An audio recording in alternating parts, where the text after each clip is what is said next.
Powerful, majestic, recreational. At Progressive, we treat your outdoor vehicles like the noble creatures they are. And when you bundle them with your home and auto, you can be sure they get the 24/7 protection they deserve. Yeah. There you go. So they're always ready for your next adventure. Because that's just how we do it around here. Around these parts, around them parts. It's just how we do it here. Head to St. Pete Clearwater for more. More dollars and cents. More room and board. More time and space. More fish and chips. More rhythm and blues. In St. Pete Clearwater, find just what you're looking for and more. Book now at visitspc.com.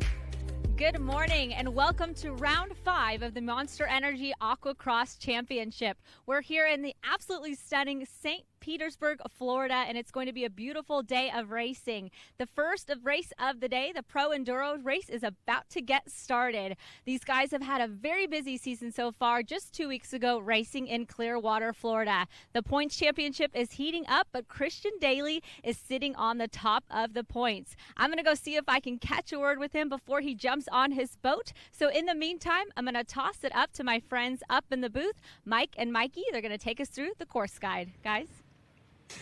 Hello, everybody. Once again, welcome to the 2025 round number 5 of the Monster Energy P1 Aqua-X Nationals, presented by Cycle Springs here locally. Mike Young alongside Mike Uwoski. Mike, looks like we got a good start to the weekend. Yeah, I think so. Much better than the last time we were together, which, of course, was in Sheboygan. You just told me a story about weather in Clearwater. Had some weather come through last night. Do see some clouds popping up, but so far, so good. So far, so good. I believe we're going to get the day started here with the Aqua-X. We're going to start with the 300 Pro Enduro, and boy, I'll tell you, the points have been pretty tight all season long. Awesome. Well, take us through who's our leader and what we can expect today. Well, Christian Daly comes in the leader. He's got a 10-point lead over Jay Edworthy, who is on the Jet X team. Noah Skips currently sits in third. He's got 167 points. He's about 30 points off the pace that your leaders have right there. Then you got Devin Farthing in fourth with 148 points. Vanjie Ramjeet in the fifth spot with 142 points. Vanjie picking up his first win in Clearwater just a couple of weeks ago. Now, I think it's pretty cool because I learned a lot, obviously, in our first race in New Orleans. Sea-Doo's not, as we see our standings here on the screen, Sea-Doo's not very popular, not as popular as the Yamahas, but it sure is cool to see number 477 in second. Yeah. And only 10 points behind. He can still win this championship. He could definitely still win the championship. Skips, who came over from New Zealand, also up there, along with Devin Farthing, Ian Smith. You got Banji Ramjeet. Tim Miller sits in 7th, who's had a pretty good season with 135 points. Trey Williams on the Yamaha GP with 132 points. Tory Snyder, he's had a tough season this year. He was 3rd overall last year. Currently sitting 9th in the points right now with 115 points. And rounding out your top 10 is Anthony Radetich, who has been doing a lot of overseas racing, so he hasn't made all of the rounds here this year. And we will have the amateurs coming up next race after this one, correct? Yeah, we've got the 300 class and the 200 class. In the 300 class, it's been the Cooper Caldwell show. Cooper coming in with a 61-point lead over Garrett Lofton. Michael Bouchard currently sits 3rd in that class. And then our amateur 200 class with a 20-point lead coming into this one is young Caden Baldwin from Sherrills Ford, North Carolina, sponsored by Champion Power Sports and Riva. Well, we'll see those guys come up next. This is the first racing of the day. Of course, we have Offshore Powerboat racing coming up starting right around 10 o'clock this morning, actually 10:30 this morning, starting with the bracket class races and moving through the day. And, Mike, I told you when you got up to the broadcast booth this morning, this is the most boats that the P1 the Monster Energy P1 Triple Crown has had all season long. We were at 53. Yesterday I talked at registration. We have 8 Class 5 boats. We have 8 factory stock boats. We got 15 super stocks here this weekend. Offshore Powerboat racing is going to be awesome this afternoon. Aqua-Cross is going to be great too. Well, I'll tell you, there's a great shot on the screen right now with the pier. And I believe Taylor's down there with Christian Daly, our points leader in the Pro Enduro.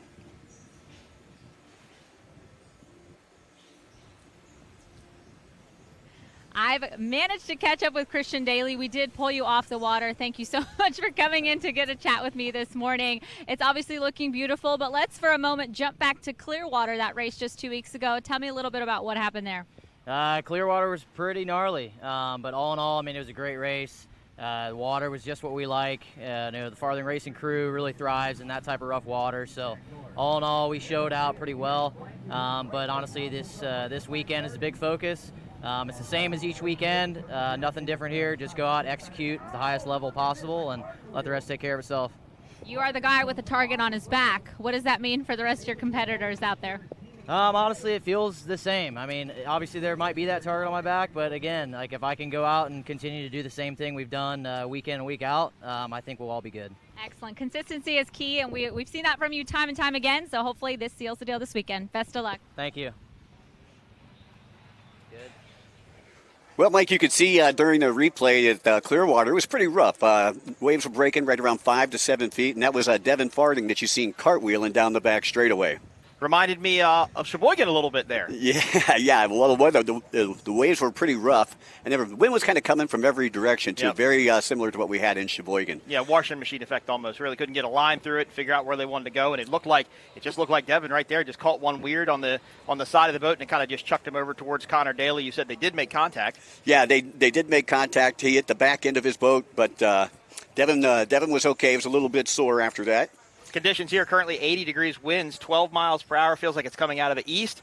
Waves about 2 feet. Of course, you know Florida as well as I do. If you want the weather to change, just give it about 5 minutes, and it'll be completely different. That's for sure. If you would have seen Clearwater a couple of weeks ago, you would completely understand that situation right there, because we had storms from the north, storms from the south. Yep. I mean, they were just surrounding us, and we actually didn't start racing probably until about 11:30, 12 o'clock, because there was just so much going on.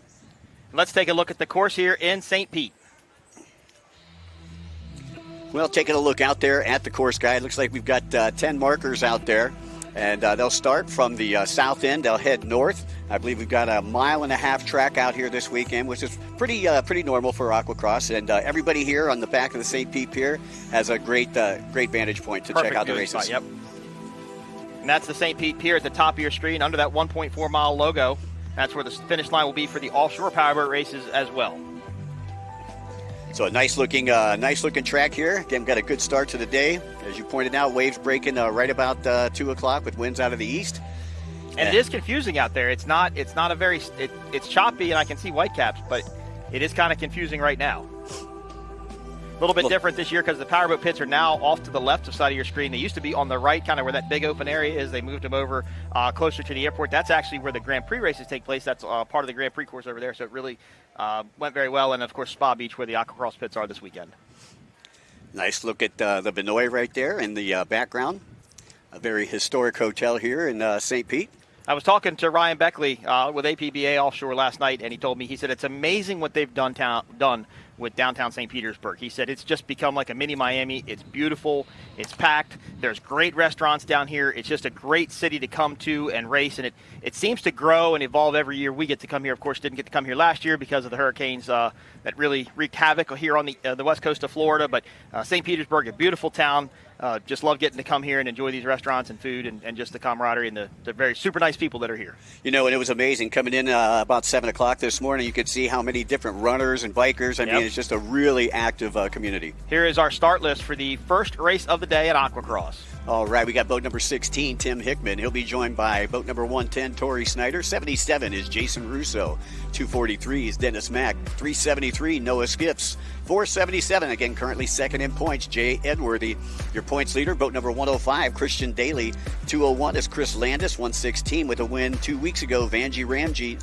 Legopoulos will be on boat number 361. 118 is Wayne Cato Jr. from the Cayman Islands. 126 is Ian Smith. 22 is Anthony Redetich. 37, Tim Miller out of Waco, Texas.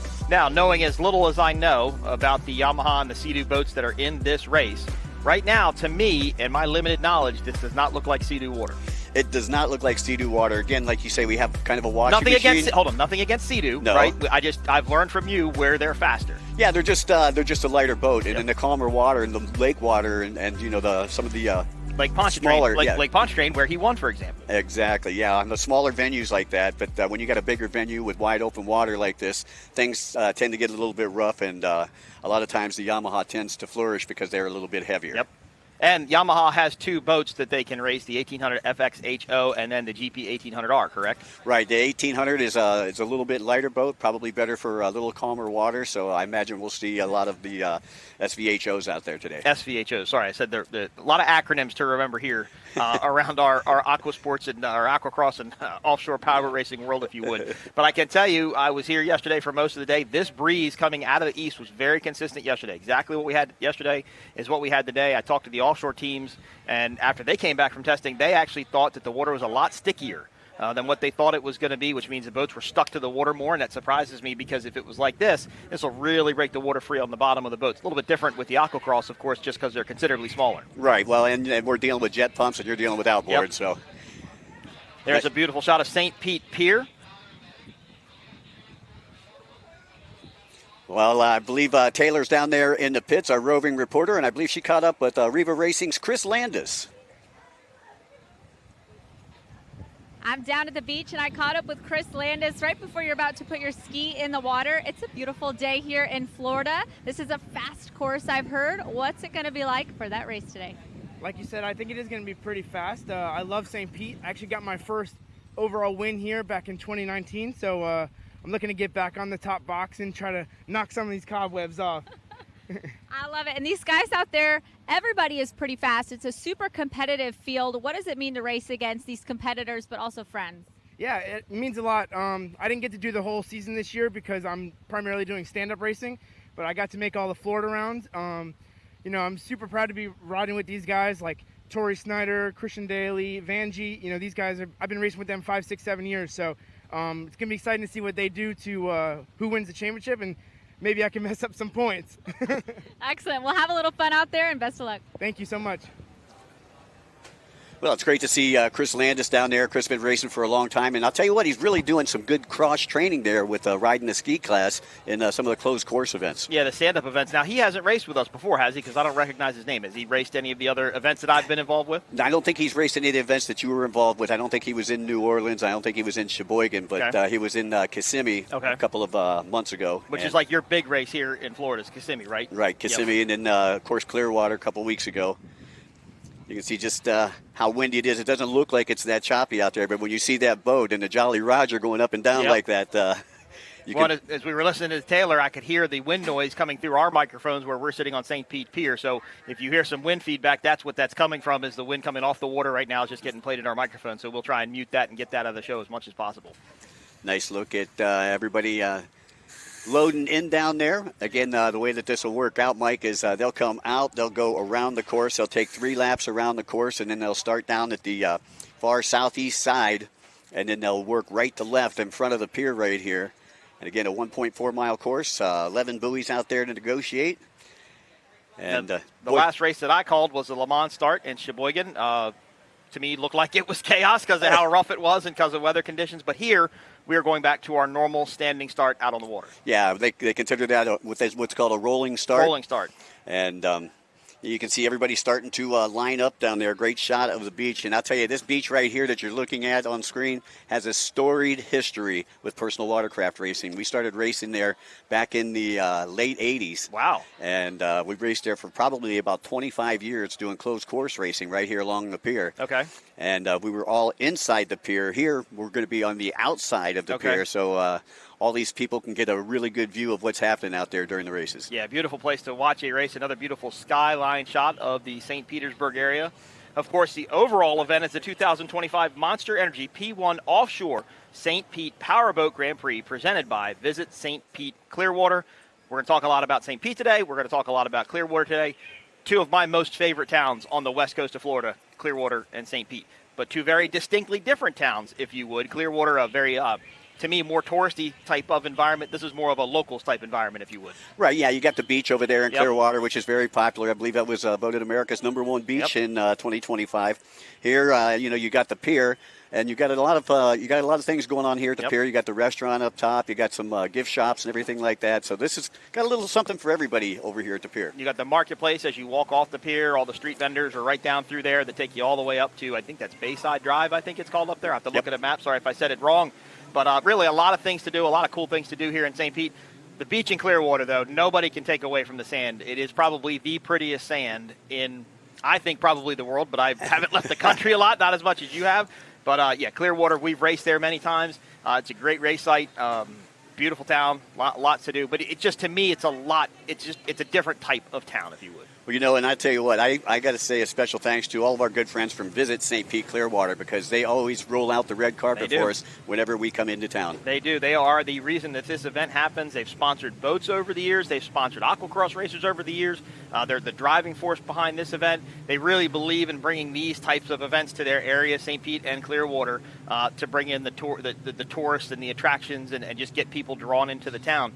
It's a little harder to me to feel how many people come to a town like this for either aquacross or offshore compared to like a Sheboygan, right? But Sheboygan is so much smaller than St. Pete. I mean, this is a metropolis compared to Sheboygan, right? Yeah. But they're here. We're here. They're here. The pits were filling up last night with the pit party we had going on until the weather unfortunately hit. So the Visit St. Pete Clearwater crew really understand how viable it is to bring something like this to town and have it support the community, support the restaurants, the hotels, the local businesses, even the gas station, even the Dunkin' Donuts I went to for breakfast this morning on my way here. Everybody gets a piece of this, and it's great to see how much they get behind it here. Yeah, I'll tell you, that's the one thing, like racing here versus racing in Sheboygan. Sheboygan, when we went there, we kind of took over the whole town. If you went to the party on Friday night, man, it was just amazing. Like, we had 50,000 people there at the pit party, and everybody having a good time. Here, it's a much larger town, but we have a much larger turnout here this year. So we are making a strong economic impact, if you will, here for Visit St. Pete Clearwater. And I will say we raced here one time, and it was Labor Day weekend, and I had to work in Florida on Tuesday. And I went from here and went out to the beach at St. Petersburg, or St. Pete Beach, I guess it's called. And it's a beautiful beach here, too, taking nothing away from what they've got. Parked out there, hung out there for an hour or so, just really got to enjoy the view. So not only does St. Petersburg have this beautiful metropolis area downtown, but they've also got nice beaches out on the Gulf as well. Yeah, we actually used to race over there at St. Pete Beach with the P1 Aquacross. So it's nice to change it up, though. You get a different flavor of St. Pete. We're on the beach a lot, so this is a little bit different here for us. As we take a look at our riders as they go through their sight laps. Once again, they'll take 3 sight laps before they line up, and they'll line up perpendicular to the pier down on the southeast side of the track. So let's talk about that Devin Farthing, Connor Daly incident in Clearwater. Any injuries out of that, or was everybody okay? Well, that was actually Christian Daly. Christian Daly, I'm sorry. And Christian and what did I say? Devin got together, his brother Connor. Oh, right. I said it last time. Sorry, Christian. You're at the Indy race. I know. I'm trying. But we're looking at C477 right there. You can see right here, watch this. Daly is on the outside. That's number 6. Farthing on the inside. And Daly just gets together with him, and Farthing gets tossed. And Farthing knew it was coming because you saw him kind of start at the last minute to turn the handlebars a certain direction. I think he either saw that wave and he was trying to anticipate it, or the ski had already started doing it. You can see it right there. He just twisted his handlebars at the last minute. And, man, he got thrown. I will admit I've been thrown off of a jet ski like that before. But it was really great to see Christian Daly, pick Devin up to get him back over to ski. You saw that. Yep. Christian Daly was also going backwards with the incident. Then you saw him stick a hand out to try and get Devin and get him back over to a ski. Well, that was his teammate. He just wanted to make sure that he was okay. You know, I mean, obviously and by they're that out there time, racing. he's out of the race anyway, right? I mean, by the time he gets up and gets going, he's going to be out of probably the top 5. Yeah, he's going to probably be a lap down. And right. He had to shake off the cobwebs, right. too. He's not giving up, right? But he's shaking, and, you know, to get back into it is going to be but it's good to see the camaraderie between teammates and competitors. You know, we're out here to do this and beat each other, but at the end of the day, we all want to go to home, our families, and loved ones, so that's the most important thing. But there's second place in points. My boy Jay Edworthy, 477. Oh, Edworthy, man, he's on it. He's ready to go. He said, you know what? He said at the beginning of the year. He's one of the older ones too, right? I'm sorry, I didn't mean to cut you off, but that's the thing to talk about. He's also one of the older guys in the class. Yeah, he's, I believe, closing in on 50. And he said that this was probably going to be his last year of racing competitively, and the last chance that he would have to have a championship. And so you know that he's going to be giving it 110%. He's going to be if he ain't first, he's last type of thing, I think, this weekend, right? Right, yeah. He got hurt a couple of years ago up in Michigan City. He actually broke his leg up in Michigan City, and so he took like a year off. So it's we're glad to have him back out here, and obviously very competitive there on the C477. So back to Christian Daly and Devin Farthing run-in. So were the boats damaged? I don't think that the boats were that damaged. That's amazing at the force of what they hit. Right. Because Devin Farthing's ski came to a stop with how far he was thrown. An instant stop. Yeah, well, it's unfortunate. They actually called Christian Daly for rough riding, I believe, last week. And then Farthing got called for not unsafe riding in the third moto when we were back in Clearwater. And a lot of folks weren't too happy about it, but I'm glad to see that them guys are out here. The Christian Daly incident, that's what he was penalized for unsafe riding because of what happened with Devin in the collision? Yeah. But it wasn't, to me, it didn't look like it was his fault. Now, we can't see everything, right? Well, this is all speculation of what we're talking about, but that looked like just a racing incident. I mean, that looks like motocross. You've done arena cross. I've done supercross, motocross. Get cross-rutted coming off the face of the jump and you hit the guy next to you. It's an accident, right? It's not something that you didn't plan on taking the person out. Well, you got an ever-changing track out there, too. And like I say, with the waves breaking to like 5 foot last week, that was a big contributing factor to that incident. And these things are about, 13 or 14 feet long, right? Yep, and they're only 3 feet wide, roughly. They get pushed around. You know, look at an offshore powerboat, and when they get broadside, when I say broadside, that's when the wave comes directly at the side of your boat, right? Trailing sea is behind it, head sea is in front of it, but a broad sea is when it comes directly to the side of it. These things really get thrown around in a very, what can be called steep or nasty chop. When that wave hits the side of that boat, it's going to throw it. They can't control that part of it. There's nothing in the water to prevent it from moving over. Right, and when it gets that rough, those 750 to 1,000-pound boats, kind of, know, like I say, the Sea-Doo's a lot lighter, so it's going to get tossed a little bit more to the left and right. The back end's going to be a little bit more squirrely than the much heavier Yamahas. Now, will Jay Edworthy, because it's lighter, can he use his body to be able to control that movement a little bit more because it's lighter? Or is it just too heavy to even think about it? Well, Jay's a very experienced rider, and he does use his body. Like, you look at his body language when he's out there racing. I mean, he's all over the boat. Like motocross, they're kicking their back legs up to try and get the front end to come down, or throwing their weight up forward or sideways, or whipping it or scrubbing it, kind of the same thing. Right, exactly.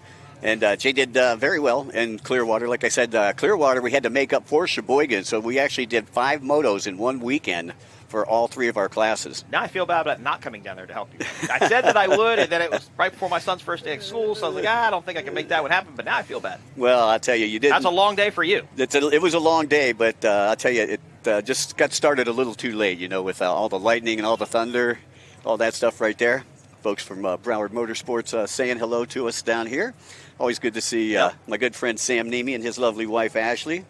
They're big sponsors of that Farthing Racing team here in 2025. And that's a combination effort now, right? Because Broward Motorsports used to be their own team, had their own hauler, really a big factory Yamaha team, if I remember correctly. But now with the Farthing Racing Group, that's like a joint effort, correct? Right. I believe like Broward Motorsports is supplying the Yamahas for the Farthing Racing team. So it's good to see them out there supporting their riders as we are still on, I believe, sight lap number 2 here. So now, let's say, hypothetically, Jay Edworthy wins his championship. When was the last time Sea-Doo won a championship? I believe it was all the way back in 2011. Really? Like one of the first years of Aquacross, and it was Blaine Spooner from Dania Beach, Florida. So 14 years. It's been a long time since Sea-Doo's been on top of the box for the pretty overall much, season. Has it been a Yamaha run since then, or have there been some Kawasaki's that do? Because Christian McCluggage was a Kawasaki guy, correct? Yeah, well, Chris, he switched to Yamaha. Okay. So he won on a Yamaha. But, yeah, we haven't had a Kawasaki winner in the pro class yet. Okay. I think we've had a couple in the amateur class, but not in the pro class. I know Domenico Barilla runs the Cowie in the amateur class. We'll see him a little bit later today. As you take a look, nice drone footage there that you can see them following your leader out here. We had our production meeting yesterday. I can tell you our drone footage here is going to be incredibly limited, though, especially when the offshore races come up, because they can't go south of the pier because of the airport.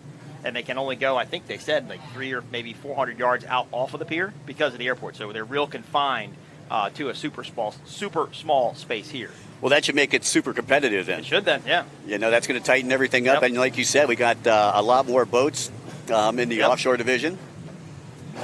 I believe here we've got about, I think it's 18 to 20 boats that are registered today in the pro class.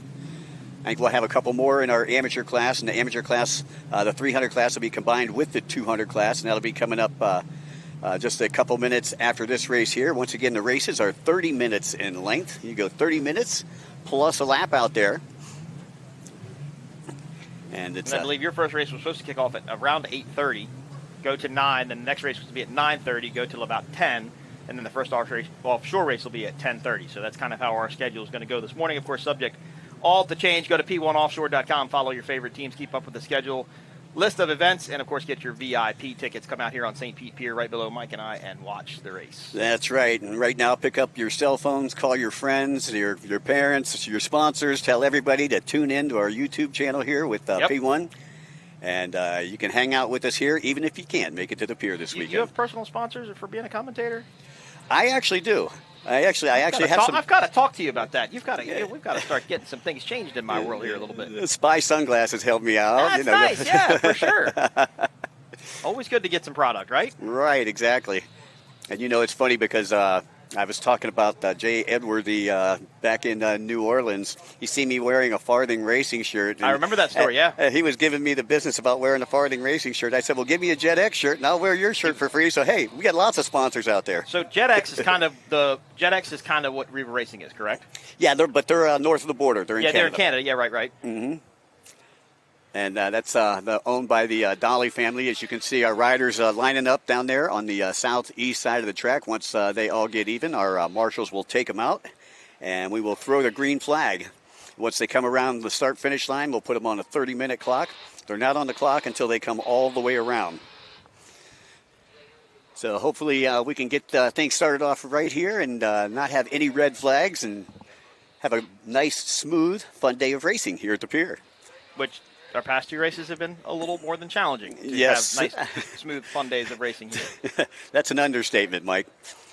Once again, folks, if you're just tuning in, we'd like to welcome everybody to 2025 Monster Energy P1 Aquacross Nationals presented by Cycle Springs. And for those of you folks that are here at the pier with us today, maybe watching, check out Cycle Springs booth down in Performance Alley. And I'm seeing a green flag is what we're hearing from race control. And you can see just how many boats there are. Everybody going 70 mile an hour. Everybody going 70 mile an hour, heading into that first turn, no brakes. And unfortunately, we have got a glare on the boats right now, so we'll have to wait to give you who the leaders are as they come back by. And I know that we'll get some scoring assists from our scorers that are down there at race control. Once again, folks that are, if you are watching this right now, you're seeing the same thing that we're seeing. I see 105. There's Daly right in the middle. Looks like Skip's right there to his right. Skip's has to go a little bit wide right there. And you got somebody out in front of Daly. I believe that's Ramjeet. That's on the bottom section of the, or I'm sorry, that is Dennis Mack, 243. That is right behind Daly as they work to complete lap number 1. Daly is just looking for clean water, right? I mean, that's what it looked like to me. And it looked like a Sea-Doo out there in front, so that might be Edworthy out there in front.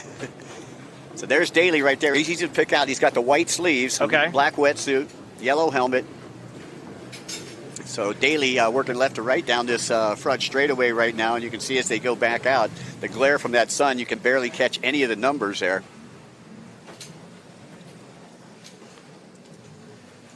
So we are on the clock here from St. Pete Pier.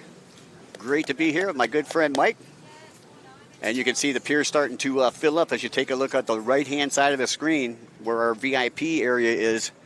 And I believe they said that the VIP was sold out for today. That's awesome news. Come down here and get to enjoy some true hospitality treatment as you get some food. Of course, plenty of Monster Energy beverages. And we're taking a look at boat number 110, Tory Snyder, competing today on the Yamaha GP 1800. Tory from Bradenton, Florida. And he's sponsored by Farthing Racing, Monster Energy, Yamaha, and Snyder Built Construction, where him and his dad own Snyder Built. Used to be owned by his grandfather. Building a lot of beautiful houses down there in the Bradenton, Sarasota area. Is there a speed difference between the other Yamaha and the GP 1800? Is there a speed difference because of weight? No, not really. Not really. Both of them normally going in this type of water right here, you'll see them from mid-60s to low 70s. You know, in a lot smoother water, they're going closer to 80. It looks like boat 110 is in the lead. Yes, that's 110 Snyder. That is your race leader right now. And I know Daly would like to get that 25 points because the way the points work, Mike, is you get 25 for a win, 20 for second. Then it goes 17, 15, 13, 11, and then 10, 9, 8, 7, 6, 5, 4, 3, 2, 1. So Daly wants to stay ahead in the points, and whatever he does, he has to stay ahead of Jay Edworthy. Yep. Edworthy's only 10 points back. Edworthy, on the other hand, he needs to get that extra 5 points if Daly is currently in second. Now look at this. Now Edworthy's in second. So Edworthy's moved up in front. That's timing and scoring Daly telling us that. So that is accurate information. That's not us guessing by what we see on our screens here. That's actually Edworthy right there. I can tell by the boat and how he's riding. Yeah, he's always like hunched over the boat, like in the attack position, elbows up. So Tory Snyder, Jay Edworthy, Christian Daly, 1, 2, 3 right now with just over 28 left on the ticker. And we're taking a look at Edworthy, again, sponsored by Jet X. I believe he's also getting some support from Riva Racing as well down there in Pompano Beach. Good to see competitors of Jet X and Riva Racing, if they are actual competitors in the industry, coming together to support a rider. And there are your top 3 on the bottom of the board here. Tory Snyder, Jay Edworthy, Christian Daly. Snyder on 110, Edworthy on 477, and Daly on 105. Now, you said it's 25 for first, 20 for second, and 17 for third. So right now, Jay Edworthy would take 3 points off of that 10-point lead of Christian Daly. That's it. Okay. That's it, but I don't think Edworthy's wanting 3. I'm thinking he's wanting 8. Well, he really wants to get boat 110 between him and Daly. Yeah, that would definitely help his campaign for the weekend out. That would only put him 2 points behind with 2 more races left to go.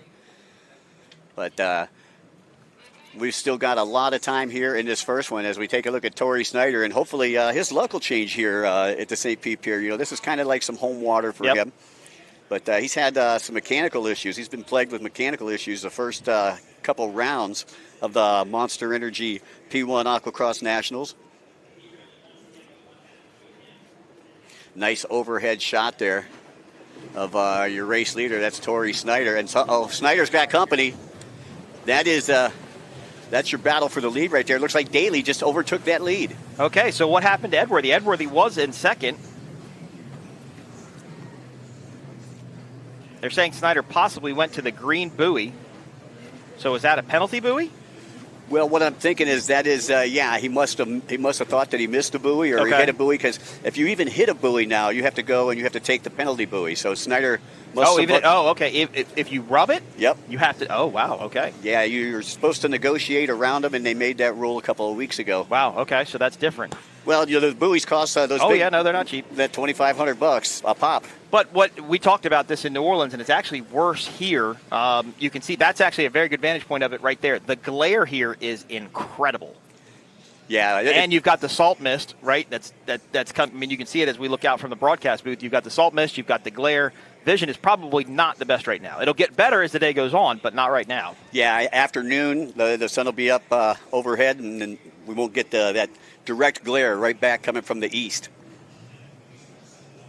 Because we're actually facing the east here from the pier, for those of you who may be listening in to the live broadcast.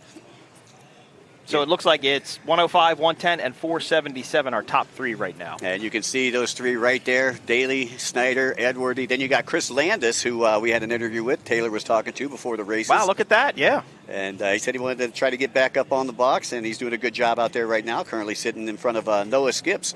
And Skips coming into this one in third place. He has an outside shot, has 167 points. Edwardy with 203.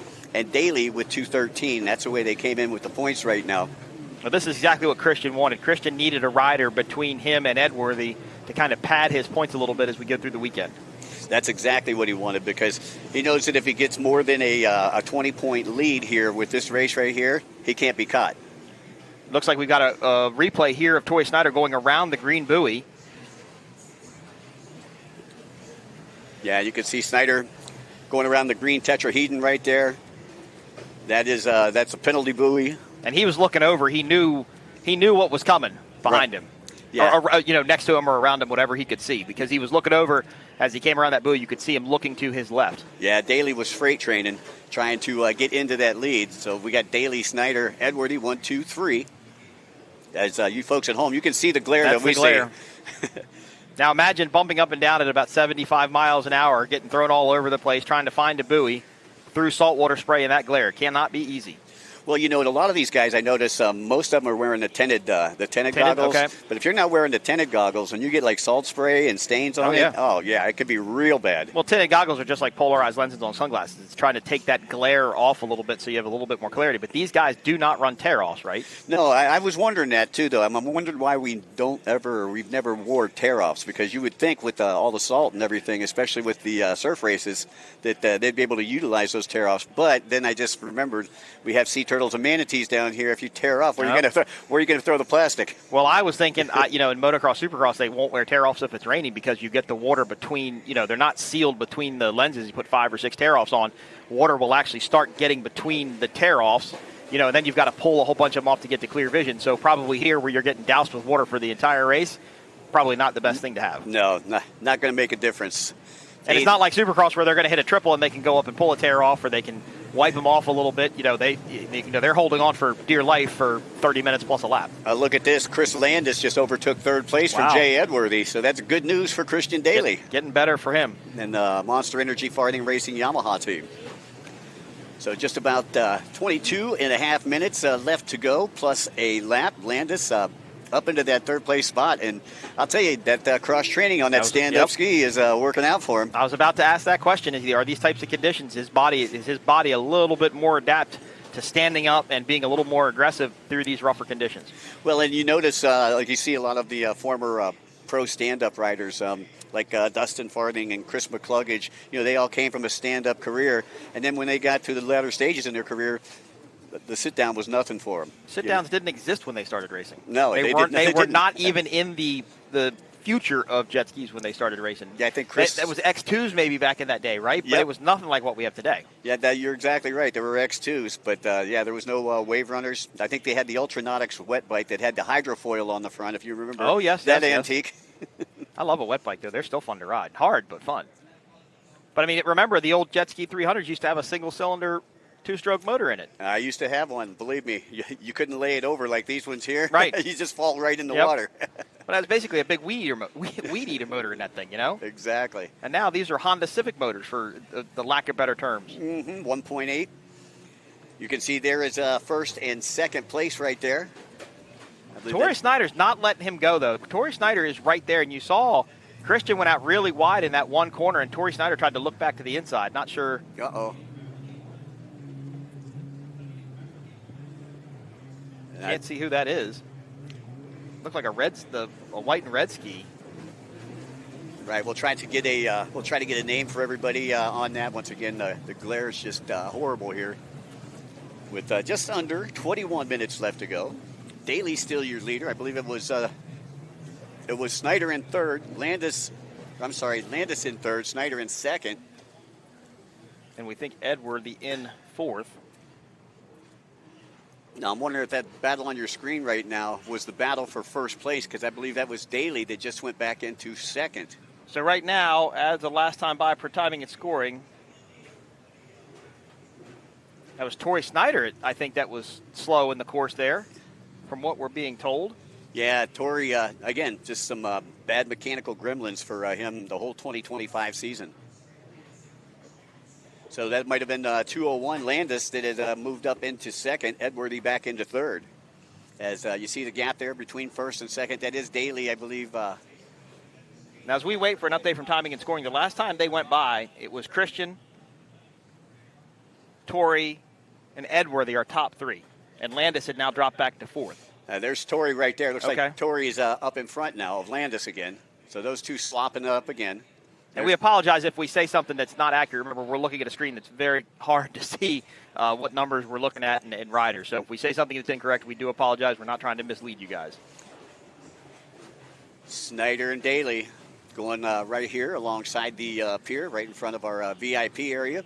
Timing and scoring has confirmed that Tory Snyder got back around Christian. Excellent. I'll keep trying to watch this so we can get true updates as to what's happening. We have an iPad with timing and scoring over here that we're trying to look at as well. So that's giving us live updates from the finish line. So Snyder actually looking for a Moto #1 victory here, and I know that he could sure use the 5 points. Taking a look down at Snyder, currently sitting 9th in the points with 115 points. Last year, as I stated, he was in third place overall. Now, Edworthy is in third place. So then he must have got back past Landis. Well, and Mike, this tells me Tory Snyder's really fast. If he had to go around that green buoy and lost that time to Daly, he's made it back up. He has caught him. I don't think Christian really made a big mistake that we could see. I think Tory Snyder just might be a little faster today. Well, Tory's always been fast, and, you know, any given day, he could be your guy. That's for sure. It looks like somebody's slowing down here. I don't know. I didn't look like Daly. There's back out to your race leader. I think that was Daly that was right back in the foreground there. And it looks like now they're going to start getting up into lap traffic, so that's going to have some sort of an outcome on what's happening here. We'll see if it slows down your leader right there, Tory Snyder. 18 minutes left on the clock as he approaches the back of the pack right now. It's pretty bumpy out there, isn't it, Mike? Yeah, I'll tell you, there's, like I say, from up here, it doesn't look like it's that rough. You don't see a whole lot of white caps or anything like that, but you get down there, there's some holes down there for sure. And again, it's confusing because if the waves were coming from one direction, you saw right there, whoever that was just kind of stopped in that corner. It looks like they hit a wave kind of broadside and just brought them to a quick halt. Just kind of stuffed it right there. Mm-hmm. So again, I believe your top three as we get ready to head into the second half of this one. You still got Snyder up in front, Daly in second, and Noah Skips has now moved up into that third place. I don't think nobody wants that third place, Mike. No, they keep going back and forth. Landis has had it, Edworthy's had it, now Noah Skips has got it. So you got the Monster Energy Farthing Racing Yamaha team right now running 1, 2, and 3. Oh, you know what? I apologize. I got Noah Skips and Jay Edworthy's numbers confused. Jay Edworthy's is 477. I apologize. I think I said 373 was Jay Edworthy. So, look, this is my only third one of this year. I'm getting them. I'm starting to learn them. Oh, you got to pass. I appreciate that. So once again, you can see your race leader right there. That's second place, first place on your screen. First place over on the left-hand side of your screen right now, Snyder. Now honing in on Daly. And Snyder getting past the lapper out there. I believe that was the top left-hand side of the track. So now you got a back marker in between first and second. looking at the background here, I wanted to see how far Skips is back. I didn't see him out there, so the top two are pretty much separated from the rest of the pack. And there's your race leader, Snyder, from just down the street in Bradenton, Florida. That would be more up the street, right? No, it would be down the street, right? It would be, okay, yeah. On the other side of the Skyway. You don't realize how much this is, how close, Sarasota to Bradenton to St. Pete to Clearwater to Tampa, how close it really is all here in this section of Florida. Oh, yeah. Beautiful, beautiful beaches over here on the West Coast. We've got the Tampa Bay. This is like a boater's paradise here. So we are definitely glad to bring the 2025 Monster Energy P1 Aqua-X Nationals, round number 5, presented by Cycle Springs, right here to the St. Pete Pier. Coming up on 15 minutes, a little over 15 minutes remaining in this first moto, and then we will have the amateur 300 and 200 up next. Yeah, I believe they are slotted to start right around 9:30, which is just over an hour from now. Again, I'd like to say a very special thanks to our good friends over at Cycle Springs, big supporters of ours over in Clearwater as well, as we are just past the halfway point here of race number 1 in your Pro Enduro 300 class. You're watching the 2025 Monster Energy P1 Offshore St. Pete Powerboat Grand Prix presented by Visit St. Pete Clearwater. Of course, we'll have the 2025 Monster Energy P1 Offshore Triple Crown, the 3rd race of the series, coming up later today. We've got some stuff about the Progressive Safety Team. We'll be in the Progressive Launch Zone. A lot of stuff happening here today in St. Pete. Day 1 of racing, more to come tomorrow. And you're looking at Tory Snyder trying to tame the 1.4-mile track. It has 11 markers on it. Tory taking a look behind him, wants to see what kind of lead he's got there over Daly. And when you go around the 180s here, that's the best time when you could take a look around. So you don't want to, when you're going down the straightaway, you don't want to take your eyes off of the straightaway, especially with the surf the way that it is here. The washing. Yep. Make sure that you're going. And then when you make those turns, when you make your 90 to 180 degree turns and you get that apex, then you can look back kind of glance moving over a little bit. Yeah. But that's still even risky to do because you could still hit something that you need to see, as you exit the turn. So I believe we're taking a look at Noah Skips right now on the Yamaha GP 1800. Noah again coming all the way over from New Zealand, and actually living with Devin Farthing up there at the University of Tennessee while he's spending some time here in the States. Oh, nice. Getting to enjoy that college life. So it is Daly. It is Tory Snyder in the lead, Daly in second.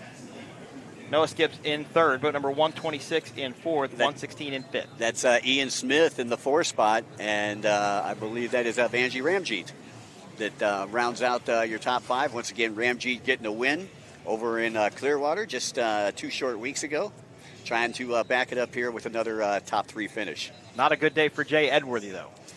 Nah, I'm not sure. He fell off of the pace, and I believe one of his teammates is I believe he is in 6th, according to timing and scoring right now. Okay. I was looking at 4th place, Ian Smith, sponsored by Smitty's, up there north of the border.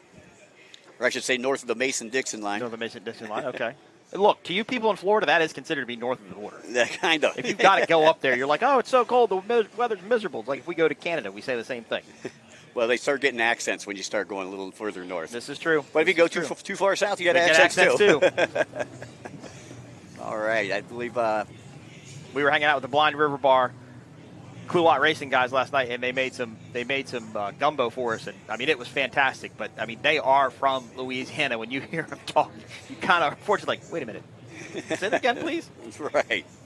And in Canada, it's just like A and pop and stuff like that. They got them raging Cajun accents, and we're taking a look at Ian Smith right there, 126, currently sitting in 4th place. Again, sponsored by Smitty's. Another one of our Sea-Doo pilots out there. He's one of Edworthy's teammates. There is a shot of the VIP area, the very corner of the VIP area off of St. Pete Pier here. You can see the beautiful table coverings, the tent. There'll be food, plenty of Monster Energy beverages to enjoy later today. Or as the day goes on. I mean, it's there right now, and it'll be going on throughout the course of the day. And if you look third in there, that is actually Cooper Caldwell that's manning a camera down there. Oh, wow, okay. He'll be racing in the 300 class. All right. He's probably getting some footage for his teammate Tim Miller, who came into this race here 7th in points. I started watching their YouTube channel as well. Yeah, they get some pretty good production. They do, yeah, they do, for sure. They did the hangar tour the other day, so I got to see where they park all of their equipment. And they own a pool company, correct? Yep. Yep. Mm-hmm. One of their son races motocross, I believe. Yep. Yeah, I believe that he races in the 200 class as well. Okay. Bernie. We're taking a look at Snyder, and you can see he's getting tossed around a little bit out there. He's only got just under 11 minutes left to go here. So almost 2/3 of the way through this one here. First race of the day. First race of the weekend here for the 2025 Monster Energy P1 Aqua-Cross Nationals presented by Cycle Springs. So it's 110 in the lead, 105 in second, as we said. Daly, and then you got 373. You should have Skips back there in the third spot, followed by 126 Smith and 116 Banji Ramjeet. Coming up on the 10-minute mark. 10 minutes remaining for this race. We're taking a look at Daly, currently sitting in that second place position. Another 20 points would give him 233 overall. Now, again, I'm trying to see where Edworthy's at. I think you said he was in like 6th spot. Yep, I think last time by he was in 6th. Okay, well, this is going to give Daly a bunch of points. Probably give him another 6, 7 points. That would put him about somewhere between 15 and 20 points ahead going into the second race. I believe this was Noah Skips we were looking at on screen. Oh, yep, Ian Smith got around Noah Skips. Yeah, well, he's making that Sea-Doo work for him. Again, Ian sponsored by JetX as well as Smitty's Racing. And now he's got a pole in the water, going to try to reel in Christian Daly and Tory Snyder. Skips sliding back into that 4th spot, Ramjeet in 5th, and I'm still wondering what happened to Landis. Oh, yeah, right, he was up there as well. Landis was up in that 3rd place position on 201. Now, is this Christian Daly managing the race? Is he managing his championship at this point? Because Jay Edworthy is not even, appears to be in the top 6 right now, unfortunately. Tory Snyder is currently sitting, I believe, in, Tory Snyder's actually pretty far back at points. Yeah, he's all the way back at 9th. Okay. Yeah, it's like I said, he had a couple mechanical issues first couple races this season and hasn't been able to make them back. As we take a look at Noah Skips right there. And Skips has had a pretty incredible season. Ended up on the podium last year in the Amateur 300.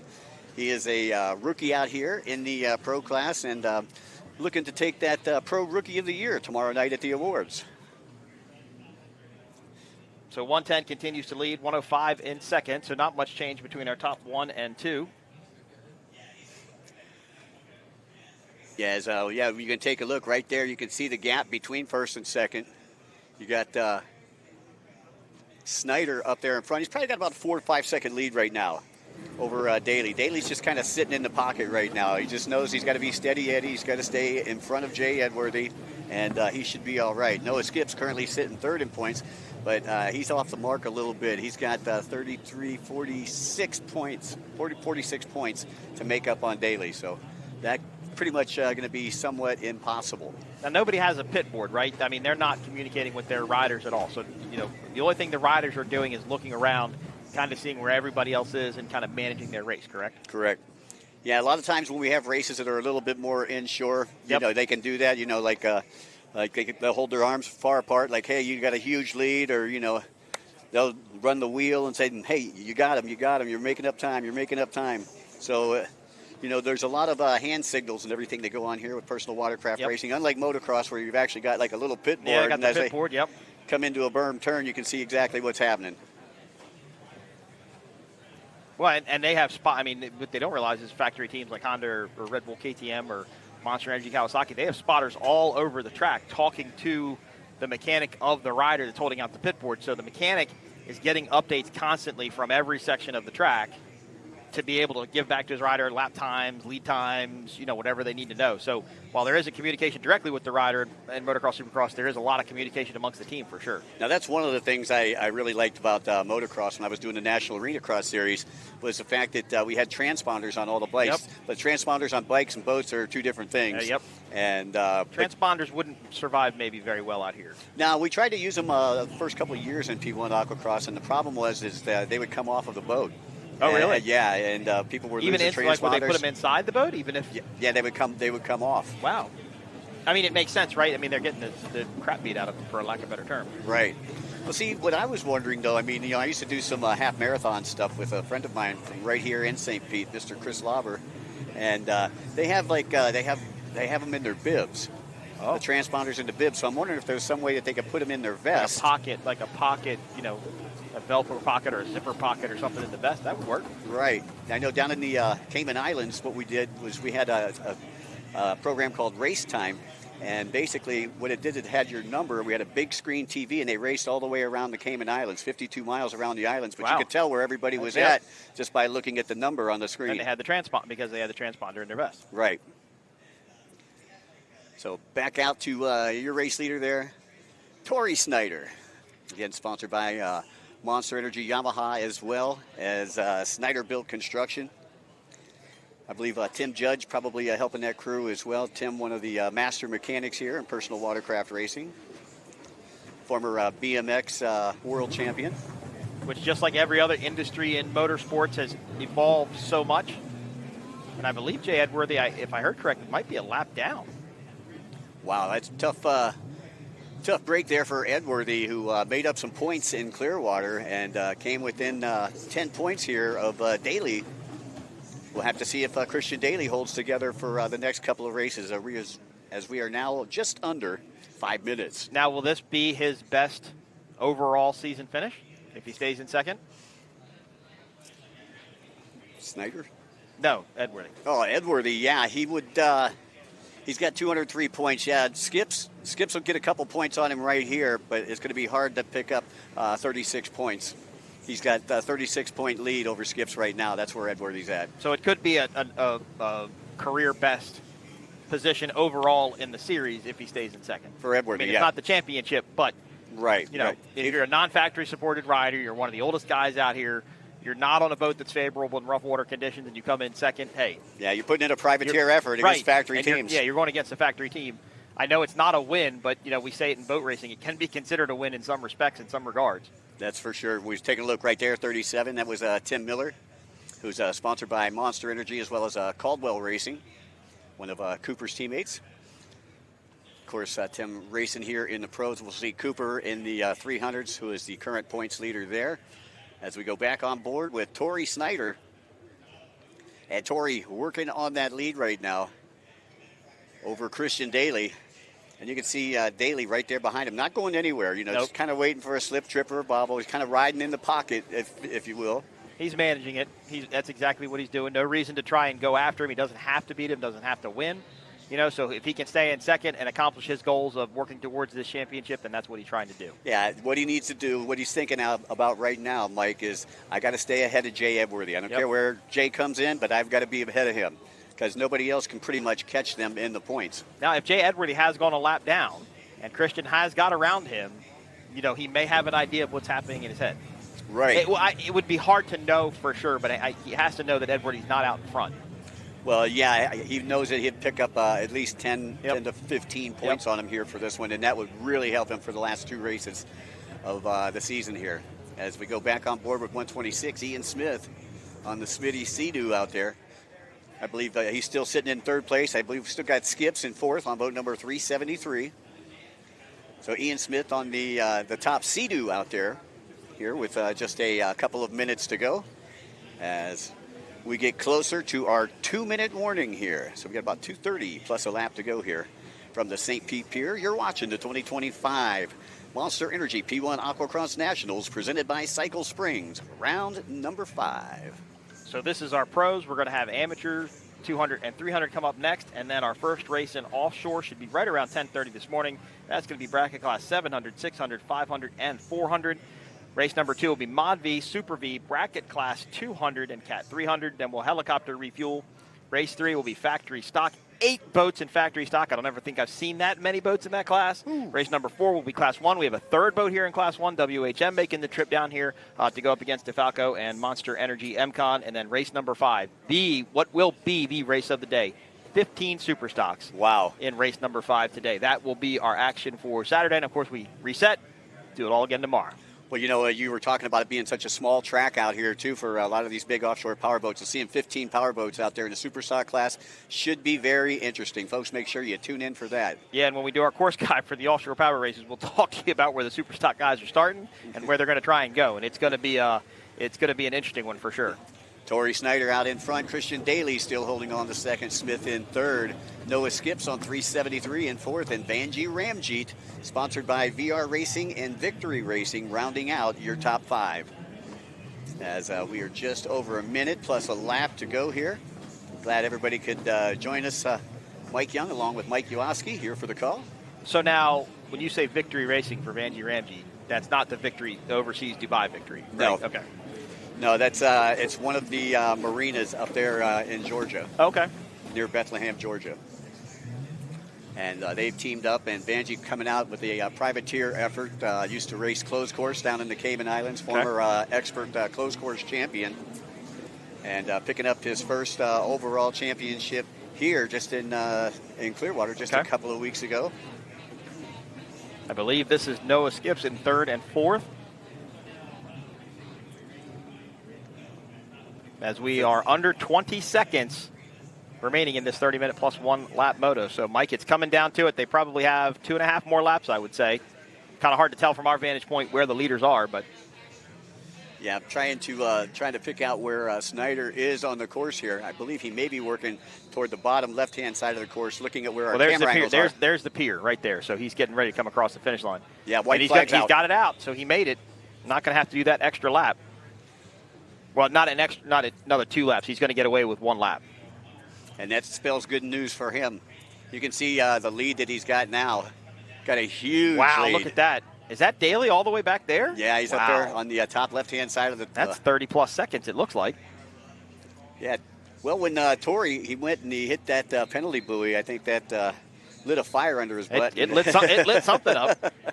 Because again, he caught him. We didn't see a mistake from Christian Daly. He just caught him. He was just a little bit faster than him. But again, not to take away from Christian. Christian could just be managing his championship at this point. So again, not too much time left to go here as we got about a half a lap for Tory Snyder. Again, sponsored by Monster Energy Yamaha, as well as Farthing Racing and Snyder Built Construction here locally. There's 37 making the turn there. That is Tim Miller. And it looks like Miller's got company right there. That's 373. Noah Skips. So I'm wondering if Miller is going a lap down there to Skips, because Skips was up in our top 4 here just the last lap. I think Skips might have worked his way up to third. Well, we had Smith on boat number 126 that was in third.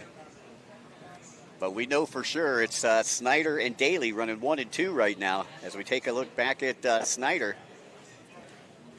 373 is still in third according to timing and scoring last time by, which was the white flag lap according to them. Okay, so that would be Noah Skips then. And we should be seeing the checkered flag. There we go. There it is. Well, congratulations, Tory Snyder, taking a win here on the final weekend of the 2025 Monster Energy P1 Aqua-X Nationals, presented by Cycle Springs. Good way to wrap up the first race. We'll see if we can get Taylor, I was going to say Tory, but Taylor, get an interview with your winner. He looks as he's either taking a nap or he's loving his boat. I'm not sure which one. I'll go with loving the boat, treating it like a horse, it looks like. Yeah, you see he's got the Snyder Built Construction pointing at that sponsor sticker, his parents' company. Big developers down in Bradenton, Sarasota, Inglewood area. But this is considered to be another privateer effort, right? I mean, but there's not that many factory teams, right? Well, he's actually riding for Farthing. He is. Okay, he is. And this is Daly coming in for second place. That's how big the gap was between first and second, Mike. You were right about 20, 30 seconds in between first and second. Tory could be back on the trailer by now if he wanted to be. Right. But this is what Christian needed to do. He stayed in front of his competitors, his number 2 and number 3 in points. He stayed in front of them. Great effort by Daly, and I think Snyder's got a lot of friends. Looks like he's a little overcome with emotion. Yep. Got a lot of friends and family that are here since he's local. Got the congratulations there from Christian. Camaraderie being the number one thing. Again, we're all here to race and beat each other, but we're friends in the end. That's for sure. 243, I seen D-Mac back there in the background. And we got planes taking off right next to us. It's kind of like the Air and Sea Show out here this weekend. We've got a lot going on. That's why we don't get a lot of drone footage from this event. And there we go. Snyder giving the cameras the #1 finger. Again, Tory also picking up sponsorship from Riva Racing, sponsored by Monster Energy, and making his sponsors proud out here this weekend. As we take a look at our top 5 from our first Pro Enduro race. We had Tory Snyder on top, followed by Christian Daly in second, Noah Skiffs in third, boat number 126, Ian Smith in the 4th spot, and Vanjie Ramjeet rounding out your top 5. And just like Offshore, we say provisional top 5 because all of these boats will have to go back and get tech, correct? That's correct. They'll go back and they'll see Adrian Wilson, who is AKA the lie detector. That's who you were hanging out with in Sheboygan a lot. That's it. Yep. Right. So that'll do it here for our first pro race. Again, you got your provisional results on the board right now. Congratulations, Tory Snyder putting in a great effort and what we could call or consider somewhat his home water. That is awesome to see. You're watching the 2025 Monster Energy P1 Offshore St. Pete Powerboat Grand Prix presented by Visit St. Pete Clearwater. First Aqua-Cross race in the books, another Aqua-Cross race coming up, and then offshore powerboat racing, and then 2 more Aqua-Cross races this afternoon, correct? That's right. That's right. Yeah, we're trying to fit everything in just in case we do have any bad weather that comes through today or tomorrow, trying to get all the racing in that has been missed throughout the season. All right, folks, let's take a look at some of the highlights from our first race here. You can see off to a good jump. It was Daly. Daly would go out into the front. But then Tory had to go around that green buoy for some sort of an infraction. Not sure what happened, and that actually cost him the lead. And to 10X pulling off the track.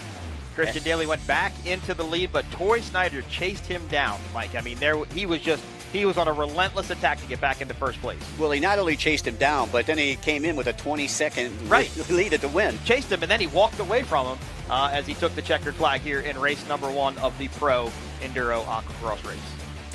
So a great effort there by Tory. So these guys will go back on the trailer, wash them, flush them, clean them, tech inspect as Tory's been giving the checkered flag there. And he's enjoying this moment right now. As he should. Well-deserved victory. He earned it. He 110% earned it. It was no way given to him. Not that it ever is. But, again, he made that mistake. He had to go around the green buoy. And we don't know what the mistake was. Hit, missed. We don't know. And he doesn't know either. He may have assumed that he had to do that. Right? He may have think, man, did I hit that buoy? Or, man, did I miss that buoy? You know what? Anyway, let me go take the green buoy. And maybe that meant in his head he knew how fast he was. He knew how much confidence he had to say, if I need to do that to protect a win here, I'm going to do it because I know I can go after them. Well, you know, it's kind of like an insurance policy. Yep. You know, if you know you got the lead, you know you can stay right there, then Looks you're like going to go ahead and do that. Back on the trailer there. Man, it's pretty. That beach is a lot shallower than I thought it was. Oh yeah, it goes out real shallow. We see Jason Russo coming in the foreground. Russo from nearby Bradenton, as well as your race winner there, Tory Snyder. It looks like the bigger UTVs are working a little better than the four-wheelers maybe in these conditions. Yeah, I would say. As we take a look at our race control boat out there. Don't rock the boat. Race number 2. Amateur 200 and 300 coming up next. Then we will do a course reset. We know that will take a little bit of time, so we will go off the air for a little while, and then we will come back with the first offshore race of the day. That will be bracket classes 700, 600, 500, and 400. I don't believe we've got an updated running order yet from race control, but we will bring that back to you shortly. Beautiful skyline shot there of the St. Petersburg area. Great place to come visit. About a half hour, 35-minute drive from the Tampa International Airport. Very easy to get to. Tons of great hotels, restaurants. Of course, have Spa Beach on this side over here by the pier. And, of course, you have St. Pete Beach out on the Gulf of Mexico. So tons to do here for the family. Be sure to check out St. Petersburg, Florida. And once again, special thanks to our good friends from Visit St. Pete Clearwater. Proud weekend's activities and festivities, I should say. As we see Snyder bringing a boat in, Tim Miller giving him a hand right there on boat number 37. It's like he just took a dip there to maybe cool off. So how hot are they, Mike? I mean, are they wearing just bibs or full wetsuits? They're wearing bibs, wearing right? full wetsuits. Full wetsuits, okay. Yeah, you can see like Daly now. It doesn't look like Snyder is in a full wetsuit there. He might just have what we call a Farmer John on. The bibs, basically, yep. Mm-hmm. and being congratulated down there by Chris Landis, who was up in that third place for a while, and unfortunately, Chris not finishing in the top 5. So we'll try to go back a little further when we come to our next Pro Enduro race, and we'll get some updated paperwork and try to figure out just where everybody was and try to figure out where Jay Edwardy and where he is in the points right now. We know that Daly came in with 213. He'll pick up 20 more here with that second place. That'll give him 233 going into the next race. So now, Christian Daly, let's talk about him. We've talked about Tory. Let's talk about Christian Daly. As you see Tory walking up, and I believe Taylor is going to catch up. Tory's going to set his helmet down. Let's throw it down to Taylor. Take me out with a full Tory Snyder. Taylor Snyder, I'm always your biggest fan, obviously. We're a family out here, but congratulations holding that checkered. What a race that was. Yeah, man, I'm under the weather this week, and I feel like shit. And, a lot of drama this week, the last 2 weeks, and, I don't care. Quiet the noise right there. Let's finish the weekend strong. Let's go get some more wins. Let's put this 110 Snyder-built machine out front. And this weekend obviously is exciting. We're here in Florida for round 5. What does it mean, and what do you have for tomorrow to finish this off strong? I'm going to go back to my bedroom in Bradenton, Florida. I love this water. This is my water. I've won here a lot. I've won the most motos here by any Yamaha Sea-Doo watercraft racer on this series. So, I love it here. Let's go win tomorrow. I love it. Congratulations, Tory Snyder. Hold up that checkered flag for me. Congratulations, Tory Snyder. Pretty happy young man down there. But apparently not feeling the best. No. But at least he gets to sleep in his own bed. He does. And that, I was about to say, when you're racing, when you don't have to sleep in a hotel, because you never sleep in a hotel as well as you sleep at home, to drive 20 minutes and sleep in your own bed. That's a key factor in order to be able to win. All right, we've wrapped up our first Aqua-Cross race of the day. We've got the amateur 200 and 300 coming up next. Mikey, let's go out to break. Yeah, it should be about 9:30, folks, so make sure you tune in about 9:25. For Mikey Young, I am Mike Iwaski. We'll be back right after this.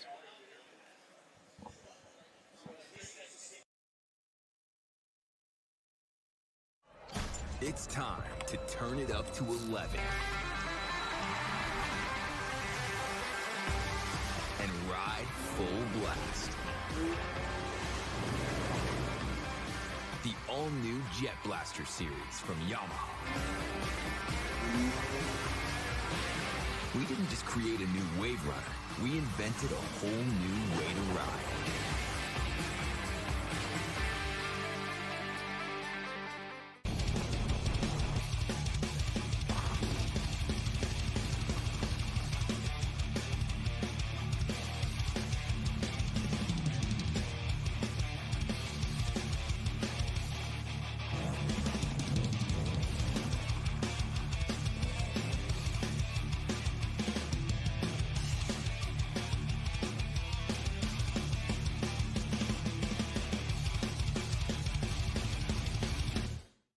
Powerful, majestic, recreational.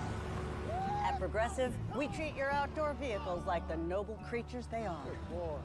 And when you bundle them with your home and auto, you can be sure they get the 24/7 protection they deserve. Yeah. There you go. So they're always ready for your next adventure. Because that's just how we do it around here. Around these parts, around them parts. It's just how we do it here. Head to St. Pete Clearwater for more. More dollars and cents.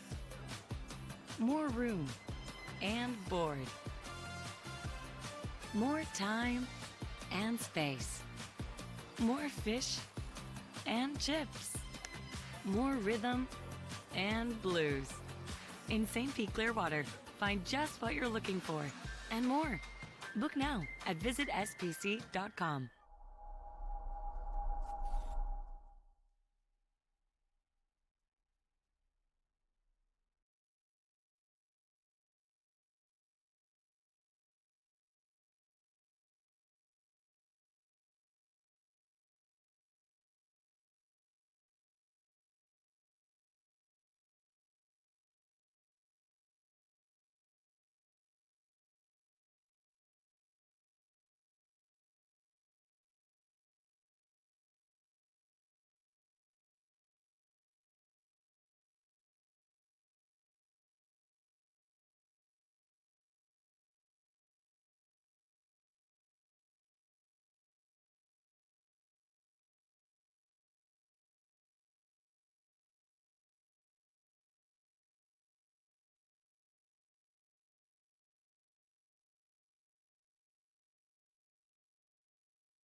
Head to St. Pete Clearwater for more.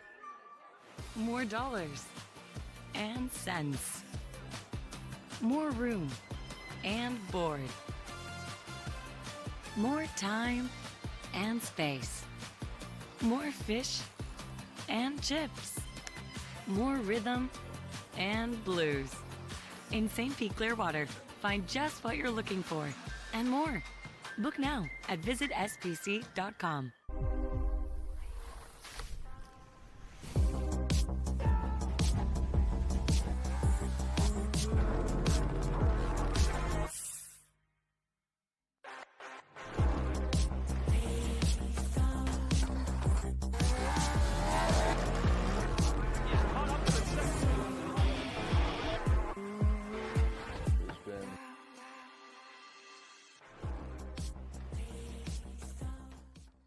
It takes your breath away. That's how you can tell. You found the perfect landing spot. The vacation home capital of the world. Trade out the traditional for your own private sanctuary. Your own splash, your own snacks. Bring the whole family. Make it 2 families. And while you're soaking up the fun, never forget what's at the heart. It's big and it's bold, day after day. Welcome to More Than Special. Welcome to Kissimmee, the big, bold heart of Florida. Powerful, majestic, recreational. At Progressive, we treat your outdoor vehicles like the noble creatures they are. And when you bundle them with your home and auto, you can be sure they get the 24/7 protection they deserve. Yeah. There you go. So they're always ready for your next adventure. Because that's just how we do it around here. Around these parts, around them parts. It's just how we do it here.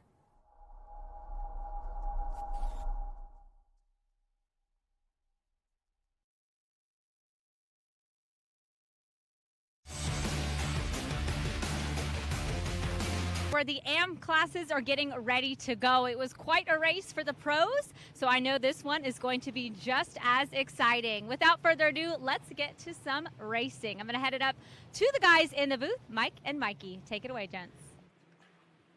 Hey everybody, welcome back. 2025 Monster Energy P1 Aqua-X Nationals, powered by Cycle Springs. We got the amateur 300 and 200 out there. Mikey Young alongside Mike Uowski. Mike, so far so good. Yep, getting them all in. Everybody's having a good day so far, so looking forward to getting this race in. Of course, you are watching the 2025 Monster Energy P1 Offshore St. Pete Powerboat Grand Prix, presented by Visit St. Pete Clearwater. All right, we'll take a look at the Aqua-X course guide here. We've got 11 total buoys. It is 1.4 miles in length. You can see the checkered flag sits right out in front of our VIP area. They'll start coming from the southeast end of the track, go all the way around.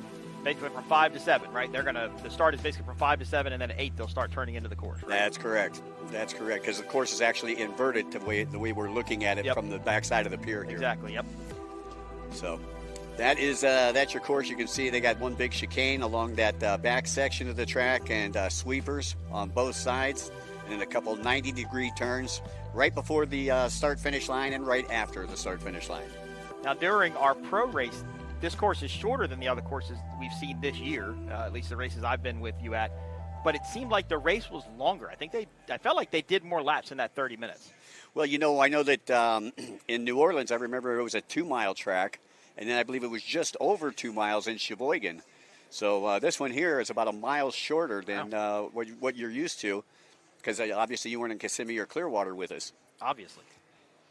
And maybe I just don't have a concept of time, which I've been accused of by other people before. Nobody here, but other people in my life. I don't understand time, apparently. I get that. Well, taking a look at your lineup here, it looks like in pole position. And then what they do is they draw for your position. When they come in and they actual register, they have a bag full of chips, and you pull out a chip, and wherever your chip is, that's where you start online. Okay. So it's going to be Armando Martinez, boat number 281, will have pole position, and he'll be joined by boat number 20, Martin Busewitz. Boat number 243, 45 is now 243, Michael Bouchard, having to borrow a boat from Dennis Mack, it looks like. Boat number 771 is Gavin Russo. 828, one of our females out here with us today, Shelby Warman. Boat number 193, your points leader. And boy, he has a huge points lead coming into this one, Mike. 61-point lead. Wow. So, you know, he's pretty much, all he's got to do is finish out there. This is his weekend. Cooper Caldwell on the 193, sponsored by Caldwell Racing at boat number 82 from the Honduras, Jonathan Dent. Yaniel Fialo, boat number 175. Yaniel, I believe, currently sitting 6th or 7th in points, rather. Nathan Daly, who sits 6th in points, will be right behind him, or right beside him on boat number 917. Garrett Lofton, 2nd in points on boat number 114. Benjamin Montel, 724. 38 is Mike Northrup, who's had some very good showings out here in this amateur 300 class, and is currently sitting 5th in points. Boat number 174 is Klein Glidden. And Klein making his way up from the Cayman Islands, representing the amateur 200 class out there. Boat number 706, Noah Daly, sponsored by JetX. Boat number 117 is Andy Martinez. 53 is Gary Holt. And then I believe we've got boat number 59, who's got a huge points. Well, he's not a huge points lead, but got hurt the last race. But he's still got a 20-point lead. So Caden Baldwin, boat number 59, he's the one to watch. Baron Mernick currently sits 2nd in the points, and that is Cooper Caldwell's half-brother on 297. Okay. Sponsored by Caldwell Racing. All right. And he's the one that does the motocross. Okay. Garrett Lofton is now on boat 116, according to timing and scoring, and Clyde Glidden on 174 will now be on boat 45. So some equipment changes here prior to our amateur 300 and 200 start as they complete their sight lap. Well, 3 sight laps just like the pros, correct? Yep. Well, Garrett Lofton, I believe he cracked his boat in Clearwater. Okay. And had some problems with it. He had to go to the Victory Racing, VR Racing 116 boat that loaned to him by his teammate, Vanjie Ramjeet. So he did very well on that 116 boat. Final race last weekend, I believe he took a 2nd in the final race at Clearwater. As you can see him getting lined up out here. This is a this is a smaller field that we're used to in our amateur class. New Orleans, we had a ton of them. Yeah, I think that a lot of the kids going back to school and everything like that, and you know the parents who have kids that are in school, you know, doing the responsible thing and staying home and listening to us. Priorities change. That's it. Sports. Fall sports have kicked into high gear, so we have, I'm sure, parents all over the country may be listening to us at a sporting event right now, watching their kid play field hockey, lacrosse, soccer, baseball, flag football, regular football. Yeah, that was a good weekend last weekend for my team in college football. It was, okay. I don't follow much college football, so I'll turn to my ESPN coordinate, Mikey Young, for the recap of the Ohio State. I saw your shoes. I saw your shoes. I got my Ohio State trainers on today, you know, because that's kind of my good luck charm when the Buckeyes are playing. All right. Not just a bunch of useless nuts up there. They are Ohio Buckeye shoes. I promise you that. I'm looking directly at them. But, we ended up beating the number 1 team last week, Texas. Nice. Alabama getting upset by Florida State. Okay. Florida State getting a 2-touchdown victory over Alabama. As we are set to take off here, ready to go green. Clean and green here from the St. Pete Pier. You're watching the Monster Energy P1 Aquacross Nationals presented by Cycle Springs. Just like our pros, this will be 30 minutes plus 1 lap. Now you got to figure the usual suspects are going to be up there toward the top. Cooper Caldwell, Garrett Lofton, Mike Northrup, Michael Bouchard. Now, an interesting fact about Cooper Caldwell, he is one of the only racers here that I know of that can actually has the option to ride either a Yamaha watercraft or a Ski watercraft. Yeah, they carry them both. They carry them both in the trailer. And that looks like Cooper maybe in 2nd there, or whatever the boat on the outside was, because remember his is of a reddish color. Right, it looked like Glidden possibly. Whoever that was missed a buoy though. They're going to be going 2nd place. That's Bouchard with the yellow helmet. So Bouchard missed the buoy, so he's going to have to go. Green. He's going to the green. Exactly, and that's Caldwell, I believe, just off to his right there. Again, Caldwell coming in with a huge points lead as they get ready to come down the front straightaway for their first lap. And they'll be put on the 30-minute clock. 30 minutes plus a lap here in the amateur 300 and 200 class. As again, we had a couple of boat swaps out there. Now, does Bouchard have to can he do the green buoy at any point, or does he have to do it on the lap in which he missed turn. On the lap on which he missed the turn, or the following lap if he's already passed it. It's not like a joker lane where they can choose to do it whenever they want. No. Okay. No, they got to hit it on the preceding lap. But if it's all the way around the other side of the course, he's got to go all the way around the course, then do it, then get back in. Okay. Right, and that would actually work to his favor because then you got a little bit of time to make up if you've got 3/4 of a course or more. Right. So again, approaching the 29-minute mark here, amateur 200 and 300. Now the one thing here that's different than the pros, Mike, is that we'll get into lap traffic fairly quick here. Okay. Because you got the 200 horsepower boats and the 300 horsepower boats that are out there that are combined with each other. I believe 771 is our leader, Gavin Russo. Gavin from nearby Bradenton, Florida. Works with his dad over at Russo Marine. And I believe that is Russo that we're taking a look at right there. Beautiful. I love the colors on that boat, the blue and the silver. Currently sitting 19th in points. So looking for his best finish here of the 2025 campaign. Probably not going to win the championship this weekend, but would be a great way to end the season on a high note if you can get a moto win or possibly an overall for the weekend. Yeah, he would need some divine intervention to win the championship. He would, yes. I don't think there's even that much divine intervention in the world to make that come together. He'd be the only rider pretty much out there riding at this point. Right. Again, currently sitting in that top spot. That'd give him 25 more points, but again, with only 31 coming into this one. And I believe that's 243. I think that's Klein Glidden. Well, now it looks like, I'm sorry, our leader, according to time and scoring, is called Cooper Caldwell's in the lead. So we could have Caldwell followed by Bouchard. Because remember, Bouchard changed from 45 to 243, and then Klein Glidden took 45 instead of 174. I'm watching our time and scoring for an update, but they did say 193 is in the lead. Uh-oh. It looked like down? Yeah, it looked like we got a rider off the boat there. You can see that rider there going they are, way wide. Maybe we can on that. Really hard to tell who that is. Yeah, the way that the sun is, the way that the glare is right now. And we were about just under 27 and a half minutes plus a lap to go. So it looks like that rider is up on the course marshal boat.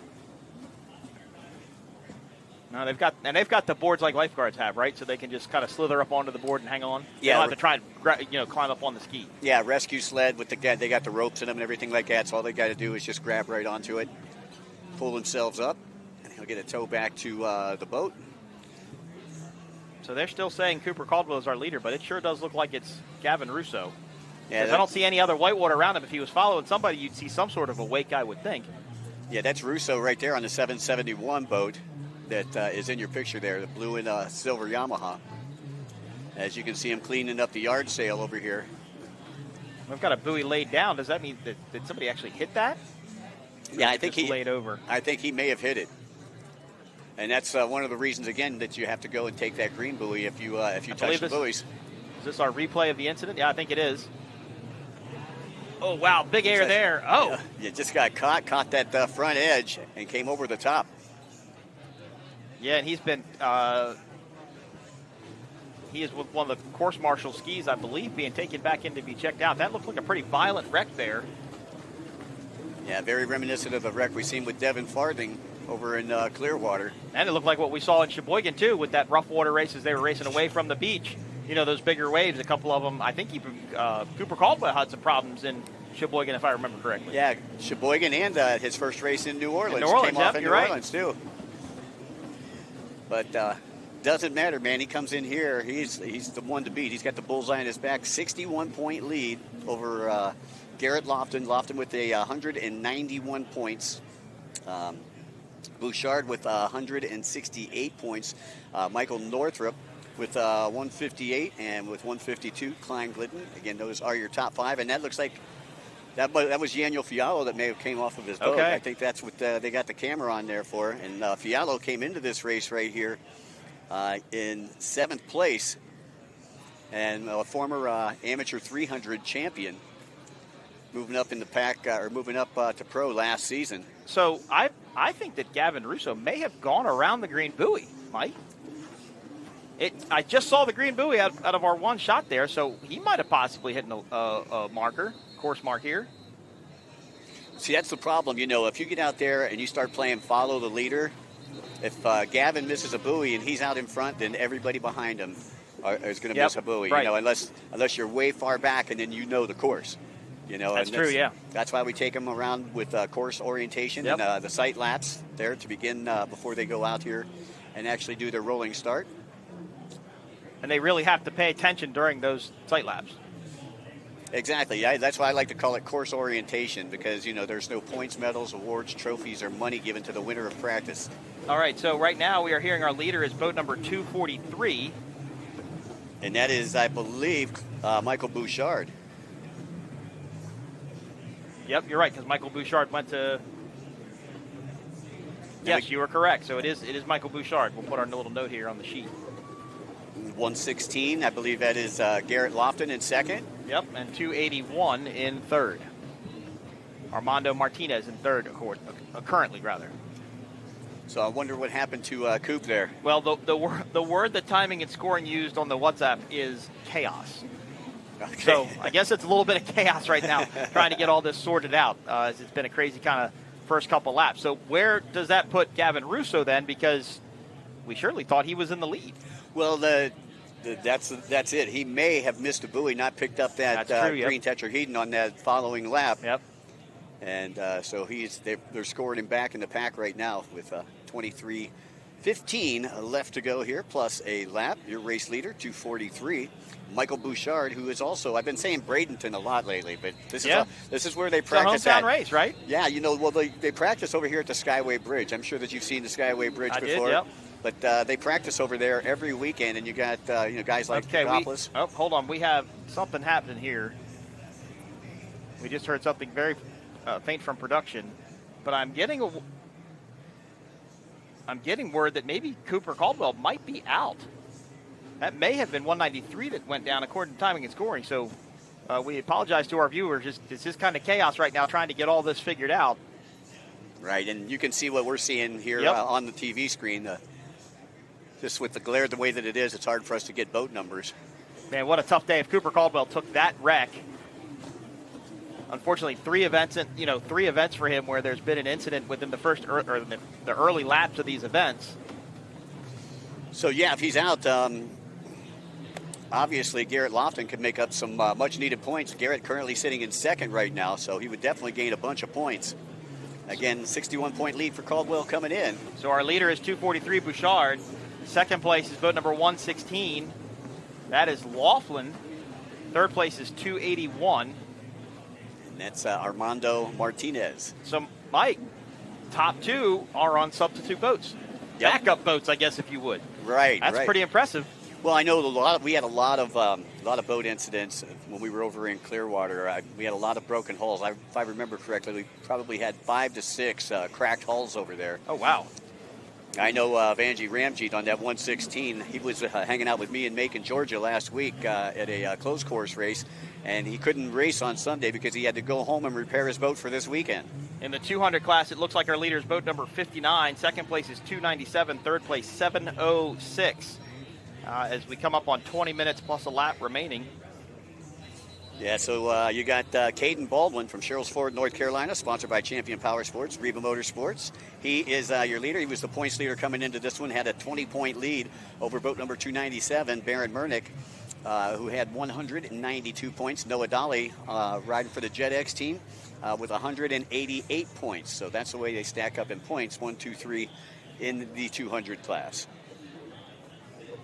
And now we are under 21 minutes remaining in this event as we look at boat number 116, currently in second in the amateur 300 class. Garrett Lofton, and that boat's putting in a lot of laps.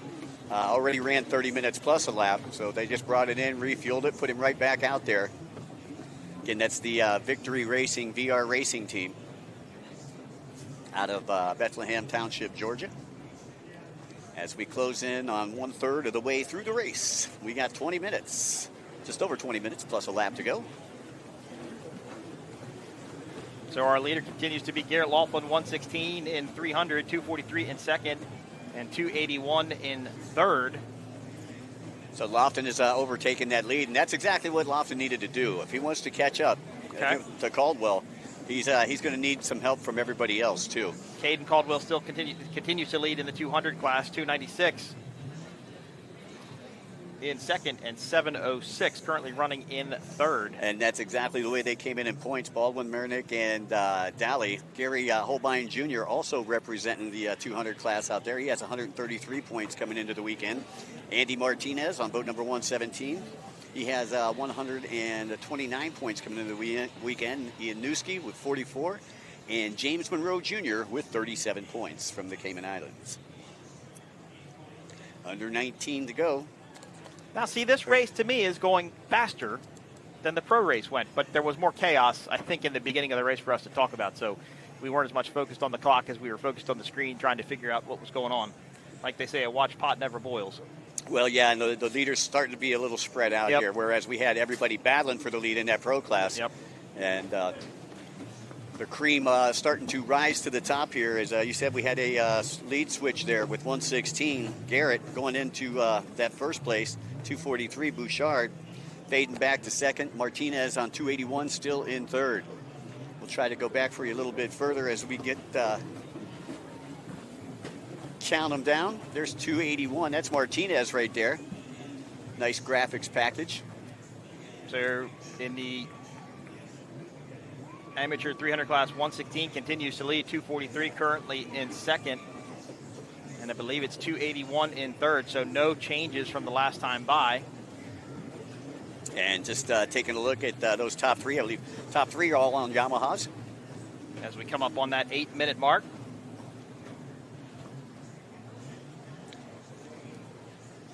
So once again, started out with a nice breeze this morning, Mike, and unfortunately... Can you read that? Thought you'd get a kick out of it. Unfortunately, the breeze has went away, but the sun stayed out. They did. 200 class, 59 continues to lead, 296 in second, 706 still currently running in third. And I'm looking at this battle on the screen here, up on the right-hand side of the screen, and it looked like they got together just a little bit. I was looking at the WhatsApp. I apologize. So you got Lofton, Bouchard, Martinez still running 1, 2, 3. So no lead swapping that last lap around. So two backup boats still currently 1 and 2.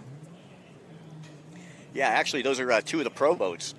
Well, I say backup boats, but they're pro boats, right? Yeah, I mean, backup boats for riders that had issues with their current boats, but they belong to somebody else, correct? That's correct. Okay. So you got to wonder how, if these were set up just for the pro class, because you can put some go fast parts. In the pro boats, yeah. So I'm sure that these guys are going to be getting looked over by Adrian Wilson down there in technical inspection. Caden Baldwin, Baron Mernick, and Noah Daly in the amateur 200 class. Baldwin getting hurt in Clearwater, not able to finish any 3 of the races. So Mernick was able to climb back into the points chase. Okay. Now only 20 points out, but. Yeah, Baldwin had like a 75-point lead going into Clearwater, but he got 0 points in Clearwater, so. Because of the accident. Yep. Yeah, it came off of his boat. He said he hurt his back, but before the race was out, he was already back from the hospital, so.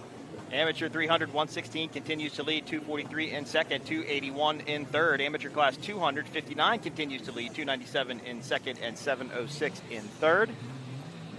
So everybody's kind of starting to settle into their groove as we come up on the halfway point, just a little over the halfway point of this 30-minute plus 1 lap moto. This is the second race. They will reset the course after this, Mikey Young, and we will get our first offshore powerboat race underway. 8 boats in Class 5 for our first race of the day. It'll be bracket classes 700, 600, 500, and 400. Race 2 will be Mod V, Super V, bracket class 200, and Cat 300. Then we'll do a helicopter refuel. Factory stock race number 3, 8 boats in factory stock. I'm super pumped about this one. Some boats we haven't seen all season long making their debut here for the Monster Energy P1 Triple Crown Series. And then race number 4 will be Class 1, a boat we haven't seen all season in Class 1. WHM will be here, the yellow boat with Billy Rolfe and Jay Muller. And then Superstock. 15 boats in Superstock. And I am super pumped about this one. We will be joined by Speed on the Water's Matt Trulio for the Class 1 race today, so he'll be coming up to the booth a little bit later on to help us call the big boat race of the day. As we come to the halfway point, Mike, 15 minutes. Well, I'll tell you, Garrett Lofton making it happen. That's exactly what he needed to do, especially if Caldwell did go all the way off the track. If Caldwell stays out there, he'll still get some points. but if he went off the track, he won't get any points. Taking a look down here, it looks like I think we had 12 total riders in the amateur 300 enduro. So everybody will get points as long as you've completed 75% of the race. At the halfway point, 1:16, Garrett Lofton continues to lead in the amateur 300 class.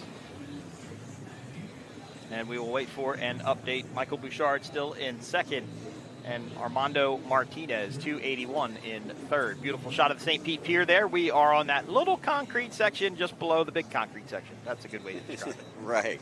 And that's the VIP tent there down on the bottom. Mike, I think out of all the races we do and all the races we go to, this is probably the best VIP. I mean, you're literally standing on top of the water here. Everywhere else, you're on land, you're on a point of land, like you go over to our right where the airport is. That's what you're kind of watching from here. I mean, you're almost part of the race course here at St. Pete. Yeah, it's actually, you're looking down at the racers as they come by. And it's kind of like one of those, I know there was an old motocross commercial where the guy was coming up to a berm turn and then roosted the guys in the crowd. And the guys in the crowd, they're all happy with the mud on their face. And so the folks here are probably getting a little splash every now and again. Racers feel a little bit different in motocross about getting pelted with rocks for 30 minutes, but, you know, the fans love it. I got roost from Kevin Windham. Right, exactly. I'm putting it in the glass and keeping it. K-Dub got me. So again, just about 13 and a half minutes left to go. There is your race leader, boat number 116. He's on OPP, Other People's Personal Watercraft. Again, that boat belongs to Vanjie Ramji. He's a part of the Victory Racing, VR Racing team. Nothing has changed in our top three in either class. So as I mentioned earlier, everybody kind of getting settled in here. Kind of find to start their groove and start their rhythm. Although you said getting up into lap traffic, that could have an effect as we are now under 13 minutes plus 1 lap. And I'm still wondering what happened with Cooper Caldwell. We hope he's all right. Once again, you can see the haze there from the sea mist coming up. And I tell you, to be out there on the water and riding, after they come past the pier, they make that 90-degree turn and go back out into the Aqua-X. The glare is not any better, is it? No. I mean, so could you imagine riding into that glare? I mean, I can't even. I can only look at you or the screen. I can't even look out there and look at that. But this is what we get in Key West too. But it's different in Key West in the morning, because we're facing west in Key West. It sunsets away from us. So Sheboygan, though, we were facing east, right? And the sun was in our faces as it came up and then went behind us. Well, we got a lead change here. We have 116 Lofton still out in front, but Armando Martinez is on the move. Just got past Michael Bouchard on boat number 243. And he's got plenty of time with just under 12 minutes to go to set his sights on our leader, Garrett Lofton. As you get a good shot of what the teams do as they run away from St. Pete Pier. Nice drone footage right there. As you can see that VIP area right back here at the end of the pier. Now that's a rider slowing there. Hard to tell who that is. Caden Baldwin, Baron Marinick, and Noah Daly still 1, 2, 3 in the AM 200, so no changes there. And we'll try to get a number for you on who that rider is that slowed down, folks. Oh, it was 117, Andy Martinez. And Martinez, this is Andy Martinez. He is in the 200 Enduro. So okay. Any relation to Armando? I believe they are brothers. Okay. Mm-hmm. That would make sense. Now, let's ask a question. If that was Cooper Caldwell, and we've seen it through race control, but we can't physically confirm it, but let's say that it was. Looked like he was taken back to shore, possibly to get checked out for whatever happened. He can't come back in, right? He can't come back in if he goes out on the board. If he goes out on the board, he's out. Yeah. If he gets taken back to the ski on his board, though, that's okay. That's okay. Okay. If it's a transport off the course, away from the course, and he can't come back. Right. Okay. Exactly. Yeah, because he has to be cleared by medical before he can come back in. Right. So just over 10 minutes, just about 2/3 of the way through this one, folks. I think that was Michael Bouchard that we were taking a look at right there. Bouchard still holding on to that third place position on boat number 243. 116 continues to lead in 300, and I believe the 200 class is still 59. Martinez still in second on boat number 281.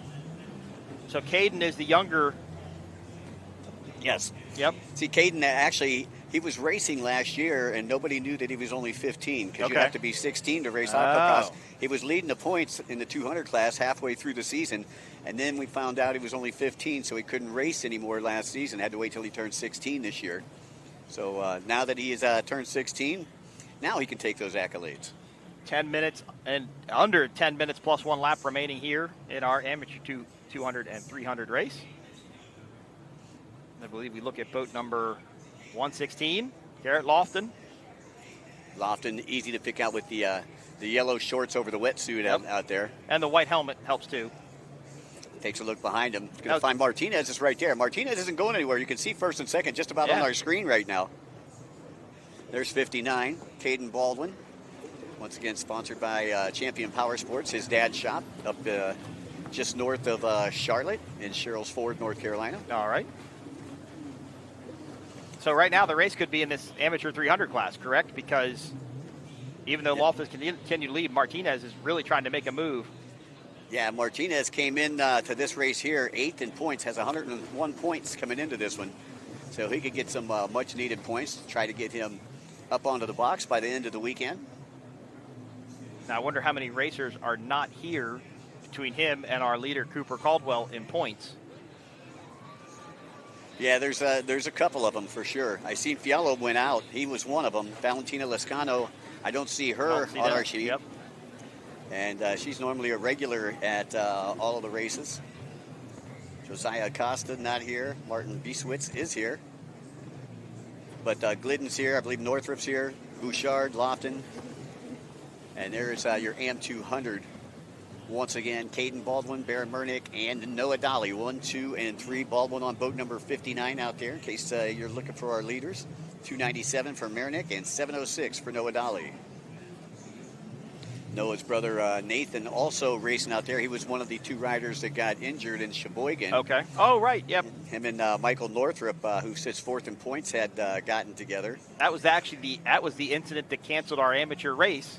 Because by the time they got them out of there, I think the weather had kind of started turning bad again. And I don't think, didn't we not get that race in? I don't remember. No, we didn't get the race in. It was so chaotic it wasn't chaotic in Sheboygan. It was actually kind of drab because the weather took away from everything. But it was a little hard to remember exactly what we did there. I don't think I've ever seen fog roll in like that, where you couldn't. No, it was crazy. Literally couldn't see the water from our hotel deck. And as you remember, I went walking down into the racer village there to try and get something to eat. And thanks to Coco's monkey, first off, because she walked up, she goes, here, you're going to need a sweatshirt in about 10 minutes. And I looked over to the east, and I could just see it coming. And then all of a sudden, I couldn't see the marina, and then I couldn't see the lighthouse, and it rolled in, and I thought in my head, I'm like, man, this is really going to mess up our day. And unfortunately, it did, because we never really got to go racing again after that. Yeah, well, hopefully we'll make up for it with some more good times today. Still got 116, 281, 243 in the 300 class, but 281 is challenging as we are just under a minute to go. And our points battles in the bracket class and spec class racing for offshores are epic in the Monster Energy P1 Triple Crown Series. Remember, it's a low-scoring points system. For example, in Class 1, Falco Racing has 2 points. Monster Energy MCon has 4 points. And it's a low-point scoring system. And there's a boat that hasn't raced in the other 2 Triple Crown events here this weekend that could be a spoiler. There's a couple of boats in each class that have not joined the other Triple Crown events. They've come here. And so it could make a big swing in points this weekend for people that are trying to get the first ever Monster Energy P1 Offshore Triple Crown. Right, exactly. With a lot of those drivers and throttlemen not getting any points in Sheboygan. And I think Michael Taylor is with Michael Northrup, who is out of the race.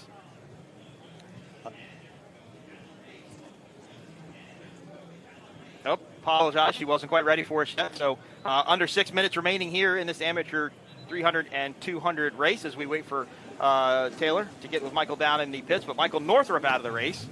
Yeah, tough break there for Michael Northrup. Like I said, he came in 4th place in points, had 158 and only 10 behind Michael Bouchard coming into this one. So again, if we're looking at 281, Armando Martinez, who's 8th in points, who is charging through the field between the boats that are not here, boats have now retired.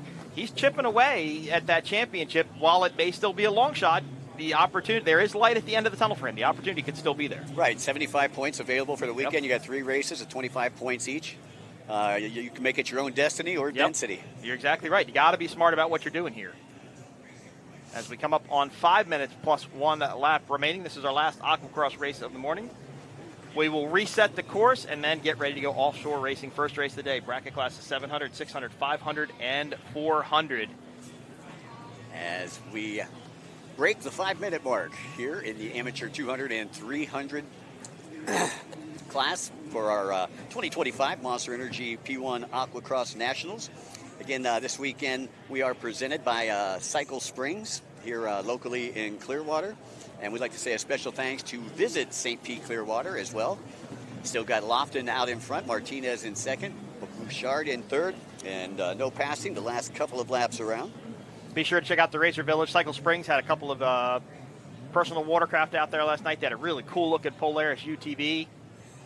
Got a Yamaha jet boat out here today, so got some cool equipment, cool stuff out here from Cycle Springs. Of course, you are watching the overall event. It's the 2025 Monster Energy P1 Offshore St. Pete Powerboat Grand Prix presented by Visit St. Pete Clearwater. So real quick, while we've got some time here, Mike, let's talk about coming up. I mentioned it a couple times earlier today. Bracket Class 500 has 8 boats in it. Wow. Okay. In points for the Monster Energy P1 Triple Crown, Tunnel Vision has 2, Yabba Dabba Doo has 4. And now you have 8 boats. You have 6 other boats that can come in and jeopardize your championship. That's the right word I'm trying to think of. Jeopardize your championship. Well, they've only had a chance to race once this year. So, you know, in New Orleans. And, Class 500. No, Bracket Class 500 ran in Sheboygan. They were one of the only races that we ran on Saturday. Okay. Because they raced Saturday and Sunday. Bracket Class is only raced on Saturday. And we ended up getting that race in there. As race control for the Offshore group just starts to show up. Stu Slotnick and Val Fiorillo walking up here. Right on. Coming up on 3 minutes in a lap, Mike. There we go. Take a look at that St. Pete skyline right there. Beautiful, beautiful area. If you've never been here before, make sure you put this on your bucket list. We are hanging out over at Spa Beach right here by the pier. Beautiful downtown area. Now under 3 minutes plus 1 lap remaining. Let's see if can Martinez get up there with Garrett Lofton and make a run for that lead? He needs to. That would be very beneficial to him if he can get in that point. If he can get in the lead now with all that's happened in this amateur 200 class, that would really be beneficial for him. Doesn't have to, I don't think, but it would be helpful. Now on the other side, Lofton don't want to give up that lead. He wants to take that extra 5 points, the 25 points. I give him 216 going into race number 2, which is happening a little later today. And once again, I believe 252 is what he needs to get to. That's where Cooper's at. And if Cooper came off, he won't get any points. So this could really tighten things up and make things interesting. And I kind of, I don't want to make it anything weird for you, but I kind of blame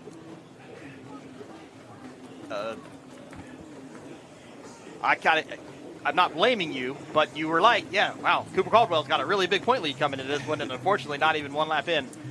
Look what happened. And the announcer curse. The announcer curse, we kind of made that happen a couple different times there. Well, Coop's a rock star. I'm sure he'll be back out there and race. Well, he's a young one, too. I mean, he's a rubber band, right? He's going to bounce right back as we come up on 1 minute 30 plus 1 lap remaining. Again, it looks like things have actually calmed down a little bit from what it's been this morning. The wind has, like we said, wind kind of just went away. We had a nice breeze, a 12-mile-an-hour breeze earlier, and now it's kind of stale up here. As we look at Garrett Lofton, your leader in amateur 300, and Armando Martinez, 281, currently in second. It's a long shot for Martinez to get anywhere up close to this championship. As I said, though, it's not out of the realm of possibilities. But Garrett Lofton with this 25 points is really going to chip away at Cooper Caldwell's lead and kind of put himself in a good spot. And especially, we don't want this to happen, right? If Cooper got hurt and can't race for the remainder of the weekend, that really changes things. Now we're not saying that's what's happened. We don't even know if it's Cooper Caldwell 110%, although we haven't seen him, so we're fairly confident with that. But a lot of things could change here once we get an update. And meanwhile, back in the 200 class, it looks like Caden Baldwin going to extend that lead. Came in with a 20-point lead. That'll give him a 25-point lead going into our second race, which will happen this afternoon over Baron Murnick. And Murnick out there and Caden. Matter of fact, all your 200 riders out there on the FX HOs. Once again, when you hear us refer to 200 and 300, that is 200 horsepower versus 300 horsepower boats. And the pros are 380. So, Mike, the pros are how many horsepower? 300. 300. Okay. Well, you got some of the Sea-Doos that are 325. 325. That was I said 380. 325 was the number I couldn't remember. No, I'm not. So did they have to do something for parity to make it even with the 300 horsepower for the Yamaha? Yeah, what they do is they mess with the rule book and they make sure that you're equal out there. Okay. That you're not going any faster. Very much like your bracket classes. Okay. Yep. And these are our top two as the clock has hit 0, Mike. And so next time by, it should be the white flag lap. Yeah, I think that they came just before they were breaking out the white flag. So, which is not what happened in our pro race. No. So these Tory Snyder, he got, and that, didn't know he was sick at the time. That really worked out well for him. He was probably quite happy to see that because he didn't have to expend that energy to go one more lap. That's the thing about timed racing. If you cross that finish line with 1 second left, you've got to go 2 more full laps before you get the checkered flag. So, right. It's a little bit harder to anticipate, how many laps you're going to have left to do towards the end. And luckily for these guys out here this weekend, only a 1.4-mile track as compared to a 2-mile or 2-mile-plus track that we had in New Orleans and up in Sheboygan. Tory Snyder probably back in his hauler or whatever he's got sitting over there in the air conditioning. Rinsed off, got the salt water off of him, and hopefully he's getting some rest and gets ready to come out for our afternoon pro race here in Aqua-Cross. So this should be the white flag lap for our leaders. Yeah, for our amateur 300 and 200. Once again, Lofton, your leader in the 300. Baldwin, your leader in the 200. We'll take a look at Lofton right there. So, again, closing in on a race 1 victory. Again, sponsored by Victory Marine and VR Racing. There is the white flag. Less than a lap to go for Lofton. And he could be 5 points closer to an overall title. Great shot there of our scoring crew. Tara and her team out there spending the day bobbing around on the water. You got to wonder when they get off that boat, are they still bobbing? I feel like I want to kind of fight for them to get something bigger to be on timing and scoring because, they're looking at a clipboard, right? I mean, they're recording things as they go by. That thing is bobbing and weaving and moving back and forth and can't be a very big, easy job. So if you live in the St. Pete area and you have something, let's say, that's over 35 or 40 feet, I think they'd probably take 26 feet at this point right. To get out on there. Please consider volunteering your time to our timing and scoring team out there to give them something to be on. But thank you to all of our volunteers who bring their boats out here to help us be support for the P1 Offshore and Aqua-Cross series. Don't want to take anything away from you guys. It's a beautiful sportsman boat. I'm a sportsman myself. Love the brand, love the quality. So I can appreciate that boat for what it's worth. All right, white flag. Less than a lap to go for your race leader, Garrett Lofton. And Lofton looking to, again, take home an extra 5 points here. Again, the way that the points work, 25 for first, 20 for second, 17, 15, 13, 11, and then 10 through 1. But there is your race. So where is Martinez in all of this? He was there with him, and we don't even see him come in the shot. There he is. That's him there. Okay. Yeah. So it looks a like lot of lap traffic to contend with too, though. I mean, you can see Lofton's having to kind of move around a lot to get the clean water. Yeah. But Martinez is having to do the same thing. When it's this close, there's no real advantage or disadvantage to lap traffic. So I believe he'll come down the front straightaway here. Out comes the checkered flag, and this will do it. Garrett Lofton, again sponsored by Victory Racing and VR Racing, taking the win here in the amateur 300 class. On a different boat than he normally runs. Notice I didn't say it was a backup boat. I just said it was a different boat. Well, I'm sure him and Vanjie spend a lot of time on that boat together. They practice together up there in South Georgia. Looking for number 59 to come through. There's 59 right there. That is Caden Baldwin, winner of your 200 class. Again, coming to us out of North Carolina, running the Stars and Bars here this weekend. Looks like he's sponsored by Fly Racing and Riva Racing. There's Lofton coming up to Caden Baldwin, and they're going to congratulate each other on being masters of the universe. How long has Riva Racing been around? Riva's been around for like a long time. Yeah, since the late 80s. Is it really? Okay. Yeah. I was going to say, I was thinking maybe about mid-80s. Yeah, mid to late 80s, I would say that. They're kind of the longest running in the game then, right? Mm-hmm. I'm not trying to promote them. I'm just conversation. They're the largest aftermarket parts supplier in the world as well. And they came out when it was all two-strokes. Yep. When it was all big chamber pipes and, you really couldn't, you could bore the motors over, but there was no fuel injection, put a bigger carburetor on it, different water box, bore it over, but, the ignition system kind of is what it was, and, it was really just building a motor. These things, it's computer programming and fuel injection and map sensors and O2 sensors and superchargers and everything. So we go back to race highlights for our amateur 300 and 200 event. Let's take a look here at the highlights. As you can see, Off to a good start right there. It looked like Caldwell had a pretty good start right there, as did Klein Glidden. He had a good start. But I think that was, I apologize, got hung up on my words there, but Gavin Russo, I believe, missed a buoy. And that was the Caden Caldwell wreck. That was Cooper Caldwell. That was the Cooper Caldwell wreck. That's kind of what changed the outcome of this whole event. That was a big wreck. And we believe he was taken off in one of the backboards. Oh! Yeah, and you can see he got his chocolate and his peanut butter as they were coming down the front straightaway. I believe that was Baldwin and Baron Murnick. But after the Cooper Caldwell incident, it was Garrett Lofton who took the lead and never looked back. Martinez gave him a good chase, though. Garrett Lofton taking the win in Amateur 300 and Caden Baldwin taking the win in Amateur 200. So our Amateur 300 race number 1 provisional top 3, 116. Garrett Lofton took the win, 281. Armando Martinez took second, and 243. Michael Bouchard took third on some OPP. And again, provisional means these boats will have to go back and be teched just like the pros.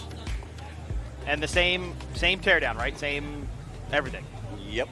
Yeah, they choose something different every week that they wish to tear down or they want to take a look at.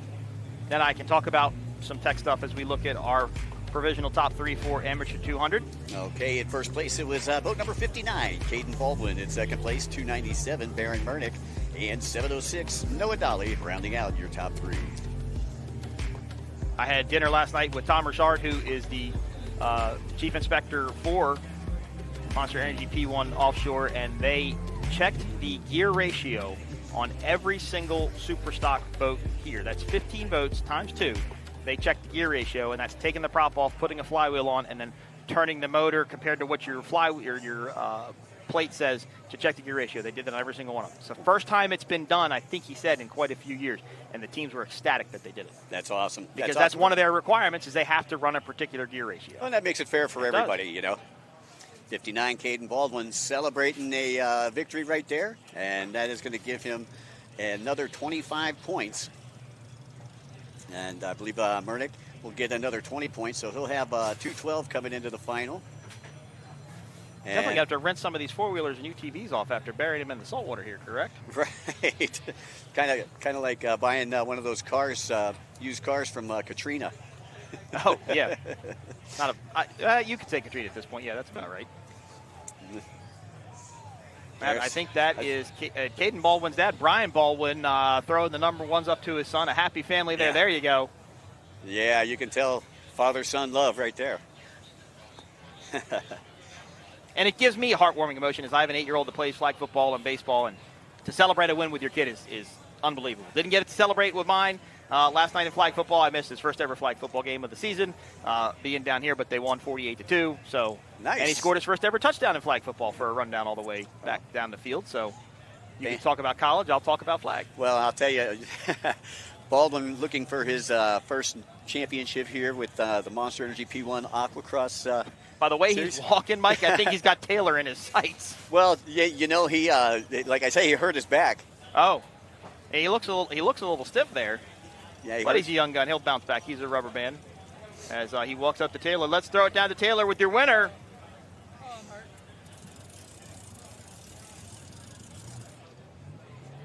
Caden, what an incredible win. I just saw that celebration you had with your father. What does this win mean for you here? Well, obviously I got hurt in Clearwater, and it just means that even if I'm hurt, I can still come back and, win. I'm still as good as I used to be.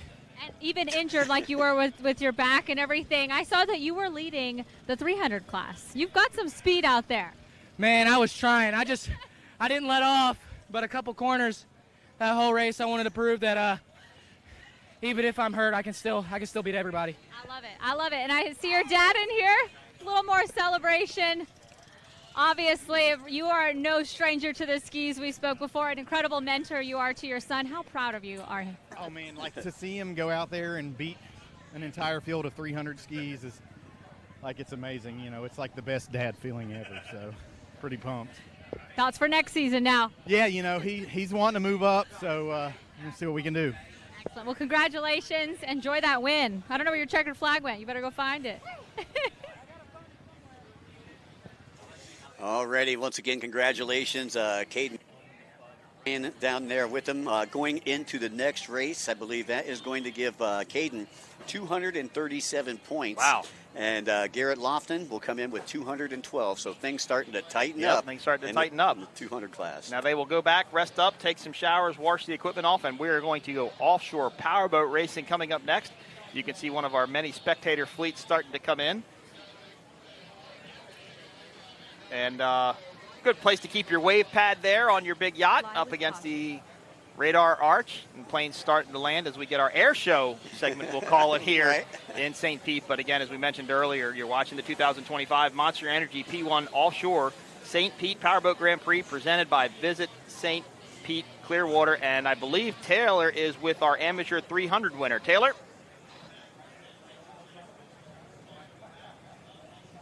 Down here with our 300 winner, Garrett Lofton. What an incredible battle that was out there.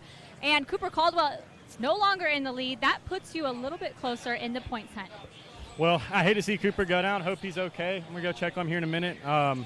Obviously, pretty good ride. GP beat me to death, but I pretty much just got to go 1-1 the next two, and hopefully I can get ahead in the championship points and just tough it out. So other than that, that's all I got to do is just win. So They don't call it endurance for nothing, right? It's definitely a battle out there. What do you have to do to get ready for another race tomorrow? Probably just going to rest tonight, make sure the ski's good, and just probably sleep a good bit tonight and get something to eat. So other than that, just rest.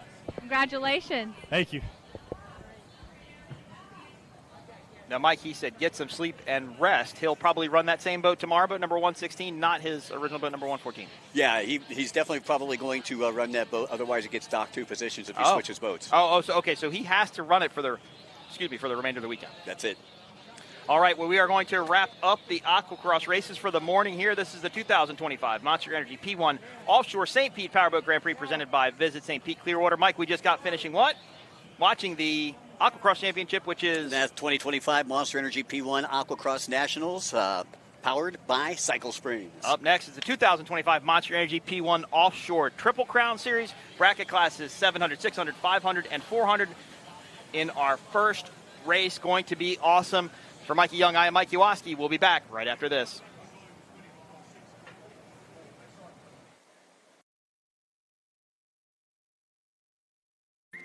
Head to St. Pete Clearwater for more.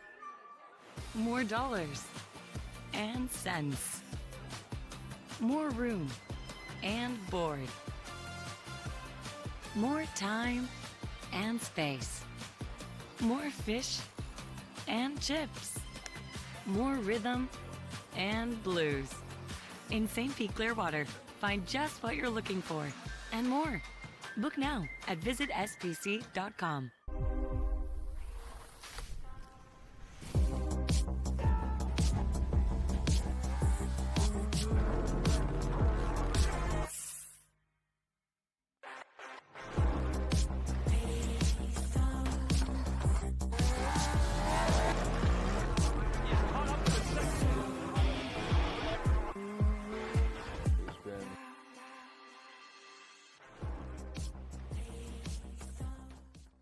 It takes your breath away. That's how you can tell. You found the perfect landing spot. The vacation home capital of the world. Trade out the traditional for your own private sanctuary. Your own splash, your own snacks. Bring the whole family. Make it 2 families. And while you're soaking up the fun, never forget what's at the heart. It's big and it's bold, day after day. Welcome to More Than Special. Welcome to Kissimmee, the big, bold heart of Florida. Powerful, majestic, recreational. At Progressive, we treat your outdoor vehicles like the noble creatures they are. And when you bundle them with your home and auto, you can be sure they get the 24/7 protection they deserve. Yeah. There you go. So they're always ready for your next adventure. Because that's just how we do it around here. Around these parts, around them parts. It's just how we do it here.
to St. Pete Clearwater for more. More dollars and cents. More room and board. More time and space. More fish and chips. More rhythm and blues. In St. Pete Clearwater, find just what you're looking for and more. Book now at visitspc.com. Powerful, majestic, recreational. At Progressive, we treat your outdoor vehicles like the noble creatures they are. And when you bundle them with your home and auto, you can be sure they get the 24/7 protection they deserve. Yeah. There you go. So they're always ready for your next adventure. Because that's just how we do it around here. Around these parts, around them parts. It's just how we do it here.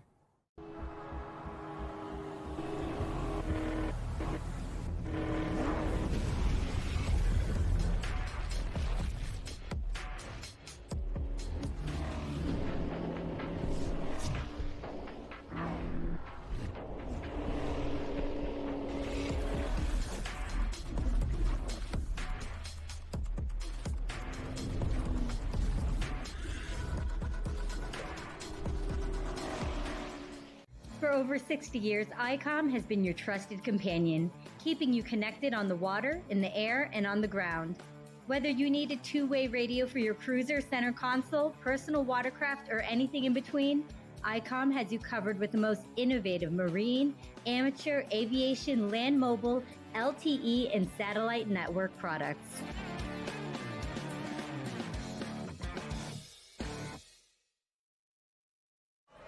It's time to turn it up to 11 and ride full blast. The all-new Jet Blaster series from Yamaha. We didn't just create a new wave runner, we invented a whole new way to ride.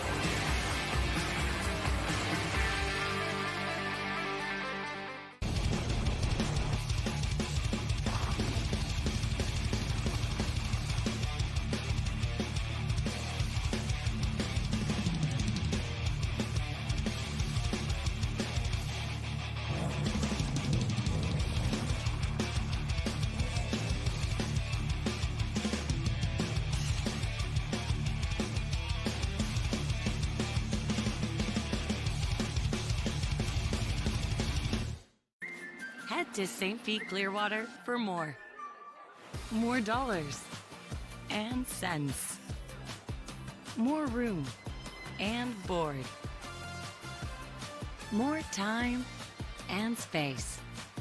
More fish and chips. More rhythm and blues. In St. Pete Clearwater, find just what you're looking for and more. Book now at visitspc.com.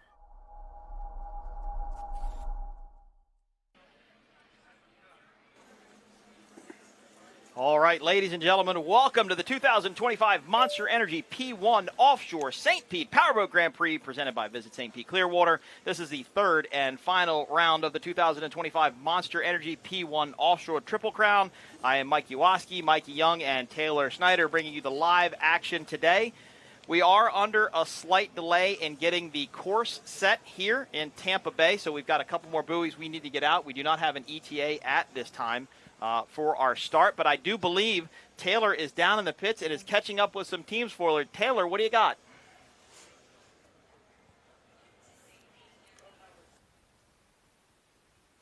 Welcome back to St. Petersburg, Florida. Aqua-X Racing is almost over with. We are ready to get started with some boat action on the water. I'm Taylor Snyder, and let's do our opening ceremonies for the race action today. Let's start with our invocation. I'd like to bring Jim Black up here to give us a prayer. Thank you. Let's pray together if you do that with me, please. Our Heavenly Father, we do thank you for your love to us. We thank you for this day that you've given to us today. The water and all the teams that are gathered together, the fellowship that we enjoy. I pray that today you'd give us a good, safe day of racing. I pray you protect the racers, the crew, and of course those who are spectating. God, meet every need that we have today, and might we appreciate all that you've given to us. And Lord, we'll thank you for it in your name, Jesus. Amen. Thank you, Jim. Next, we have our national anthem. But Andy Velo, come join me for a second. This is not your first time here at the Monster Energy P1 Offshore Triple Crown Series. You've been able to join us, but tell me a little bit about what you do and your affiliation here. Yeah, so I'm a country music artist with Monster Energy, and it's just an honor to be out here with my team MCon folks, and for the last stop on the Monster Energy Triple Crown. Just traveling really the world now, playing country music for folks. Excellent. So, yeah. Well, let's take a small pause from country music, and if you wouldn't mind singing our national anthem, please stand.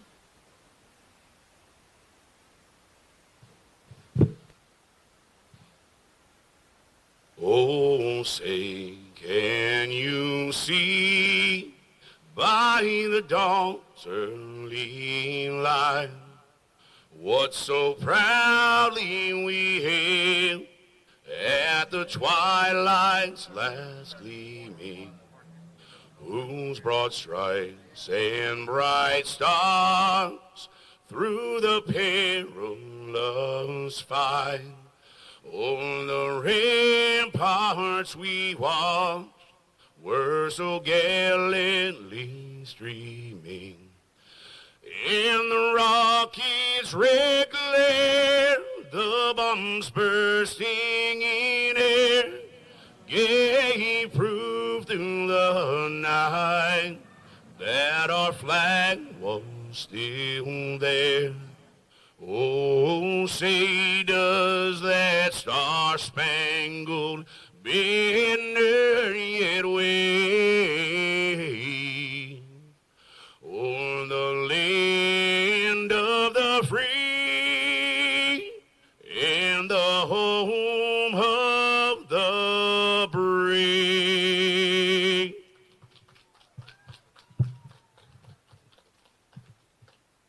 All right, without further ado, let's get to some racing. I'm going to throw it up to the guys in the booth who are going to be bringing you all the race action today, Mike and Mikey.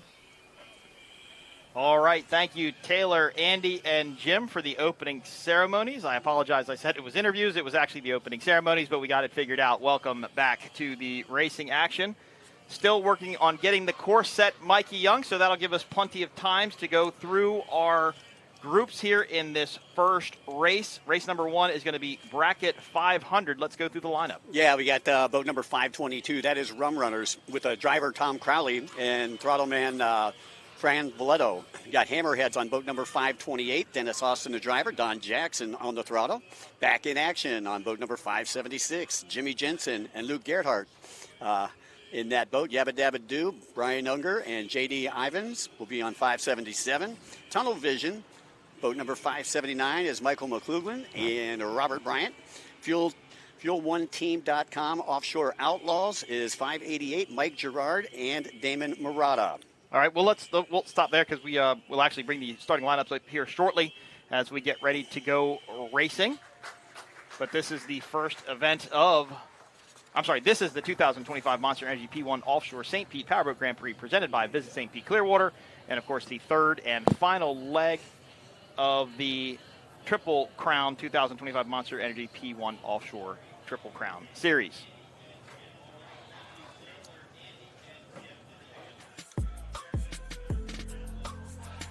Monster Energy P1 Offshore Triple Crown is brought to you by Progressive Insurance and by Visit St. Pete Clearwater, America's favorite beaches, and so much more.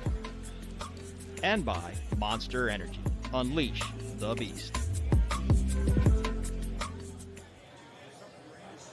All right, of course, the Monster Energy P1 Offshore Triple Crown Series, sponsored by Monster. Unleash the beast. We'll see the Monster Energy MCon skater come out in Class 1 later today.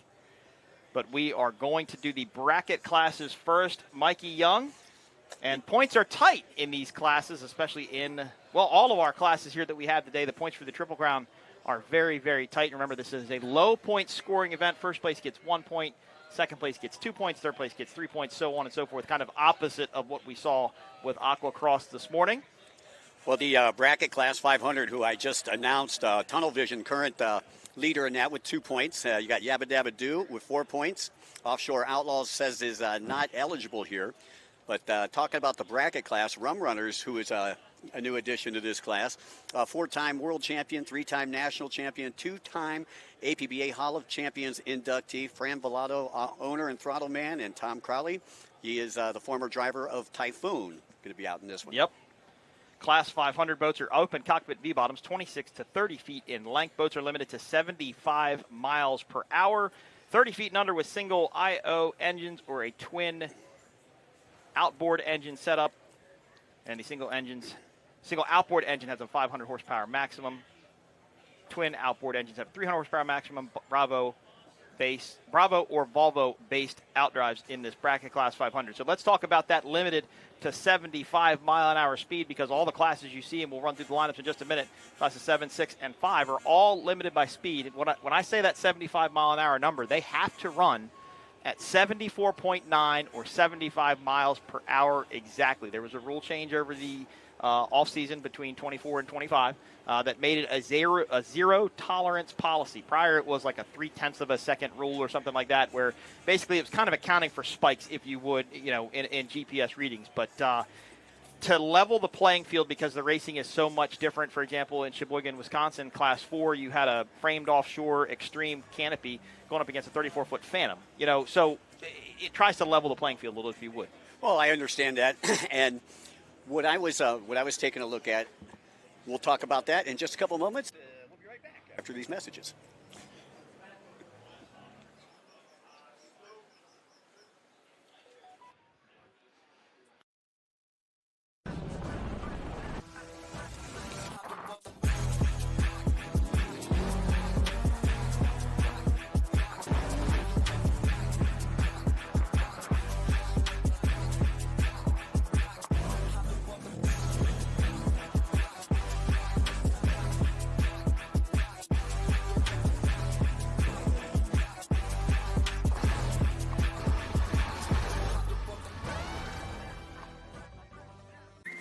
Head to St. Pete Clearwater for more. More dollars and cents. More room and board. More time and space. More fish and chips. More rhythm and blues. In St. Pete Clearwater, find just what you're looking for and more. Book now at visitspc.com. Powerful, majestic, recreational. At Progressive, we treat your outdoor vehicles like the noble creatures they are. And when you bundle them with your home and auto, you can be sure they get the 24/7 protection they deserve. Yeah. There you go. So they're always ready for your next adventure. Because that's just how we do it around here. Around these parts, around them parts. It's just how we do it here.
majestic, recreational.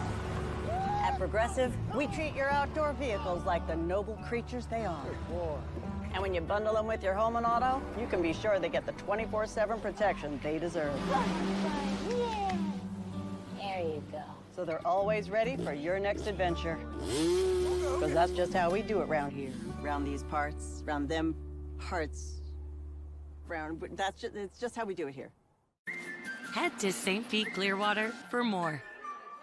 More dollars and cents. More room and board. More time and space. More fish and chips. More rhythm and blues. In St. Pete Clearwater, find just what you're looking for and more. Book now at visitspc.com.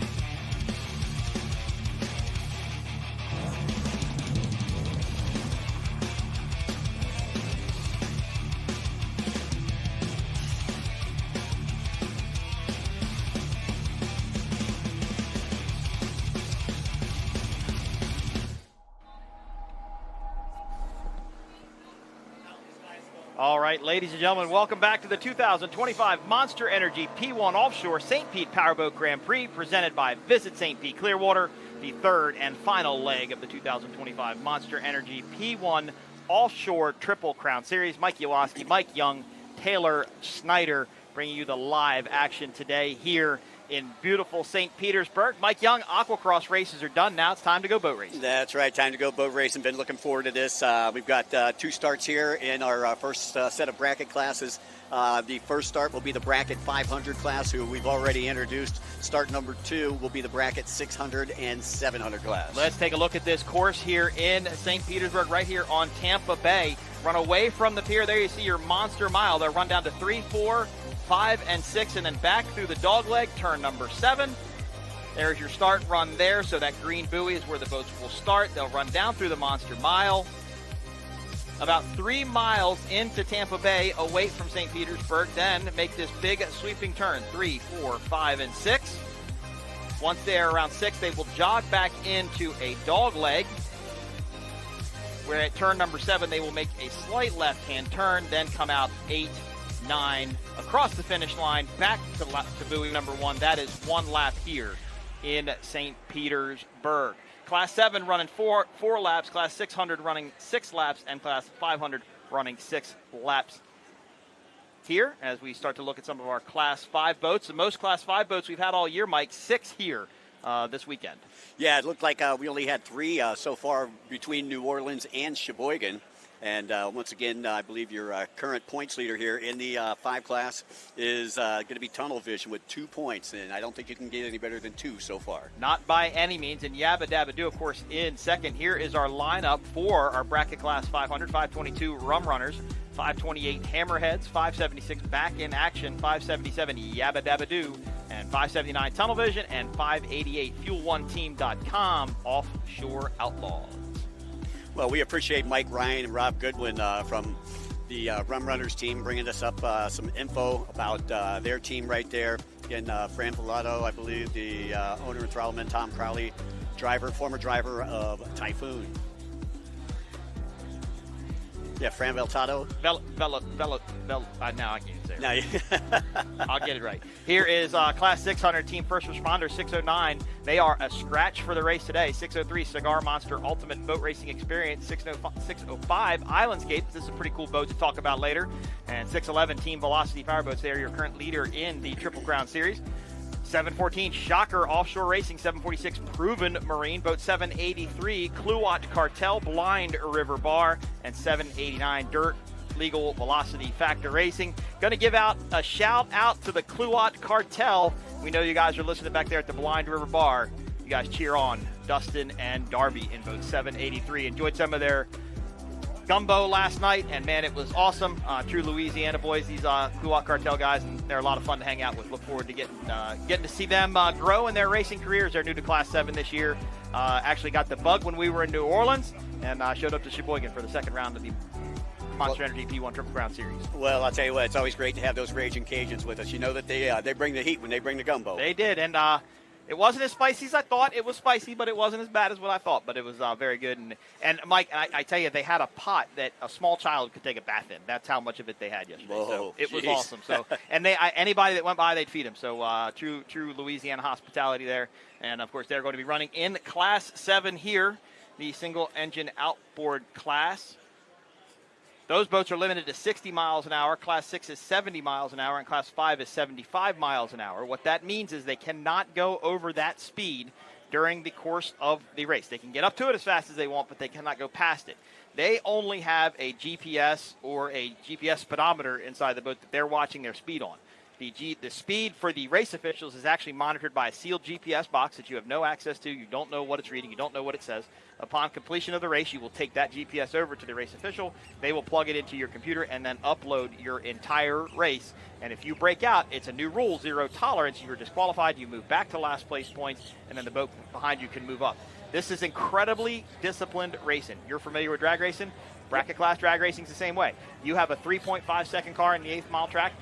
You say, I'm going to go 3.6 seconds in that 8th mile. If you go faster than 3.6, you've broken out. You're disqualified. You can go slower than that, but you have to hit that number as close as you can. Incredibly disciplined sport here. Now, does this mean that you average over your laps? Like, No. say you have 6 laps? No. So This if is you just running. go over. This is just running. Okay. So when you watch these guys run the boats from the drone, you'll look, the throttle man will be looking just at the GPS, and he's just holding the throttle. He's just watching how fast that boat going. He's not looking up. He'll look up occasionally, kind of get a bearing on where he is or what the water conditions might be doing, but he's really relying on the driver to tell him what to do. Some of our spec class, which is Class 1, Mod V, factory stock, where they can run as fast as they need to run, throttle men are still looking at gauges and controls and stuff like that, but they're not watching that speed because they can go as fast as they need to. Here, you're running in second place and you're looking at a 74.6 or 74.7. You're going, how is that guy that far ahead of me and running 75 even? You know what I mean? Yep. And you have to maintain that consistency. As we see, Jim Jackson there has got the yellow flag up on the Cigarette Top Gun pace boat, so he is going to get Class 5 up on a plane, and they're going to get him into that start straight where we saw those green buoys on the course mark, and he can release the green flag all the way up to those green buoys. If they're not in line by then, they're racing at those green buoys no matter what, whether the flag is up or not. That's just time for them to go.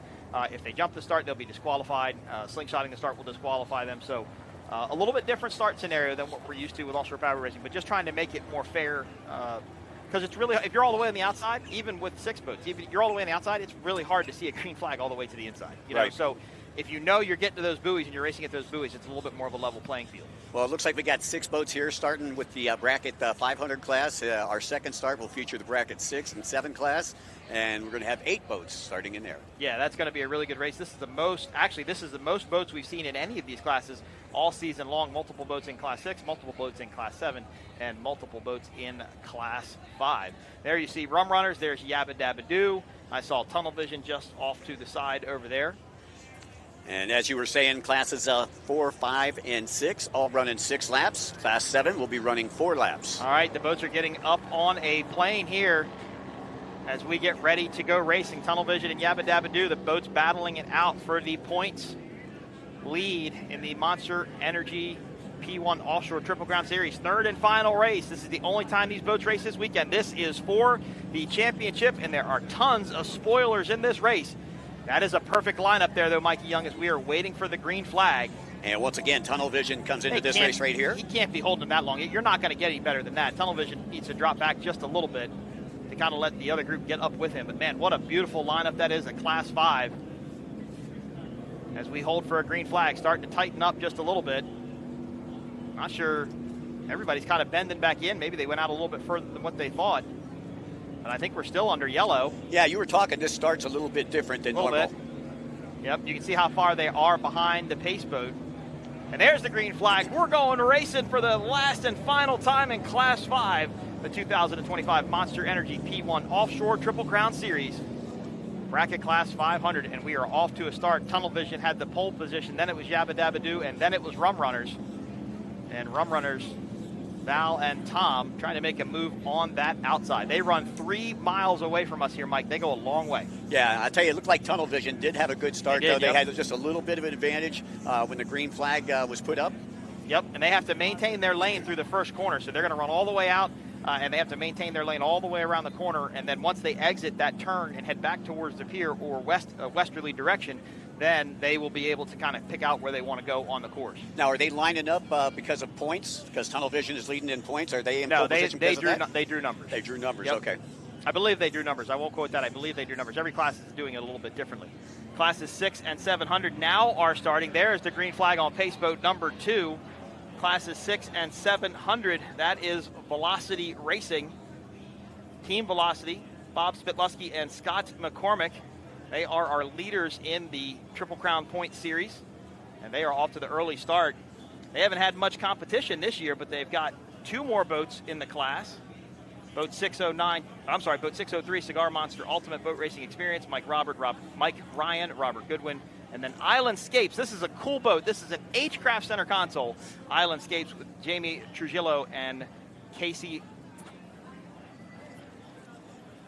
What's called Casey? Well, I'll tell you, you just mentioned the CigarMonster.com team and Ultimate Boat Racing Experience. Your driver again, Mike Ryan, throttle man, Rob Goodman. Look at this battle here in Class 5. That is Tunnel Vision on the inside. I believe that's Rum Runners. And then look, that's 2 more Class 5 boats behind them. So it's a 2x2 battle, Rum Runners and Tunnel Vision, 1-2. I was looking. And this group behind them, I believe that is probably going to be Fuel One Team. Nope, I'm sorry, Back in Action. That's going to be 576. That's the Phantom. That's going to be White Boat on the inside in the second group. And then that's FuelOneTeam.com, Offshore Outlaws on the outside of this group. So this is another scenario, Mike, where bracket class racing is really hard because you may know that your boat can beat that other boat, but you can't. Right. You got to run your speed. Sure, I can go faster than you, but you just can't go faster than me in the race. So while you're back there and you're going, man, I know I can get them, you just got to maintain your speed. And if they pass you, then you're going to be confident that you broke out. But you can't get caught up in what they're doing. You have to run your race. You're going to pay attention, but you have to watch your race. But look at that, almost 4 boats wide headed to the dogleg. Well, you know, when they came into that first turn, I noticed that you had 2 up front side by side, too, and then another 2 back in the back. And I believe Yabba Dabba Doo was on the inside and the back. Yep.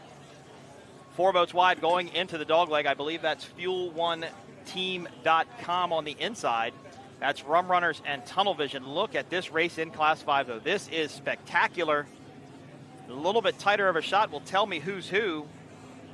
Kind of hard to tell from this vantage point, as I think that's 2 more Class 5 boats in the back group there. 6 boats total, yeah, so that's a 4 in the front and then 2 in the back.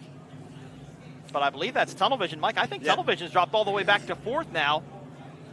Yeah, Tunnel Vision did have that inside line, pole position. But that dogleg didn't work in their favor because they were on the outside of this group.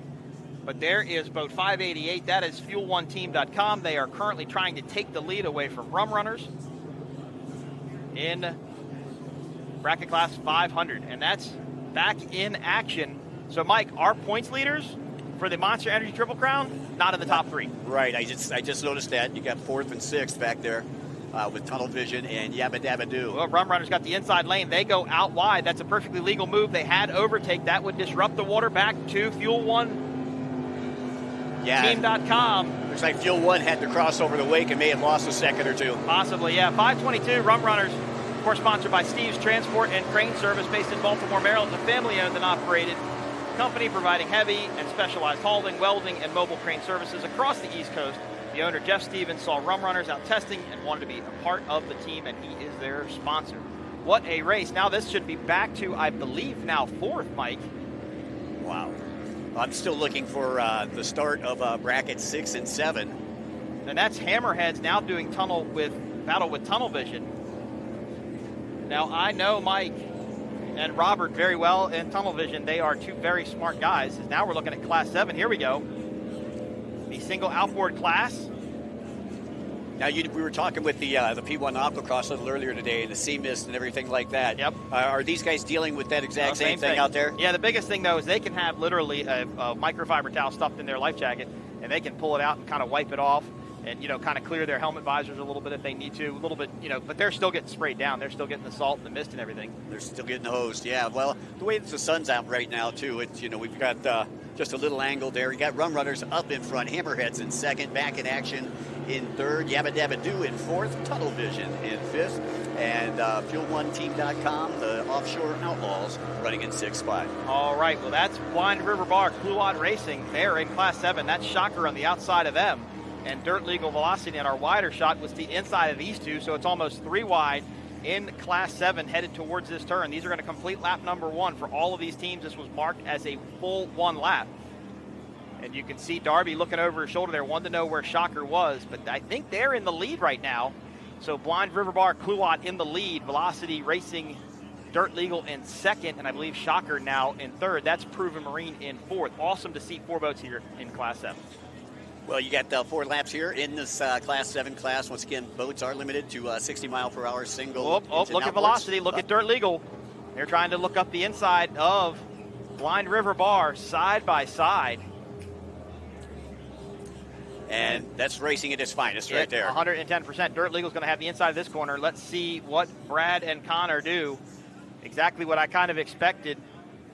Gave a little bit of a wash down there to Blind River Bar. They were able to take away first place. Now remember, you cannot go over 60 miles an hour in this class. Team Velocity Dirt Legal is a 22-foot Velocity, known as the Punisher, the model is called, with the Velocity Powerboat Company, owned by Scott McCormick, who's running in Class 6. And this is Brad Christopher and Connor Langheim. Connor will be out in our Cat 300 category later today. Once again, couldn't ask for a more beautiful day. It looks like the seas have calmed down just a little bit. We had some big wind coming through a little earlier. And I would have liked the breeze that stuck around. Yeah, but I don't think that they would have liked it as much. Some of them would have loved it because it really would have made these boats run good. They encountered a big breeze in Sheboygan. They did so big it stopped racing. Right. This is back to Class 5. I believe that's Rum Runners on the left-hand side of your screen. They are leading in Class 5. And it should be Fuel One Team Offshore, Fuel1Team.com. Offshore Outlaws currently running in second. I believe that's Back in Action running in third. Tunnel Vision in fourth. Now, Tunnel Vision is leading in the points in the Monster Energy Triple Crown Series. And as long as they stay ahead of Yabba Dabba Doo, remember, it's the least amount of points. So right now, Rum Runners would get 1. Fuel One Team would get 2. Back in Action would get 3. Tunnel Vision would get 4. Hammerheads would get 5, Yabba Dabba Doo would get 6. That would give the unofficial national champion, or the unofficial Triple Crown win to Tunnel Vision. So Rum Runners could get the weekend win. They could get the weekend. Yeah, they'll take the win for the weekend. And of course, there is the APBA point series, which is all combining towards 2. So that will, I don't know. I haven't kept up with the APBA points, so I can't tell you what's going on there. But very easy to keep the Monster Energy Triple Crown points in check, though, because it's it's easier to say, oh yeah, you get 1, 2, 3, rather than 25, 20, 17 like we were saying for Aquacross. And just as a reminder for those of you who are watching in, our next start time should be right about the 11:30. That's going to feature the Bracket 200 and Super V class. Start 2 for race number 2 will be the Mod V and Bracket 400. All right, well, this is the Class 500 battle for the Triple Crown. Tunnel Vision and Yabba Dabba Doo. Tunnel Vision cannot let Yabba Dabba Doo get around them. Tunnel Vision had 2 points. Yabba Dabba Doo had 4 points. Mike McLaughlin and Robert Bryant in that Pantera hull. Of course, this boat is for sale. One of the best, most competitive Class 5 boats out there right now. If you want to buy it and want to go racing, it's the perfect way to do it. And there's the Tunnel Vision boat right now. I believe this is the completion of lap number 2. Now, they ran it, so I'm good friends with this team. They ran in Sheboygan, okay? A week before Sheboygan, they blew the motor up. Oh. He called it. He said, I ordered a race boat engine from Temu. It wasn't Temu. It was Jegs. And it was an 850 horsepower, completely assembled engine from Jegs. It got there within, I think he said, a day or 2. They had it in the boat, and they went to Sheboygan, and they raced because they blew his other motor up just prior to testing. So he was on a completely unrun, unknown motor that you bought out of a catalog and called Jegs and said, hey, is this in stock? And they said, yep. And he said, I'll take it. I'll take it. There you go. Well, that's what you got to do if you want to be out here. You want to compete on Saturdays and Sundays. Yeah. You've got to be able to make things happen, and you got to be able to make them happen in a hurry. Well, our Bracket Class 600 right now features Team Velocity powerboats up front on boat number 611. Then you got Cigar Monster, the ultimate boat racing experience in second, Landscapes in third, and Team First Responders in fourth. Team First Responders didn't start. They had an issue at the crane before they left.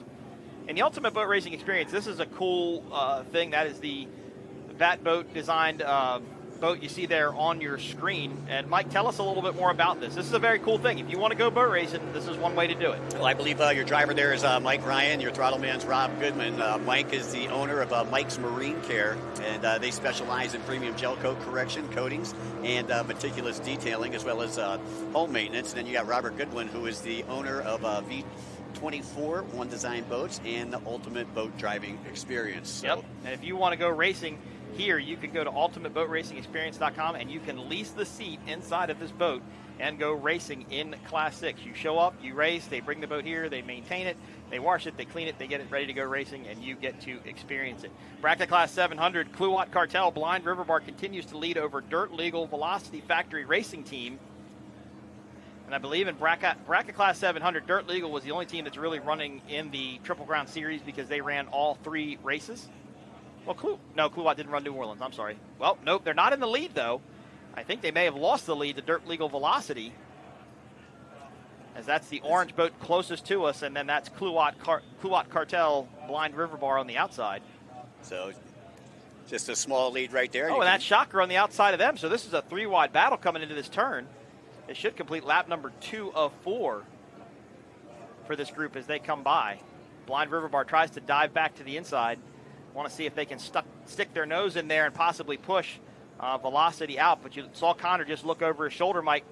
He wanted to see where they went. See, he's looking for them. He knows they're back there hunting around trying to find their line. He can feel the heat, that's for sure. Once again, classes 4, 5, and 6, all doing 6 laps. Class number 7 doing 4 laps. Now, as I just looked up, Mike, Shocker on the outside actually took second place away from Clearwater, and now they are making a run at Dirt Legal Velocity. Brad and Connor stick it into the corner. There's Blind River Bar. Man, they are in a bad spot. They need to get out of that whitewater. You can see him stalling on that wheel. He's trying to get that boat to settle down just a little bit. But good run for Shocker here. First race with the Triple Crown Series. Yeah, I believe that's Ray Evans and Chris Colson. Yep, we'll see Chris out later in the Class 4 boat. Shocker. As we're back with Class 5, that is Fuel1Team.com, Offshore Outlaws. And that's back in action. Jimmy Jensen and Luke Gerardot, and back in action. This is their first race, I think, together in this boat. That is a Phantom Hall, and that is a Warlock in the lead. Although there's a boat, there is a wake just to the outside of it, just to the right-hand side of our screen. I'm not quite sure who that is. And back in action kind of made a move there to possibly find some clear water. This is on the far end of the course. Oh, that's Rum Runners. Okay, that's our leader in Class 5 then. So it's Rum Runners, Fuel1Team.com, back in action, and I believe Hammerheads are top 4. And you can see them all lined up as they work their way past the pier here in the Monster Energy VIP area. And I apologize, that's actually the westerly end of the course. That's one closest to us. As you get a look at Hammerheads there, they are trying to chase down. Back in action. Remember, 75-mile-an-hour speed bracket. Cannot go over 75 miles an hour. Zero tolerance policy, meaning that if it spikes at 70.5, you're out. Don't want to do that. That's a costly weekend. That is a costly weekend. And maybe that's what Tunnel Vision, maybe that's what Mike and Robert are back there thinking. They're thinking as long as we keep ahead of Yabba Dabba Doo, we will take the Triple Crown Series win home. Again, APBA points, there's a lot of variables here because there's boats that have never raced, or not have never raced, but haven't raced this season with us in the APBA series. So that's a whole nother ball game to look at, if you would. So Class 500 is really one of the only classes that's got to run the whole Triple Crown. Yep. A Monster Energy Triple Crown. Yeah. Tunnel Vision and Yabba Dabba Doo have done all 3 Triple Crown races. Rum Runners joined us in Sheboygan, Wisconsin to make it 3. And there is the Class 5 boat. I'm sorry, the Class 6 boat, rather, of Island Scapes. That is an H-Craft center console. That is not a race boat. I was going to say, that looks a little bit more like a fishing boat out there. That's the cool thing about bracket class racing, right? Like you can buy a pleasure boat tomorrow and you can go race it. As long as it meets safety requirements and as long as it can go the speed you need to run, sure, you can go out and race it. This is an H-Craft. It's sold by Manatee Marine Unlimited. Not too far from here. The Maldonado family, which we'll see a bunch of them race later today. Yeah, it's now down toward the Bradenton area. It is, yep. Again, I guess we're going to say Bradenton a lot as we see more racers come from this area. This is a big area for powerboat racing here on the west coast of Florida. But cool to see this boat out here. I enjoy the colors of it. It's got a big Mercury Racing outboard engine on the back of it. I don't know what size. I thought maybe a 500, but it might have been a 450. But look how narrow that boat is, Mike. Yeah. So I was saying, it doesn't look as stable as the other boats that are out there in that class. No, in this thing, it probably doesn't have trim tabs, right? So trim tabs are wings on the back of the boat that are just like the wings on an airplane, help keep the boat level, but then kind of extend the running surface of the boat. So all this hopping and chine walking you see to side, if he had some trim tabs back there, that would pop. Yeah, he doesn't have trim tabs that I can see. So that would make that kind of go away. And that is a Mercury Racing 450, I apologize. Would he be able to corner better then? Not necessarily. Oh, no, there are trim tabs there. I'm sorry. No, it's not necessary. No, you don't. No, trim tabs really don't help you in corners, but it's going to keep the bow of the boat from porpoising a lot. And then if you're running a pleasure boat or running anything, if your boat is listing left or listing right, you use the trim tabs to kind of balance out. Just kind of like an airplane does. Kind of affects the bow of the boat. Yeah, very similar to personal watercraft. You're just trying to keep the boat hooked up. Exactly. Keep the prop Trying in to the water. keep it level and hooked up. You do not want the, you don't want the bow to go real high, kite as we call it, or you don't want it to stuff and go real low. As we have lost track of lap counts here for this race. Back to Class 7, though. Wow, this is a shakeup here in Class 7. That's Shocker now all the way to the inside. Dirt Legal in the middle, and Clearwater Cartel Blind Riverbar now on the outside. These boats can't not get away from each other, and they've got some storms coming because that's Class 5 coming in towards the dogleg. Class 7 has left the dogleg. Now Class 5 is going to have to contend with this lap traffic. Slower boats are supposed to be to the inside. Faster boats are to the outside. And once again, Class 5 is limited to 75 mile per hour, and that's the fastest in the bracket classes. Yep. And Mike, this race in Class 7, this is going to come down to GPSs. I can tell you right now, the way these boats are running and not separating from each other, this is going to come down to who ran the most perfect race. If you didn't lift off that 60 and you ran your 60 mile an hour number perfect, that's what this is going to come down to. Wow, Shocker threw it in there. Made a real tight turn. Clearwater bar tries to go back to the inside. What a move! That may have given them the lead. Holy cow. Dustin and Darby. Nope, it did not. Oh, see what they did, Mike? They kind of misjudged, I think, that turn. Yeah, had to come back, cross over the wake, and now end up from And first to third. they're just getting hosed down now. That kind of really shook things up. That whole little straightaway there back towards the St. Pete Pier actually kind of separated these boats more than they've been separated all day. As I'd say about there's a rooster tail length between all three. What a run, though.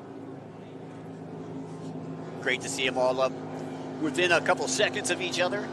Sometimes the leader gets out there and just kind of runs away from it, and kind of makes us scratch our head here on the shoreline. But when they're this close, I mean, you got to stay, you got to be paying attention. You got to be watching some great racing here. Back to bracket class 500. Rum Runners continues to lead.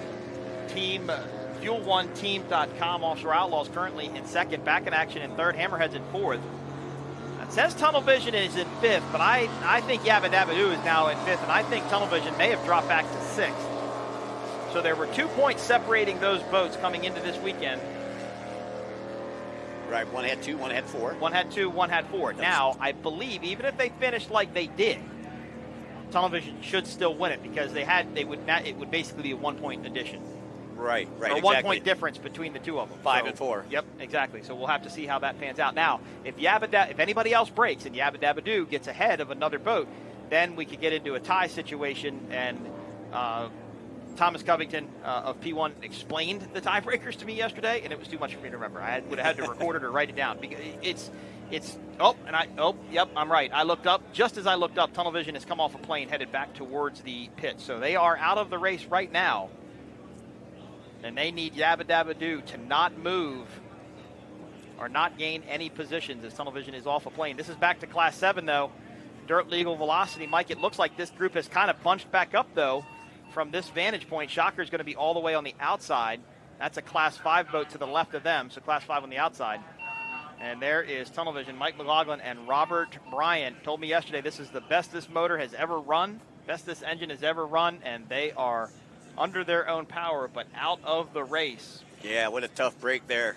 They always say that the engine runs the best right before it goes. This is true. This is true.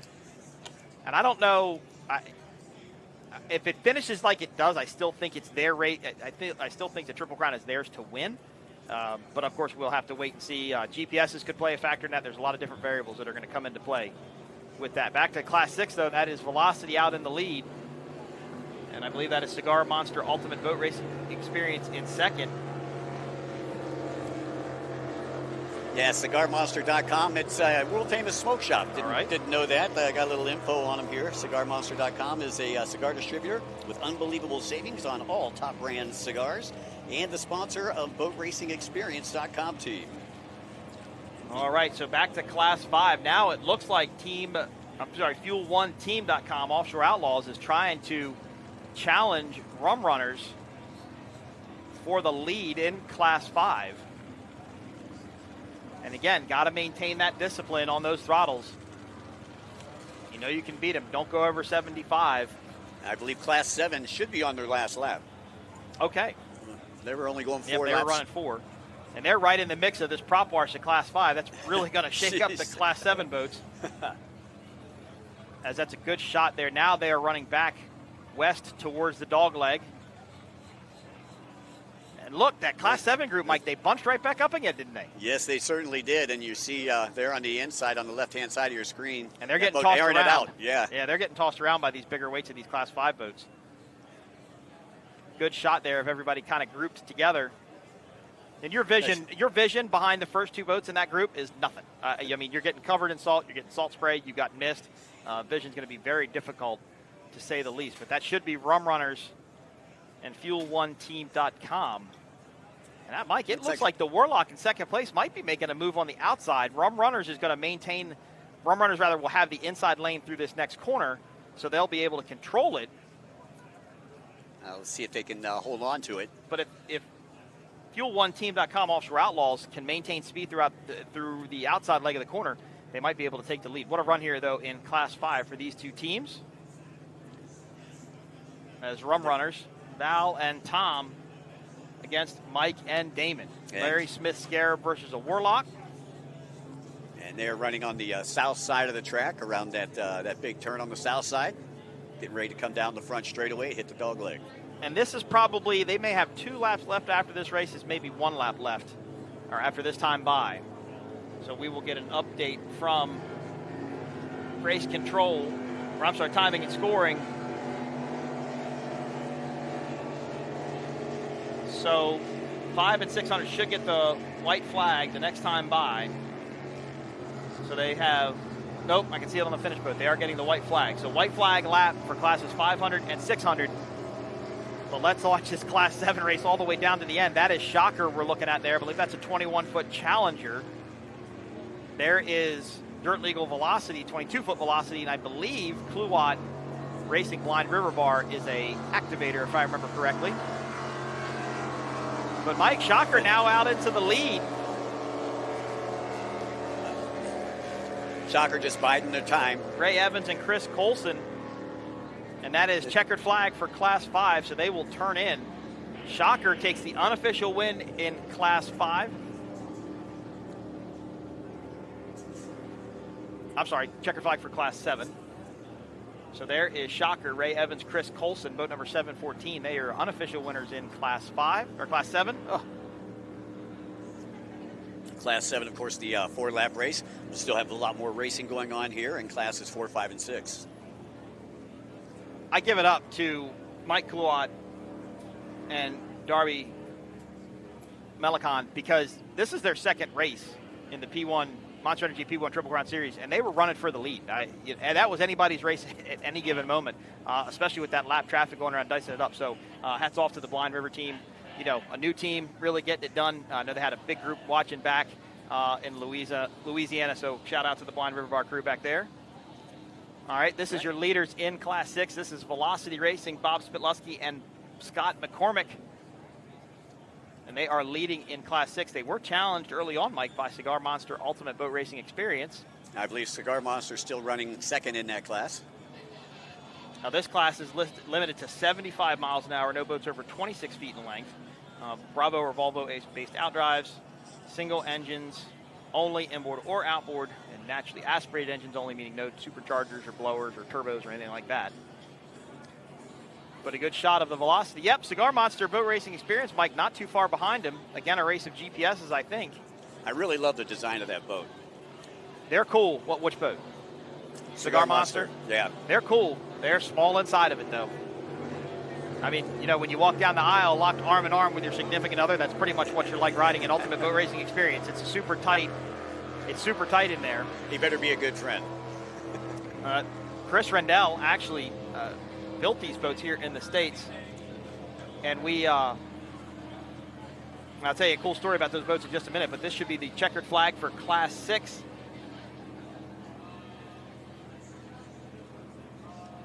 Checkered flag for Classes 5 and 6. Here is Class 5. They are running down the dog leg. That is Rum Runners and Fuel1Team.com Offshore Outlaws. This is their last lap, I believe, and should get the checkered flag. Let's see if Fran and Tom. Yeah, they were all bunched up like traffic here in St. Pete on a Friday afternoon. Now your points leader in the Triple Crown Series, Tunnel Vision, out with a mechanical issue. Yabba Dabba Doo, I don't think is going to catch up to this group, so we'll have to see if that plays out in favor. And you can see Fran and Tom, Mike, they are protecting their line. They knew, I think, that the second place boat might want to look up the inside. They said, nah, we're going to run right to that pin and not leave you a door. Well, that's it. You can't leave the door open, especially. Oh, that's a close race right there, though. Oh, wow. Hammerhead. Oh. Hammerheads, you've got to get out of where you are. Yeah. They were right on where the wake comes together behind the boat, and step bottom boats, that's not a good place to be. Yeah, that prop wash wasn't their friend. Not by any means. This is Rum Runners. They are your leaders in Class 5, although getting quite a bit of pressure from Fuel1Team.com Offshore Outlaws, Mike Gerard and Damian Marotta. They come into the final turn one more time. And it looks like we have another team that is pulling off the course. I think that was a pace boat. Check that. That was a pace boat. Yeah. I just seen him pulling over this way. I'm like, uh-oh. It's pretty cool to only see one boat break. I mean, you know, boat racing is also always a race of attrition. As 522 comes by, I'll look up, and they get the checkered flag. They are your unofficial winners in Class 5. Fuel1Team.com Offshore Outlaws will come across the line in second. The battle right now for third. Back in action. And Hammerheads. Wow, what a race. Excellent race. Just a couple more turns to go here before we call it on this one. Once again, you're looking at 6-mile track here this weekend. Now, that's pretty regular for offshore powerboat. Yep. So Rum Runners takes the win in Class 5. Here is Yabba Dabba Doo. They're going to come across the line currently in 5th. And we will have to get an update on the points from the P1 staff as it relates to the Monster Energy P1 Triple Crown. You're watching the 2025 Monster Energy P1 Offshore St. Pete Powerboat Grand Prix presented by Visit St. Pete Clearwater. So yeah, Yabba Dabba Doo came in with 4, 5th place there. That would give them a total of a 9, correct? I believe so. Okay. Yep. And if Tunnel Vision, you know, if Tunnel Vision finishes and they get their 6 points for 6th place, then they would get 8 points. So it would be a 1-point difference, and it would give it to Tunnel Vision as the Monster Energy Triple Crown winner. There is Velocity and Cigar Monster Ultimate Boat Racing Experience. Mike, it looks like the Ultimate Boat Racing Experience team may have caught up just a little bit. Yeah, looking pretty good out there. CigarMonster.com. Velocity Racing is going to be on the inside of the dog leg, so that gives them the advantage through this turn. But if they're side by side, then switching back and coming through this westerly turn, that would give the advantage back to Ultimate Boat Racing Experience. But I don't think they're going to be close enough there, as it looked like Team Velocity ran right to the buoy. Once again, race number 2 coming up after this, the Mod V, Super V, Bracket Class 200, and the Cat 300. Mod V is going to be exciting. Got two boats in Mod V that have not raced with us, Speed Marine, Kyle Miller and Jay Waltman. And you got Irish Kevin's SRQ Racing, Corey Chantry and Larry Fonteca in a fountain boat. But look at this battle here in Class 6, Cigar Monster Ultimate Boat Racing Experience. Mike, they're giving it everything they can to try and take the win here in St. Pete. Side by side. Mike, you know what? I think they might be setting this up. I think they might. They didn't do it. I thought they would maybe dive back to the inside and try and square that corner a little bit. try and get back on the inside of the velocity, but it doesn't look like they did that. As they run this, they actually really wide line. Maybe they're going to try and do it here. Yeah, I was going to say. They did. As I looked up, it looked a little bit different. See? Yeah, that's what he wanted to do. Yep. Cueing it high and keeping it tight. Look, though. I mean, it worked. It got him closer. But again, having to cross over that weight Yeah, probably cost them a little bit. down a little bit.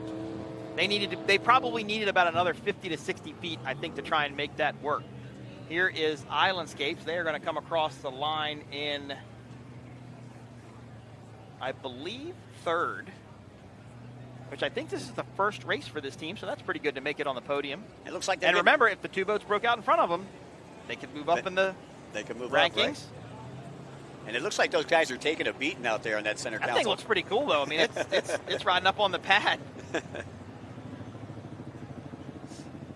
But it is a center console. Love the color scheme on it. Saw it in the pits last night. And H-Craft, again, sold by Manatee Marine Unlimited.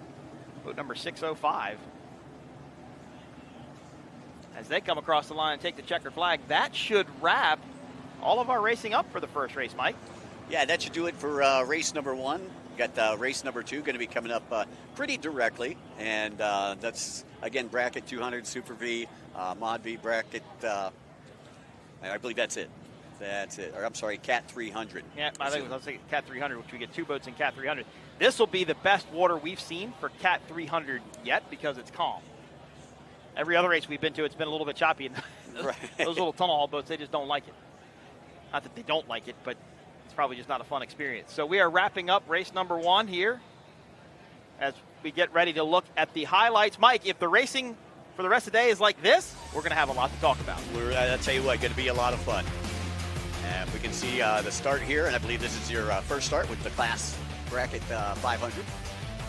And there we saw 600 Velocity out to the early lead, and they just pulled away. The battle all day long, though, was in Class 5. Rum Runners and Team Fuel1Team.com just went back and forth, swapping places. Tunnel Vision, unfortunately, went out later on. Class 7 was awesome, too, though. Clearwater Racing Blind River Bar just never let out of it. They ran the whole race, top 3. Good run for that team in Class 7. Look at that, just side by side. Really stayed together until about this turn right here, I think it was. Yeah, that was it. That's when Blind River Bar tried to dive back to the inside. Really just lost a lot of time. Shocker took the unofficial win in Class 7. Velocity took the unofficial win in Class 6. And Rum Runners took your unofficial win in Class 5.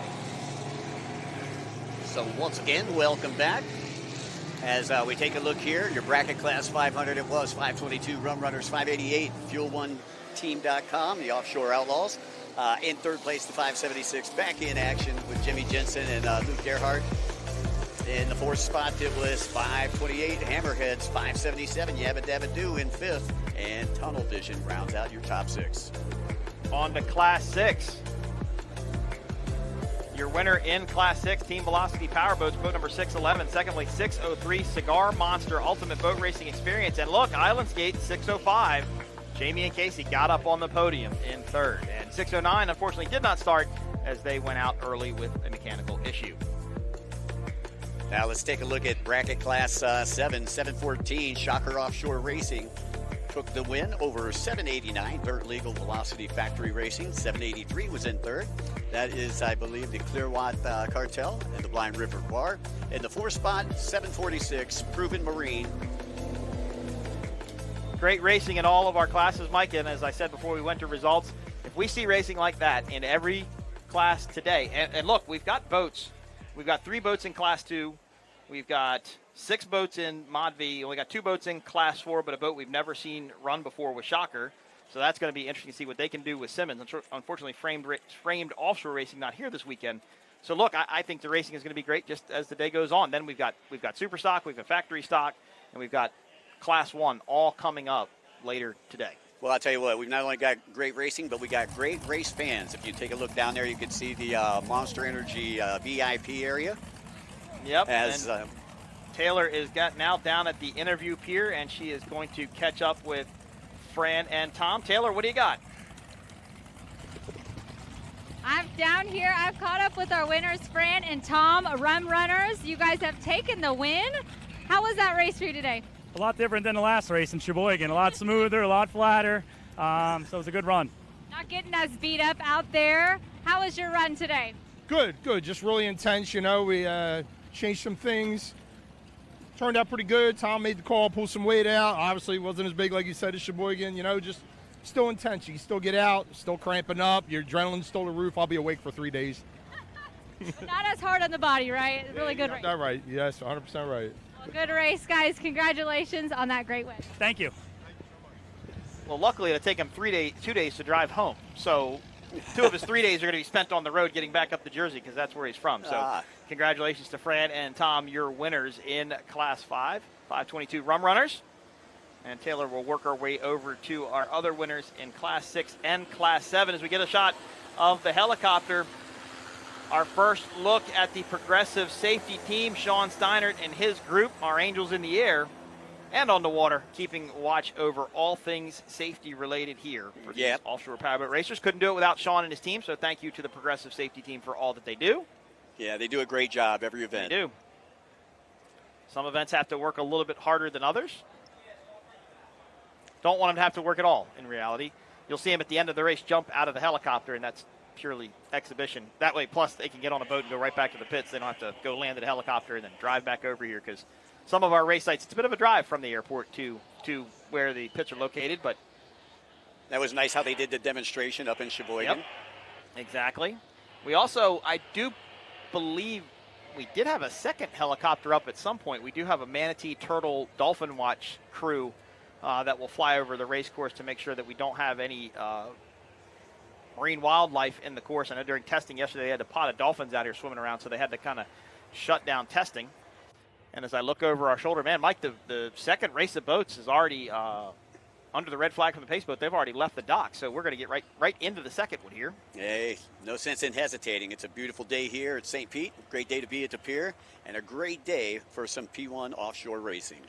You can see our spectator fleet is trying to fill in just a little bit as we're waiting for Taylor to get with our other winners from our first race. This is going to be the, so that was race number 1. Race number 2 is coming up. Mod V, Class 2, Super V, and Class 300 and Bracket 400. So a lot of boats in this race, a couple classes with only 2 or 3 boats. But again, I think it's going to be very exciting racing. I'm really excited to see the Cat 300 boats in the calm water. I hope this turns out to be what everybody hopes it is. And Taylor has another winner for us.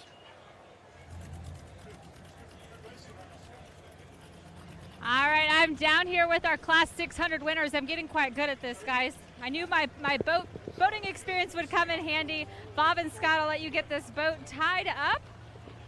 Doing some work after that incredible win. How was the race for you here today? It was absolutely amazing. This is a beautiful place.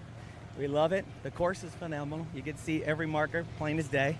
We had a little challenge there at the end, and we decided to zip them out. Our sponsors took care of us. The Innovation Power Plant came through. We like to thank boatbroke.com and Valor Services. Excellent. And how was the race? How was it working together in the boat here? It was fun, you know. So Scott and I go back 20 years of racing. We got a lot of race time together. This is our second year back in what, a 18-year hiatus, maybe? 23 years. So it's like riding a bike, man. We have a blast out there. We don't have to communicate a whole bunch. Yeah, and we just do what we do. It was fun. It's like riding a bike, and we're glad you guys are back, and it proved it is because you guys took home the victory here today. Congratulations. Much appreciated. Thank you. Very much. All right, we're going to take a quick commercial break, but don't go anywhere. We'll be right back with some more Monster Energy Triple Crown P1 Offshore Powerboat Racing.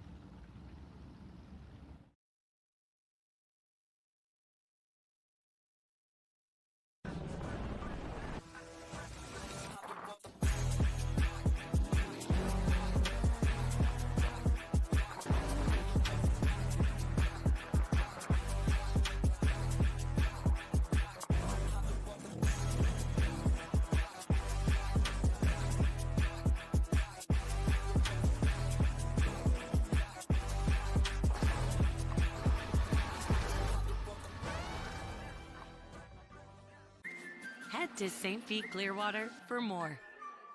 More dollars and cents. More room and board. More time and space. More fish and chips. more rhythm, and blues. In St. Pete Clearwater, find just what you're looking for and more. Book now at visitspc.com. Powerful, majestic, recreational. At Progressive, we treat your outdoor vehicles like the noble creatures they are. And when you bundle them with your home and auto, you can be sure they get the 24/7 protection they deserve. Yeah. There you go. So they're always ready for your next adventure. Because that's just how we do it around here. Around these parts, around them parts. It's just how we do it here.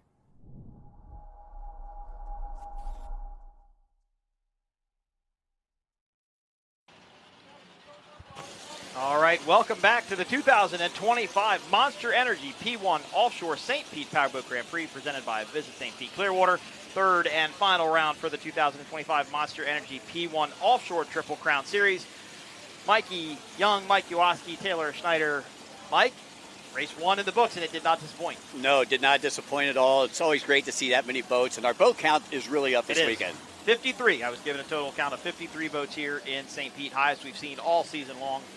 And it does have a lot to do with where we are, right? A lot of teams are based in the Sarasota, Bradenton, Tampa, Clearwater, St. Pete area, so a lot of local teams here. So that's always helpful to everybody. Got a couple boats that we've not seen race with us yet this season. So we'll do our lineups, but in the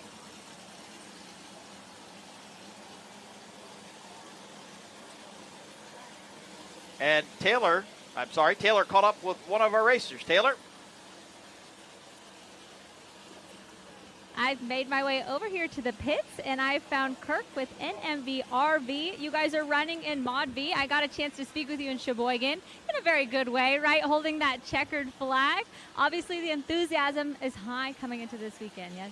Oh, yeah. This is the last leg of the Triple Crown. This makes it or breaks it for us, so the stress is high, the nerves are high, but it's going to be a fast course out there today. That's what I've heard, and we're running on some flat water. Obviously, it's pretty hot here, but low winds. So what do you think your biggest challenge is on the water? The biggest challenge on the water today is just to get that top speed up there for us. So we got to get that top speed, and we're going to be running it loose and running it hard. I like it. Running it hard. These guys are ones to watch out for in today's race. That was your North Myrtle Beach RV Resort team. Kirk Hanna and Mark Renda. Yep, exactly. Yeah, they took a big win in Sheboygan just about a month and a half ago. Yep. And right now, they are currently in second place in the Triple Crown Series. BowFloater.com in the lead with 7 points. North Myrtle Beach RV Resort with 8 points. That is going... Now, these boats will race twice, so it's not decided today. They will race again tomorrow, and that will decide who wins the championship. But both of those boats need to have a good run today. And with having 6 boats in the class, that's the most we've had here ever. There's some spoilers in there. Right, exactly. So you could have a lot higher score than what you had with the counts that we had in Sheboygan and New Orleans. Yep. Mod Vs are 29 to 32 feet in length. Single engine, 510 cubic inches. As we see our start list, Bracket 200 and Super V, the first start. We got OC Racing running unopposed in Class 200. We've got race-winning brands running in Super V and Cortez Co. Fountain Racing. So 2 boats going, a skater and a fountain in Super V. Bracket 400 is 404 Simmons Marine and 421 Shocker Racing. And the start of the Mod V in Bracket 400 will be the second start here. Yep. Again, with all the combined classes that we have out here, it looks like we're going to have over 10 boats again. North Myrtle Beach RV Resort, RNS Racing, Speed Marine, a new team here to the Triple Crown Series, BowFloater.com, El Bandido Tequila, and our second new team, Irish Kevin's SRQ, boat number 81, running in this Mod V race. So Speed Marine and Irish Kevin's SRQ Racing, the 2 possible spoilers in this championship, this Triple Crown Series run. And Irish Kevin's my favorite place to go when I'm down in the Key West. Not a bad place at all, is it?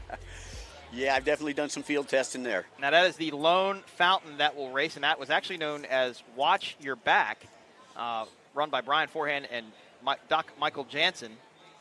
And they actually picked this boat up. I talked to Corey Chantry in the pitch yesterday briefly, and I said, how are things going to go today? And he goes, I really don't know. This is my first time in the boat. So they will start all the way on the outside.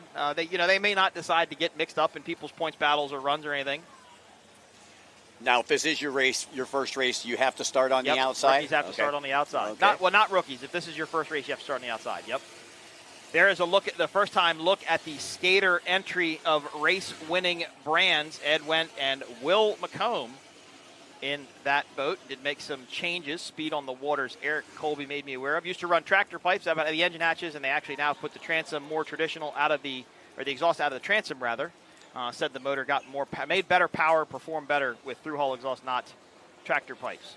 So what type of speeds are we looking at here with the Bracket 200 and Super V? Bracket 200s are limited to 95 miles per hour.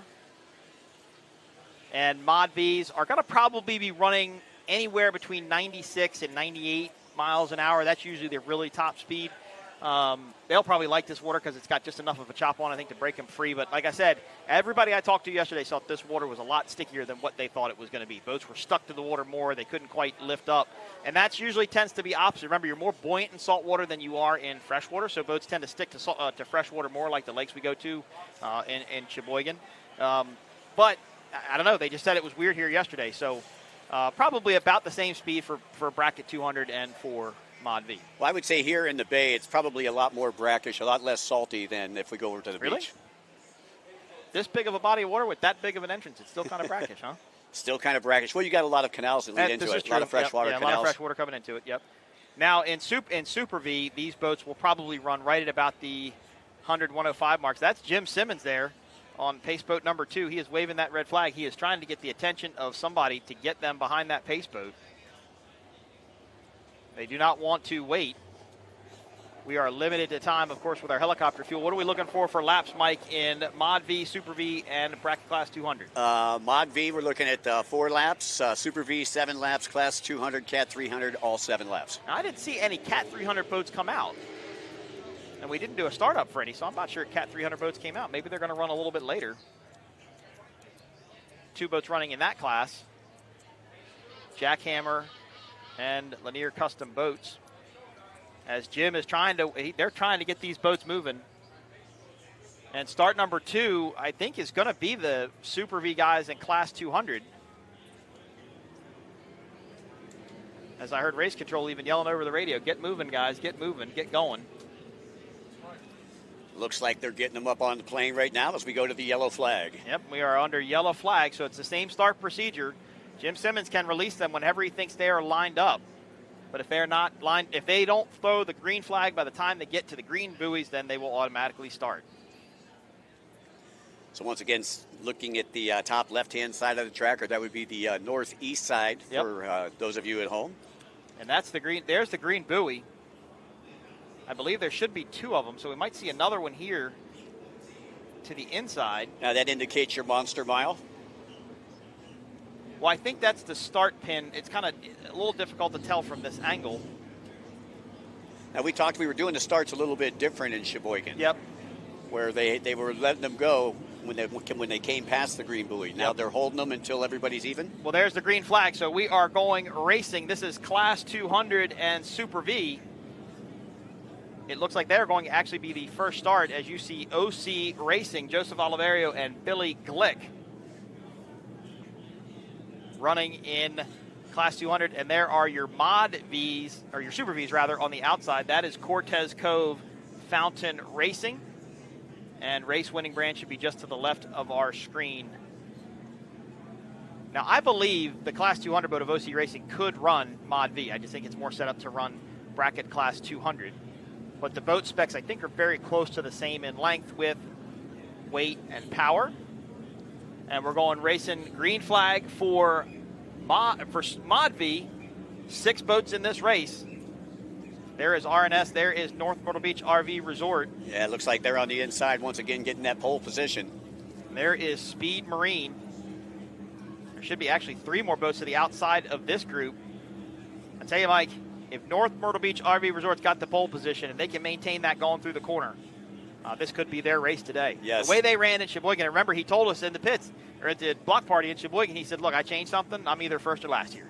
That's it. What I feel is going to happen. And he didn't disappoint because he came in last. So I talked to him last night, and he said the same thing. He said, if I'm not first, I'm just going to be last because I'm going as hard as I can at it. So there you go. They know what they have to do. Also got bracket class 400 in this start, so that should be Simmons and Shocker Offshore Racing. Yeah, Simmons with Jake and Jason, and Shocker with Ray and Chris. And the same, this team, of course, Shocker out running in Class 7. Here we are with Mod V. That's Cortez Cove on the left-hand side of your screen. Race-winning brands to the right. A Fountain versus Skater Hull. Very few, a lot more of these fountains than there are skaters. The skaters are they're pretty much rare boats as the V-bottoms. I think there's one overseas now. There is one, I think Chris Uzi has one up in North Carolina that he's trying to get put back together. Nigel Hook's old boat, but the Fountain leads in Super V. All right, I believe that's Cortez Cove. Fountain Racing with Kirk Brito and Rob Lockyer. And there is the Class 200 boat. OC Racing behind them. And let's see what's going on if we can get a Mod V shot. As I looked up, it looks like it's pretty crazy out in that turn. As you look at the Fountain of Cortez Cove. Race-winning brands, though, not letting them go. About a rooster tail length and a half behind. Coming around. Now remember, this completes one full lap here when they go across this finish line. Once again, 7 laps here for most of our classes in this one. And we hope you guys can hear the sound because there's nothing like the sound of Mod V's. I absolutely love it. I know the Fountain is running the tractor pipes. Those motors just scream. There you see boat number 11. The Skater. Nice flat deck on that boat, Mike. Very low profile, very cut down. And your driver of the Cortez Cove Fountain Racing is Kirk Brito. And I think we talked about this before where he actually started out doing jet ski freestyle back in the late 80s. All right, here is Mod V, and what a race this is. It is an extreme show up front. That's North Myrtle Beach RV Resort in the middle, Speed Marine on the outside. And that was El Bandito Tequila. These 2 boats on your screen right now are the 2 newest boats in the fleet racing. 2 Extremes built by LSB out of Arnold, Maryland. And there is El Bandito Tequila. Mike, look up the inside. What is El Bandito going to do? Looks like he's going to square it. He's going to square it. Nope, I'm sorry. That's out of the dog leg coming in. So couldn't quite do it there. But, man, look at these boats hop around. They're really getting tossed around by the wake of those, Super Vs out in front of them. What a run! Whoa! What a run! Oh, my! Oh, we got a boat. We got a boat going airborne. Cow. What a, holy shnikes. The boat is upright. What a flip there by El Bandito Tequila. The boat is upright. Medic is en route. I have never seen a V-bottom make that move before. Holy cow.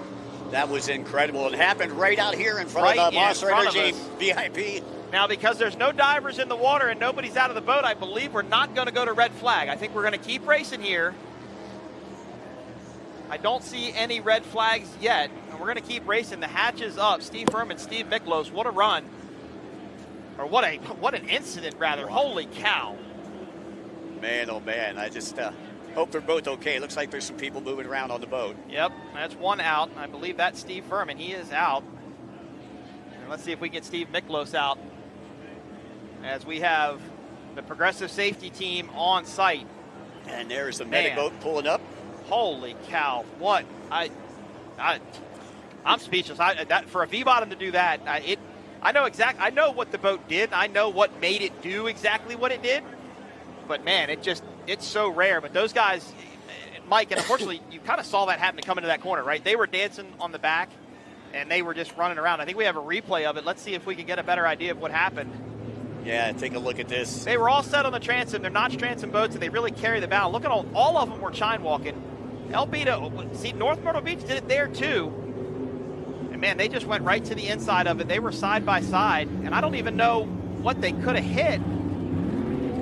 There we go. Wow. Yeah, it's got a little too far. That was on the left two side. Full rotations in the air. And, Mike, I think what happened is I think the boat rolled up to one side, and they tried to steer into it, and as it set back down, it just grabbed and picked the whole thing up. And, man, to do 2 full revolutions like that in the air. But it did land upright. Oh, and we are going to a red flag. So we're going to a red flag. Yeah, both are okay. You know, the crazy thing for me is, you know, we've got monitors that we're watching right here, right? Yeah, but I mean, over the monitor, I seen the boat come up in the air. So, yeah, and I think we're a little bit delayed from what happened, and I heard people screaming, and I was like, wow, look at that. But they are waving the red flag, so we are going to shut this race down for the time being after the incident with El Bandito Tequila. Very first lap of the race. Wow. So they'll come back and they'll probably do a complete restart? Or will they yeah, with take a only lap one off? flag in, or yeah, they're going to run the remainder of their laps, right? So that would complete as a lap, and they'll start back up and get the race going again. But what a oh man, I'm still. Yeah, it's hard to catch your breath after something like that. I'm shaking a little bit. Like, I mean, that was like enough to make me go, holy cow. If that boat had landed upside down, it would be a totally different situation. Let's get another replay of it from the drone now. Man, they were going so fast. I mean, they were just wide open. Nobody lifted out of that corner. Yep, and that's exactly. Wow. Just caught that edge. It did. And you know what? Steve Miklos, who's the throttleman, he just never let out of it. He never lifted off the throttles. I think he thought the boat was going to come back to him a little bit, never lifted. And, man, when that prop hit the water, it just wheelied that boat up and went, I mean, just, wow, 2 revolutions flip in the air. That might be the video that breaks the internet today. Yeah, it just looked like he caught an edge there, and that little edge just popped him up into the air. 720 well, it just wasn't the degrees. edge. No, it was the prop. I think that he didn't lift. He didn't lift. That's the only reason. If he'd have lifted and that prop didn't have full power behind it, I think it wouldn't have done what it did. But I think he was holding it, thinking the boat was going to set down and maybe kind of go in his direction, and not sure. Now, I will say, they did have a drive issue in Sheboygan, Wisconsin. They put another drive on. They have been fighting steering issues. And if you look at that shot right there, the engine just started. I mean, the boat just started up. The puff of smoke came out of back, was probably oil that may have gotten past the piston rings or the valve seals while it was rotating through the air. But they had steering problems in Sheboygan with this drive that they put on there, and that could have been a steering thing too. If steering broke and that drive wasn't held in the center or in the proper direction, and it went the way, an opposite way of what they thought it was going to go, that could happen as well. As they are with the Progressive Safety team. And Mike, I think this is a good time to talk about the Progressive Safety feature after an incident like that on the course. Right you are. Well, one of the most important aspects here at P1 Powerboat Offshore Racing is, of course, safety. And I've caught up with Sean here from the Progressive Safety team to tell us a little bit about what these guys do out there. Yeah, what we do is we stage 6 rescue boats on the race course, a helicopter with divers in that as well, and we try to maintain a 30-second response time to any incident on the race course. I also have Sean, another Sean here with me. Sean, you are one of our seasoned powerboat drivers here. What does it mean to have these guys down there prepared and ready to go in case of an emergency? Well, for us, we strap in, get ready to go, we pull out, and until we see that helicopter come over us, we know we ain't ready to race. When that helicopter comes over us, it's like our guardian angels, and we just go out there and do our thing. So having them out there really gives us a sense of security, and we love seeing them in the morning, doing our physicals, give them a hug, and we all say, we don't want to see you till after the weekend. And sometimes, unfortunately, these guys do have to see you in action. What is it like for the guys on your safety team to be able to help out these drivers out there? Well, we're also friends and family and fans of these guys and the race team. So, like Sean said, we all know each other very well, and we're there for them. I mean, it's a personal relationship and it's a professional relationship. So we take it very seriously. Sean, not only is it important during race day, but I know you guys take a lot of precautions before in terms of safety gear as well as things like the dunk test. What kind of things do they have you do to make sure that you are racing with the utmost safety? Well, not only, we do the dunk test and we do all those things, but the other thing we do is we are constantly talking. Like me and Sean were just standing out here this morning talking about different ways that we can improve the safety with helicopters or more rescue boats and ways to get people out. They did one of our races in a different venue that wasn't P1 this year that had different rescue guys. And I love having them talk. I really want them to come overseas to, like, my Formula One races over there because those safety guys do some things different than they do them. And you know what? The more that we can learn and the more experience that we have, the better it is. I've been saved by these guys. I wouldn't be here if it wasn't for them. And that's not hyperbole. They've literally saved me. I have video of me being saved and I was knocked out for 4 hours. And I just woke up and they showed me the video of me being saved. It's very weird to watch yourself being saved and you're like, man, that sucks. Oh, that's me. So it's really about talking and continuing. They have an open line of communication. They're open-minded about doing better. We're open-minded about as racers about how can we be better in the boat to help them too, especially in these boats. There's two of us, so if one guy's hurt, should I help that guy, help him get out? We have escape plans. Once they get there, then you back away. So there's a lot of moving parts. So having that open line of communication is super important. Absolutely. Communication is key, but so is safety. So thank you, Sean, and thank you, Sean. Thank you for our progressive safety team. Well, we have to thank Sean Steiner, the Progressive Safety Team. We would not do this if they were not here. And, of course, Sean Torrente, he is a world-famous championship powerboat racer, running multiple different brackets all over the world. So if there's somebody that can speak to the safety team, it's definitely Sean Torrente, and he'll be out racing later today in factory stock. All right, we are still under red flag. You can see the El Bandito Tequila team is under tow. It's pretty cool that I don't even see pumps on the boat getting water out of it. So that means that extreme hull survived what it just went through pretty amazingly. We are going to take a quick commercial break. We're going to get an update from race control, and we will be back right after this.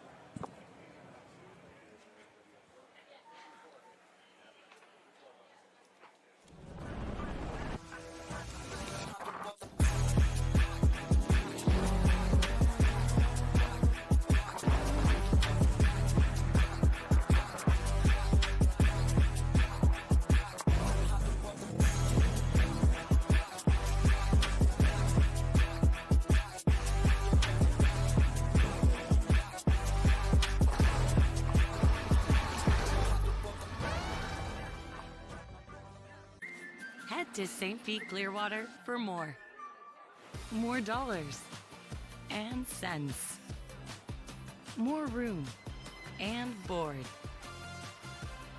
more time and space, more fish and chips, more rhythm and blues.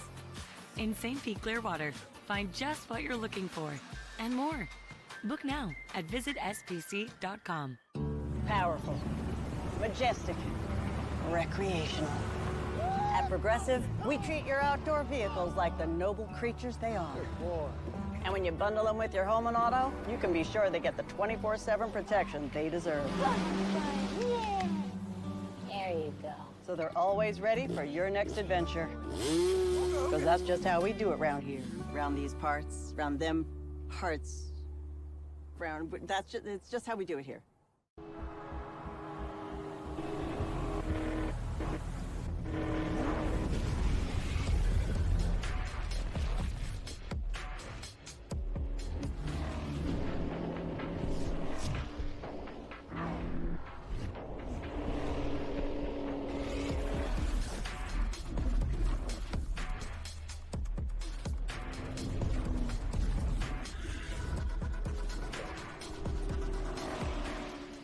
For over 60 years, ICOM has been your trusted companion, keeping you connected on the water, in the air, and on the ground.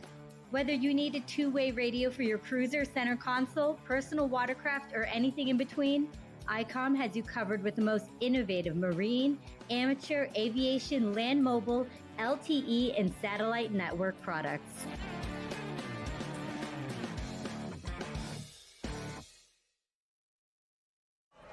It's time to turn it up to 11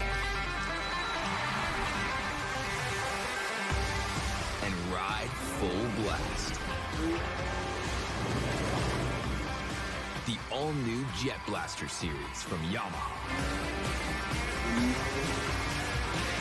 We didn't just create a new wave runner, we invented a whole new way to ride.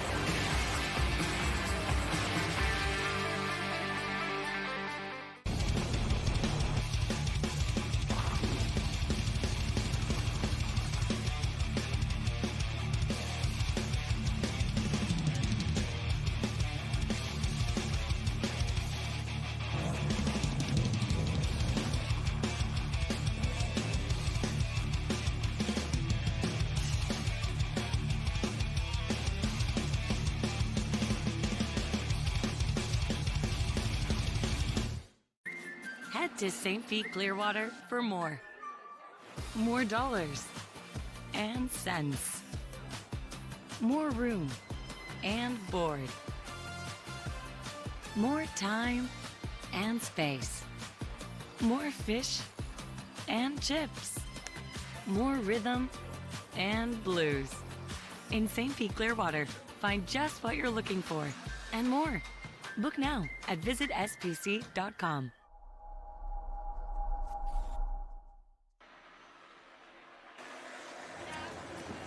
And welcome back to the 2025 Monster Energy P1 Offshore St. Pete Powerboat Grand Prix, presented by Visit St. Pete Clearwater, third and final round of the Monster Energy P1 Offshore Triple Crown Series.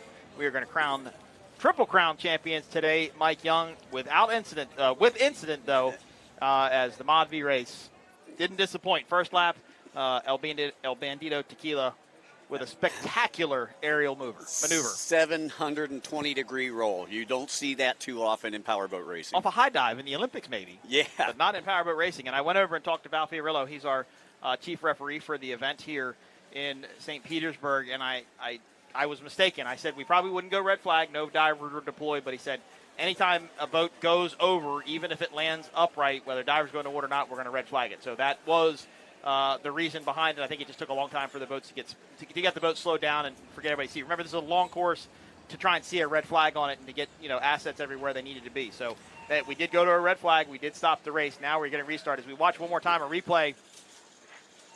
Wow, it's hard to believe that they're okay. Both Mike, up and walked. I think the outdrive may have broken. I can't confirm it. It was really hard to tell. But, man, what a violent wreck. I did confirm both Steve Miklos and Steve Furman are okay. They got out of the boat under their own power. We did see the boat start back up, but they were towing it back in. I guess they will check over the boat and the motor tonight to see if there's anything they can do to make it out here tomorrow for the next Mod V race. But they may have their work cut out for them. But yeah. But they are okay, and that's all that matters. But pretty spectacular there. All the classes ran one lap. So that means Mod V's got 3 laps left. Super V should have 8 laps left, and Class 200 should have 6 laps left. Once again, this is race number 2. We will be doing a helo refuel after this, and then we'll come back this afternoon, just about 12:45, 1 o'clock, with the third race of the day, the factory stock race, and that's one that you're really anticipating. Yep, that race, and that's going to have Cat 300 in it as well, which is the single-engine Cat outboard class. But yeah, factory stock's going to be good. Got a new, one brand new team, never raced in factory stock before. One team that's never raced in the Triple Crown Series before. So we got Al and Al back after the New Orleans race. They were not in Sheboygan, but now they're going to be here. You've got Mottlick. The only boat that we don't have here is Peppers, the Stancombs, and unfortunately after the wreck in New Orleans, which was pretty spectacular in its own right, they just haven't been able to get the motors back together yet, so they are not here currently. Yeah, and both of those motors were on the bottom of Lake Pontchartrain. They were. Glad to see they got their motors back. They did, and their props. That was probably one of the most important things was props. Props are like custom shoes, right? Like once you get them, you can't get them again to be the same thing. They're always going to be a little bit different, never fit quite as good, never handle as good. So just as important to get the props back as it was the motors for sure. Well, coming up again after the helo refuel, like I said, we have the factory stock. Then race number 4 is going to be the Class 1. And then we're going to have another helo refuel. And we'll come back later this afternoon around 3 o'clock with race number 5, which is going to be our Superstock class. A lot of boats in that class. 15 boats. That is going to be spectacular. And then you do not want to miss that because that is going to be chaos into the first turn. They're going to do the split buoy thing again like they're supposed to, but it's going to be fun for sure. Fantastic. And we'll end up the day with our second Pro Enduro for our Monster Energy P1 Aqua-X National Championship. Already running once this morning. And no update on Cooper Caldwell. Haven't heard anything yet about Cooper. We'll see if we can't get him up or get his dad on Facebook, and his dad can give us somewhat of an update here. Well, I was watching the comments on the YouTube page, and my iPad is dying, so I can't watch those anymore. That's where his dad commented, I think, about the Yamaha Sea-Doo. Having the Yamaha and the Sea-Doo, so he has a choice of which one he wants to go out there, depending on water and weather conditions. Yep. And of course, this race is brought to you by Visit St. Pete Clearwater. St. Pete, a beautiful area to go boat racing. Fantastic weather here today, but we can't forget about our other official partners here at P1 Offshore. We've got Monster Energy, the official energy drink of P1 Offshore, Mercury Racing, Progressive Insurance, Kissimmee, Sunoco Race Fuels, and ICOM, your series sponsors here in P1 Offshore. Good shot at boat 221, OC Racing. OC Racing comes into this one here, bracket 200, first place. And since they're the only boat here, they've just got to go out there and run their race. As you probably just heard a good rev up there. I think you're getting the boat up on plane. That's a good look at race-winning brands. That is a skater hull, 2 Mercury Racing number 6 drives. I believe there's only one of these in the country, and that's Chris Uzzi's boat. Does that say Dart on the side? Dart, then? yep. Yeah, okay. Is that Dart that owns half of the Cayman Islands? I don't. Because there's the same. There's a big real estate company that. No, I think that might be like Dart heads for like car racing engines. Oh, okay, yeah. Okay. That's what the logo looks like to me, but we didn't get any information on them. As we are under yellow flag with the pace boat, so they are going to restart. This is going to be Mod V and Bracket Class 200. Cortez Co-Fountain, Race Winning Brands, and OC Racing. And I believe this group only got 1 lap in, too, or they might have gotten a lap and a half in. So we will wait for timing and scoring to tell us how many laps each class is going to do. I believe Mod V is probably going to only do 3 more laps. That was their first lap. And, Mike, I was telling you in the off-break, I mean, those boats were upset coming through that corner. I mean, they were all – so they have most of them have a notch transom, and it's where the bottom of the boat comes back, and then the boat actually steps up before the transom starts, and that allows the boat to rock her up, and it wants to carry the bow. And the boat's really kind of set on that notch in the transom, and that's what they were all doing. And they were all wide open, and they were just bouncing back and forth and hitting, and they looked upset just coming into this corner. And I thought maybe it was the wakes in front of them, but it really wasn't. The water was pretty clean. I think they were just going that fast. As we get a green flag here for Bracket Class 200 and Super V. Well, you know, when they come past the pier here, they've got a concrete bottom on the pier, so you are getting some reverb out there. It's going to be a little rougher here as they work their way down the front straightaway and into that dog leg. Right, and it's not flat calm. I mean, you can look out from where we are, and you can see chop everywhere from boats going in and out. There's not much of a breeze. But as we look at Super V, rather. Oh, no! Oh, we've got a boat spun out. Race Winning Brands has spun out. They are upright. And we didn't even make it halfway around the course. Let's see if they can get that boat refired. And we are going to see what happens with race control here now. We did get a green flag for the Mod V race. So, again, 6 boats out there, I believe, in the Mod V race. We're down to 5. We did lose 1. Oh, okay. El Bandit de Kilo was our 6th boat, I believe. That's it. Yep, 6 boats. So we're down to 5. But we did have Race Winning Brands spin out going into the first turn. And I can tell how these boats are running. Again, our advantage, okay, we do have a green flag, so we're going racing in Mod V. They're going to let this race start. We'll see if Race Winning Brands got up and going after they spun out, as the pace boat will now duck off to the inside. So North Myrtle Beach RV Resort's going to have that inside lane. That worked out for them before. And there is Race Winning Brands. And that's the crew up on the cockpit. Let's take a look at that replay. They went to the corner. They were outset by themselves. Took a little bit of a weird hop there and then laid it up on its side. And to me, that just broke the suction free. It's a step bottom boat. And when you disrupt the suction off the bottom, it'll want to spin out just like it did. They didn't catch the high side, which means it didn't flip. But that's just a racing incident there. There's nothing they could do. I think they just went in to try and maybe turn a little bit sharper. When you run a step bottom boat, you have to be very consistent with your turns. You have to kind of always steadily turn the wheel. You can't seesaw it back and forth or chop back off of it, because it'll pick the back of the boat up and then it just spins out. So this is your leaders now running alone in Super V after Race Winning Brands spins out on the first lap, and that was OC Racing behind them running in Bracket Class 200. Mod V did start, so let's see what's going on with them. Man, those VIPs here today at St. Pete Pier got a show, didn't they? They got a great show. Tequila literally was 100 yards for them. Look at the race here, though. This is Mod V, so that's Boat Floater, Speed Marine, and RNS. And, man, I'm going to say it one more time. I am so impressed with this RNS racing team. Boat number 19, Tom Crowley doing double duty. And Howard Richardson in that boat. In that Mod V class, Boat Floater comes in your points leader with 7 points, just in front of North Myrtle Beach RVResort.com. And then El Bandito Tequila actually came in third place. So tough break for them. Hopefully they can get everything back together, get her back out there tomorrow. North Myrtle Beach RV Resort has checked out. They didn't have this much of a lead before. And I looked up, and now Cortez Cove looks like they're dropping off to the middle of the course. So I think both of our Super V entries might be out of this race, as that is down towards the finish line. Tough break for Kirk and I and do Bob. see some steam or possible smoke coming out of that boat. So something going on there. Here is Mod V, though. Oh, look at that race there.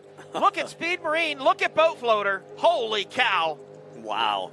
Man, what a race. But this is what Boat Floater needs to do. They cannot let Speed Marine get between them and North Myrtle Beach RV Resort. These are 3 extreme boats. Remember, I told you this before, Boat Floater is the oldest boat in the fleet. And only 1 point separating first and second. And racing against the 2 newest, fastest boats in the fleet without a doubt. Speed Marine's going to control the inside of the corner. Now, R&S was in this group as well. Let's see if they have some sort of play in this. Here comes North Myrtle Beach RV Resort. There's Speed Marine. There's Boat Floater. 3 wide, fan out, going through the corner. This is where the incident happened with El Bandito Tequila. Oh, big hop there. Going through the corner. Let's everybody keep it down again. BoatFloater.com trying to carry tremendous speed outside the corner. They're going to come into our shot here momentarily. Kyle Miller and Jay Waltman. There's Boat Floater. Mike, they went out really wide. They're trying to. They know they got to be fast through the corners on the outside. Riding on the edge right there, Boat Floater, the Kildall team. They did not want to get onto the inside. I think they would scrub off too much speed and lose ground to Speed Marine. Now, R&S, there's R&S right there, so they're currently running in 4th. But, man, Speed Marine's got a good line right there, Mike. They're going to be able to scoot out right in front of Boat Floater and make Boat Floater run a little bit wider of a course. North Myrtle Beach RV.com has about a 5-second lead right now over second place. And not too big of a gap there between second and third, though. I talked to Jay Waltman, who's the throttle man of this Green Speed Marine team, and he said, you know, we're not in the Triple Crown Series. We're down here to race, but he said, I definitely want to be the spoiler in this Triple Crown Series, and he might do just that. Now, remember, these boats will race again tomorrow, so this is only half the points they need to win. But what's going on right now is exactly what Mark and Kirk wanted in North Myrtle Beach RVResort.com. They wanted a boat between them and Boat Floater in order to absorb that 1 point difference, basically. Yep, if you ain't first, you're last. That's exactly right. Here is Bracket Class 200 OC Racing. They are the lone twin-engine V-bottom now on the course after race-winning brands spun out on the restart. And Cortez Cove down on the inside of the course with a mechanical issue. And I did look over from our booth. They do have the engine hatch up, so it looks like they are out of the race. Tough break there for Kurt and Rob from the Cortez Cove Fountain Racing. And I believe they have a new Super V boat being built at the Fountain Factory right now. Hope we'll get to see that in the 2026 series, or season rather. As we look at OC Racing coming out of the easterly end of this course, running back towards the dogleg. Should see Mod V probably come into the shot here shortly. As I looked up, they were going through that turn up there. And that's going to be the race to watch today. There they are right there. North Myrtle Beach RV Resort, Speed Marine, BoatFloater.com. Man, they're all right there. They're attached to each other's hip right now. You could throw a blanket over them. And they're still going to have to contend with this wake. This is only one boat, but it still puts out a pretty good wake. That could upset the running of the Mod V boats, but what a shot there. So the boat on your the boat on the right rather is the oldest extreme in the fleet. The boat on the left-hand side of your screen is either, I think that's the second newest. I don't remember which one came first between North Myrtle Beach and Speed Marine. They were both built right about the same time. Now, if Boat Floater, if they're close enough, they're going to have the inside leg of the dog leg, and they could probably kind of push Speed Marine around. And, Mike, I think they're side by side.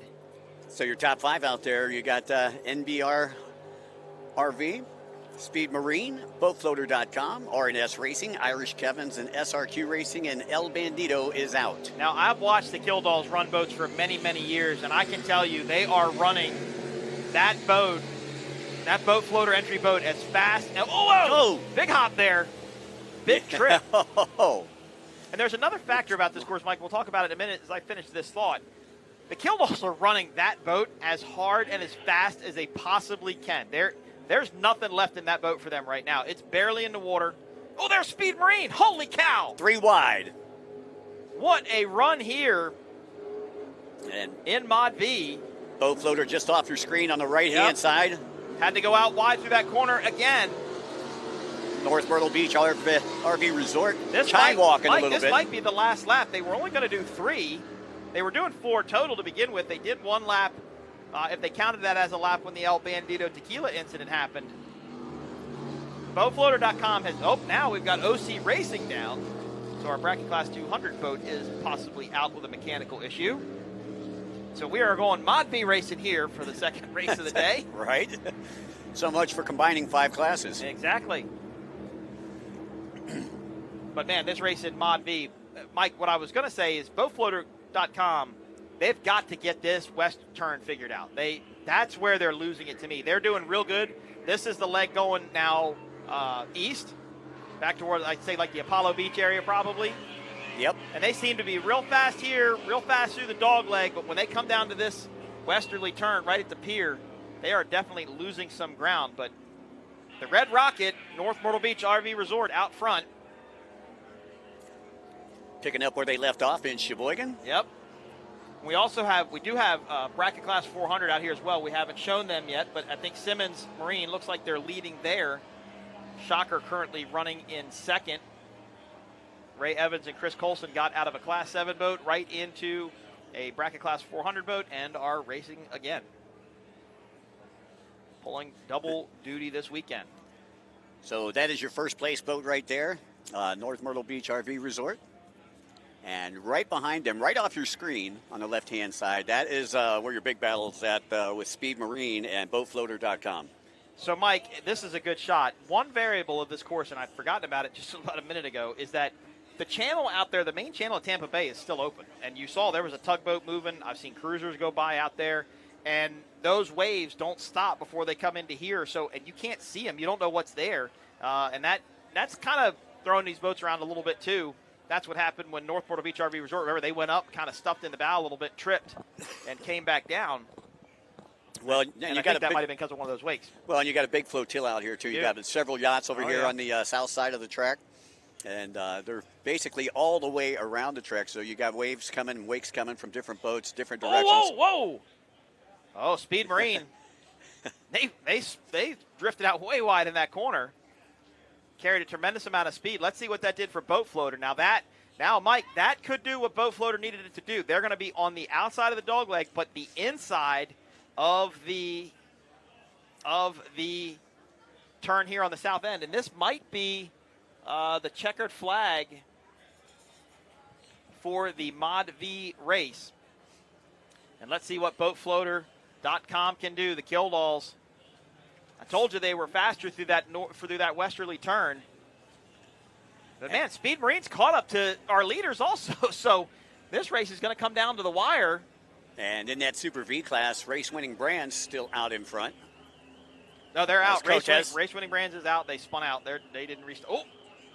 Yeah, see, they're finding some of those wakes that could be coming off another one of these boats. I think Speed Marine looks a little bit better. See, Speed Marine's a little bit flatter. I think North Myrtle Beach RV Resort, they're flying it. They're running it. I mean, they're running it right on the ragged edge, too. I said it about Boat Floater, but they're running the edge, too. That's Boat Floater all the way to the inside. I tell you what, if they get down to that pin, I don't think they're going to be able to do it. They're going to have to go out across the wake. He does. They try to stick it in. Stay in there. Stay in there. What a run. And Speed working on the outside of North Myrtle Beach Resort. All right. Okay.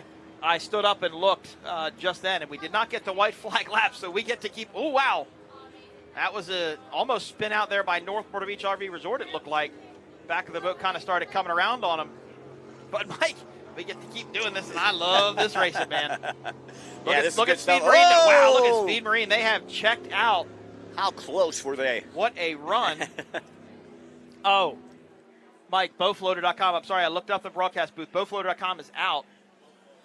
Boat Floater is out, but North Myrtle Beach RV Resort's turning in too. I think they might think they're done. Yeah, so both of those two have turned to the inside. Speed stays in it, though. Speed Marine with Kyle Miller and Jason Woltman. sorry, I was talking to Val. He was asking what I said. North Myrtle Beach RV Resorts pulled in. BoatFloater.com has pulled in. Speed Marine is still running. Now, see, they've slowed now, too. So they're on the outside of the course. It looks like they've turned in. So I think that's probably okay. It was only 3 laps. Sorry, I was talking to race control trying to see what was going on. So they only ran 3 laps. Right. That might have been a photo finish between Speed Marine and North Myrtle Beach RV Resort. It was tight, that's for sure. It was real tight. And I didn't even really see where BoatFloater.com was, so we might have to get a replay of that race, or that finish, to see exactly what happened there. OC Racing looked like they were out with mechanical issue. This is SimmonsMarine.com. They were leading in bracket class 400. Jason Zalecki and Jake Coons in that boat, as they will start to head back in. And, of course, we had Shocker in this class as well, with Ray Evans and Chris Colson. And I think that's Jason with his arm up. I'm not sure what he's signaling there, but a 34-foot Phantom Hull. A lot of history with this boat. Now, Jim Simmons, who owns the boat, is actually a starter today on pace boat number 2. Now, Jim's back has really been bothering him. And I know in a lot of the rougher water races, he was going to let Jake get in there just because it was easier. You know, it was better, so Jim wouldn't hurt his back. So right. Maybe they're just going to let the season finish out that way. Well, while they're pulling off, again, we'd like to say a very special thanks to all of our good friends from Visit St. Pete Clearwater. And if you would like to check out everything that they have here in St. Pete Clearwater, you can go visit spc.com. All right. Well, this is the finish in Mod V. That's North Myrtle Beach RV Resort. There is Speed Marine. There is Boat Floater. Look at that acceleration. I think that was Speed Marine. I think Speed Marine won that by literally a nose. Great job there. Got in the throttle right when he needed to, right when they came out of that corner. And I wonder if North Myrtle Beach RV Resort didn't think they were that close. Well, they had to because they were side by side. They had to look over and know that they were there. So Speed Marine may have taken the win. But that would tie then. We were 1 point separating. Boat Floater. It was 1 point, right? Yeah, Boat Floater and... yeah, so it was 1 point. So if North Myrtle Beach RV Resort came in second and BoatFloater.com came in third, it'd almost be tied. Ties them up at 10. And let's look at some highlights from what was a very exciting race. We got underway with OC Racing in bracket class 200. But the Mod Vs did not disappoint. This was the incident that took place on the very first lap. El Bandito Tequila. Oh. 720 inverted backwards. We'll call that a 720 inverted backwards nose grab. Yeah. That's where the nose grabbed right there. Luckily, Steve Firm and Steve Miklos were okay, but that did bring out the red flag for all the races. Once we got a restart going, it was the Super Vs off first with bracket class 200. Then race-winning Brands steered a little hard, spun it out. Didn't have to restart it, though. Didn't have to go to red flag. They kept it going. And then it was Mod V for the rest of the afternoon. They put on the show. North Myrtle Beach RV Resort, Speed Marine, a photo finish. Let's look one more time. Yeah, if that's the start boat and that's the line, I think it was Speed Marine that takes the win in Mod V. And Mike, you want to take us through our quick results? They are giving it to Speed Marine, it looks like. Yep, Speed Marine taking the win with Kyle Miller and Jason Waltman. Boat number 33, North Myrtle Beach RV.com. Kirk Anna, Mark Renda taking second. BoatFloater.com, the Killdalls taking third. RNS Racing on boat number 19 taking fourth. 81, Irish Kevins and SRQ Racing taking the fifth spot. And taking the craziest flip of the weekend so far, El Bandito Tequila. Glad they were all right. Yeah, we'll go check in with Steve Furman and Steve Miklos a little bit later in Super V. They gave the win to race-winning Brands and Cortez Cove in second, but I think Cortez Cove ran more laps. So I think it actually should be reversed from this, but this is what we're seeing. So race-winning Brands in first, Cortez Cove in second. And then we should bring up bracket class 400 next. So bracket class 400, we had in first place, boat number 421, Shocker Racing Offshore with Ray Evans and Chris Colson. And taking the second place, boat number 404 from Simmons Marine, Jake Coons and Jason Selecki. All right, so we are going to try and get the winners of these races to head over to the docks. to see if we can get an interview with Taylor. There is Speed Marine. So they have been credited with the win in Mod V, Kyle Miller and Jay Waltman. Well, they were the spoilers, all right. They gave everybody a run for their money. That was some of the best racing I've seen in Mod V in a long time. So, Mike, let's say race 2 didn't disappoint. We've still got 3 more races to go. Did not disappoint whatsoever. And I was just taking a look down here and taking a look at the points. Again, the points going to be tied up between Boat Floater and NMBRVResort.com. So it's going to come down to tomorrow then. That's it. 10 apiece. Yep. So it's going to be tomorrow. Whoever wins tomorrow wins it. El Bandito Tequila will come in with 18. And I believe RNS Racing will come in with 17. Okay. So that's the way that they'll stack up coming into tomorrow. Once again, I believe we're going to do a Hilo refuel here after we go down to Taylor. Then we'll come back again with the factory stock Class 1 before we do another refuel. And then we've got the Superstock class in the Aqua-Cross. So finishing out the day. We're going to do commentator lunch next, I think. Commentator lunch. Commentator lunch. I got to go put more money in the parking machine. Oh, yeah, I forgot about that too. Well, Speed Marine now in front of the pier. Kyle Miller and Jay Waltman, congratulations, the unofficial win. Now, our spec class racing, Mike, just like bracket class racing, these results are unofficial. These boats have to go back and be teched to make sure they met the rules of the particular classes in which they run. So, could be changes. Look, I've seen changes happen in it before, but that's right. Well, they're not showing Speed Marine on the camera, but man, look at that. That boat's just beautiful. I love the green and the orange and the yellow over there to your right. Beautiful, beautiful boat. Nice, nice graphics package, nice paint on that. Those guys based out of New Jersey. Boy, I'll tell you what, man, hats off to them coming through on that last turn and being able to make that pass by a nose. They are going to be super pumped when they get over there to Taylor. I think they will be, definitely, and that'll be a good interview for sure. As Mike said, we will go to helicopter refuel, and then we will be back with factory stock. You're not going to want to miss that one. 8 boats in factory stock, a couple new boats. One new boat, one boat we've never seen race with the Triple Crown Series before, and of course, we've got Motlek, Injury Attorneys, one of the fastest, if not the fastest, factory stock out there. We've got a couple MTIs. 151 Express, boat number 66. They won the first race in Cocoa Beach. As we see Shocker now headed towards the pier. You know, you're talking about the factory stock class. Motlek comes in with only 3 points.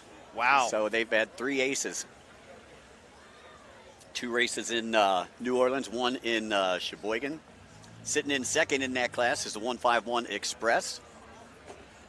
And there's our Dockhand Taylor, who's also our pit interviewer. Doing a little bit of double work. She's going to catch up with this Shocker team. All right, Taylor, let's see what Ray and Chris have to say.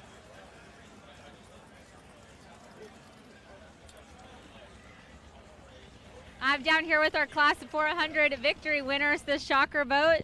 You guys have some nice and open cockpit out here to really feel that sun coming through. How was your race today? Hot. Hot. It's always hot in St. Pete. It's always a good race in St. Pete. It's a fun site to be back at, and we're just happy to be here. And how was it like in the cockpit working together, that communication between the two of you? That was good. It was hot, sweaty, but got an occasional splashdown. It was nice, relaxing. Plans for the future racing, ready to come back for more? Oh yeah, we're going to do Clearwater and Englewood. We'll be with the OPA doing Lake Apacong, and we'll probably finish out the season in Key West. Excellent. Well, congratulations, guys, on a great win, Class 400. All right, let's go back up to the booth with the guys, and then hopefully I can find some more winners down here on the docks. All right, well, congratulations to Chris and Ray from the Shocker team. Chris Colson, he really does a lot for the sport. He actually brought 2 boats down here. He's got that Class 4 boat, and then his Class 7 boat's got some cool rigs throughout the pits. He's also from New Jersey, been around for a while, so a really good guy to have in the sport, so hats off to him. Taylor will try and catch up with some other winners. We may as well talk about factory stock. We don't have the list for factory stock, but I can tell you the boats. We've got Meade Family Racing, who were in Sheboygan. GC Racing, that's the team, not the new team, but the new team to the Triple Crown Series. Willie Cabiza and Grant Bruggerman. Of course, Grant Bruggerman from Bradenton with Grant's Signature Racing. Pasa Amato back after Alan taking back, Sheboygan off. And we've got 151 Express. As I said, they took the first win of the APBA Series in Cocoa Beach in the MTI. Ian Morgan and Nick Imprescia. And then Say Less MF, a Superstock team, is now going to run factory stock as well. So we'll see them out here.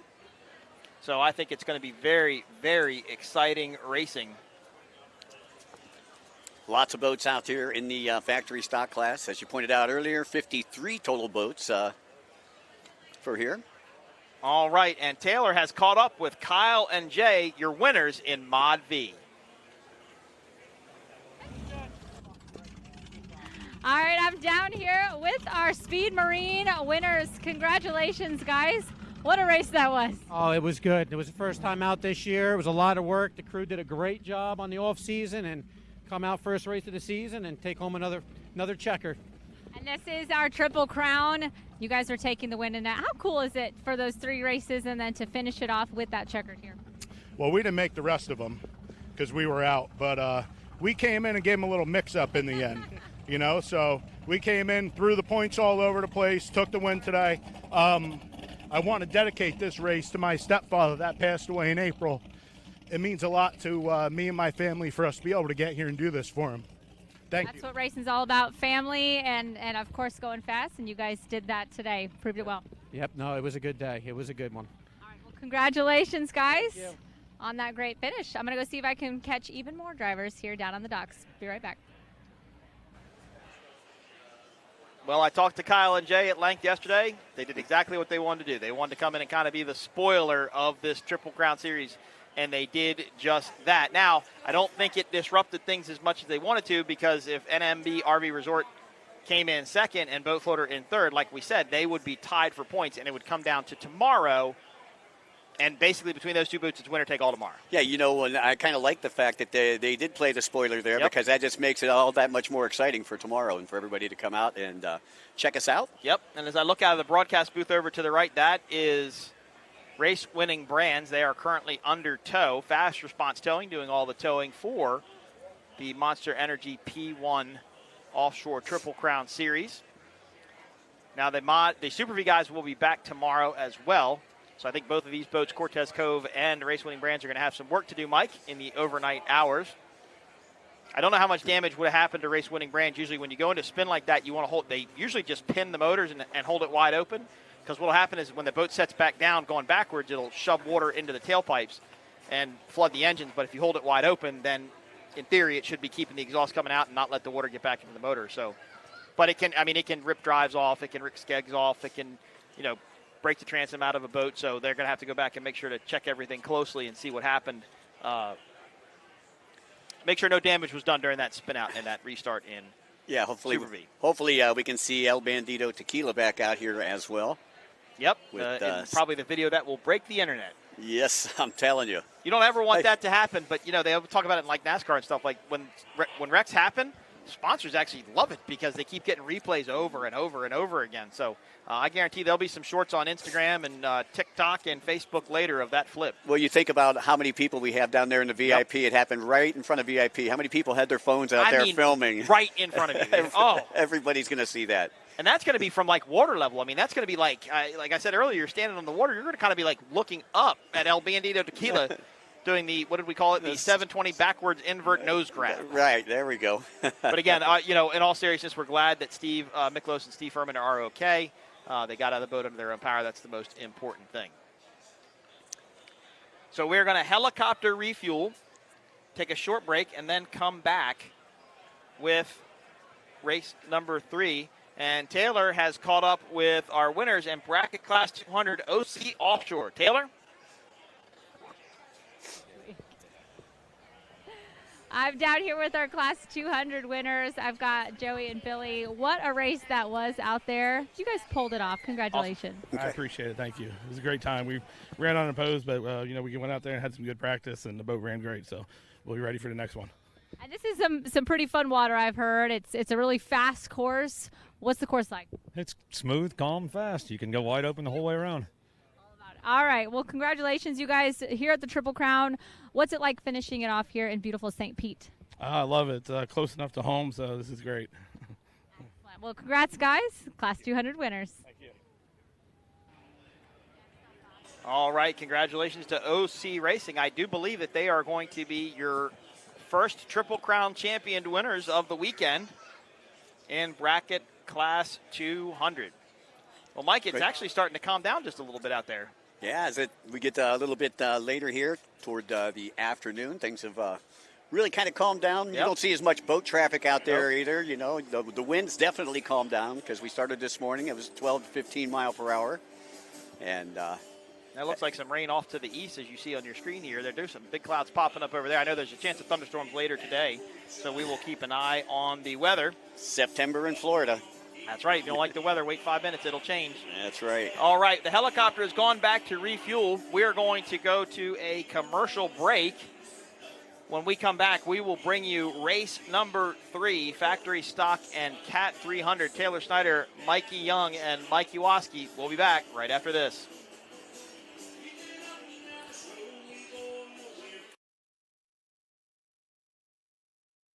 Powerful, majestic, recreational. At Progressive, we treat your outdoor vehicles like the noble creatures they are. And when you bundle them with your home and auto, you can be sure they get the 24/7 protection they deserve. Yeah. There you go. So they're always ready for your next adventure. Because that's just how we do it around here. Around these parts, around them parts. It's just how we do it here. Head to St. Pete Clearwater for more. More dollars and cents. More room and board. More time and space. More fish and chips. More rhythm and blues. In St. Pete Clearwater, find just what you're looking for and more. Book now at visitspc.com.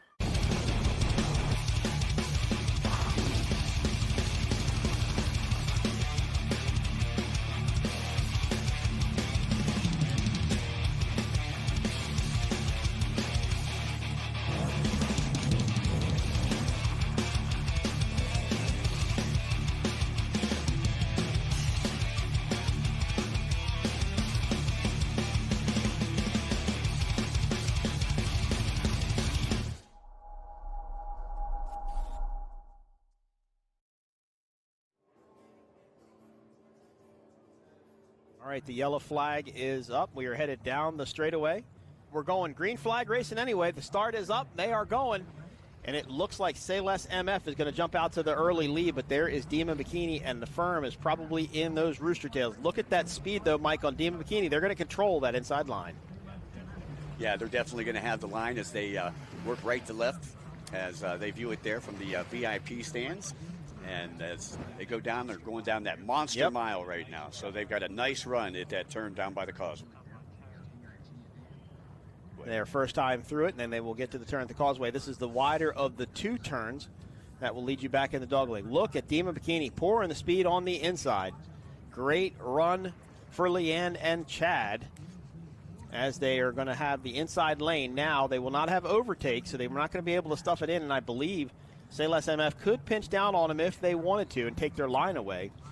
Well, it looked like Chad and Rusty had a good jump on that start. They did, yep. Again, you know, they popped out right in front, but then Demon Bikini pulled up right beside him again. But, again, they're showing you some horsepower out there. Well, and Rusty's got the experience. I mean, he knew what the start was going to be. He's got the experience on the boat, knew what the boat was going to do and how to accelerate. I think he just timed it perfectly. But look at the firm on the outside of Demon Bikini. They are trying to make a run for second, as Sayless MF seems to be pulling away just a slight bit as they go into this turn. 4 laps for this race here in Superstock. Once again, nice view there with our drone footage. Yep. And special thanks to Green Flight. The firm went out way wide there, wanted to carry as much speed through that corner. Let's see if it worked for them, if they were able to close the gap. Oh, yep, just a little bit. They are now solid up into second place. They will have the inside line going into the dogleg. So Pete and Ricky doing a great job as now they're going to chase down Sayless MF for the lead in Superstock. Now back into the dogleg.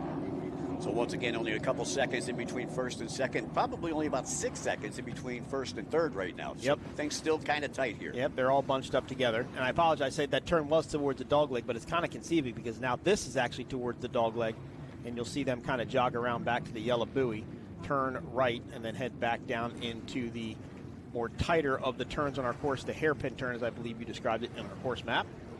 Yeah, that's the 4 pins up at the west side. Good shot of that red hull.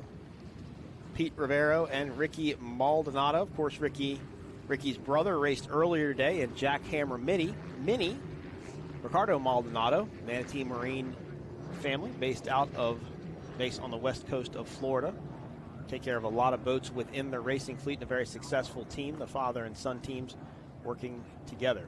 There is Sayless MF. They are your leaders in Superstock. There is the firm. They are currently running in second, about a rooster tail length, maybe a rooster tail length and a half behind your leaders. And Sayless MF. Once again, I'd like to say a special thanks to Harvey Golf, International Marine, Jefferson Parish, and Progressive for all their support in bringing us here to Jefferson Parish. So the red deflectors that you see in front of those motors are actually to deflect spray. The back of this boat, the deck of it's cut down so far that every once in a while it will catch a firm, hard spray right up the side of the boat and will actually wash up on the deck. And that's actually a deflector to get it around the Mercury Racing 300R. Not that it would damage it, but you just don't want the water to get inside the engine in any way, shape, or form. So that's why you only see it on this particular boat, because of how much that transom cuts down. I think Speed Demon Bikini's got small ones, but nothing as tall as that.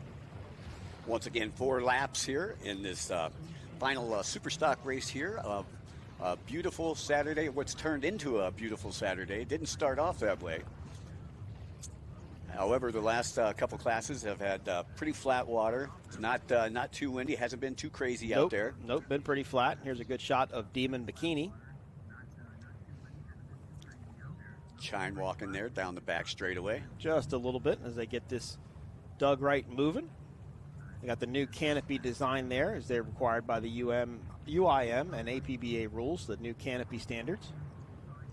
As they head into this turn, they are currently running in third in Superstock.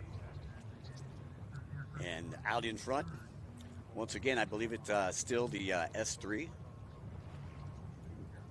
No, there isn't. Sayless MF continues to lead the firm in second. Demon Bikini in third. Did I repeat what you just said? No. I was actually, I thought that was, what is Chad and Rusty out in front right now. Yep, right? Chad and Rusty out in front. Say less, yeah. And there they are. And the firm is not really losing any ground on any particular part of the course. They're still within the same striking distance as the last time by. This completes lap number 1 of 4 on to lap 2. There's a good shot of that Doug Wright. Yep, it does have little deflectors in front of the motors. Not nearly as big as the firm does, but again, to do the same thing to break that water around the motor in case something, not in case something happens, but in case it takes kind of a wave over the back of the boat. I was just looking at some specs here on Demon Bikini, 32-foot Doug Wright, Gen 3 catamaran with carbon fiber hull and an aftermarket windshield. And I love that graphics package. Wow, that's interesting. So I just got a text, and it sounds like Myrick is throttling the Sayless MF boat, not Rusty Williams. I appreciate Lindsay and Missy correcting me. Didn't know. But now we know, and as they say in G.I. Joe, knowing's half the battle. That's it. So Myrick Coyle, who has a tremendous amount of experience in that boat, and believe it or not, when Myrick and Rusty started racing, Myrick would throttle and Rusty would drive. And they made the decision to switch, and Rusty started throttling. Myrick drove. Myrick felt he was just a better driver, had more experience driving, and it worked out for them when they raced together. So good job for those guys. Once again, folks, just a reminder here that immediately following this race, we will have our final race of the day, and that is the Amateur Enduro, the P1 Aqua-X Amateur Enduro. And 30 racers ready to do battle on those wave runners and Sea-Doos. Sorry, I missed. That gets a little laughing. busy. I'm laughing at what people are telling me. It's giving me a chuckle here. Sayless MF continues to lead with Myrick Coyle throttling the Doug Wright hull. The firm currently in second. Chad Rootsill in the driver's seat of Sayless MF, the Doug Wright boat. Of course, anybody that's familiar with Performance Boat Center knows that they actually built the Wright Performance boat, which was a collaboration between Doug Wright, and Performance Boat Center and built some catamarans for quite a few years. Beautiful boats. And then Mark Waddington and Brett started building their own performance catamarans and doing a great job with the 36, 420, and 28 out at Performance Boat Center in Lake of the Ozarks, Missouri. Beautiful place to go. That is the haven for performance boats. If you ever want to go there, they have storage buildings all over the property, and you walk into it, and it's just like, oh my gosh, how could so much be in one building? Well, that was a nice wide shot. You could actually see the gap there between Say Less MF and the firm. This is a great race for this team, though. Chad's second time in the boat. Raced last weekend in Lake of the Ozarks, Missouri, and bought the boat a week before that, or about a week and a half before that race started. So a good run for this team.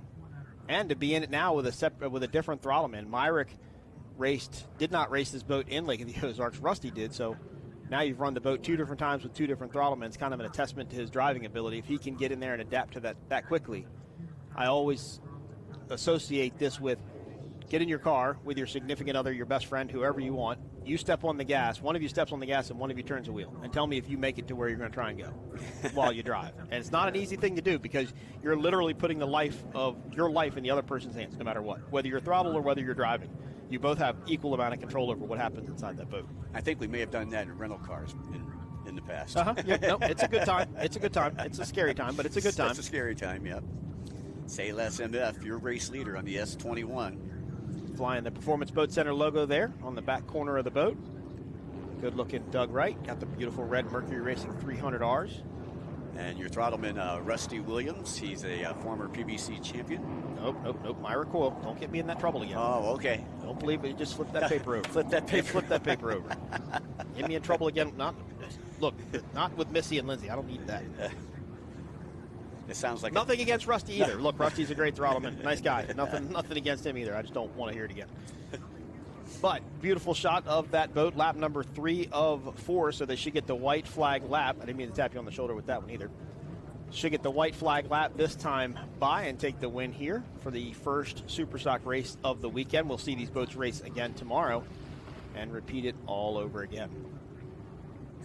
Once again, race number 1 of the Triple Crown. Heading to Sheboygan from here, and we'll end up down on St. Pete at the pier. You can fly into Milwaukee, Wisconsin, and it's about a 2-hour drive straight up to Sheboygan. And it's just a beautiful area. I get excited to go there every single time. Looking forward to it. And then from there, we go back to St. Petersburg, Florida. Even though that's Labor Day weekend, that's notoriously a hot, sweaty race. As we hang out on that concrete pier, and sometimes on that pier we're really lucky. We get the breeze in our face, and sometimes it's behind us. And if it's behind us, it doesn't exist. Yeah, right. We're in trouble because we've got that whole building. That whole building behind us. That's right. That really is a good place to watch a race there, though. Right out over the beautiful Tampa Bay area, and do a great job down in St. Pete. Go to P1 Offshore, follow your favorite race team, check out our schedule, see when we're going to be at town near you, and please purchase your VIP tickets. There is no better way to watch a boat race than to be in that VIP tent enjoying a cold Monster energy drink beverage of your choice. Enjoy some wonderful food and the great hospitality down at the VIP tent. In fact, there's probably still spaces available for tomorrow. If you're going to come out and watch the races, be sure to pick up your VIP tickets. All right, so they're going to come around this turn, and this should be the white flag lap this time by. Say Less MF continues to lead the firm in second. Dima Bikini running in third. So it's absolutely turned into a beautiful day out there. It's a drag race. It's a flat water race out there now. It's a drag race. I mean, they're not even burping the props, barely. Yeah, currently in the mid-80s. I believe the water temp I heard yesterday was right around 76 degrees. The water here is actually colder than the water at home in Maryland where I'm from. It was 82 degrees this past weekend when I was out on my boat. It was 82 degrees. It's still, I mean, don't get me wrong, it still felt great. I mean, even though it's kind of warm as bathwater, it still felt really good. But it's hard to believe that the water down here is a little bit colder, but there's a little bit more influence of this water coming from a lot of different places. Exactly. And this is a big body of water. It probably takes quite a bit for it to get warm. Well, we're coming up to the white flag lap here. For great. Oh, yep, sorry. I was just going to say, just for the S21. Great shot down the tunnel. And I got to give it up to the firm. They they didn't lose this race by a lot. They were within striking distance. And, Mike, what I kind of feel is that I believe these boats were propped just slightly different. I think maybe the Say Less MF team had a little bit taller of a wheel on it, was able to carry a little bit more speed than the firm. But this was a great race by them. They kept right with them. They kept them in check. They never really let them pull away. So I think Pete and Ricky are going to know what they need to go back and do and the adjustments they need to make to get ready for tomorrow's race. Lifted the bow just a little bit there. There is a breeze starting to blow just a little bit. Looks like it's coming off the shore. It did look like it pushed the firm down into the buoy just a bit, but they were able to get around it no problem. And the firm coming off of a third place at Thunder Cocoa Beach. And just like the little wakes we talked about in the Aqua-Cross race earlier, the wind can really, really affect these catamarans because, as you can see by right there, there's nothing in the water. There's no significant part of the boat in that water. And especially in Sheboygan, we raced there a couple of years ago, and the wind was blowing literally right off the beach, right onto the lake. And they would start way over to the right, and by the time they came back in, they were all the way over to the left side of your screen. But that's how they had to do it, because the wind was pushing them so hard down that way that they had to start out that far. They were actually driving a further distance out of one corner so they could get back down the lineup for the other buoy. If not, they were always going to be steered back into the wind. And as I mentioned earlier, if that wheel is turned, if those drives are turned just slightly, it's going to scrub speed, and that's not what they wanted to do. So the wind really has an adverse effect on these boats. Well, we're on the final lap right now, and Say Less MF is in control of this one. The firm in second. There is Demon Bikini in third. Barring any incidences, this should be Say Less MF's race to win. Chad and Myrick did a great job, as all of these teams are fairly, again, as I said, a lot of experience amongst the competitors. Just as teams, not a lot of experience racing P1, so they're all trying to get their setups figured out and get their programs figured out, as this is an ultra-competitive class. And I think it's a good move for these three boats to come down here, because you're not running with the full 15, although you want to because it's fun. You know, you can kind of learn a little bit when there's less racers, a little bit less pressure. You come out here, be a little bit more relaxed and kind of learn the boat and learn what you're going to do as these teams progress with each other. Mike, believe it or not, they won't talk to each other. They don't have to talk to each other inside the boat. They just know what the other one needs or wants as they race. You know, what I seen yesterday after going to the pit party is just the camaraderie off of the track. You know, and these boat racers, I mean, they're out there, they're giving it their all, they're putting their life in their hands. But when they get off, they're all, just right there with each other. And I really enjoyed that last night. And I'm sure it's the same way in Aqua-Cross. I mean, everybody's there to do the same thing. That's to win and to race. But when you're not racing, you may as well be friends, because, what's the point of being mad and angry at each other because somebody beat you? Well, there's a couple teams out there that headbutt, just a little bit. Yeah, I could understand that. When especially in this class, right? Like, all these boats are pretty evenly stocked. But when you look at like the pro class and Aqua-Cross, I mean, who's to say that Farthing Racing, nothing against them, doesn't have some sort of advantage over the other teams, because they look like a powerhouse, right? I mean, they're that big of a team. Yeah, like we were describing them earlier today, like a Team Penske, but on the water. Right. All right, they're going to come through this turn one more time. There is Say Less MF. They are your leaders in Superstock, and barring any sort of malfunctions or issues, they should take the checkered flag. Chad Rutzel and Myrick Coyle taking the win here in Superstock. And there is the checkered flag, so congratulations to Say Less MF, and the firm will come through in second with Pete and Ricky. And Demon Bikini with Leanna and Chad will come in third here in Superstock. So this should wrap up the offshore racing on day one here of the Monster Energy Triple Crown event. And we will do one more Aqua-Cross race, and then we will call it a day and come back tomorrow and do this all over again. Yeah, so make sure you pick up your phone and phone a friend and let them know that we're going to be doing this all again tomorrow. And for the Aqua-Cross, it's actually going to be the final races. And for a lot of the Powerboat classes here, you're going to have basically your second race of the season. Yep, and that's how you're going to combine your points to get your lowest score to decide who wins this first round of this 3-round series. And then we'll go on to Sheboygan, crown another winner, and then on to St. Pete, where we will crown a winner and a champion of the Monster Energy Triple Crown Series presented by Monster Energy. I was just watching Demon Bikini. Look at some of the sizes of the boats behind them. They're full-on yachts. It's a helicopter. I pointed out, it's a helicopter on the back of one of the boats. Only on Lake Pontchartrain. probably costs more to start the helicopter than it does to buy my whole boat. Right. Right? I mean, just to turn it on. All right, there is your Say Less MF team getting their checkered flag. They are your winners in Superstock. Myra Coyle and Chad Rootsil did a great job, ran a great race.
majestic, recreational. At Progressive, we treat your outdoor vehicles like the noble creatures they are. And when you bundle them with your home and auto, you can be sure they get the 24/7 protection they deserve. Yeah. There you go. So they're always ready for your next adventure. Because that's just how we do it around here. Around these parts, around them parts. It's just how we do it here. Head to St. Pete Clearwater for more. More dollars and cents. More room and board. More time and space. More fish and chips. More rhythm and blues. In St. Pete Clearwater, find just what you're looking for and more. Book now at visitspc.com. All right, welcome back to the 2025 Monster Energy P1 Offshore St. Pete Powerboat Grand Prix presented by Visit St. Pete Clearwater. Mike Yawoski, Mikey Young, Taylor Snyder. This is the third and final round of the 2025 Monster Energy P1 Offshore Triple Crown. Mikey Young, do you know how many people came up to me during that break and said, that was great. Oh, I'm sorry, we've got a green flag. I apologize, I did not look up at the screen. We've got a green flag racing. We're going factory stock racing and Cat 300. And I believe that was the first start was the Cat 300 group. Yeah, we got 8 in the factory stock class, and then we got 2 in the class 300. Cat 300 is going to run 7 laps today, and factory stock is also going to run 7 laps today. In 300, you got Jackhammer out there on the C22, Connor Langham, and Ricardo Maldonado. And then we got the Lanier Custom Boats team, boat number C4, and that's Sean Lanier and Mike Bethan. And as we get ready to go racing, I believe factory stock may have already started. They wouldn't have started the Cat 300 boats in front. So I think factory stock already started, and they did. And there is 151 Express and Mottlick Injury Attorneys. They look like they're currently running 1-2 in factory stock. 151 Express, Ian Morgan, Nick Impressia. Well, 151 Express and Montlick, the only 2 that are eligible for the Monster Energy Triple Crown here this weekend. Yep. As Montlick comes in with 3 points, and the 151 Express comes in with 9 points. Yep. Aiden Logan and Giovanni Carpatella in Montlick Injury Attorneys. We got Good Boy Vodka Go GPS, Christian McCauley and Rob Locklear. Jackhammer, Manatee Marine Unlimited, Reese Leghine and Julian Maldonado. MF Racing, this is a new team. Oh, no, I'm sorry, MF Racing, that's the Mead family racing, sorry. MF Racing, Zane Mead and Caleb Mead. GC Racing, Willie Cabiza and Grant Bruggerman. The new team is Say Less MF with Chad Rootsill and Rusty Williams. This is a brand new team to factory stock racing.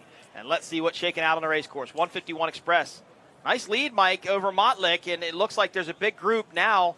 Yeah, look at that, trying to catch Mottlick. That's Jackhammer, GC, and Mead Family Racing. Yeah, Mottlick's going to have the position, though, as they make the turn, but I believe that's going to switch around here on this next pin. Well, 151 Express, they just look, to me already, just faster. See how they pulled away from Mottlick? They may have been able to carry a little more speed to the corner, but look at GC Racing, Willie Cabiza, and Grant Bruggerman. This is the first time we've seen them in the Monster Energy P1 Triple Crown Series, and they're running upright with this group too. That is probably the newest MTI of the fleet.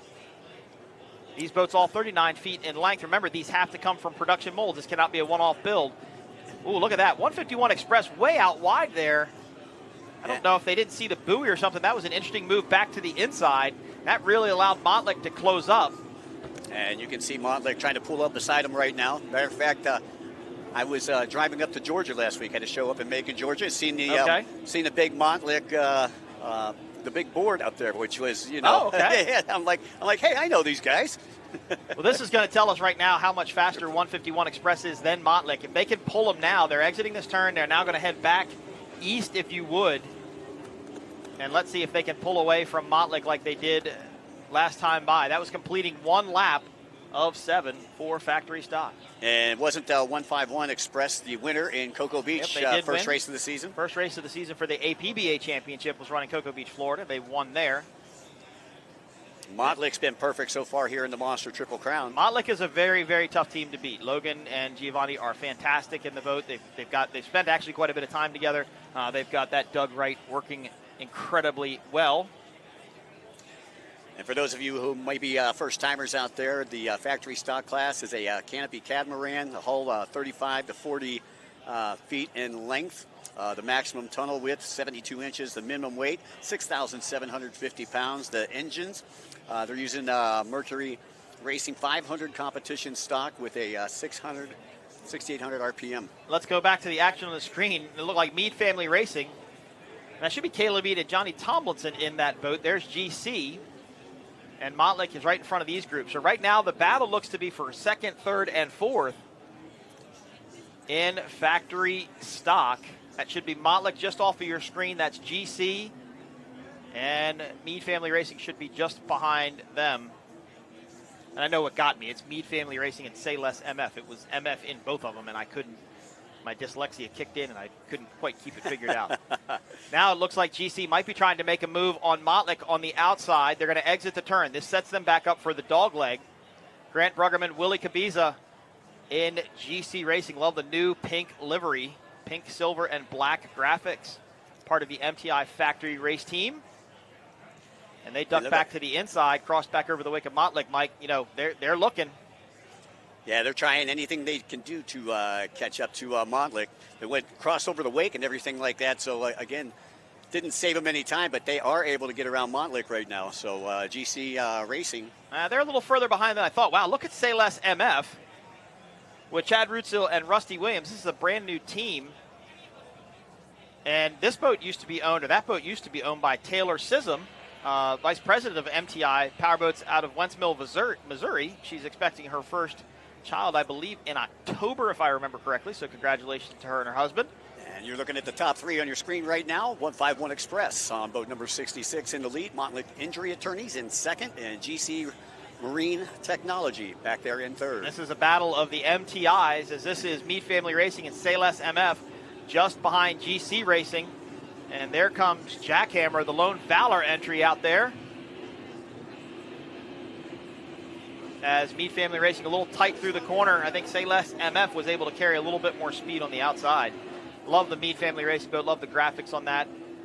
Caleb Mead, I believe now is 17 years old. One of the youngest. And running with one of the best in the sport. Yeah, one of the youngest and one of the best in the sport. So again, still got 151 Express out there in front. And again, while we have the opportunity, I'd like to say a very special thanks to Visit SPC.com. That's Visit St Petersburg, Clearwater. Proud sponsors here this weekend. Also like to say thanks to Mercury Racing, Sunoco Race Fuels, ICOM Communications, SBT Cycle Springs, and HydroTurf. 151 Express, Mike, I think is faster than Montlick. I think they have more straightaway speed. They're able to just carry the boat a little bit better. We did hear from a spotter for Al that they have some sort of a motor issue. They are still out running. But Montlick is not pulling on them by any means. Well, 151 Express, didn't they have some issues in New Orleans on the second round? Possibly. I don't remember for sure. Check that. That was New Orleans. That was New Orleans, Yep. Remember, because that's how they got right. the ninth place. Yep. All right, so they got the 9 points. 151 Express continues to lead. Lap number 1 in the books. Now on lap number 2 of 7. You'll keep an eye out for the Cat 300 boats as well. I in fact, see them. They're going into the dogleg now, so they're just ahead of this factory stock group. Yeah, you got Jackhammer and Lanier Custom Boats. And that's actually the Cat 300 boats right there. That's Jackhammer. Wow, Jackhammer looks like to be a huge lead over in Lanier Custom Boats. Connor Langheim and Ricky Maldonado, of course, Ricardo Maldonado of the Maldonado family. Ricky's dad, Julian's his brother. They own Manatee Marine Unlimited and really have taken this outboard catamaran racing group by force as they tune a lot of these boats here. But look at that battle shaping up there for first behind them in factory stock. That's Montlick, literally right in the rooster tail of 151 Express. So once again, 2 different classes out there with our Cat 300 and our factory stock class. Cat 300 out in front of our factory stock class right now. That's GC Racing, Mead Family Racing, and Say Less MF just off of your screen there. Of course, Grant Bruggerman and Willie Cabiza. Grant's Signature Racing, right down from Bradenton, Florida. His wife, Kelly, one of the premier rigging shops in the country. And a very elite rigging shop, more of like a boutique shop. They take on just enough work that they know they can do the quality of. They don't ever overextend themselves or overpromise themselves. But Grant is a great throttleman, been around for a very long time and really enjoys racing with Willie. So 151 Express comes by, Motley comes by. This completes lap number 2. On to lap number 3. Mike, I wonder as the race goes on, Motley's going to burn off some fuel. Maybe they'll get a little bit lighter. They'll find some speed. Maybe they'll get their setup come to them a little bit towards the end of the race. Well, I believe they're also catching up to that Cat 300 class, and we'll see if that slows them down at all. Well, it's tough. It's much harder to deal with lap traffic at a canopy boot because you can't see behind you. You can't turn around and see what's going on. And you can't even really hear them when they come up on you because these motors are so quiet. So once again, your top 6 here in factory stock: 151 Express, Montlick Injury Attorneys, GC Marine Technology, MF Racing, Sayless MF, and Jackhammer. That's how they stand, 1 through 6 here. And Al and Good Boy Vodka currently running Al in 7th. And I believe Good Boy Vodka is in 8th. Christian McCauley and Rob Locklear. This is this boat's second appearance in racing, or in the race circuit, so they're trying to get the boat figured out. Of course, Rob Locklear runs the Good Boy Vodka boat overseas. And there is Al, Robert Lopiano, and Alfredo Amato. Once again, yeah, they had that issue in New Orleans. Yep. And we missed them in Sheboygan. Glad to have them back here. Yep. One of the Doug Wrights out there in the class.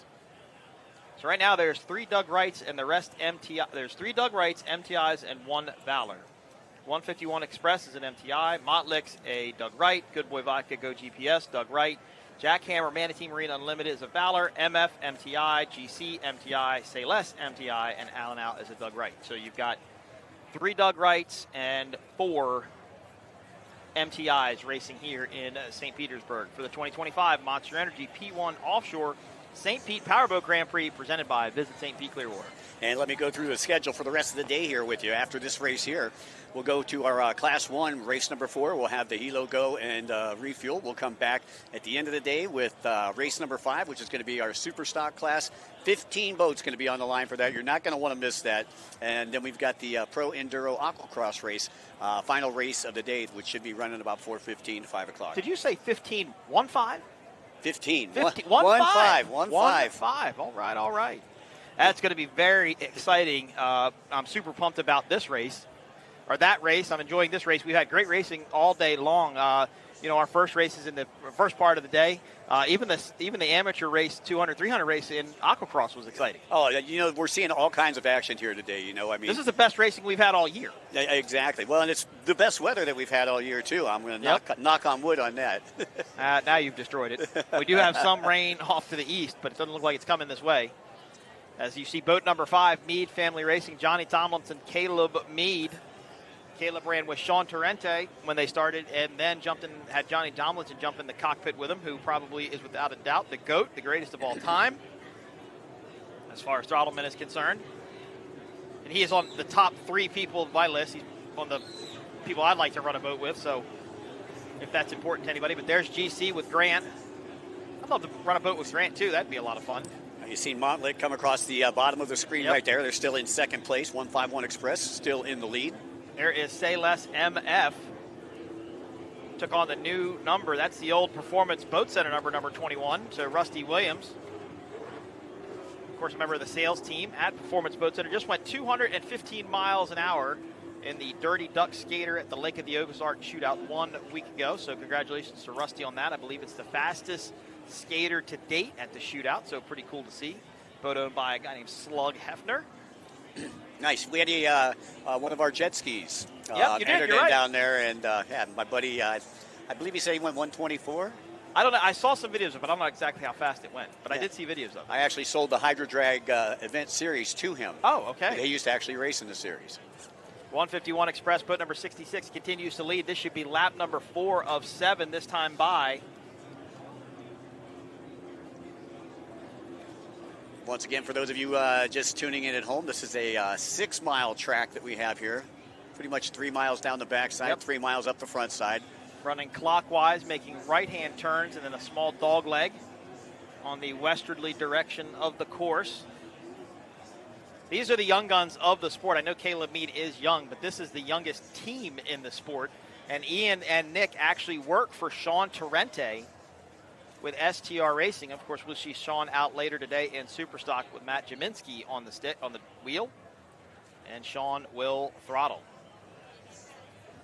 And Ian Morgan and Nick, they decided that they wanted to work in the industry. They're both, I know Nick's from New York. I don't know about Ian. Ian, he's from New York, I think also. And they decided that they wanted to work in the performance industry. So they packed up, they moved down to Florida, they started working for STR, and without a doubt, they're one of the best teams out there to work on your boat. STR does a lot of custom rigging of boats and really tuning and dialing in of boats. It's really benefited, I think, Nick and Ian, because, they're out there dominating. Right now, nobody has anything for this team. And I think the experience you're starting to see come through with these guys is really starting to show. So hats off to these boys. Well, they got lively characters within the sport for sure. If they win, the interview is going to be really fun. I promise you that. Taylor's going to have fun with them boys, huh? After she helps them dock their boat. Right. She said she's really enjoying it. I think it's cool to see it. So. Right, exactly. Now, we did have a position change, it looks like, in the back of the pack. I think Good Boy Vodka Go GPS has gotten around the Jackhammer Manatee Marine Unlimited boat. So not sure what's going on with Reese and Julian. Yeah, we've got another side-by-side battle. This is the battle for third between Mead Family Racing and Say Less MF. And they were side-by-side coming out of the dog leg. Looks like Mead Family Racing can carry a little bit more speed through the turn, or out of the turn, and that has allowed them to pull away. But what a great race for Chad and Rusty. When we raced in Sheboygan, that was their first ever race. And that was in Superstock, in the old Performance Boat Center Superstock entry. They raced there. Now, he bought this boat this week. Literally, this boat this week from Taylor Sism at MTI. It got rewrapped. Obviously, the graphics are much different, and now they're out here racing today. And I think this morning, they ran the boat before the first race. I think that was their first time testing the boat together here in St. Petersburg. So it's awesome to see them out there running as good as they are and challenging for third place. Yeah, so they don't have as much seat time as a lot of these other drivers and throttlemen. As we see your leaders in Cat 300, Connor Langheim and Ricardo Maldonado. Of course, this is the up-and-coming entry-level class, if you would. So we have Class 700, right, which is 22-foot boats, single Mercury Racing, 300-horsepower outboards. That was designed to be entry-level racing, if you would. You could basically get a Challenger, an Activator, a Velocity, a Superboat, whatever you could get that was within the class and come out and go racing with it. And that's what's happening with this as far as the catamaran class is concerned. I had a long conversation with Connor and Ricardo yesterday, and they said there's probably 6 or 7 of these boats in production or being built or being put together right now to hopefully come out and race either later this year or early next year. So they're really expecting this class to grow. And this is the perfect water for this class. If these guys wanted to go out and race in any water, this would be it right here. Well, I would think, if you have an entry-level class like that it would probably be the busiest class out there. If you got a lot of guys that are just getting into the sport. Obviously, our Superstock class is going to be a lot bigger than what we have out here. But you have to have that entry-level class no matter what type of racing that you do.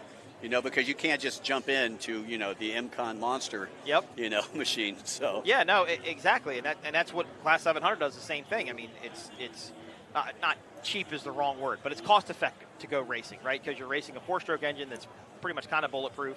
I'm pretty sure that when the 15-inch midsection, which is released, I'm pretty sure that both of these boats will go with the 15-inch Mercury Racing midsection, which is what the Superstock teams will change over to. That will really. I'm interested to see what that does with these boats as far as getting the center of gravity down and the rigging on them.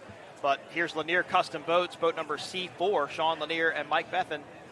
They're currently running in second in Cat 300. Boats look awesome. You talked about being cost-effective, and we've got that same issue with personal watercraft racing, and that's why it's not cost-effective to even buy a personal watercraft anymore. Not anymore, but it's as cost-effective as we can make it by making them stock boats. This is true. Racing it with the Monster Energy P1 series. My family Hyundai Elantra costs as much as one Sea-Doo RXP. Right, it's ridiculous. 151 Express continues to lead, boat number 66. Man, they've got a really beautiful line exiting. Or entering this corner. They come out wide, sweeping on it, and then really tighten it up. Now working their way right to left down this front straightaway. Yep. Still Montlick in second. I believe this is the white flag lap for factory stock. Man to battles in third. Let's go back to, oh, wow, look at that. That is Good Boy Vodka Go GPS. They have come out of nowhere Chris McCauley and Rob Locklear have now gotten around Say Less MF. So, Mike, they have picked off now 2 boats and worked their way all the way up to 4th place. Well, I'm sorry, 5th place. Say Less MF looked a little loose on that turn right there. They left the door wide open. They did. They went out a little bit wide, but when I looked up from the vantage point, Good Boy Vodka, Go GPS, they were sliding. I mean, they went into that corner hot. They wanted to really come out. They were drifted over pretty hard. So they might have been deciding to use Say Less MF as a berm maybe. Yeah, but what a great run for that Doug Wright. Beautiful livery on that boat. And I believe I think that's a 6-seater boat. It's got a really big canopy on it. So currently it's 151 Express, Mottlick, GC Racing, MF Racing, and now Good Boy Vodka and Say Less MF. And I believe Alan Al. Alan Al, yep. So that Chris McCauley, actually, who drives the Good Boy Vodka boat, he was doing the race overseas, the Torque to Tawas event as well. Now it looks like Say Less MF, they may have a little bit more straightaway speed. They might be catching up towards the inside of Good Boy Vodka Go GPS. Let's see if they have the inside lane. Good to see this boat out here. So Taylor Sissom is Randy Sissom's daughter. He owns MTI Powerboat. She's the vice president of MTI Powerboat. She started this class. This class was the brainchild of her and her father. There's Alan Al, boat number 22. The Doug Wright entry. Looks like they may have gotten their motor problem figured out. But back to what I was saying, you know, this class was the brainchild of her and her dad. And she put a boat together. They hired Johnny Tomlinson as their automan, and they went out. And they'd done testing and a ton of racing. And they've really grown the class. I think, I'd have to double check, but I think this is the most boats we've ever had in a factory stock race. This started out with, of course, this used to be factory 450 stock. They ran the Mercury Racing 450 horsepower outboards. And then when Mercury came out with the 500, of course, they said, we're not going to make the 450, so the class jumped up to 500. And these are about 120, 130 mile-an-hour boats on a really, really good day. Well, you know, if you want to be the best, you got to hire the best. And like you said, they hired Tomlinson, and look where they're at now. And if I'm going to say this, I'm not 100% accurate, but I believe this is Taylor's first boat that she raced. Meade Family Racing is the second boat that she raced. And Say Less MF should have been the third boat she raced. I think she had 3 of them all together, or had built 3 of them at different times all together to go racing. Her and her husband Sean found out they were expecting their first child after their marriage last year, at the beginning of the year, and Taylor stepped away from racing. Tyler Miller and Myra Coyle, who will run the Monster Energy MCon team later, actually ran Taylor's boat at some different events. And then Chad Rudsill bought it, like I said, a week ago, and he's out here racing it today. So it's good to see the boats stick around. These MTIs run really, really good. They're beautiful boats. And obviously they're doing very good today here in St. Pete. So, you know, we have a lot of the folks in the personal watercraft racing as well, where the family will have kids, but they'll go away for about 10 years. And then 10 years later, they're right back and got the bug again. Well, and MTI sponsors Caldwell Family Racing. Oh, that's right. That's right. Cooper Caldwell. Exactly. Because I watched a YouTube video of something and saw those guys and saw MTI, and I'm like, man, is that the same company? And then I met the dad. You introduced me to him, I believe in Sheboygan or maybe even New Orleans. I said, you guys are sponsored by MTI? And he said, yep, we sure are. As Good Boy Vodka Go GPS, they continue to push through the field. And I believe that's the checkered flag for the factory stock group. So they should be turning in, and they are. So 151 Express, man, they had a great race today. They took the win easily, I think, over Montlick Injury Attorneys. I think Giovanni and Aiden are going to have to go back and do some work and figure something out for that 151 Express team. Well, GC Racing, they came in third. Well, and that's going to probably, that'll give them second overall for the P1 Offshore Monster Energy Triple Crown here at the St. Pete Grand Prix, as nobody else is eligible. Everybody else only ran one race. Yep. So, and Cat 300, it should be Jackhammer taking the win and Lanier Custom Boats coming in second, as you see this factory stock fleet now pull to the inside of the course. So hats off to the 151 Express team, boat number 66, Ian Morgan and Nick Imprescia, as they ran the race today. It was their race. It was, they took off since the start, no questions asked. Mottlick was trying to look on the inside, move around a little bit, but just couldn't get it figured out. See, there's a video for you. Wow. And that's from the VIP booth, I take it. That looks like it is from it, yeah. Because it looks like it's higher than the VIP, higher than the pier. Yep. I'm going to hit save on that one. So I go back and look at it later. But, again, as far as we know, Steve Furman, Steve Miklos were okay from that Gladiator Canado's rollover. Here are our factory stock results. Mike, take us through them. All right, first place, boat number 66. That was the 151 Express. Boat number 40, Montlick Injury Attorneys in second. In third, 32. That was GC Racing Marine Technology. Boat number 5 was in fourth with MF Racing. 21 in fifth with Say Less MF. And rounding out your top 6, Good Boy Vodka. Go GPS. I think actually Good Boy Vodka got up in front of Say Less MF, but I might have been mistaken as the boats will head back in. So I anticipate, I don't see any Class 1 boats off the dock yet, but that will be our next group out as we look at Cat 300, C22, Jackhammer, Connor Langheim, and Ricardo Maldonado take the win over Lanier Custom Boats, boat number C4, Sean Lanier and Mike Bethman. Congratulations to these two boats, though. They deserve a lot of credit. This is what the factory stock class was a couple of years ago. You know, a couple guys getting into it and wanting to make something of it, and really just wanting to grow the group and make it bigger. Let's take a look at some highlights from this last race. This race here a lot cleaner than the first two races. Definitely. So as we go green here behind the St. Pete Pier, I tell you, it was a 151 Express all the way. Yeah, as Cat 300, Jackhammer took the early lead over Lanier Custom Boats. 151 Express. They made a mistake, though, Mike, in the beginning. They went out wide through that corner, and that allowed Montlick to do this. Montlick looked up the inside, but I just do think that, I think 151 Express was just faster all day. I think they had more straightaway speed. This was a great race here, though, for the Good Boy Vodka Go GPS team. This is where they were able to get around Say Less MF. So it's good to see Chris McCulley and Rob Locklear. And you can see how they were kind of sliding around that turn right there. They were sliding it. They were drifting it, if you would, around the corner. So another great race here at the 2025 Monster Energy P1 Offshore St. Pete Powerboat Grand Prix presented by Visit St. Pete Clearwater. So both of these classes, I don't know if Cat 300 run tomorrow. I know that factory stock is running tomorrow. I do not know about Cat 300, so we'll wait to get an update on that. And they will head back to the dock and go talk to Taylor. So, Mike, 2 more races to go. Now, these next 2 races will be no combined classes. First off, we've got Class 1, Monster Energy MCon.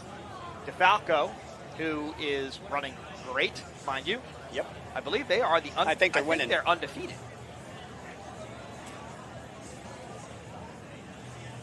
Class 1. Yep. They're undefeated, right. So they won in New Orleans, and they didn't get to race in Sheboygan.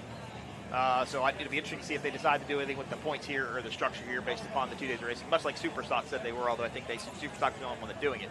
But so you've got DeFalco, you've got Monster Energy MCon, and you've got not a new team by any means, but a new team here in the Triple Crown Series, and that is WHM, Billy Maltz. Jay Muller, to me, a very unknown team. That boat is a Super Cat team, a championship winning boat in Super Cat. Billy decided over the winter that he wanted to step up to Class 1. And I think he liked where the direction it was going, so they popped the Super Cat motors out, put the Class 1 motors in. Obviously, it was a tremendous more work than that, right? It wasn't that simple, but he has to put a lot of weight in the boat to meet parity for the class. And they've just got to do a lot of testing on the boat. I think that they're getting it slowly but surely figured out. Jay Muller's a great throttleman, one of the greatest of all time. Also, look, all the throttlemen are great, in my opinion. And, it's going to be – I'm excited. I haven't seen that boat run in person yet, so I'm really excited about that. So do you think WHM can play the spoiler here? Maybe. Look, it's going to be hard to beat 2 now veteran teams when you're kind of it's weird to say Billy Maltz is a rookie, if you would, as we look at our schedule for the rest of the day. So we're Aqua-X Pro and Amateurs is in the books. Bracket Class 7, 6, and 5 in the books. Mod V, Super V, Bracket Class 200, 400 in the books. Factory Stock and Cat 300 in the books. What do we got left, Mike? We got Class 1. Should be coming up here next. And at just after 3 o'clock, we'll start our Super Stock class. And then 4:15, we'll bring out the Pro Enduro for the Aqua-X. Their second race of the weekend. And what will we race for Aqua-X tomorrow? We'll have 2 in the Amateur 300 and 200 and 1 in the Pro Enduro. And Pro Enduro will be in the morning?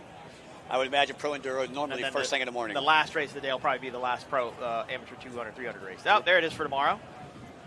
Yep, yeah. So 8 o'clock, the amateur race, and then 9 o'clock, the Pro race. Then 10:30, we go to Mod V, Super V.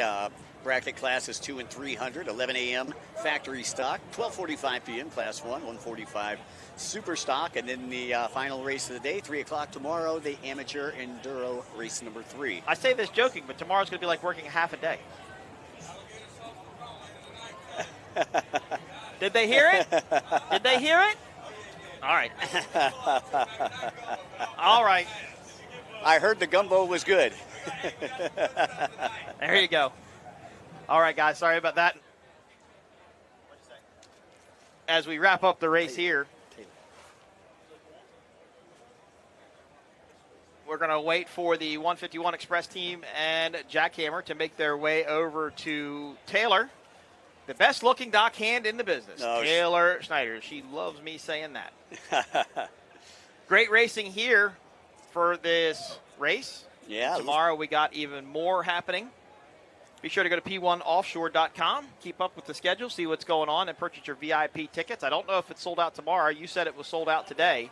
So always worth it to go out there and check. And if you can get one, I would get it because you're not going to get a better view than down there. Well, we're the broadcasters and we don't get that view. Great view and all the Monster Energy you can drink and some great food down there, I heard as well. Of course, we don't pay to watch it, so I guess it's a little bit different. I guess if you pay, you can kind of have a better view.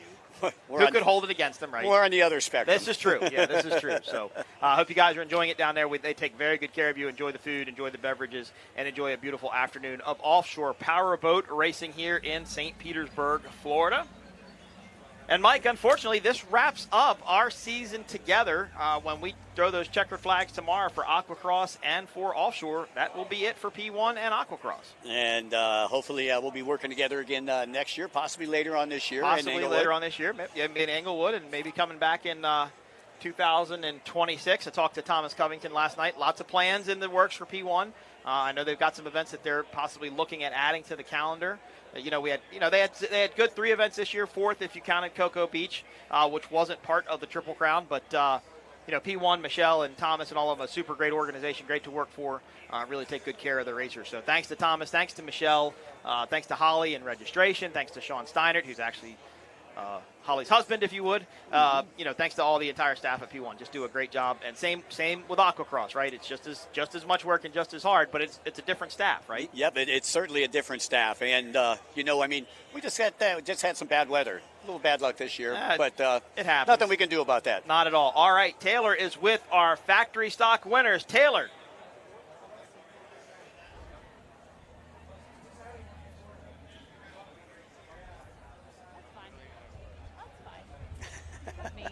I'm an excellent dockhand. That's what I've been doing all day, and I'm going to sit with you guys.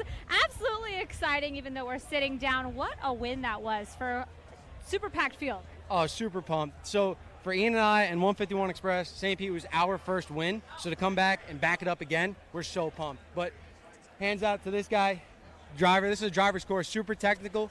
And we were a little aggressive on first lap. We made up the difference and just held our own. Super, super pumped up. And nonetheless, 151 Express coming through. Well, scoot over here. Let me talk to you a little bit because it definitely was. And you had to, there we go, do the little switch around. You definitely had some incredible competition. I spoke to some of your competitors and I said, who's the biggest one? They said 151 Express. So you guys lived up to your name. That's awesome to hear that. We're just 2 little kids from a little town, and it's awesome to win this. And big dream. Big dream, Let's go, and baby. just wheeling the shit out of this thing and having some fun. Well, you guys did that. Congratulations. Taking home the win here at the Triple Crown. Thank you. All right, guys, head back up to the booth. We'll see what else I can get down here. All right. Well, that was a little more subdued than I thought, Mike. I thought they would be a little bit more pumped up. Maybe the win was kind of surreal for them. But I didn't realize that this was their first win here in St. Pete. But glad they were able to repeat here, and they put on a dominating performance. Conditions stay the same for tomorrow, which I think they will. They know what they need to do, and they know where they need to be. The other teams might have something to figure out. Well, I'll tell you what, they led from start to finish, so they definitely paved the way here at the beginning of this weekend. So we're going to get to see them out again tomorrow. Yep. So they'll have another opportunity for some points or not to get points. Yep. That's kind of the idea here with the Monster Energy Triple Crown. And look, I think Mottlick, GCMT, or Marine Technologies, they're going to go back and do their homework, right? They're going to go back.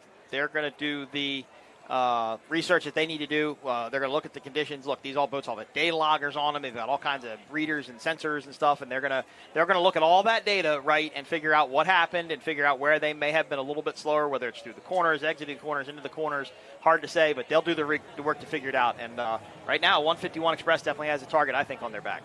That's for sure. As you get a good look at the VIP tent there, just one floor below us here on the beautiful St. Pete Pier. And, man, can't say enough about this St. Pete area. Sun's out, breeze is blowing. Everywhere you walk around the St. Pete Pier, I think there's 2 or 3 bars here. We'll talk about those in just a minute because I think Taylor has caught up with our winners in Cat 300, Jackhammer.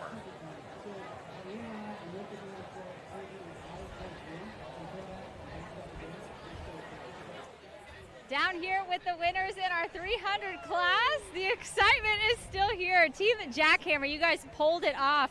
I'm going to try to figure out how I'm going to talk to you guys if I don't go leaping into the... You want me to come to you? Thank you.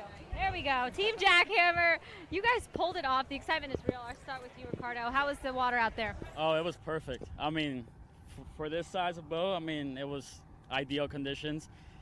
It probably is 90-something degrees, so we were cooking in there, but... Really fun race. First time racing with factory stock at the same time. I think that's the way it should be with these cats. But no, we actually absolutely dominated this one. I can't wait for tomorrow and close this championship out. Well, they say you got to cook a little bit to feel that pressure, and it seemed to work out. You took home the win, Connor. Congratulations. Thank you. Yeah, we ran really hard the whole time. We couldn't stop. We didn't know exactly where they were at, so we just kept going as hard as we could, and it worked out. So keep it together, and then hopefully tomorrow finish it off. That's the goal. Excellent. And we finally get our P1 interview. Yeah, our interview. First one this year. You did it. You got to meet me at the end of the day. Well, congratulations, guys. I'll be out here. I'll see you guys later. I'm going for a ride. All right, well, Taylor is going for a ride now. We've gone from dockhand to either driver or navigator in a boat. So, man, Taylor's working her way up. We will be back right after this.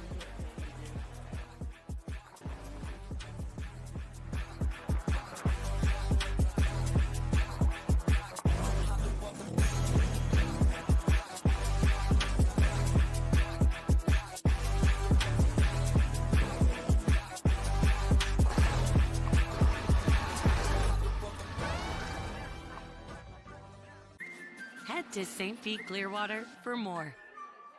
More dollars and cents. More room and board. More time and space. More fish and chips. More rhythm and blues. In St. Pete Clearwater, find just what you're looking for and more. Book now at visitspc.com. Powerful, majestic, recreational. At Progressive, we treat your outdoor vehicles like the noble creatures they are. And when you bundle them with your home and auto, you can be sure they get the 24/7 protection they deserve.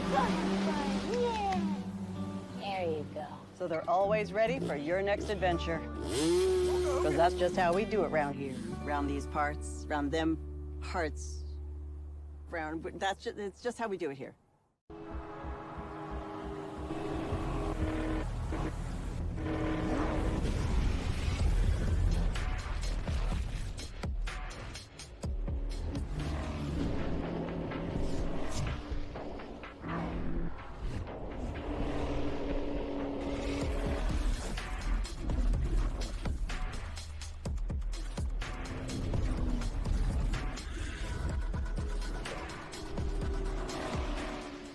For over 60 years, ICOM has been your trusted companion, keeping you connected on the water, in the air, and on the ground.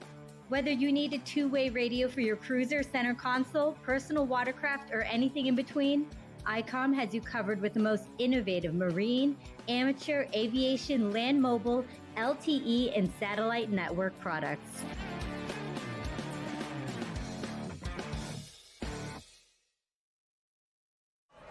It's time to turn it up to 11 and ride full blast. The all-new Jet Blaster series from Yamaha.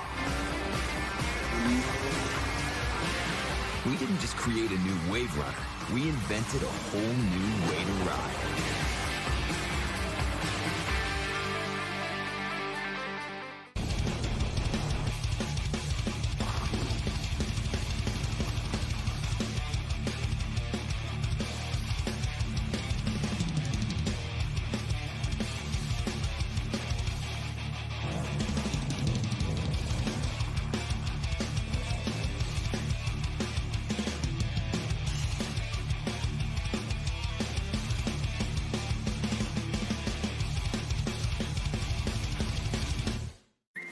Head to St. Pete Clearwater for more.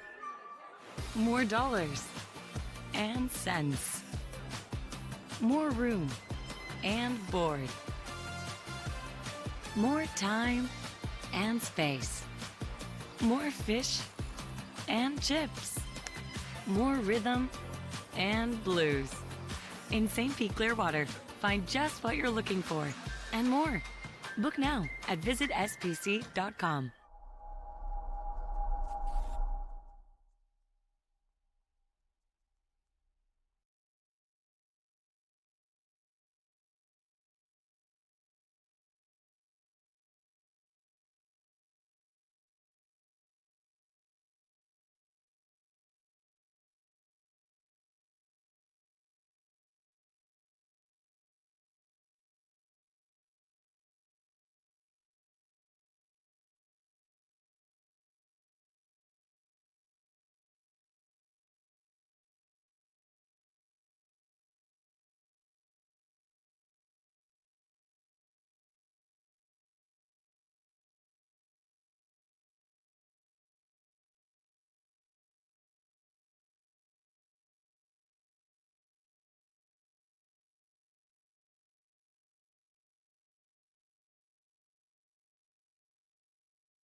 All right, welcome back to the 2025 Monster Energy P1 Offshore St. Pete Powerboat Grand Prix presented by Visit St. Pete Clearwater, the third and final round of the 2025 Monster Energy P1 Offshore Triple Crown. I am Mike Uoski. Mike Young has taken his mandatory union break, and we've put the band back together, so to speak, as they say, the alumni of announcing races. Matt Trulio from Speed on the Water joins me here in the booth. Yeah, good to see you, Mike. Good to see you too, buddy. You guys have been doing a really nice broadcast Thank today. you. Thank you. Very Appreciate followable. it. What brings you to St. Pete today? You said I think this is the only day you're here? No, I'm here tomorrow as well. I'll be with you tomorrow for his break. Okay, all right. His union break tomorrow, too. Yep. And it's Sunday, so it's probably even different union rules as he walks away. The last time we were here was in 2023. Okay. We had 54 boats. Yep. We had 53. This year we have 53? 52 or 53, yeah. So it's not much different. It's hot. It's humid. All right, Matt. Well, let's take a look at the course guide. There's a different start procedure now for Class 1. Actually, it was introduced this morning. So they are going to mill right there by the VIP area. They're going to get brought up on plane, and the pace boat's going to keep them under yellow flag. And then when they get to that green buoy at the start of the Monster Mile, they are going racing. There will be no green flag fly. It'll be yellow all the way to that, and they know when they get to those green buoys, it's hammer down, and they are going to go racing. They'll head down the Monster Mile all the way to turns 3, 4, 5, and 6. As they go around those, they will jog back through the dog leg. As you see now, they're exiting the Monster Mile. Now is 3, 4, 5, and 6 are the buoys on the easterly end of this course. Once they're around 6, they jog back to the middle just a slight bit for a dog leg, the only left-hand turn on this course. Once through the dog leg, then they will go 8 and 9 back across the finish line, and that will complete one lap here in St. Petersburg. Class 1 running 7 laps today. It should be a good contest. We have 3 boats. We started with 2, then we got 3, Yep. and now we've got a full podium. Yep, we've got a full podium, and we've got an unknown variable with WHM. Billy Moth, Jay Muller, as I was talking to about Mikey Young before you came on. They're still trying to get that skater figured out. I think they're getting better. They're getting testing under their belts, and if there's 2 people that can figure it out, it's definitely the 2 of them. Well, with all of their Supercat experience over the years, this is still a different animal. It's different power, different size boat,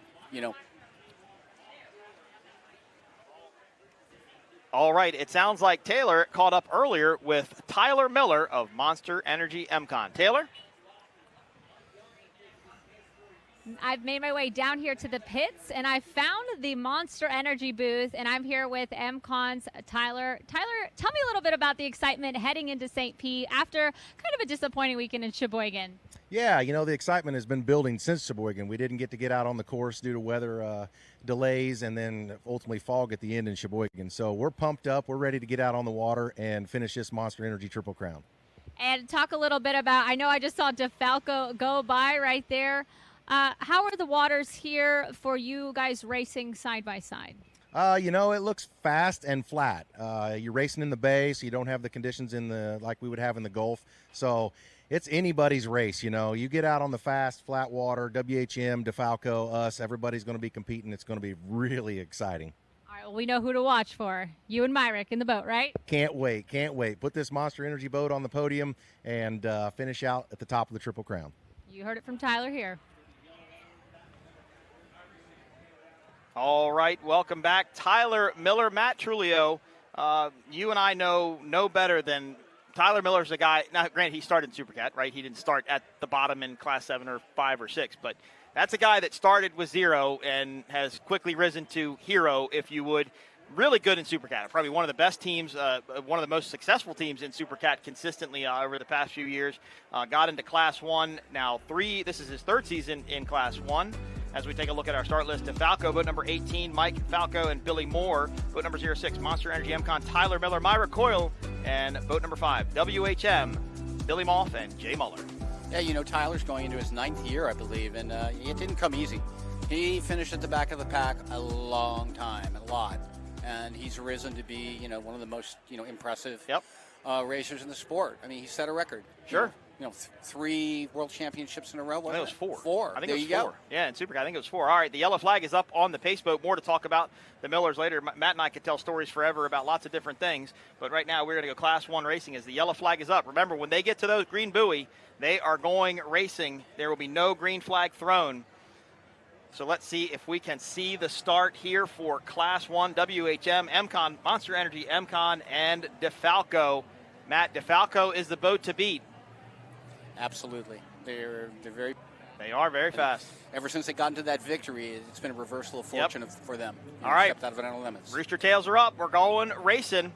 It looked like Jay and Billy were a little slower on their acceleration. The Rooster tail came up just a little bit later. But, Matt, I'm sorry, DeFalco actually put new motors in last night.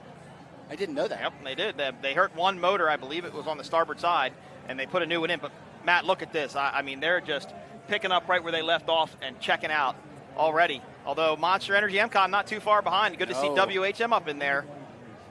I'm excited to see what Billy and Jay can do. I think this is probably really good water for them to get some test time with.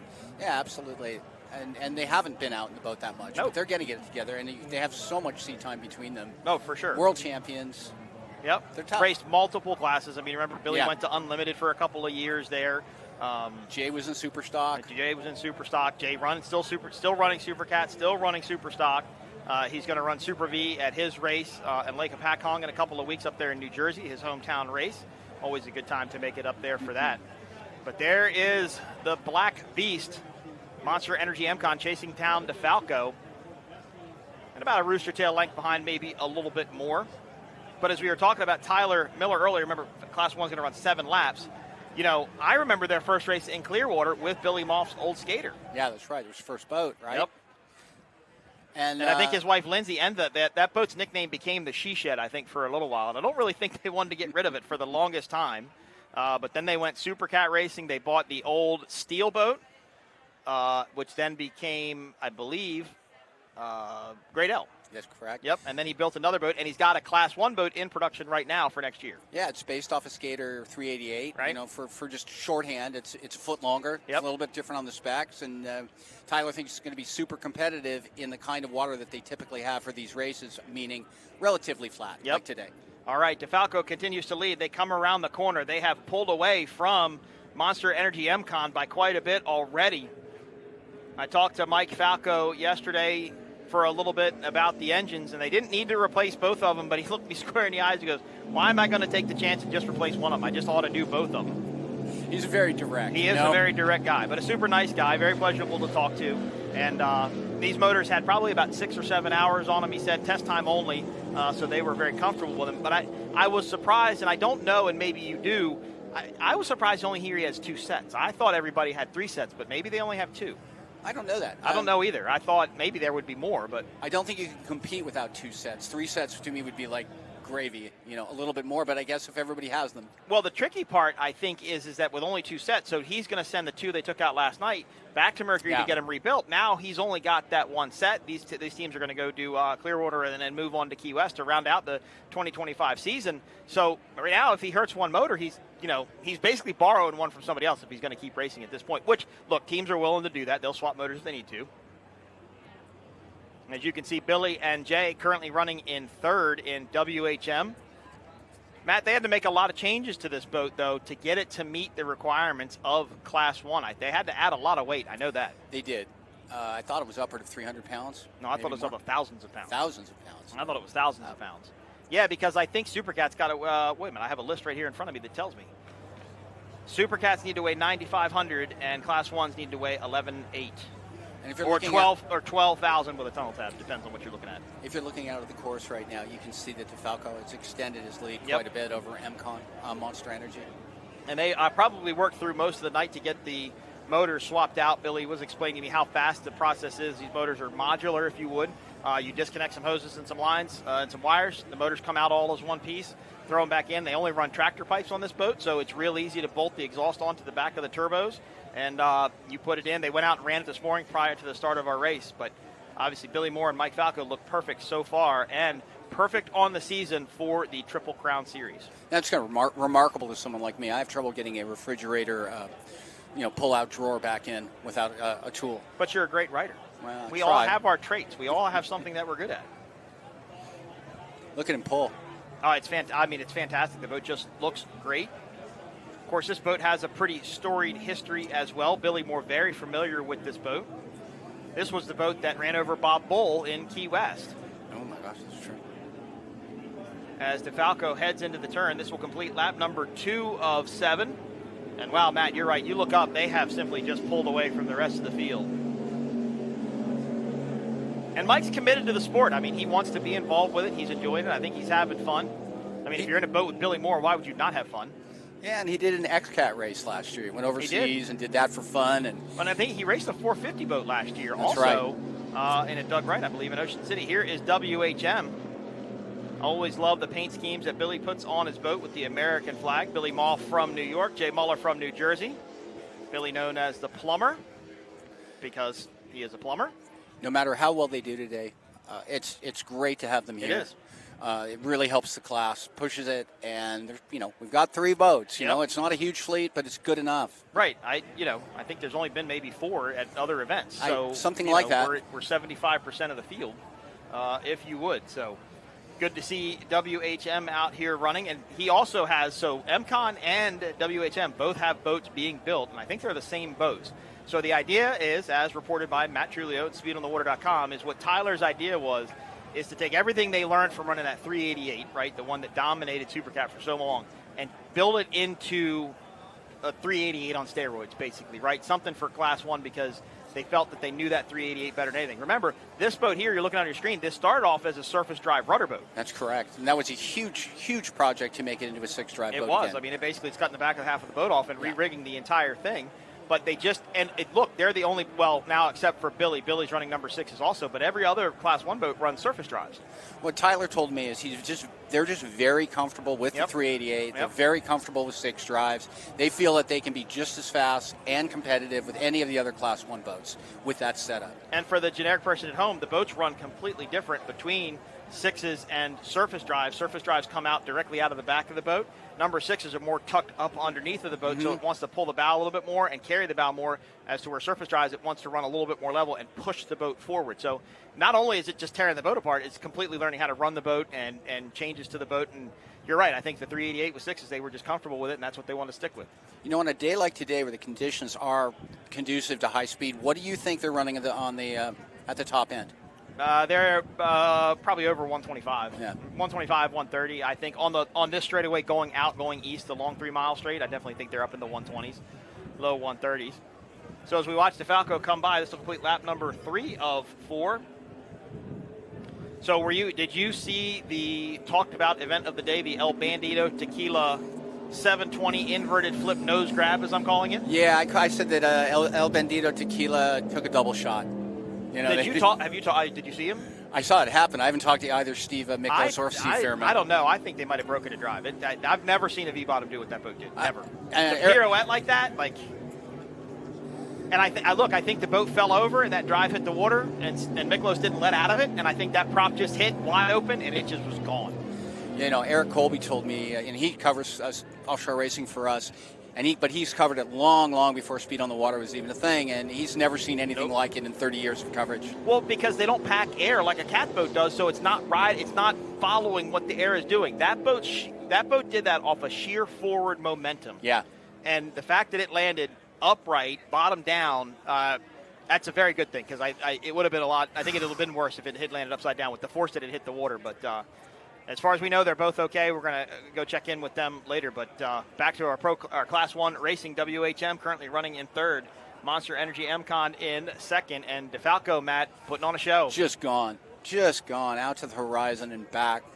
It's fun to watch him run, though. He runs with such a flat attitude. He's not nose high. Nope. The boat is as efficient as it gets. It is, 100%. And they did a lot of work to that boat. Remember, this team actually started running with an Outer Limits catamaran. And you know, nothing against... And Chris Hanley was in the boat with him. Nothing against Outer Limits to build a fine boat, but that boat was it was just too much. It was a pleasure boat. It wasn't built as a race boat. It was built as a pleasure boat. And just never could quite get it figured out. I remember I watched it. That boat raced the first year in Sheboygan, remember? Yep. And they raced there, and I think that was kind of the deciding factor that Mike wanted to go look in a different route. So they went out and bought this. Well, he got Billy involved at that time. Billy ran the Outer Limits. Don't think he was too overly impressed with it, and said, look, that victory hadn't raced since it was either 17 or 18. I think it was 17 when that wreck happened. And it hadn't raced since then. It'd been sitting in a warehouse, I think, in Delaware. I think that's right. And Billy told Mike, he was like, let's go buy this thing, and they bought it. And Mike Falco was very new to the sport when they did that, and he went all in. I mean, he let Billy take control of the program and get that thing put together. And obviously it's paid off dividends, because look what they're doing here today in St. Petersburg. Yeah, I'm not sure what the lap differential or the time differential is now, but I'm going to find out so I can report it on the next lap through. But I would guess they're a good solid 20 seconds ahead. Oh, at least. And WHM exits the easterly turn and heads back towards the dog leg.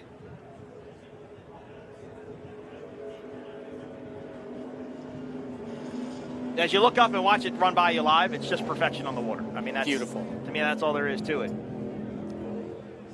That's a good tunnel shot of WHM. Of course, Billy always builds his boat, so they always kind of ride bow up like that. And again, this boat was designed to run a completely different class. The boats that you were watching in the first and second places, they were built to be, well, the Victory, DeFalco was a Class 1 boat from the overseas Class 1 group that used to run with the V12 Lamborghini motors. From the beginning. From the beginning, it was a Class 1 boat. Monster Energy MCon is a boat that was purposely built for Class 1 racing. This boat was built for Supercat. This boat's 15 years old now. It is. I don't know that we're going to see. I don't know the deadline on Tyler's new boat, on MCon's new boat, but this might be the last season we see this skater out there. Oh, no, it is. It's coming this winter. Yeah. He gave me a funny date, and then he laughed and said, it's probably going to be a later date than that. Sorry, skater. We don't mean to pick on you. But it's good to see him, continue to make that investment. I heard through the grapevine that he might be buying a smaller catamaran powered by an outboard, maybe. No, I had not heard that. Don't know that for sure, but that's a rumor I heard on the street yesterday. So I thought they were scaling back, right? That's why they got out of Supercat. They only wanted to go. But honestly, when he raced Taylor's boat those couple of times at the beginning of the season at other race sites, I thought he was buying that. I think he had fun too. And I asked him yesterday. I said, was Randy and Taylor trying to get you to buy that? And he said, oh yeah, they wanted me to buy that thing bad. So I said, yeah, but then you would have not been a skater brother anymore. Well, so now Chad Rudisil and Scott Rosenbach bought that boat. Yep. And Rosenbach Freight is sponsoring both that boat and the Superstock. Say Less MF team. Yeah. Yep. Exactly. And look, the factory stock team, Rusty Williams and Chad Russo, they ran great today. I mean, they really did. But your team shirt you have on today of your European adventure you just got back from last week, They were awesome. They came from dead last. They were in Guardian to start. Oh, were they really? Yeah, they had issues, and they just stuck with it. Rob's a pretty intense competitor. Christian is as well. I mean, I think you would have to censor most of their radio chat, but they work really, really hard, and they're about as competitive as anybody here. And that boat, it's a beautiful boat, but it's just so odd looking to me. It's so big. It is a big boat, and I would have thought, color scheme-wise, I don't know how that's going to work, but it's absolutely stunning on the water. No, it looks Beautiful. great. It's very cut down, low profile. How many? Is that a 6-seater? Is it 6 or 8? It might be 8. It might have the 2 outside seats and then the 4 across the back or whatever. As DeFalco continues to lead on to lap number 5 of 7. And I would be remiss if I just called it the Good Boy boat. It's the Good Boy Go GPS boat. Good, yep. And that's what we said during the broadcast. Good Boy. Oh, I know you did. I did. Good Boy Vodka Go GPS. Of course, Good Boy Vodka owned by Alex Pratt, a former Class 1 racer. Those of you who are watching the screen right now, you're watching Tyler and Myrick slide through a turn. It's just absolutely brilliant. Well, when you go look at their boats later in the pits, they actually have made a modification. You can't see it here, but look at the front of that boat and look at I will. They put something I saw it yesterday when they craned it off the trailer, and I was talking to Tyler and looked at it, and they made a modification that's pretty cool to the bottom of the boat, and he said it just helps them turn it. It's keeping the front of the boat hooked up a little bit differently. They've really done some work on this boat. And they're having to work for it. They're having to earn it, right? They've got competition. They've got somebody to race against. 2 very, very smart guys in the sport. I'm interested to see what they decide to do with the new boat, or what happens with the new boat when it comes out. They've always had good competition. 222 Australia was phenomenally fast. Yep. 2 very talented, Darren and Giovanni Carpatella. Talented guys in that boat. Lots of experience. Yep. The Husky Chocolate was fast. Yep. Steve Curtis, Britt Lilly. That boat had a couple different drivers through the years over it when it was Husky Chocolate. Of course, that used to be the Miss Geico boat. That's right. Which actually raced in Class 1, I think, also. 1 year? I think 1 year. That was the very first year. I think that the year was Victory was here. Was that 19 or 18? It was right then. It was 18. Well, now Steve's racing very fast in a straight line. He just went up to 242 miles an hour at the Lake of the Ozarks shootout in 3/4 of a mile. That made me quiver watching that video. I was one of the most vocal, saying that 244 mile an hour never be broken. You and I have said that for years. It'd never be broken. Well, how that boat went 242 on a quarter less length. Oh, that course is a quarter less long, short, a quarter mile. Yeah, that's why I don't go to Vegas. Yeah, right. All right, DeFalco comes out of the dogleg. They have led since the start, and this is a show of perfection. You would never believe that they pulled engines out of their hauler last night, got a forklift, and were swapping motor outs, and just look how perfect they've run today. Yeah, it's flawless. It's just perfect. And Mike, enjoys his show. He's got the hauler looks great. The truck looks great. He's got some high-end Lamborghini sitting over there now, a couple cool motorcycles. And told me he's actually doing a job now in West Palm Beach, Florida, and that's actually where they're keeping the boat for a little while, so they can go down and test. I thought it was living up to Billy's for the most part, but he said, we've been keeping it down here some too to be able to test. Be a little closer. Yeah, he told me that as well. He is very quiet by nature, but as far as the show goes, he's willing to go. It's not a show, right? He's not a showman. He's not bragging about what he has. He just has very nice-looking, clean, professional equipment. Very nice. Very nice. Monster Energy MCon. They're going to come across and take the white flag lap, currently running second in Class 1. They have not had good luck, though, this year. No. Obviously, didn't get to race at Sheboygan because of weather. But what I'm seeing here is kind of a repeat of what we saw in New Orleans, where it was just the DeFalco show. And Tyler admitted after New Orleans, he said, look, we just missed it. Yeah. We just missed it. We knew we should have changed it. Yeah. There were a lot of teams that said that about New Orleans, that thought they should have done something a little bit differently than what they had done. As WHM comes across the line, they currently run in third in Class 1. Got the tractor pipes. So 2 out of 3 boats running tractor pipes now. Yep. In the class. Well, I am looking forward to seeing the full fleet, or as full as it can be in Clearwater. That should be fun. And then I do believe a lot will go to, all go to Key West. Yep. Key West is Key West. But the next race should be really interesting. Plus, getting the Supercats out again. I miss them here. Yep. Nope, for sure. But, man, 15 Superstocks. right? I tell you what. And 8 factory stocks. Now, am I wrong? That is the most that's ever been in one race, I think. As soon as I say you're not wrong, somebody's going to call me and tell me I'm wrong. And I don't. Text Taylor. She would know. She's busy. I'm going to bother Taylor. But she would know. But I think 8. I think 8 is a solid number. Well, okay. You know how I'm not wrong? Nobody's corrected me yet via text. Eric will be here soon. No, I mean seriously. If I did it wrong, if I was wrong, somebody would have been like, "You're wrong." But don't think I'm wrong. So, but right now it's great to see it. Right? I love that class. I think it's a great class. Well, and how about Nick and Ian again today? Oh, yeah. In 151 Express. I mean, those guys they're the real thing. They're 110%. Amazing racers. And see, this is why I know I'm not wrong with factory stock, because I said something about them and Eric Colby corrected me on it. So I know when I say this about factory stock, if I was wrong, somebody would tell me. We're very lucky. We have fact checkers. We do, a lot. All right, DeFalco's going to come across. This is the checkered flag for boat number 18, DeFalco. Mike Falco, Billy Moore taking the win. I wouldn't say effortlessly, but I would say effortlessly. I would say effortlessly. In Class 1. I think they were catching the rest of them a lot. And pulling away from this boat, number 06, Monster Energy MCon, Tyler Miller and Myrek Coyle coming across the line in second. It'll be interesting to catch up with them and see what they say. Wind did really shift directions. Now I think it's coming more out of the southwest, which is over our shoulder. So it could, Matt, it could be rougher now. Remember, we're going 3 miles out into Tampa Bay. It could be rougher out there. So you're going to kind of have to pick the lesser of two evils with your setup. Do you want to go fast or do you want to do rough? If it is rough out there. I won't be here to call it with you, but I think the factory stock race is going to be really interesting with this wind. Superstock. Beg pardon. Yeah, Superstock.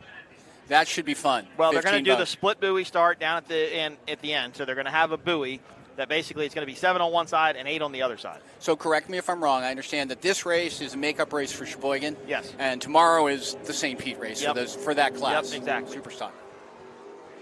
And from what I understand, they're the only class that decided to do that from Sheboygan. Oh, I didn't realize it was an option. I didn't. Well, I mean, I think anything can be an option if the class agrees on it, right? I think if everybody's in alignment with it, they're all gonna want to come in and do it. So quickly, tell us what's on the future for Speed on the Water. Oh, we just keep working, keep doing what we're doing, try to do what we do best. Where our foundation, as you know, is daily news, and that is our core business, and we work really hard at it. I think that we do a good job. We could always do a better job, and that's my goal, is to always improve. Well, you put your year-end review out, which it's September, so I'm sure that your year-end review, your publication, I'm sure you're in process with your partner Jason Johnson and doing that already. It's going to be a little different this year. Oh. And I can't tell you everything. Well, you got to know. You can't say that and not give us a nugget of information, but let's look at our results from Class 1. Boat number 18, DeFalco Construction. Mike Falco, Billy Moore taking the win. Second place, Monster Energy MCon. Monster Energy MCon. Tyler Miller and Myrek Coyle, and then boat number 5, WHM, Billy Moff and Jay Muller. But you can't tease us like that and give us something. I mean, something. Am I at least getting a magazine to read? It's going to be a little different this year. Okay, then that gave me enough. I like it. I have a basket full of them at home. They are wonderful magazines. They are. You do a fantastic job with them, and Jason always takes care of me. He does. We did 10 in a row. And so we're going to do something a little bit different this year, and I'll tell you simply because the holidays we'd like to have once. All right, well, let's go back to the holidays. Let's go back to the highlights of this Class 1 race. It was a good start. I think WHM was a little bit late to get on the throttles, but it was the DeFalco show, and this shows you how much that was. They were absolute perfection on the water, Matt. Oh, how glad are you to have WHM back, too, though. Awesome, though. Great to see the yellow number 5 boat out there. Tyler Miller and Myrek Coyle, they're going to have some work to do, I think, this evening, maybe to get that boat figured out. And, of course, WHM, Billy Moff, Jay Muller, they're always testing, always trying to improve, always getting better. Well, it's good to see you again, and I will be back to visit with you tomorrow. All right. And this wraps up our Class 1 race. Congratulations to boat number 18, DeFalco, Mike Falco, and Billy Moore, undefeated so far in the Monster Energy Triple Crown Series. Monster Energy MCon comes across the line in second, and WHM comes across the line in third. All right, so I think we are going to go to a helicopter refuel.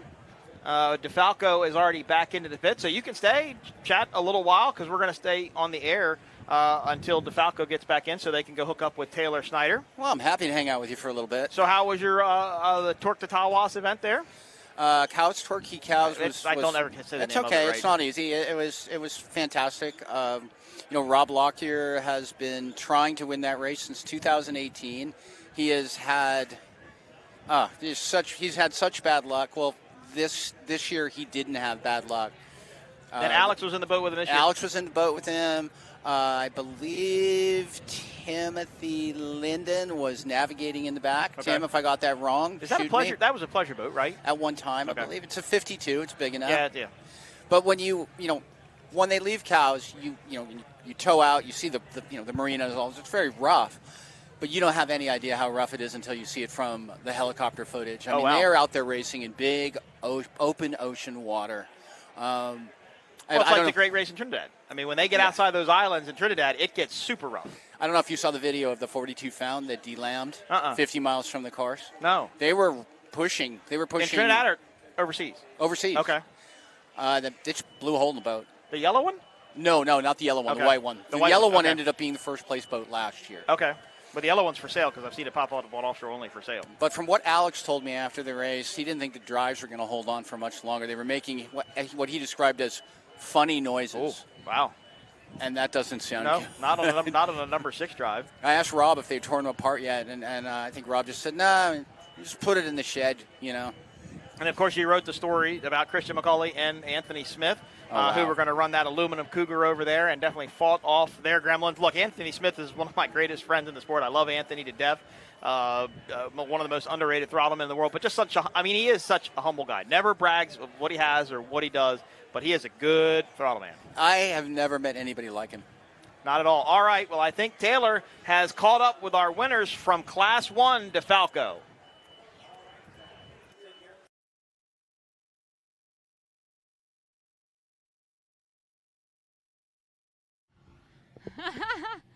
I'm going to jump up here with them. All right. Well, we're going to start floating away. I'll talk to you. What an incredible race that was. It's been the DeFalco show, it feels like, this weekend. Well, the whole Triple Crown. We're trying. We're doing our best. Mike gives us the resources. We push as a team, always looking to make the boat faster, better, whatever we got to do. The guys worked really hard last night. We broke an engine yesterday in testing, and they ended up changing both motors, so it gave us fresh power for this weekend. Incredible work. We've got our P1 rescue guys coming to save the front of the boat. Mike, what a run that was out there. Yeah, Billy never really let off. We're just driving through every turn. Been doing a lot of testing. Definitely pays off. Blew up some motors because we just put too many hours on them previously testing. So there's fresh power in the boat right now. So we'll try to even pick up the speed tomorrow. More to go, Billy. We've got another day, and then it becomes the overall Triple Crown finish. What would it be like to hold that trophy up? Oh, it's going to be incredible. I mean, to go out and beat MCon Monster Energy, I mean, it's always good. And WHM, I mean, it's Triple Crown's been fun, and it's something we were hoping to try and push for this whole season to try and win. So all we can do is hope for the best for tomorrow, and Lady Luck's on our side. It definitely is. Well, congratulations, Class 1 DeFalco guys, taking the win. Thank you. All right, congratulations to Mike and Billy. Matt, you could agree with me. Billy Moore could write a book. Oh, yeah. I mean, without a doubt. Starting with his upbringing, his father, Bobby Moore. Invented the throttle man position. Yeah. Billy is one of the true gentlemen in the sport. He's also one of the most competitive people you'll ever meet. Yep. I mean, on the course, he's take no prisoners. Yep. And you were talking about Anthony Smith, who is much the same. Yeah. Quiet. Nate, you should have heard him explaining trim tabs to my 27-year-old daughter. And she was listening, so I think she thought he was cute. But in any event, I mean, he's so patient. I think most women think Anthony. Yeah, he's kind of pretty handsome. good-looking guy. I'll give him there. that. Whatever. But no, Billy, and they're two completely different people when you talk about Billy. All right, well, we're going to take a break while the helicopter refuels. Matt Trulio, Speed on the Water. Thank you so much for joining us. We look forward for you coming back tomorrow. I will see you guys tomorrow. Wrap up this Class 1 race. Let's grab a beverage later if you're anywhere to be found. I might like to go to the pool. I could make that work. Up next is going to be Superstock. Matt, 15 boats. Before you leave, let's take a couple seconds. Who do you like? Oh, God. How do you even pick with 15 boats? Who's your pick? And I'll come back. I don't know, because actually the boats that are leading the Triple Crown are 3 new teams. Say Less MF, the Firm, and Demon Bikini are our top 3 boats in the Triple Crown Series. I'm going to go back to Say Less MF. I think they have motivation. They do. I think they do, too. This would be their 3rd race in the boat here. Of course, they got Rusty Williams, went 2:15 last week, and Lotto. Rusty, a ton of experience, especially in that boat, knows that boat well. Rusty's talented. There's He does. no question about that. He is, for sure, and he's earning his right. Look, I remember when Rusty and Myrick made the switch in that boat, right?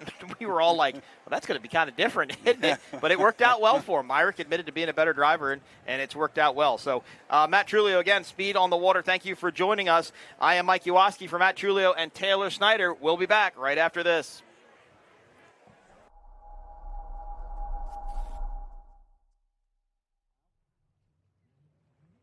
We're going Green Flag Racing, and what a start by Mottlick Injury Attorneys. Logan Aiden and Giovanni Carpatella out to the very early lead, 151 Express, giving chase in second. Hard to see behind the Rooster Tails, who is in 3rd and 4th. But what a start by Mottlick Injury Attorneys. Yeah, they just slingshotted themselves right into first place. They did. That was a heck of a jump. They were waiting for that. They knew that green flag was coming, and they staged it perfectly. Now they will be able to come down and pinch the door on 151 Express if they feel the need to do that.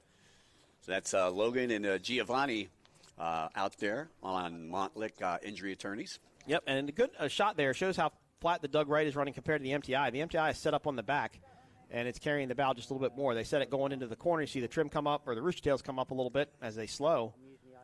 And I believe that is JBS yard arm in 3rd. Hard to tell from that vantage point, but Mottlick is your leader. 151 Express in 2nd. And I believe JBS yard arm in 3rd. Joey and Nick are going to try, Nick and Ian are going to try and run to the inside and see if they can cut off Mottlick, but Logan pinches down and takes that line away from him, and it forced 151 Express to jump back outside, and that's exactly what Mottlick wanted to do. They ran a wider line and closed the door on 151 Express. Yeah, that good start really helped them out as they were in second, right there beside the pole. They weren't on that pole position, so they really had to work to get that hole shot. Lap number 1 starting now as we will continue this sweeping turn down here at the bottom, and you should see the yellow buoy for the dogleg coming to your screen any minute. And there it is, so they will point back to that and then turn back right, as there is 151 Express currently running second. Don't go out much wider than that, because you have to run a line back to the dogleg. Yeah, you don't want to leave that door open. Not by any means. Look at Heritage Canados. They have come up now into 3rd, and I believe that's Al and Al behind them within the rooster tail that you just can't see them. Yep, there they are. That's Al and Al. So I believe it's Heritage Canados in 3rd, 151 Express in 2nd, and Mottlick Injury Attorneys leading in factory stock. Tell me, Mike, how tough is it to, be the recipient of those rooster tails out there? It's tough to see? It's tough to see for sure, and it's harder on the equipment. I mean, obviously in freshwater it's not nearly as bad, but in saltwater and even brackish water, it just tends to be a little bit harder on the equipment and the electronics. You don't want your engines getting sprayed. You don't want to get water, down in the hull of the boat, possibly cause some sort of a short circuit with your electronics. But this is the battle right now here, though, Mike Young for 3rd. 151 Express is in 2nd, but not by much. They've got JBS yard arm right there, about a rooster tail length behind. And then Heritage Canados is just on the outside of this group, just inside the rooster tail of Peppers. Nope, I'm sorry, a little bit further back. So about a rooster tail length separating 2nd, 3rd, and 4th at this point. So you got Montlick up front, 151 Express in 2nd, Peppers Racing, JBS Racing, Browns Oil Yard Arm in 3rd. Then you got Heritage and Al and Al, 1 through 5 here. Mottlick Injury Attorneys got a great start, jumped out to the early lead. And I really thought that Peppers was going to be able to get up to the inside of 151 Express, but they've lost quite a bit of difference. So they turned really well, but maybe didn't have the acceleration or even really the top-end speed out of the corner to be able to keep up with that MTI. Well, the boats head into the Monster Mile section of the course along the back section, or the southern section here, as we view it from... We're probably, so if you look at 151 Express, the MTI, they're probably going to run about 120 out here today. We'll say 115 to 120 would probably be a pretty good speed for them. as they go down into the turn. Good shot of the MTI, boat number 66 there. And, Mike, I think Mottlick Injury Attorneys has really jumped out to an early lead. I don't even see their wake anymore, so they have simply just pulled away from the rest of this factory stock fleet. Yeah, awesome start, and once again, not looking back. That's what you want to do, and they were just able to slingshot that. So, again, as you pointed out, boats that we're watching right now going about 120 mile an hour. Oh, stay on that battle for a second, though. That's going to be the one going into that corner. Something was going to go down there. As we watch Mottlick Injury Attorney, there's Heritage Canados. Where is the MTI? There is Peppers. Wow, look at that. 151 Express now all the way back to 4th place in less than one turn. Peppers and Heritage Canados has gotten around 151 Express. They got swallowed up in the Rooster Tails. I thought that might happen. So now it's Heritage Canados in 2nd, Peppers Yard Arm in 3rd, 151 Express in 4th, Allen out in 5th. Nice pass, smooth and very clean. Yeah. Well, that was kind of what we saw in Class 200 because it looks like to me they stuck it in there pretty tightly. It didn't look like there was a lot of room. But for both boats to get around 151 Express, 151 Express must have gotten the short end of that stick somewhere in there. It looked like 151 Express was getting pushed wide, but then they crossed over the wake right there. Anytime you got to cross the wake, you got to lift out of it and let that boat set going into the corners. Now they sweep back going into the dogleg and see what they're doing. Mike, is they don't want to scrub any speed in that dogleg. And look how much further over they're running to the left so they can sweep that yellow buoy and not scrub off any speed. Yeah, it looks like they're all taking that outside line, trying to carry that speed through the turn. Except for Al and Al. They were the only ones that were really trying to run directly to it. Boat number 22, currently running in 5th, Roberto Lopiano and Alfredo Amato. Running in 5th. So that should be 151 Express in front of them. And I really think, Mike, the battle right now might be for 2nd between Heritage Canados and Pepper's Yard Arm. Once again, lap 2, course 5.6 miles. Is this a comparable course to most of the places that the powerboat races go to? Yeah, it's a little bit different with the dog leg. Usually we have a dog leg, but it's more of a jog than it is really a hard turn. You know, it's just kind of run back in and run back out a little bit. But the way the course is designed, the way the land lays out here on Lake Pontchartrain, it really made the most sense to kind of really give it a sharp turn into that right-hand bend. In Sheboygan, for example, like I said, it's more of just a jog than it is anything else. And look at 151 Express pouring on the speed now on the outside, trying to make a move on Pepper's Yard Arm, but Peppers is going to have the inside lane. I keep paying Peppers, I should say JBS, because that's what's on the side of the boat.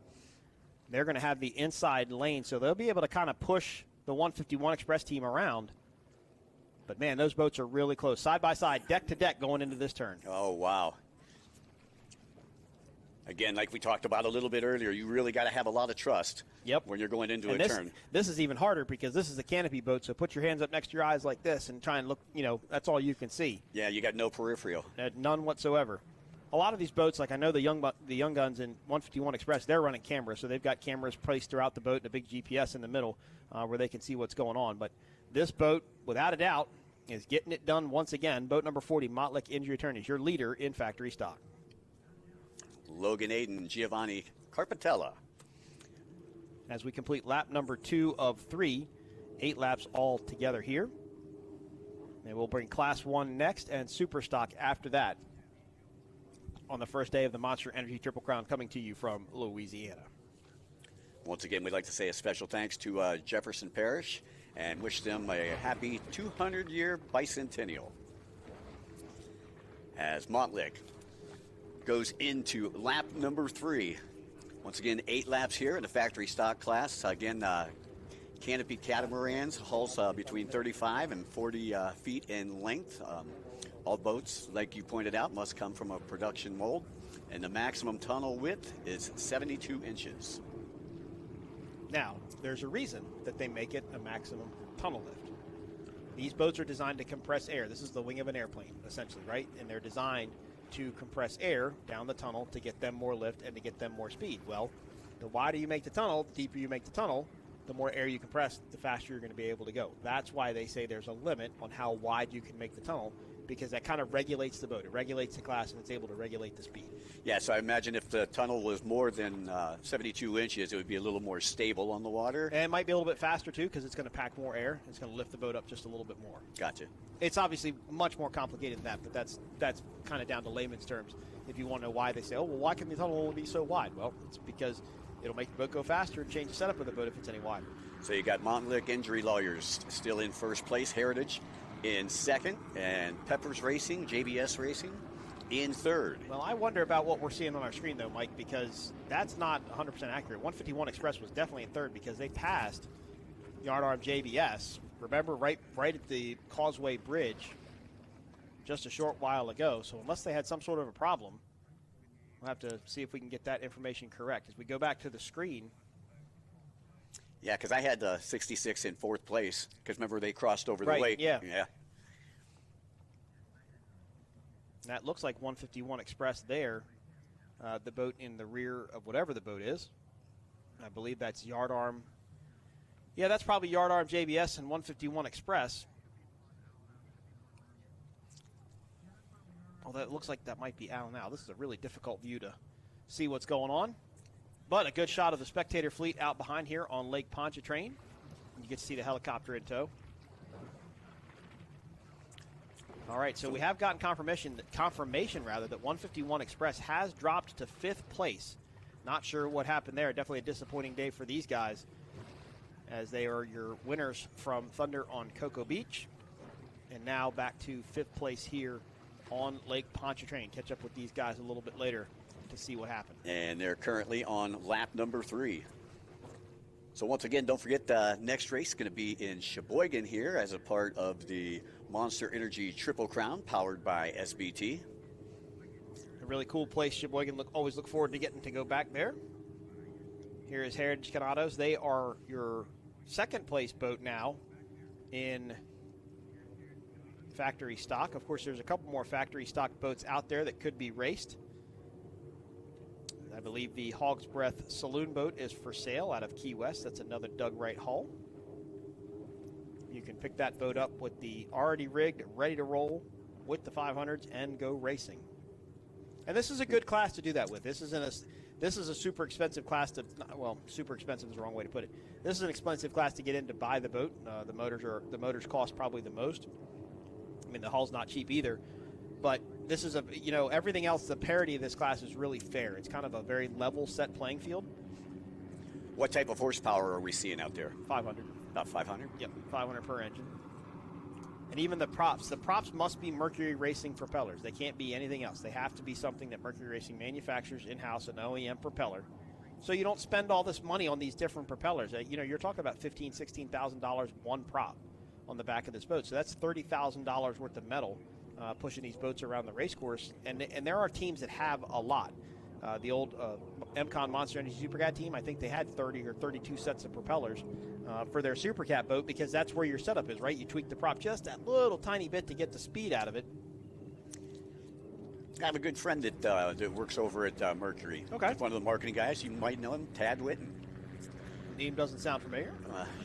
He used to produce events with the APBA for many, many years up in the Midwest. All right. And it's Hank's Saloon, not Hog's Breath. I apologize. Hank's Saloon factory stock boat is for sale. The white Doug Wright.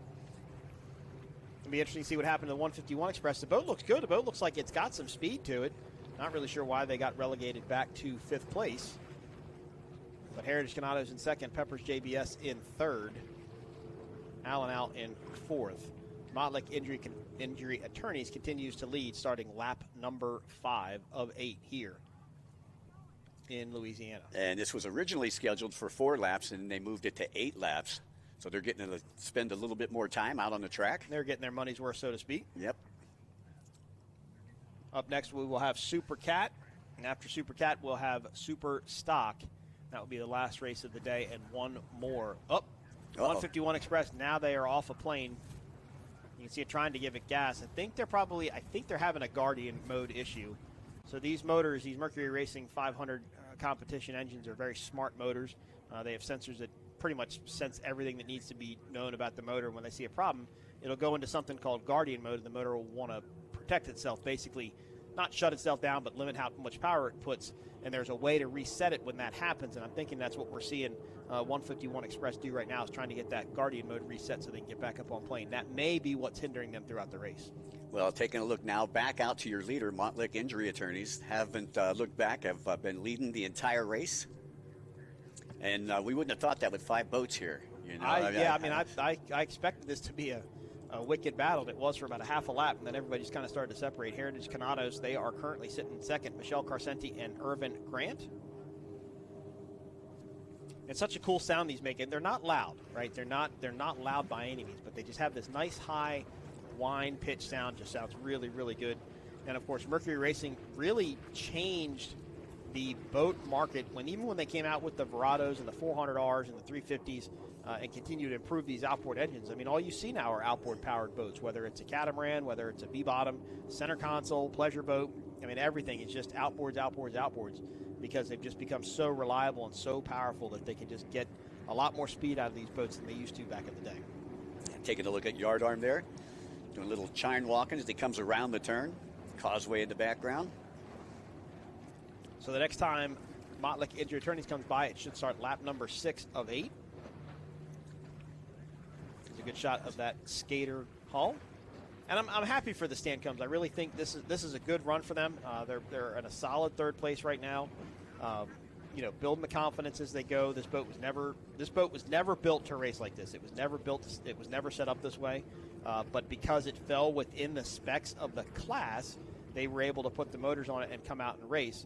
But you just think about technology and how much technology changes. Think about a boat that's 20 years old compared to a boat that's 5 years old. There's a lot of difference there. 151 Express back up and running.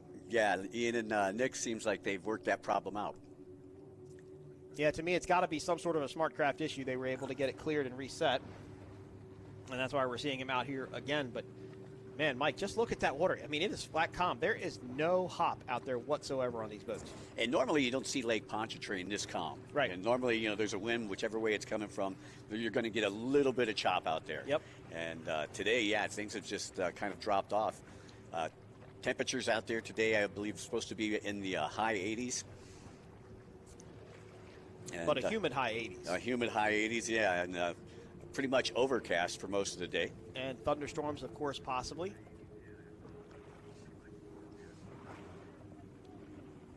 As 151 Express continues to run, and again, I do think it's some sort of a Guardian mode issue that that took them out.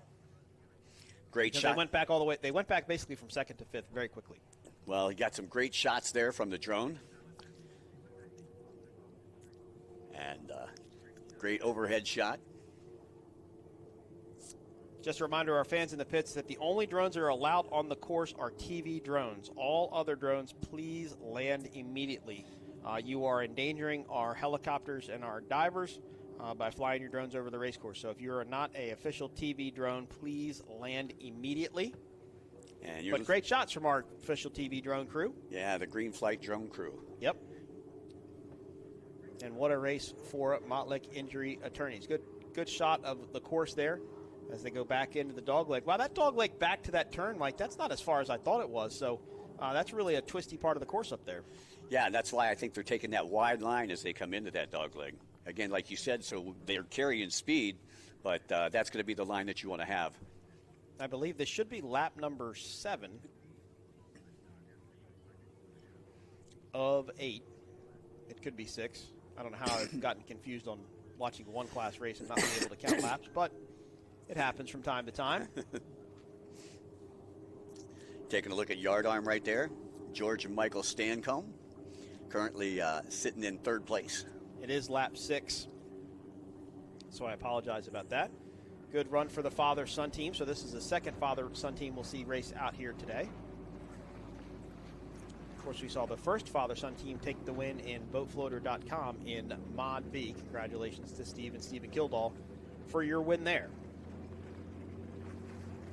Yeah, things have really calmed down since a little earlier today. We had a big... Well, even since the Mod V race. Less than, what was that, an hour ago? An hour and 20 minutes ago? It's even calmed down significantly since then. But wow, look at that lead by Montlick Injury Attorneys. That should be the boat at the very top of your screen that just went off to the left-hand side. And there is 2nd place. So if you wanted to see an example of perfection, I think this could be it as they enter the Monster Mile one more time on lap number 6. Yeah, Montlick really riding smooth out there.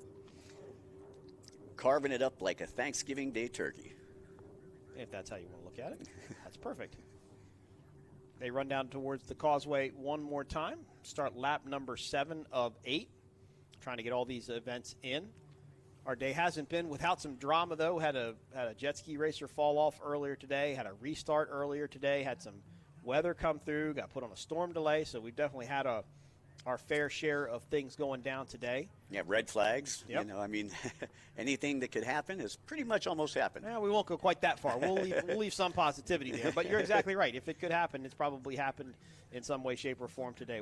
You get a great shot there from Montlick Injury Attorneys. Of course, Logan Aiden is a very, very good car racer. I don't remember all of his experience, but it was once said that when he got into the boat, he took to it immediately. A lot of go-kart racing experience, car racing experience. One of the better drivers in the sport is the young Logan Aiden. Sorry. And you could see the gap there just a moment ago between first and second place. And it's a big gap. Yeah, it's a big gap. It's probably a 12 to 14 second gap. All right, here is lap number 7 for the factory stock group. So 2 more laps to go. Should get the white flag this time by as they head into that dog leg. And they don't even look like they're really slowing down that much, Mike, when they go into the corners. I mean, they just seem to be carrying a great amount of speed and setting the boat up perfectly through these right and left-hand turns.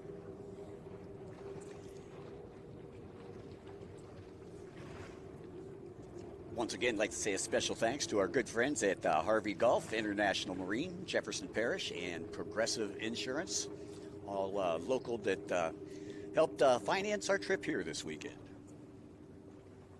A lot of people helped bring this event together. Thanks to everybody. Had a great concert last night in the park, in the Bonneville Boat Park. Got a beautiful playground over there. Really did a nice job at making this a true waterfront type destination. There is Al and Al. They should currently be running in 4th place in factory stock as they start lap number 7 of 8. So again, this team should get the white flag the next time by. Had a great raffle last night, too. Monster raffled off a cooler, a golf bag, and 2 tickets to the VIP. Well, there you go. Hopefully those folks took advantage of it and are out there. You can always go buy your VIP tickets. Go to p1offshore.com and purchase your VIP tickets and come out and watch a race in style and comfort. I'm not saying it's air-conditioned under that tent because I don't think it is, but you've got plenty of food and plenty of Monster Energy drink beverages to keep you nice and cool. Yeah, again, special thanks to Monster Energy Drink and just like everything that they've done. It looks so professional down there this year. You know, they did a great job with all of the signage. Yep. So if you haven't been to the pits and you're listening in, try to come down here to Bonneville Park and check it out. And that's Michelle and Thomas and all the P1 staff. They're just so well organized. They execute well. They do such a good job. Of course, Ozem and his dad, an integral part of all of this, and P1 just a great staff, very professional, able to come in and just put on a true professional event. So thanks to the entire P1 staff for having us and allowing us to be a part of your team. Here comes Montlick Injury Attorneys. This should be the white flag lap this time by. They have led since the start, uncontested for the most part. Yeah, great start by Montlick. And they really slung shot that start. I mean, they jumped out there. Yeah, it's probably the best start that we've seen so far today. And just a beautiful shot down the tunnel there. As you can see the boat dig in and set in the corner. And then Giovanni will start to accelerate. And there's videos of back in the day, especially with Paul Whittier and Bob Teague on these cat boats, that some teams will actually take their hands off of the steering wheel because you don't want to turn the steering wheel in the least slightest way. You're going to start slowing the boat down. And it's completely different than the jet ski, right? Jet ski runs on propulsion, pushing water, so even if you turn it, it doesn't scrub speed like a dagger that sits down in the water that turns. I mean, that's just a wedge that slows you down. So when you get out of these turns, you really just want to keep the boat straight and kind of let the boat do its own thing going down the straightaways. And you used to watch videos of Paul Whittier and Bob Teague. Actually, Paul Whittier used to take his hands off the wheel. I mean, not put him in his lap, but he'd have him hovering over top of the wheel, so he made sure that he didn't make any sudden corrections that could cost them some speed. Well, we're on our final lap here, and Montlick has led from start to finish. That means the Class 1 boats are getting ready to go in the water. Monster Energy, MCON, and DeFalco. The two top boats in Class 1 are going to do battle here for the fans on Lake Pontchartrain. I expect that to be a great battle, and then we will go Superstock Racing. That will be the last race of Offshore for the day. We will have one more jet ski amateur race. There is second place, Heritage Canados. Yeah, that's Michelle Carcente and Irvin Grant. Of course, Heritage Canados is a boat builder. And I thought they just built V-bottoms, but apparently now they're starting to build catamarans. Well, where are they out of? That I do not know the answer to that question. But that'll be a good one for next time. There we I'll go. get you the answer for that. We'll get the answer. Al and Al takes the white flag lap. I've not seen 151 Express lately. They were in last place. I think they were fighting some sort of a mechanical issue. But I haven't even seen them slowed on the race course and get lapped by any of the other boats. As Yard Arm JBS just went through our screen. They're currently sitting in third place in factory stock, while Al and Al sits in fourth, boat number 22. And Montlake only with about a half lap to go before this one is in the books. That's something I've never really quite seen off the back of these factory stock boats. There seems to be a little bit of water kind of riding up the back of the cow, a little bit of mist. I don't know if you'll be able to see it from this angle shot or not. But I've never seen one of these boats do that. There's 151 Express, so the boys still are running. And while these boats can go as fast as they want to win, they do have to pass a post-race tech inspection where their ECUs are checked. They'll obviously check for weight. They can check their propellers. They can check for seals on the engines to make sure the engines weren't tampered with. So while it looks like somebody may have won, there could be some sort of penalty infraction, and that would take away their win. Again, looking at 151 Express, Ian and Nick. Got to interview Nick right before we got started with this one. Yep. Seemed pretty happy, and unfortunately, just got a bad deal here in this one. This is a happy-go-lucky team, and they're out here to have fun. They're out here to enjoy it. And, of course, taking the win in Cocoa Beach definitely made their experience a little bit better. But nobody's going to take anything away from this team today. Montlick Injury Attorneys, factory stock winners. Just a few more turns to go. Nope, actually just a checkered flag. Your winners, Montlick Injury Attorneys. Awesome job. Welcome to the final round of the Monster Energy P1 Offshore Triple Crown Series. We're in the beautiful St. Petersburg, Florida, and I made my way down to the St. Pete Pier to the VIP section. I'm here with the lovely Monster Energy ladies. We're hanging out with all the fans here, watching the action just off the pier. It's so close you can taste that race fuel. Coming up, Superstock. It is a packed field of boats, and the hunt for the championship is super, super tight. So you know it's going to be a very exciting race here out on the water in Florida. I'm Taylor Snyder here to bring you all the action. I'm going to catch those drivers as they come out after the race. But to bring you all the race action in the booth, I've got Mike Yowaski. All right, thank you, Taylor. Here is the 15-boat fleet. Mikey Young, Mike Yowaski, Taylor Snyder. I am so excited about 15 boats in Superstock. It is amazing. It is going to be a race, and I'll tell you, the Monster Energy Triple Crown Series, it's tied at the top, and Taylor has caught up with our joint point leaders in Superstock. First up, Say Less MF. I've caught up with Sean Torrente. Sean, you are racing Superstock this weekend because we know that you've raced in several different classes, but this is the class to race in, I feel like, this weekend with quite the field. Yeah, we really built an amazing class with 15 boats this weekend. We got a tough task. We won the last round, so we have to start last on the outside today. But I think we got a really good boat. Testing went well yesterday. And, we have a great new title sponsor with Nautical Ventures, powered by Vision Marine, and we're super excited. New livery on the boat, all orange. It's really bright. We're excited to get out there and show it off for them. I love that excitement, but it's also a stacked field. So what's it going to take to work your way up to the front? As usual, a great start, and then work your way forward from there. But this race course is really fast, which is cool. It's a real driver's course. So my driver, we spent a lot of time on racing line yesterday. It's real fast on the outside. It's a big round sweeping corner. So we're over 100 almost the entire corner, which is really cool. So really it's about being clean that first lap and then kind of seeing where you're at and going from there. Because remember, we got to do it again. So even if we work our way all the way up to third, then we go right back to the outside. So clean starts, you got to finish to win. clean starts. You can lose it in the first corner, but you can't necessarily win it in the first corner. So there's that. All right, best of luck, Sean. Thanks.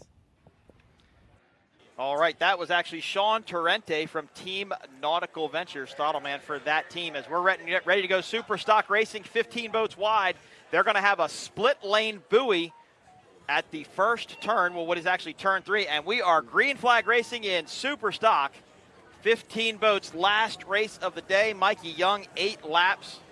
Boy, I'll tell you what, I've never seen more boats in the Superstock class than I've seen in the P1 Aquacross. That looked like the start of an Aquacross race, didn't it? Exactly.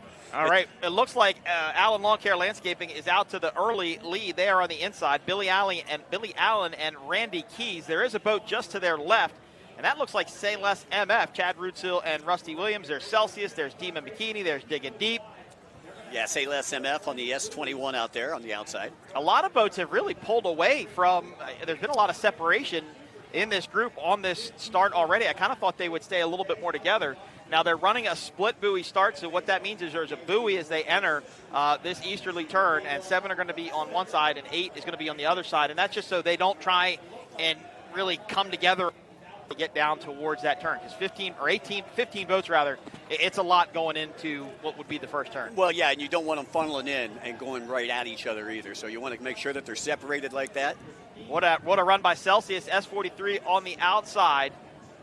Chris Hopgood and Jay Muller doing battle with the fairly new team, S21, Rusty Williams, Chad Rootsill in Say Less MF. And Celsius now takes the early lead as they exit this turn. They're about halfway through the easterly turn. Say Less MF is going to be on the inside. Where did Allen Lawn Care Landscaping go? They're a little off the pace right now, and I see what looks to be a boat coming up. That might be Allen Landscape right there. That's either Allen Landscape or Demon Bikini in the middle.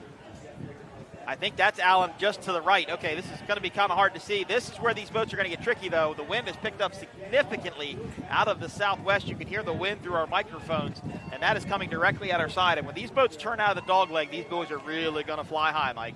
Boy, I'll tell you, we seen a little too much flying high earlier today. But Matt Giulio confirmed with me earlier, by the way. Steve Miklo said nothing broke on that boat. Wow. Yeah. So boat fired right back up, and they're not hurt. They're not broke. The boat's not broke. That's a good day at the beach. Yep. Celsius continues to lead. They've got a massive group coming behind them, though. There's Big East, Say Less MF, Demon Bikini with a good start here in St. Pete. This is the 2025 Monster Energy P1 Offshore St. Pete Powerboat Grand Prix presented by Visit St. Pete Clearwater. The final stop of the 2025 Monster Energy P1 Offshore Triple Crown.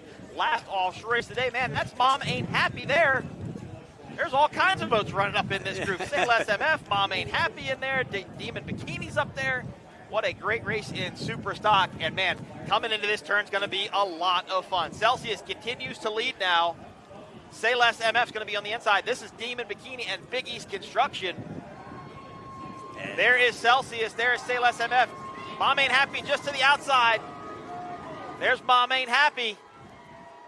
And as you take a look now, they're coming down the front straightaway. You can hear all the race fans in the back right underneath us over top of us. They're going crazy down there. This is so much fun. There's Maleka Lies. That's North Wing, I think. There's GL Construction. And there is one boat trailing pretty far back. And now we get our first shot of Team Wozencraft. So when's the boats? This many boats out there on the water. I don't know. I really can't tell you. Even in the smaller V-bottom class, I don't know when I've seen 15. And they're racing good. They're racing really clean. It looks like you need a shoehorn to get in that corner. There's a lot of possibly racing. There is Coco's Monkey, Pete Bajono and AJ Bajino from New York. That boat has a big for sale sign on the front of it as well. Of course, Coco's Monkey based out of Key West. No apparel shop. She's got a huge booth set up here. There's Mom Ain't Happy, though. Now they've gotten up into second. So I believe our leaders are Celsius now, Mom Ain't Happy, and Say Less MF, your top 3 in Superstock. And I'm looking for Allen Lawn Care because they was up there in the top 2. They were up there in the front. Mikey, maybe they got pinched off. They might not have been able to hold that line through the corner and had to lift and scrub out across the wakes, which really would have cost some speed when they're that close together. But look, I'm super impressed with Mom Ain't Happy. They're running great. Another team based out of Lake of the Ozarks, Missouri. Once again, for those of you listening in on the live broadcast, don't forget we still have our second Pro Enduro of the day. So this isn't the last of the racing, but this is the last of the P1 Offshore racing. Yep. I didn't tell Libby. Oh, a little bit of a hop there from Say Less MF. I think they had to jump over the wake of Mom Ain't Happy. Now, didn't I see Say Less MF a little earlier today? Is that the same boat? No, it's not the same boat. They actually bought a 450 factory stock boat, Taylor Systems' old MTI, this week actually, and came out and raced it this weekend. First ever time in it, ran really good up to the front. There is Allen Lawn Care Landscaping, Billy Allen and Randy Keys. They were leading in that Doug Wright boat. I'm not sure what happened again. I think they might have gotten pinched off. But they're right, whatever group, they're right behind a certain group. And it might be the Say Less MF boat and Mom Ain't Happy. Celsius should come back into view any minute now. 8 laps on lap number 2. Well, they're battling with Big East. So Big East is up in this group as well. And it looks. So what happened? There's Say Less MF. They're out way wide. Okay, I was looking at the Ray Marine, the green boat in the middle. Ray Marine, Big East Construction. Next time they're by, it'd be great if we could get a wider shot of that turn because there's so much happening in it. Michaelized, I apologize. Michaelized. Oh, look at this. And Just there's Team Nautical Ventures, Sean Torrente and Matt Jaminski. Sean Torrente, an F1 tunnel boat racer from overseas, kind of treating that boat like a little tunnel boat, dancing around trying to get into clean water. There's no clean water in this group behind this, right? No, not at all. All right, so now it's Mom Ain't Happy. It's Ray Marine and Say Less MF. He looked like me and you with a rental car. He did, yeah. Right through the middle of that track. Exactly. Cole Leibel and Gary Ballou now in that victory hull making a run up the middle. They have gotten around Say Less MF and have set their sights on Mom Ain't Happy. Meanwhile, Celsius just checked out from this group. And Mom Ain't Happy comes into the corner. Here comes Ray Marine. Ray Marine did not get the best of starts, but they are running good. And I'm not sure who. There's another Rooster Tail Mike C back there on the very far outside.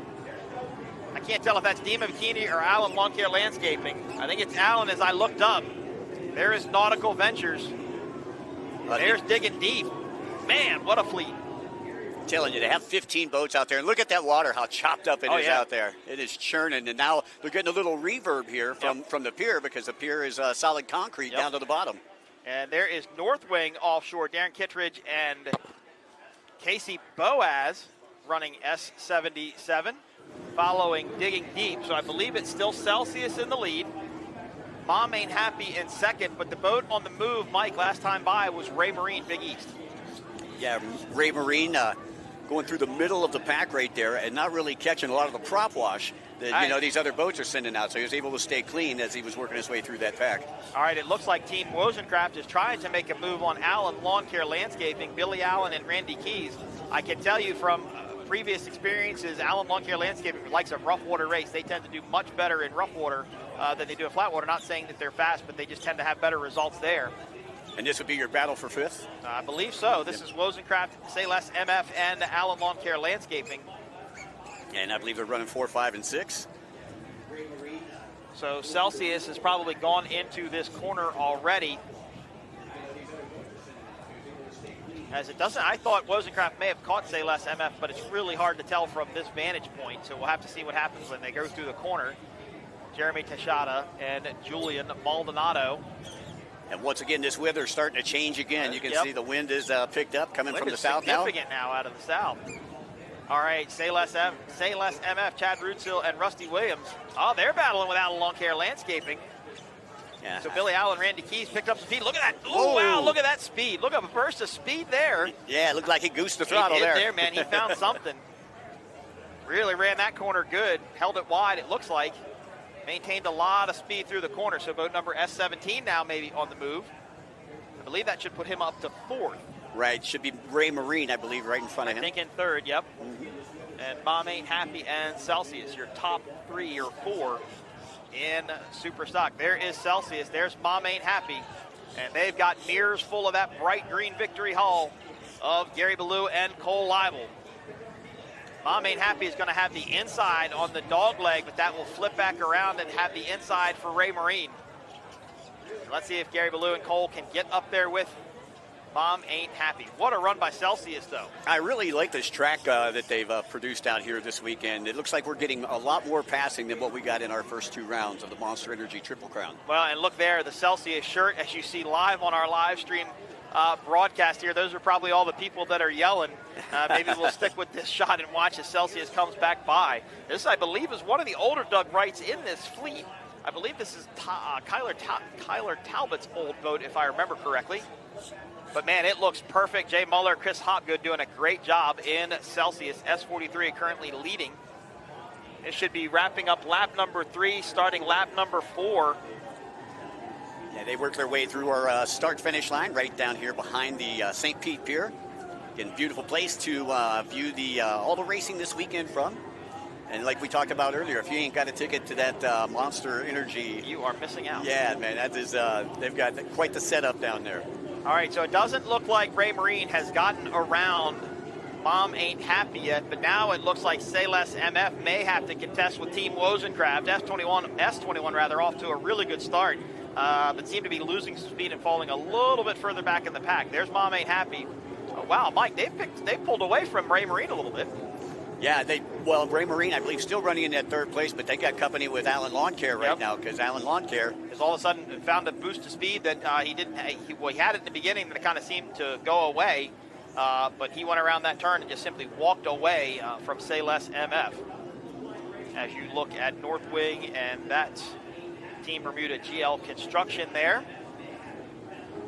I see Demon Bikini also coming through our start-finish line. They were up in the top 5 initially as well. Yep. And they've dropped back a little bit off the pace. Once again, 15 boats here in the Superstock class. I'm glad everybody could join us here for the final Monster Energy P1 Offshore race of the day here as a part of the St. Pete's Grand Prix. All right, so that's Digging Deep, North Wing, and Team Nautical Ventures. A little bit further back in the pack behind our lead group, but right now it is Celsius putting on the show for the fans. Jay Muller, Mike, just ran in WHM in Class 1, and you have to wonder, he probably is the team that saw the most recent conditions that we have right now, because this is kind of what the weather was like. Did he know something? Did he go back and go to that Celsius team and be like, hey, I think we need to make a little bit of a change here? And did that pay off for him because he had the most recent experience on the water? Right, and we only stopped for a quick helo refuel. Yep, it wasn't long. Yeah, so he wasn't over there that long, but I'm sure he was able to give up some valuable info to the Celsius team. Yep, looks like Team Nautical Ventures has pulled away from Digging Deep and North Wing Offshore. As I look up to see where Celsius is, they were still in the lead. So Moleculize, Say Less MF, and Demon Bikini are your 3 boats in the Triple Crown points running. Moleculize has 3, Say Less MF has 3, and Demon Bikini has 6. And I'm not even going to try and do the math of what could happen with this, right? It's a lot to worry about. All right, Ray Marine, Mike, you called it. Ray Marine has to now deal with Allen Lawn Care Landscaping. Yeah, Allen Lawn Care rather, on the left side of your screen. That should be Mom Ain't Happy to that whitewater just to the left of our screen. That should be Mom Ain't Happy. Went out way wide in the dog leg. Tried to carry some speed. Ooh, Mike, and I think that may have opened the door for Ray Marine. But Ray Marine's going to be on the outside. Mike Eliz. Yeah, Ray Marine, obviously very easy to pick out. Bright green boat out there. Those are announcers' friends, you know. Exactly, the bright liveries, yep. All right, I've written down how to say that name and hyphenetically spelled it, so now I know. Mom Ain't Happy. That Doug Wright looks great. Good carry of the nose there. Staying hooked up all the way through that turn. And he kind of ran a wider line there. I think he pushed Ray Marine out just a little bit, trying to protect that inside. Didn't want Ray Marine to cut back underneath of him. This is Team Wozencraft. They have now gotten around Say Less MF, and now Coco's Monkey, I think, is up competing with Say Less MF. Weren't they your savior up there in Sheboygan? And they were. That sweatshirt is great. I love that sweatshirt. Helped you out with a hoodie. And Coco's Monkey. Coco is actually the owner of the business, and then Monkey is her boxer puppy. So it's Coco's cool. Monkey. Yep. Yeah, Coco's Monkey. She's a former tennis player. Nice. Say Less MF. Yeah, they're dropping off the pace. I don't know if their setup's possibly going away from them, but they're losing ground now to Team Nautical Ventures, who are moving their way up through this 15-boat fleet. Yeah, this is tough because if you get pinched early, you're pretty much out of the race. Right, for sure. If you get that good lead, you find some clean water out in front. Yep. You're definitely going to have an advantage as we get to the latter stages. All right, Drink Kilo goes across the start-finish line. First time we've talked about them, and Team Bermuda as well are still out there running as we watch Team Nautical Ventures and Say Less MF start to duke it out. So it should still be Celsius in the lead, Mom Ain't Happy in second, Ray Marine in third, and Alan Lawn Care Landscaping now in fourth. That would put Say Less MF back in your fifth position. Yep. And they're battling for that fifth position now. I think Coco's Monkey now would be fifth. Oh, that is okay. Coco's Monkey. I think Coco's Monkey would move up to fifth place.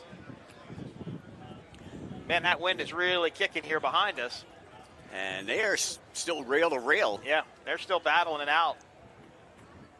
And Sean Torrente and Matt Jaminski, this Team Nautical Ventures, this is a one-off built boat by Sean Torrente. So there's no research about this boat. Every time they run it, they get it figured out. And you heard Sean talk about, having to learn the boat and get it running the way they want it to. This is Celsius. They are currently leading. Yeah, Celsius, Mom by Ain't a Happy. lot. Let's see where this second place boat comes in behind them, because that's about a 10-second lead I would give them right now. And Mom Ain't Happy. Look, if Mom Ain't Happy is having to deal with Ray Marine, that's going to slow them down. They're going to worry about racing behind them and not racing in front of them. But there's a lot of separation now between Mom Ain't Happy and Ray Marine. So our top three boats kind of pulling away from each other, but this group behind them, which would mean to be Allen Lawn Care Landscaping, Team Wozencraft, and I believe Coco's Monkey are now setting their sights on this front group. So and with this wind and this condition, Mike, this is a race where as you go move your way through the race and continue to run, your boat's going to start getting lighter and lighter. And with this breeze and the way that it's blowing, you're going to really have to think about what you're doing out on this course. And you may have to start running a little bit more conservatively. And is that going to allow one of the boats from behind to come up? Now, Mike, here in the Superstock division, what kind of speeds are we seeing, horsepower? They're running 300 horsepower Mercury Racing engines. You're probably seeing speeds, I would say, 105, maybe 110, maybe. And these aren't governors like go as fast as you not like the bracket, but not like the bracket classes where they got GPSs. But this is the class I was telling you yesterday that our tech inspectors, Tom Richard and all of them, they actually check the gear ratio on every single lower unit on every single one of these boats. So it's 15 boats, 2 lower units each. That's 30 lower units where they check the gear ratios. Hasn't been done, they said, in years. Good shot of Sean Torrente and Matt Jaminski in Team Nautical Ventures' new livery for that boat. Love the colors. The orange, silver, and blue. There is Say Less MF, Rusty Williams and Chad Rootsill. Off to a great start, but have kind of seemed to fall off the pace. And Celsius with a good start. Yep. Celsius with a fantastic start. Staying exactly where they were at. And looking to go wire to wire here in the final P1 offshore race of beautiful Saturday afternoon here in St. Petersburg, Florida. Glad everybody could join us here for the call. Yep, this is the 2025 Monster Energy P1 Offshore St. Pete Powerboat Grand Prix presented by Visit St. Pete Clearwater. Here is Michael Eyes currently running in third place. The S3. He's 13th actually in place. Yeah, 13th place. Pedro Ribeiro and Ricardo Maldonado. And that was a boat, didn't it get destroyed a little earlier this year? It wrecked in Michigan City, I believe. Didn't really get tore up all that bad. They were able to make the next event, which I believe was Sheboygan. Talked to Pete Rivero about that. This is a new team to the Superstock. They just got the boat last year right before Key West and are out here racing it, definitely getting figured out. And this is part of the Manatee Marine Unlimited Maldonado crew. This boat used to be called Steel. Very fast boat, very competitive boat. So I think as Pete gets used to it and gets into the boat, I think we expect to see this boat go a lot faster. Currently, as you look at Michael Eyes. Yeah, Michael Eyes currently sitting in the 13th place here in the Superstock class. And we are over the halfway mark, Mike. Mike, yep. Been a long day. Here is Celsius catching a little bit of a flyer there. And I think that definitely was probably some of the breeze getting that thing. But, man, they are putting on a clinic. And this is, Mike, this is not one of the newest boats out there. It might be one of the oldest boats out there, I think, actually. as Mom Ain't Happy looks like they're still in second. Ray Marine, Big East Construction in third. Allen Lawn Care Landscaping in fourth. Team Wozencraft in fifth. Your top 5. Look at that boat dance around, though, Mike. That's definitely some of the wind, I think, catching up under that tunnel. And I believe Taylor has caught up with Lane Roberts, the spotter for Celsius. Taylor?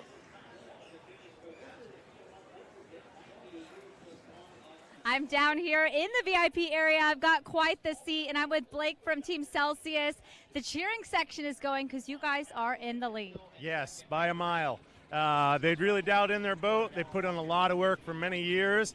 Every year they get better and better, and it just shows, what a good team and support that they have. And the supporters of the crowd really make it better for them. They really push, and they've got a great sponsor that helps them. So every lap they're gaining about 2 to 3 seconds a lap, which is really unheard of in the race. So they're dialed in today. Excellent. Well, thanks for chatting with me. Let's get back to some racing. Guys, check it out. There they are right behind us. Well, I'll tell you, Celsius now putting a lot of real estate between them in second place right now. Definitely, but I think this second place battle, as I looked up in the broadcast booth, I think the second place battle is starting to tighten back up with Mom Ain't Happy, Ray Marine, Big East Construction, and Allen Lawn Care Landscaping, Billy Allen and Randy Keys. And that Doug Wright Hall, then it should be Wozencraft and Coco's Monkey rounding out your top 6 here in Superstock. That is Team Wozencraft. They are a new team this year to Superstock. Jeremy Teixeira and Julian Maldonado. There is Demon Bikini. And I believe that's Team Bermuda GL Construction. Nice paint scheme there on the Demon Bikini. I noticed they were back there in Performance Alley as well, selling their wares. Lots of selling bikinis. Selling bikinis, go figure. Yeah. Well, hey, St. Pete's a good place to do it. I do think so. You're probably right about that. And looking a little bit further ahead, that is Say Less MF. They are now having to contend with North Wing. Say Less MF's first race was in New Orleans. They were in Sheboygan, and now they are here for the final race of the Monster Energy P1 Triple Crown. Drinkilo goes across the finish line, and here comes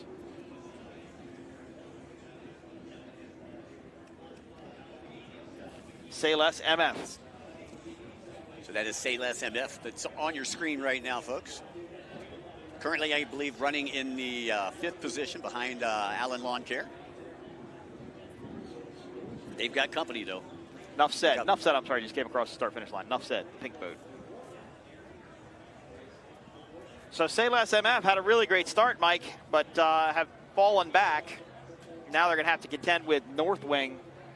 Celsius has just pulled out to a massive lead. We'll see if we can catch them. There's your big battle right there. This is going to be the race right here, second and third. Ray Marine, slowed quite a bit, Mike. Maybe they took a minute, kind of reset, gathered themselves back together, and now they're going to make a charge for second. And let's see if Allen Lawn Care Landscaping hooks up with the back of Ray Marine and moves up as well. And I believe that's still Mom Ain't Happy up there in that second place position. That Ray Marine. Oh, that was a light hop there by Ray Marine. Well, like you said, the longer they're out there, the less fuel they got. They're going to get lighter, and this is when you could see some mistakes. That was a great shot of the VIP area here right at the end of the St. Pete Pier. That's a good shot of Celsius, Ray Marine, and Mom Ain't Happy. And it's deceiving, Mike, because it looks like they're side by side, but I think Ray Marine is still a little bit further behind, or a little bit behind, rather, that Mom Ain't Happy team. And they got to be careful because this is kind of like NASCAR. The air coming off of the sides of these boats with this breeze will disrupt another boat. So I don't think they really want to get like super duper close together. There's actually a video on the internet of Allen Lawn Care Landscaping and Lauren Peters flipping over in Key West, literally side by side like a NASCAR flip. That was many years ago. Yeah. But they figured out because it upset the air to one, the air on the other one got upset and it caused the boats to do the same exact thing. All right, let's see what Ray Marine can do here, Mike. Can they cut it to the inside? Can they scrub a little speed? Look how wide Mom Ain't Happy goes. Gary Ballou and Cole Liable may have figured that out. They're going wide. They're trying. They're pushing it. Not quite close enough. But, Mike, next time by, if they're there again, I think they might be able to make the pass. But what a run from Mom Ain't Happy. Yeah, carrying a lot of speed through that turn. They are carrying a tremendous amount of speed. Back to Demon Bikini and GL Construction Team Bermuda. Side by side. Running for 10th and 11th. The Demon Bikini boat is a good looking boat. I like the black and the pink graphics. As they set into the corner and come across the finish line. They're just in front of Team Bermuda there. GL Construction. Now, as we talked about in Sheboygan, Mercury came out with the 15-inch midsection for these motors, so I don't think it'll happen before Key West. I think after Key West, you'll see a lot of these teams switch over to the 15-inch midsection. And Mike, pretty sure we're going to be working together in 26, and if we are, look at those motors when they come back out. They're going to be a lot shorter. A lot shorter? Yep. Yeah, you know, I noticed that Mercury Racing is one of our sponsors. And I'm glad that, you know, we put out and go and support the sponsors and support the sport, you know. And I always say that in just about everything that I announce. Because if you don't support these folks that we're talking about, your visit, you know, St. Pete, Clearwater. Right. You know, obviously, Mercury, Sunoco Race Fuels, ICOM Communications, you know, Cycle Springs, SBT Hydroturf, you know, then we don't get the money to come back and put them on again. All right, it looks like Ray Marine has taken second place away from Mom Ain't Happy. Mom Ain't Happy went out really wide entering this turn. Don't even see them anymore. So not sure what's going on with that team. Gary Ballou and Cole Lye will now move into, I believe, second place in Superstock behind Celsius. And Mike, maybe we're seeing this Ray Marine team as they're getting lighter and their setup is coming to them. Maybe they're starting to go faster. Do they have something to challenge our leader Celsius? It may be a little bit too late because this should be the white flag lap this time by, I believe.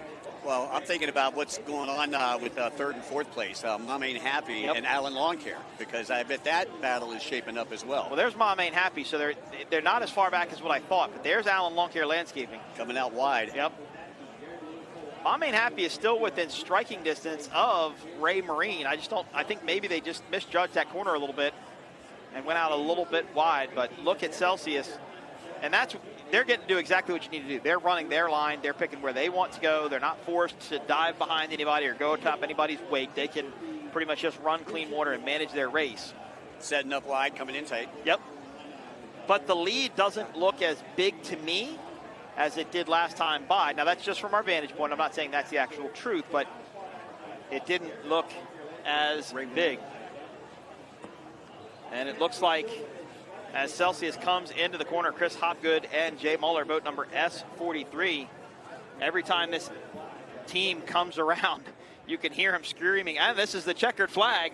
So Celsius is going to take the win in Superstock, handedly, mind you. Start to finish, they never looked back. Chris Hopgood, Jay Muller take the win in Superstock. What about this battle for second? It looks like Ray Marine. I think Ray Marine, yeah. Ray Marine has gotten around Mom Ain't Happy. Oh, and Allen Lawn Care Landscaping. Wow, they were right behind him. They were trying to make a move, too. I knew that they would be coming up hot. You predicted that. You did. For that third place position. Good run there for Allen Lawn Care Landscaping. Coco's Monkey got around Team Wozencraft. That should put them up, I believe, into fifth. And Wozencraft in sixth. These boats will run again tomorrow. Once again, these are the provisional results. These boats will have to go back and be tech inspected. You just saw Demon Bikini go by. Wow. You just saw Team Bermuda go by. GL Construction. New livery for that boat as well. And I think that might be the new canopy design also. You know, 15 boats and no incidents. Yep. That's some clean racing out there. Yep, you're exactly right. Nobody pulled a El Bandito Taquito flip. Well, they're definitely making the highlight reel with that one. Yeah, I'm sure that that margarita was shaken, not stirred. Actually, it might have been shaken and stirred at the same time. Looked very similar to that that go over that they had out in Lake Havasu a little earlier this year. It did. That was a good freestyle motocross trick if that's what they were trying to accomplish. They wanted to do a backflip McTwist or whatever. You know, they definitely were able to do it. All right, so Celsius is your unofficial winner in Superstock. Ray Marine made it up to second. Mom Ain't Happy held on to the podium for third. Mike, and I think with Mom Ain't Happy, I think that they were probably losing a little bit of their setup, and they probably had to start kind of running a little bit more negatively, losing some speed, and that may have been what allowed Ray Marine to get around. And then, of course, Alan Lawn Care Landscaping try and catch up. Here is your provisional results in Superstock. Okay, the S43 Celsius in front. The S89 Ray Marine in second. S55 Mom Ain't Happy in third. S17 Alan Lawn Care and Landscaping in fourth. S8 Wozencraft in fifth. And Coco's Monkey on the S39 took their sixth. And that's the way they stack up 1 through 6 here. Day number 1 of our Superstock class. And we will get our winners over to talk to Taylor at the dock and get our winning interviews. But there is Celsius. I imagine, Mike, with as much cheering as we heard, they're probably going to drive by the pier, and guess what? We're going to hear more cheering. Hey, that's great. Fantastic. That's what we want to hear. And let's take a look at the highlights of this incredible Superstock race.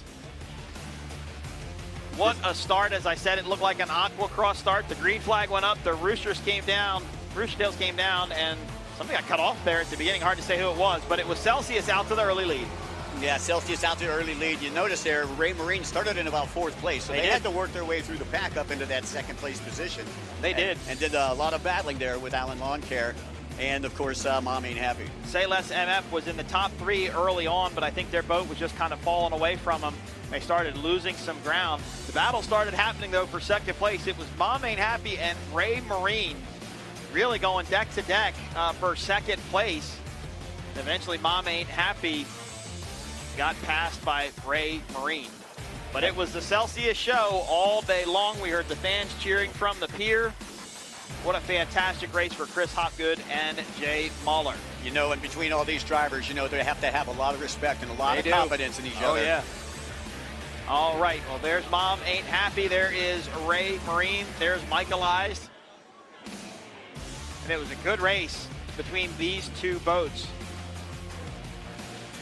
Demon Bikini and GL Construction Bermuda.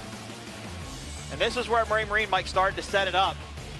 Got by him. Celsius took the checker flag. Ray Marine comes across the line in 2nd. Mom Ain't Happy across the line in 3rd. And these guys are actually going to be racing again tomorrow. Yep. All 15 of them going to be racing again tomorrow. This was actually the makeup race for Sheboygan. It was. So the boats that led, or were tied rather, for the lead in the Monster Energy Triple Crown Series were Say Less MF and the Firm Racing Team. And I think tie-breaking now based upon how they finished. Say Less MF was ahead of the Firm, or Michaelized. So that should give Say Less MF the lead going into this. But Demon Bikini Race Team was up there too, and they were also in the hunt for the Triple Crown Series. So a little bit of shake-up in points today, I think, Mike. A little bit of shake-up, and we're not done shaking yet. We still got some P1 Aquacross to go. Pro Enduro, race number 2 will be coming up next. Nice shot there of the front of the pier from our drone. That race will be 30 minutes plus 1 lap. And we probably will take a break because they have to reset the course between the offshore course and the Aquacross course. Yeah, current time on deck, it's about 4:40. I'm sorry. It looks like Drink Kilo got their name on one of the party barges here in St. Pete.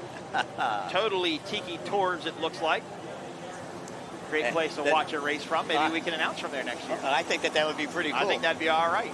We actually did something like that a couple years ago with the P1 team. When we were down in Isla Morada, we actually announced off of a yacht. Oh, nice. Which was pretty neat, just outside the sandbar there at Holiday Isle. Definitely a cool thing to do. And there goes Celsius right in front of the broadcast booth as Jay Muller and Chris Hopgood will head back to meet up with Taylor and get an interview. And Mike, it looks like all the other boats, Ray Marine and Mom Ain't Happy. This is position 7 through 12. S54 Team Nautical Ventures coming in 7th. Say Less MF ended up in 8th. Wow. Northwing was 9th. Demon Bikini in 10th. Team Bermuda in 11th. Digging Deep in 12th. I believe it was Michaelized who was in 13th. And I believe Drink Kilo in 14th, and Enough Said coming across the line in 15th. So as far as the Triple Crown points are concerned, that's a pretty big gap between Say Less MF and Michaelized. that should give Sayles MF the lead after today, based on points. We'll base them on points and base them after they get out of technical inspection over there. Yep. At the marina. Little different for the venue this year, having all the power boats over here on the south side instead of the north side. Yep, and we just got to see the Progressive Safety Team do their dive off of the helicopter into the water, and those guys will climb up on one of the Progressive Safety Team patrol boats and head back in, and the helicopter will go back to home base and land. And meanwhile, the marshals are going to set up that aquacross course. Should be just a couple minutes before got some we get course back to the changes racing. happening. Yep. I believe that's Sean Steiner in the other seat of the helicopter next to the pilot. And I know the divers always look forward to that plunge because, you know, they've been riding around in a 100-degree helicopter for X amount of hours. They would like to cool off a little bit, and they get to do that. Kind of like the boats when they get off the water. Exactly. All right, Taylor has caught up with our Superstock winners, Team Celsius. Taylor?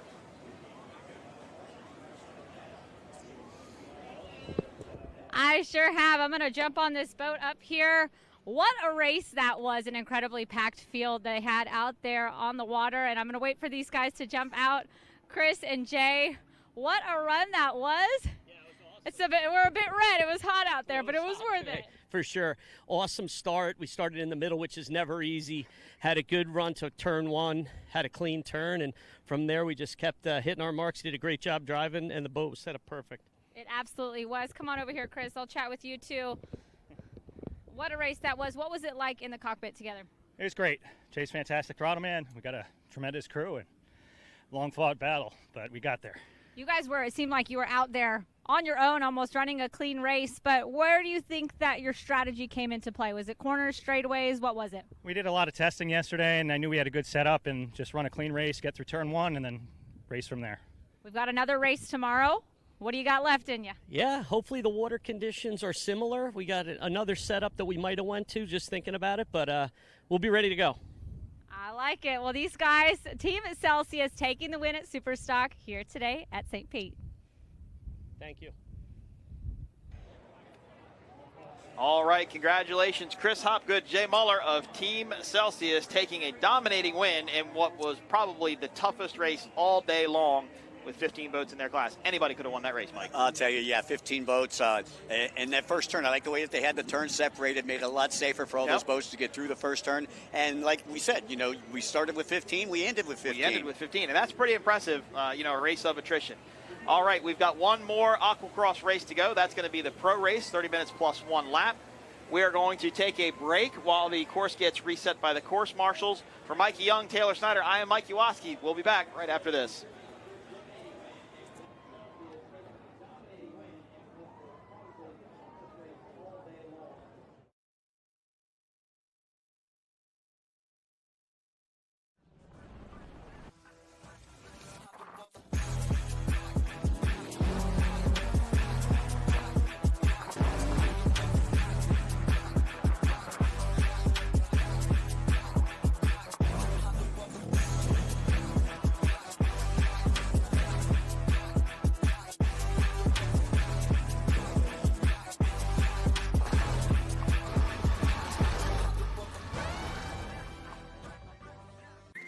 Head to St. Pete Clearwater for more. More dollars and cents. More room and board. More time and space. More fish and chips. More rhythm and blues. In St. Pete Clearwater, find just what you're looking for and more. Book now at visitspc.com. Powerful, majestic, recreational. At Progressive, we treat your outdoor vehicles like the noble creatures they are.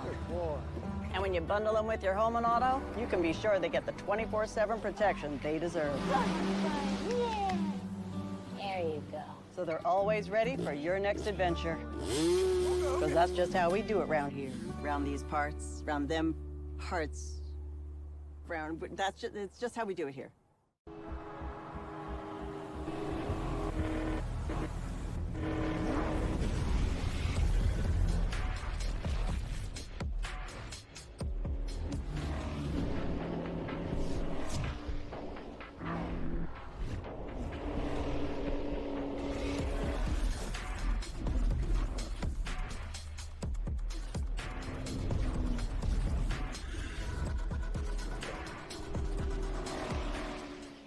over 60 years, ICOM has been your trusted companion, keeping you connected on the water, in the air, and on the ground.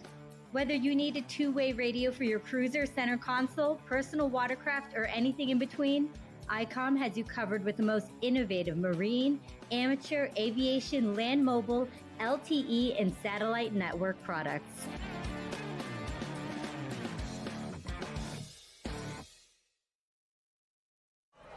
It's time to turn it up to 11 and ride full blast. The all-new Jet Blaster series from Yamaha. We didn't just create a new wave runner, we invented a whole new way to ride.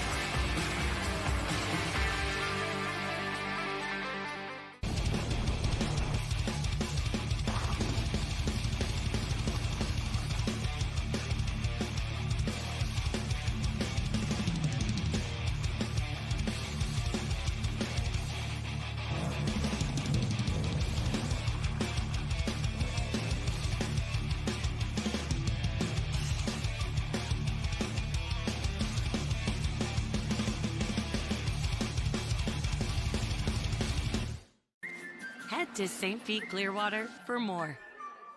More dollars and cents.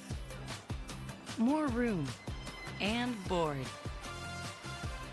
More time and space. More fish and chips. More rhythm and blues. In St. Pete Clearwater, find just what you're looking for and more. Book now at visitspc.com.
Head to St. Pete Clearwater for more. More dollars and cents. More room and board. More time and space. More fish and chips. More rhythm and blues. In St. Pete Clearwater, find just what you're looking for and more. Book now at visitspc.com. Well, it's time for the next Pro Enduro race for the day down here with the Aqua-X riders. I found Noah. Noah, you're sitting third right now. Quite a race earlier. What do you have for this next one? Well, yeah, it's flattened out a lot since earlier. So, I mean, I just want to get a good start this time and not have to come through the back. And, I don't know, just get another good result, another top 3, and, yeah, push on to tomorrow's moto. This water is a lot calmer than what we saw in Sheboygan. So a little bit more opportunity, do you think, for passing out there? Potentially. I think the rough water is actually better because it makes it easier to kind of bounce your way around people, and it takes more rider ability in the rough, where I think the flat, I think anyone can ride in the flat. So yeah, we'll see, I guess, but yeah, I think it's actually going to be harder this one. Okay. Well, you've got the talent to do it, so best of luck out there. Thank you so much. All right, let's head up, get to racing. Over to you, Mike and Mikey in the booth. Taylor, we appreciate that. And for everybody out there, welcome back to the 2025 Monster Energy P1 Aqua-X Nationals. That was Taylor getting together with Noah Skips down there. Skips coming into this race in third place, taking a third place in the first race. Look, I'm just disappointed Taylor wasn't in the water trying to wrestle these jet skis on a trailer. Come on, Taylor was docking boats. She's got to fully go in. Well, you know, going back to that first race, Tory Snyder here, like pretty much in his home area, getting a first place. Christian Daly, a.k.a. C-Day, taking a second, and that is going to give him about a 40 points lead. Oh, wow. We had the wrong scores a little earlier. I had 213. That should have been 227. All right. And then he took a second in the first race. Gives him another 20 more, so that gives him 247 points. Not sure where Edworthy finished up. But he was out of the top 5. Yeah, he was definitely out of the top 5. So, again, it's going to be about 35, 40-point gap there between first and second place. Noah Skips had 167. He'll pick up another 17, which will give him 184 coming into this second race. Once again, still 50 points to be had here between races 2 and 3 as we are set to go. And the green flag, they are not hesitating. They are not. Yep, you're right. Somebody definitely wants to go home. Well, it's been a long day here. I think that what it is we have the water till about 5 o'clock, right? And we're right there. Well, there's Jay Edworthy right there. Look at that, charging for the lead. Yeah, it's Edworthy, and Tim Miller flanked to his right. Tim out of Texas, his one rides for MTI Boats and the Caldwell team. Yep. And Mike, these are completely different conditions than what we had earlier. It's much calmer, so this could be really good Sea-Doo water. Yeah, this could be some Sea-Doo water, and you see Jay Edworthy trying to make it Sea-Doo water. Again, he came in second place. He's about 40 points down to Daly right now. And 30 minutes plus 1 lap. Yeah, and he'll be on the 30-minute clock here as soon as he goes by the start-finish line, which there he goes. So much easier to see the boats when the sun is not glaring on the water like it was earlier. Yeah, you can actually see the numbers of the boats here. Again, your race leader out there, the Chicken Man, he is racing for JetX or jet-x.ca out of Canada. If you'd like to check out and help out the Daly clan. Daly's will be running in tomorrow's second amateur. We've got Nathan and Noah Daly. I'm going to look it up when I get home for parts of my little Sea-Doo. Yeah, I'll tell you what, they've got all the go fast parts. All right. They got the good stuff. There's the Double Deuce, Anthony Radetich. Good to see Radetich back stateside. I know that he was just over in Indonesia. Oh, wow. Racing over there with the Asian Games just a couple of weeks ago. Jet ski racing is really big around the world, isn't it? I mean, you talk about Japan, you talk about Indonesia. Oh, yeah, we have Cayman Islands. I mean, it's pretty impressive to hear what's out there. You don't know it. Well, yeah, a lot of folks don't know it, and that's the whole problem. Everybody learned about it coming over here to Lake Havasu, right. And then we had a bunch of folks pull out, had some some not so good management, you could say, up top. And so everybody started racing in their own countries. Okay. So that's why there's a huge tour over in Indonesia, huge tour Thailand, Vietnam, Cambodia. Wow. And then, of course, Europe. Then they got the JSRA over in Great Britain. Holy cow. Yeah, they got some guys down in Peru. Of course, you got the Cayman Islands. You got Guadeloupe, which is a French territory. But, yeah, they're racing everywhere now. Well, and there's still a lot of jet ski racing that goes on stateside. I mean, Aquacross isn't, I mean, it's the top, but it's definitely not the only one out there. That looked like that was Daly right there, and it looks like he finally took his white shirt off. Oh, did he? Oh, boy. How are we going to know? Now, who can know? How are we going to know? Yellow helmet. Okay, yellow helmet. Got it. Not that one. I was about to say, just like that yellow helmet coming up on 20 minutes, or 28 minutes plus 1 lap. Yeah. Edworthy's looking around a lot, though, Mike. I mean, every turn he's going around, he's kind of peeking over his shoulder, so. Well, I would say he's probably trying to locate where Daly's at, just so he knows how hard he needs to push it. Right now, he's pretty locked in. But he needs a lot of boats between him and Daly right now. Right, exactly. He needs like Noah Skips, Ian Smith, Vanjie Ramji, Tim Miller, Trey Williams, all to get in between he and C-Day. So it's 477 in lead, 373 in second, 22 in third, 27 in fourth, and Christian Daly 110. Oh no, that's Tory Snyder 110, rounding out the top 5 so far.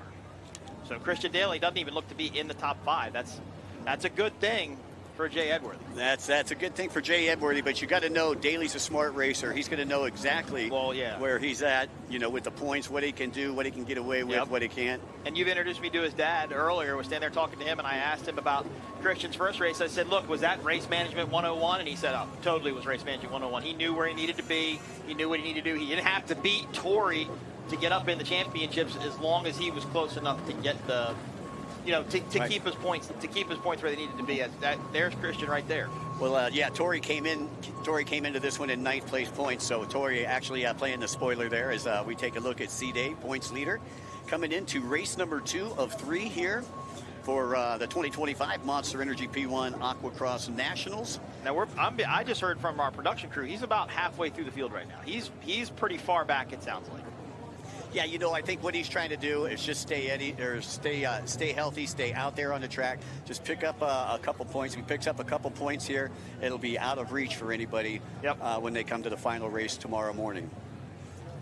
But Daly looking smooth out there. Well, how many points was it again? 40 points. So it's almost 2 moto wins. You'd have to get 2 moto wins and him get 0 points to get anywhere near him. Okay. Exactly. Okay, yeah, you're right. Edworthy knows exactly where he's at on the track, and Edworthy knows that he's got to win both of these. But if Edworthy gets 25 points, he's still going to be 35 points down. Right. Right. So. And once again, there is your race leader. Oh, wow. There he is. Yep. 477 Edworthy. Tell you what, he looks wicked fast. And he is, if his boat stays running, I mean, he is one of the quickest riders that are around the world right now. I've seen him compete a couple times in some closed course races before we got to the P1 Aquacross this season. And, I mean, he was just whooping up on everybody in both the GP class, stock class, and also in the 800 class, which is the older Sea-Doos. And being almost 50 years old. Just like motocross, this is not a young man's sport, I am sure. Or this is a young man's sport, rather. And you got Tim Miller there, who's 50 plus, that's running in the top 5, currently running in the 4th spot out of Waco, Texas. So, again, your top 5, you got Edworthy, you got Skips Radetich, Tim Miller, and Tory Snyder. And boat 126 looks like they are now in 6th place. That's Ian Smith, sponsored by JetX and Smitty's, and we're going on board there with D-Mac, one of the veterans of the sport, one of the guys that all the kids look up to, and he helps out. He helps out Garrett Laughlin, who won the amateur class a little earlier today with him and Vanjie with the VR Racing and Victory Racing team. So now you said if Jay's boat stays together, obviously don't want to jinx anything, right? But are Sea-Doos more known to have problems than the Yamahas? Well, is it? Well, there's obviously less of them, right? So, and there's no factory support from Sea-Doo, like you said. So, right. So he's pulling his own weight out there. Okay. Basically, he's putting it on his own credit card. And, you know, a lot of times these privateers, they just don't have the money, you know, to compete with a lot of these factory teams. And Jay, after a great start to the season, has been plagued with a couple of mechanical difficulties, you know, between Sheboygan and Clearwater. So between those two races, you know, he's still able to be up there into second place, but I'm not sure if he's going to be able to close on Christian Daly. Daly again out of Noblesville, Indiana, and also sponsored by Broward Motorsports, really helping him out this weekend, making sure that he had his Farthing Racing mechanic Daniel Steele here to spin the wrenches. Farthing actually sent the small trailer down for Christian because Christian was in the lead for that team. Yep. So that's what his dad was kind of telling me, everything that went on to get Christian here. So it was definitely a big group effort for sure. Yeah, that small army. Right. Noah Skips still holding on to second place right now on 373, and he's done really well this year. You know, he made the podium last year in the amateur 300 class. You know, we knew that he was fast, but we didn't know he was going to come out here and make this type of impact in the pro class. Okay. So he's hats the off to champion him. From amateur 300 last year, right? Okay, yep. Yeah, he was actually, I think he was second last year. Second, okay. Second to Ian He had Smith. pink hair this year, though. That was different. Right. Ian Smith, who's currently in sixth, was actually the champion last year in the amateur 300 class. Edwardy, Skips, Radetich, Miller, Snyder, 1 through 5, as we are just over 22 minutes left to go here. And you got to wonder with Tory Snyder, you know, he said he wasn't feeling very good, bit under the weather. You know, he's kind of been resting now probably all day, taking it pretty easy. You got to wonder if that's gotten to him a little bit, and is that why he's a little bit further back? You know, I think that, you know, when you're sitting down for that long, okay? I mean, because these guys raced at, what, 8 o'clock this morning? Yeah, now, you know, here we are like 8 hours later, 9 hours later, and to try to get yourself back up again. And you know what it's like, because we have that problem being announcers. Yep, you know, exactly right. That was our problem in Sheboygan. Like, we sat there all day, and then they're like, all right, go talk. And you're like, about what? What's there to talk about? We got fog coming in. Right. Well, I used to race motocross, and the first race in motocross, I'd go out and just dominate, and it'd be super fast. I was a C-class, B-class rider. And the second moto, for years, I would always lose. I'd have bad starts, I'd center punch a gate, go down in the first turn, and my dad came to me one time, and he said, you know what's wrong? He said, you're going in it cold. He's like, you're literally getting up from a chair, putting your boots on, putting your helmet on, and going out there and race. And he said, your blood's not moving enough yet. So, you know, that's why in motocross you see guys doing the exercise bikes or the treadmills or anything just to get that blood flowing, because you lag a little bit, right? If the adrenaline's not up. And they don't do sight laps on this race. They don't do sight laps, right? No, they go straight to it. Yeah, that's where you can see a quick start right there. Smith still, I believe, in sixth place, right there behind Snyder on boat number 110. That is your battle for fifth right now against Snyder, sponsored by Snyder Built Construction as well as Monster Energy. That is pretty. That's the same ski he rode earlier, right? There's an infraction if you change skis between motos. Like once you start on one, you have to finish on one. Exactly. On the same one. Yeah, if you want to switch skis or go to your backup ski, what you do is you get docked 2 positions. Okay. In the end, right? Right. So if you come in first, you come in third. Okay. Right. Yeah. You're only getting simple terms. You're only getting 17 points instead of 25. Right. Okay. So again, that battle for fifth. You can see fourth place just off of the picture there as we go back out to Edworthy, your race leader. Coming up on 20 minutes plus 1 lap, 10 minutes in the books. And Jay trying to stay in that attack position. You know, the attack position, elbows up over the bars. But he sat down when the start. He was definitely standing up a little bit more butt out, if you would, over the back seat. But now he's kind of letting that seat. And I think it looks to me like it's conserving energy. He's using that stop at the seat, so he doesn't have to use his legs and he doesn't have to use his arms as much from sliding back and trying to keep that weight forward. Right, and you can see he's amassed quite a lead already, too. So what I think he was doing was charging hard, that first 10 minutes, and then he could kind of like try to coast it in. Now he's breathing a little bit. It's kind of, not relaxing, but taking it not easier, but look, in a motocross, supercross, they do the same thing. They have the ridge in the seat, so it prevents you from sliding back. There's so much torque and so much power when you hit the gas, it prevents you from moving back. And I think that's a big ridge on that seat. And that would make sense of what he's doing. Yeah, just trying to get a little bit of rest, stretches back a little bit in between buoys. Yep. And again, he's got well over a 5-second lead over Skips right now, who sits in second. Radetich still in third, Miller in fourth, Tory Snyder in fifth. So no lead changes the last several laps around. And once again, this track right here, for everybody listening in, it's a 1.4-mile track. We got 11 buoys out there. Did you ever hear anything on Cooper Caldwell from the amateur race? I have not, but I would imagine if he did come off, if he did come off, they probably got him over at the hotel. They probably got him resting up and trying to get ready for tomorrow because he didn't have to go back out there today. So what's the sense in staying here? Stand here in the heat and the sun and 90 exhaust degrees yourself basically. And there is Snyder. Snyder on the move. That's Smith, I believe, right behind Snyder. So they are kind of side by side right now.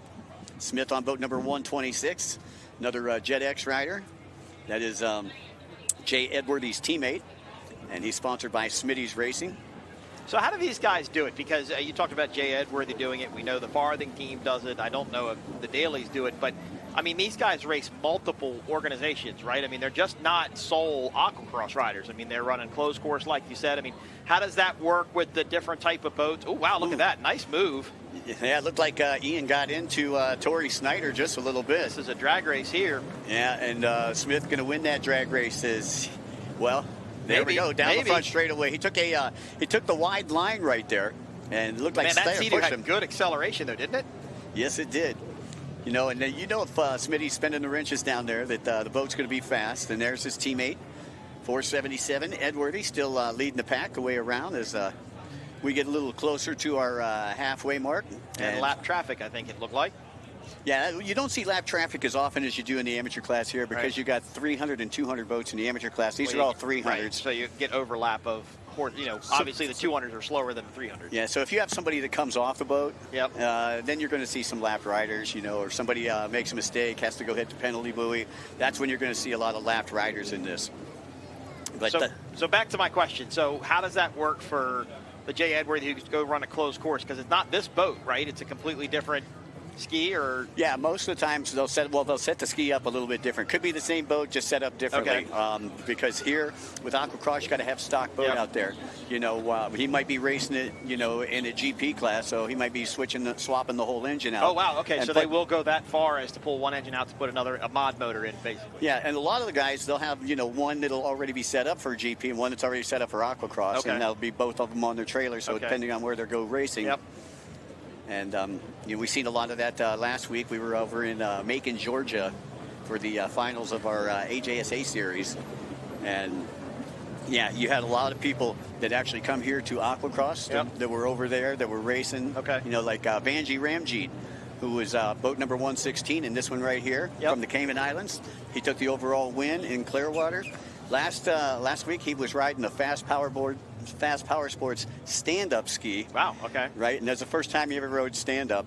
And he said, Mike, this is way harder than any Aquacross has ever been. Really? Yeah, and he only rode 2 motos. Wow. Two 8-lap motos, 7 minutes But that's one. harder on the body because you can't sit down and take a break. Like you could sit on this jet ski and kind of catch your breath for a lap. You could sit down on one of these, but on a stand-up, I mean, you're going at it for the entire moto. Yeah, exactly. Well, and you got to work the boat and don't let the boat work you. Yep, exactly. Well, again, looks like Smith has actually moved up into the 5th place position. So you got Edworthy, Skips, Radetich, Miller, and Smith. And we got a big battle going on here for 2nd place. And I believe that is Skips and Radetich that are going at it. Again, Radetich on boat number 22. There's 373, Noah Skips. Again, our resident Kiwi. Coming all the way up from New Zealand. And just a nice class act kid. You've seen Taylor actually do an interview with him right before they got started. And I believe while he in the States and taking a little hiatus from New Zealand, he's been staying with Devin Farthing up there at the University of Tennessee. Experiencing that American college life. I think if I was from New Zealand, I'd want to do that too. No, I don't. Look, I'm 47 years old. I want to go back and do it again. My body doesn't. But I got to go see a man about a wallaby. I'll be right back. Skip's a very, like I say, very talented rider, and he's always up there. He's very consistent, and that's what's brought him into 3rd place so far here in the series. As we've got one more race in about 14 minutes and 30 seconds to go, plus a lap. So Edworthy is in control right now, and he's looking pretty quick as he heads to the monster buoy center of the track. He'll make the turn. Head down to the south side of the track right now. Once again, just under 1.5 miles here on this track. So they're turning in pretty good lap times. Lap times are hovering right about 1:05 to 1:10. That means they're averaging probably about 70 mile per hour out there. Most of these boats will probably go, I would say, low 80s to mid 80s, but with the chop and everything that they're working with out there, you're probably seeing 70 mile an hour. So now let me ask you this. This Edworthy win, this Edworthy lead that we have going on, is that condition-based somewhat, you think? Well, I think that, obviously it's calmed down a lot. So, right. I mean, that's what I'm saying. That Like, plays the to his Sea-Doos favor. want calmer, faster water. That's kind of what you got here. Yeah, definitely plays to their favor. Ian Smith also on a Sea-Doo. You see he's moved up to 4th now. Just got past Tim Miller. So you got Skips on a Yamaha, Miller on a Yamaha, and then you got Edworthy, Radetich, and Smith on Sea-Doo. So now you got 3 of your top 5 on Sea-Doos, whereas the last race we had Snyder, who won. You had Daly in 2nd, Skips in 3rd, and Ian Smith was the only Sea-Doo that was up there in the top 5. Well, that's the chaos race of what was Sheboygan, so. Or no, that might have been Clearwater for you. When you say last race, I think back to Sheboygan. That was our last race together, but it was actually Clearwater for you. Yeah, Clearwater was, like I say, it was an ugly race, but we got through 5 motos. We got 3 20-minute motos in, 2 30-minute motos in, and had a good time while we was in, over there in Clearwater, but the lightning was a little too close for comfort. So where are the pits over there? Right behind the Sheridan Sand Key. Okay. As we go on board there with boat number 77, and that is Jason Russo, a.k.a. the Chicken Hawk from Bradenton, Florida, where he spends his Mondays through Fridays wrenching on boats at Russo Marine. I've heard of Russo Marine. And just down there, I believe he's on the Sarasota-Bradenton border right there. Okay. So that is boat number 77. Not quite sure where he is in the pack, but C477 is up in front right now. Daly was running mid-pack last time that we checked, and C-Day, again, smart rider, knows where he's got to be, knows how many points he needs to get, knows how many spots he can give up.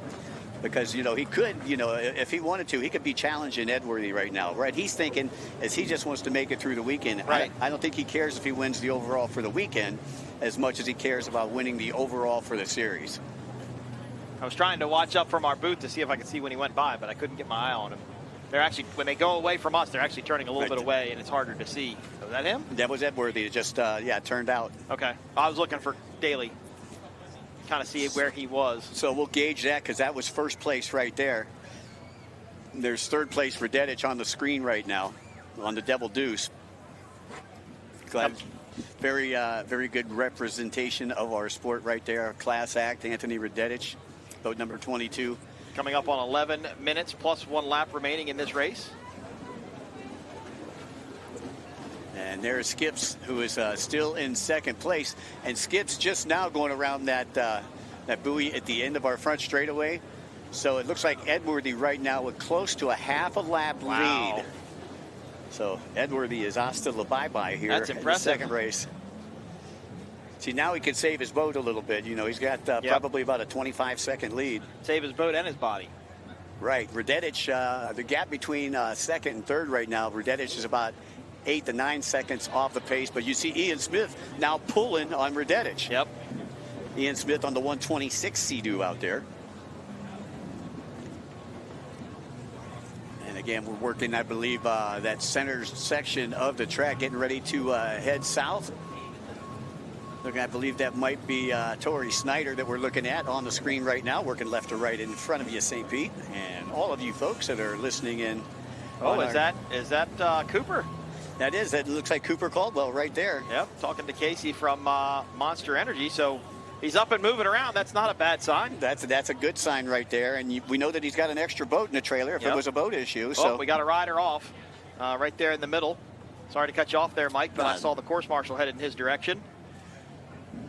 Or their direction. Yeah, we'll see if we can't figure out who that rider is that came off the boat. And that's Radetich right there, currently sitting in the 3rd spot. And he's working his way down the back straightaway. He's pulling Ian Smith with him, though, as they work their way up toward the top left-hand side of the track, or the northeast side, as we view it here from the pier. And Tory Snyder has gotten back up into 5th place, so our first moto winner of the day, now back up into the top 5 after losing that spot for a little while. And I know that Tory would just love to take home a win here in the last race of the season, carry a little bit of momentum. Yep. You know, in your hometown race, basically. Right. Well, it's a hometown race for a lot of people. So once again, Snyder taking a first on the first one, and then you had Ian that's in third right now, and I believe Ian took a fourth in the first moto, so Ian's staying very consistent out there. Okay. And Edworthy, we're not sure where he finished in the first moto, but doing what he needs to do to try to save that second spot on the box. Yeah, again, it's pretty far out there to think that he could win the championship. It would have to be 0 points for Christian Daly at this point, and he's still only going to get 25 points on him, even if it was a 0. So, like you said, Christian knows what's happening. He knows what's going on. He knows where he needs to be. He just needs to keep that in mind as he's racing. Because if he went off here and came in last place, that's what can't happen. Right, exactly. And that's Daly that we're taking a look at right now with the yellow helmet. Boat number 105. Now, I believe after these points are added up after 2 races, if things stay as they are, Mike, I think that actually Noah Skips is going to come in your points leader for the weekend. Oh, wow, okay. You know, I mean, he'll still remain third overall, but he'll be first overall for the weekend, and I don't believe that he has taken a win here yet in the pro class, and we've been spreading them out this year. That'll be a pretty special day if he makes that happen, or special weekend, rather. Glad to see Caldwell moving around, like you said definitely. earlier, man. That I was worried about that, worried for him. We're under 8 minutes plus 1 lap remaining. The final race of the 2021 Monster Energy P1 Offshore St. Pete Grand Prix, presented by Visit St. Pete Clearwater. Once again, Broward Motorsports helping that young man all season long, and helping him this weekend with Daniel Steele. And let's go down to Taylor, as she is with Christian Daly's mom.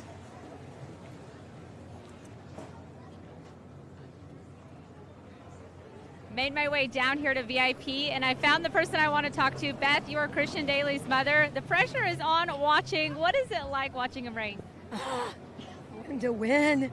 I don't care about winning the race. I just want him to finish strong. He's had such a great season, and he's really worked hard for it. And, you know, we want to thank the Farthings and Broward Motorsports. Everybody's been so good to him, but had a bad start out there, so got to keep finishing, you know.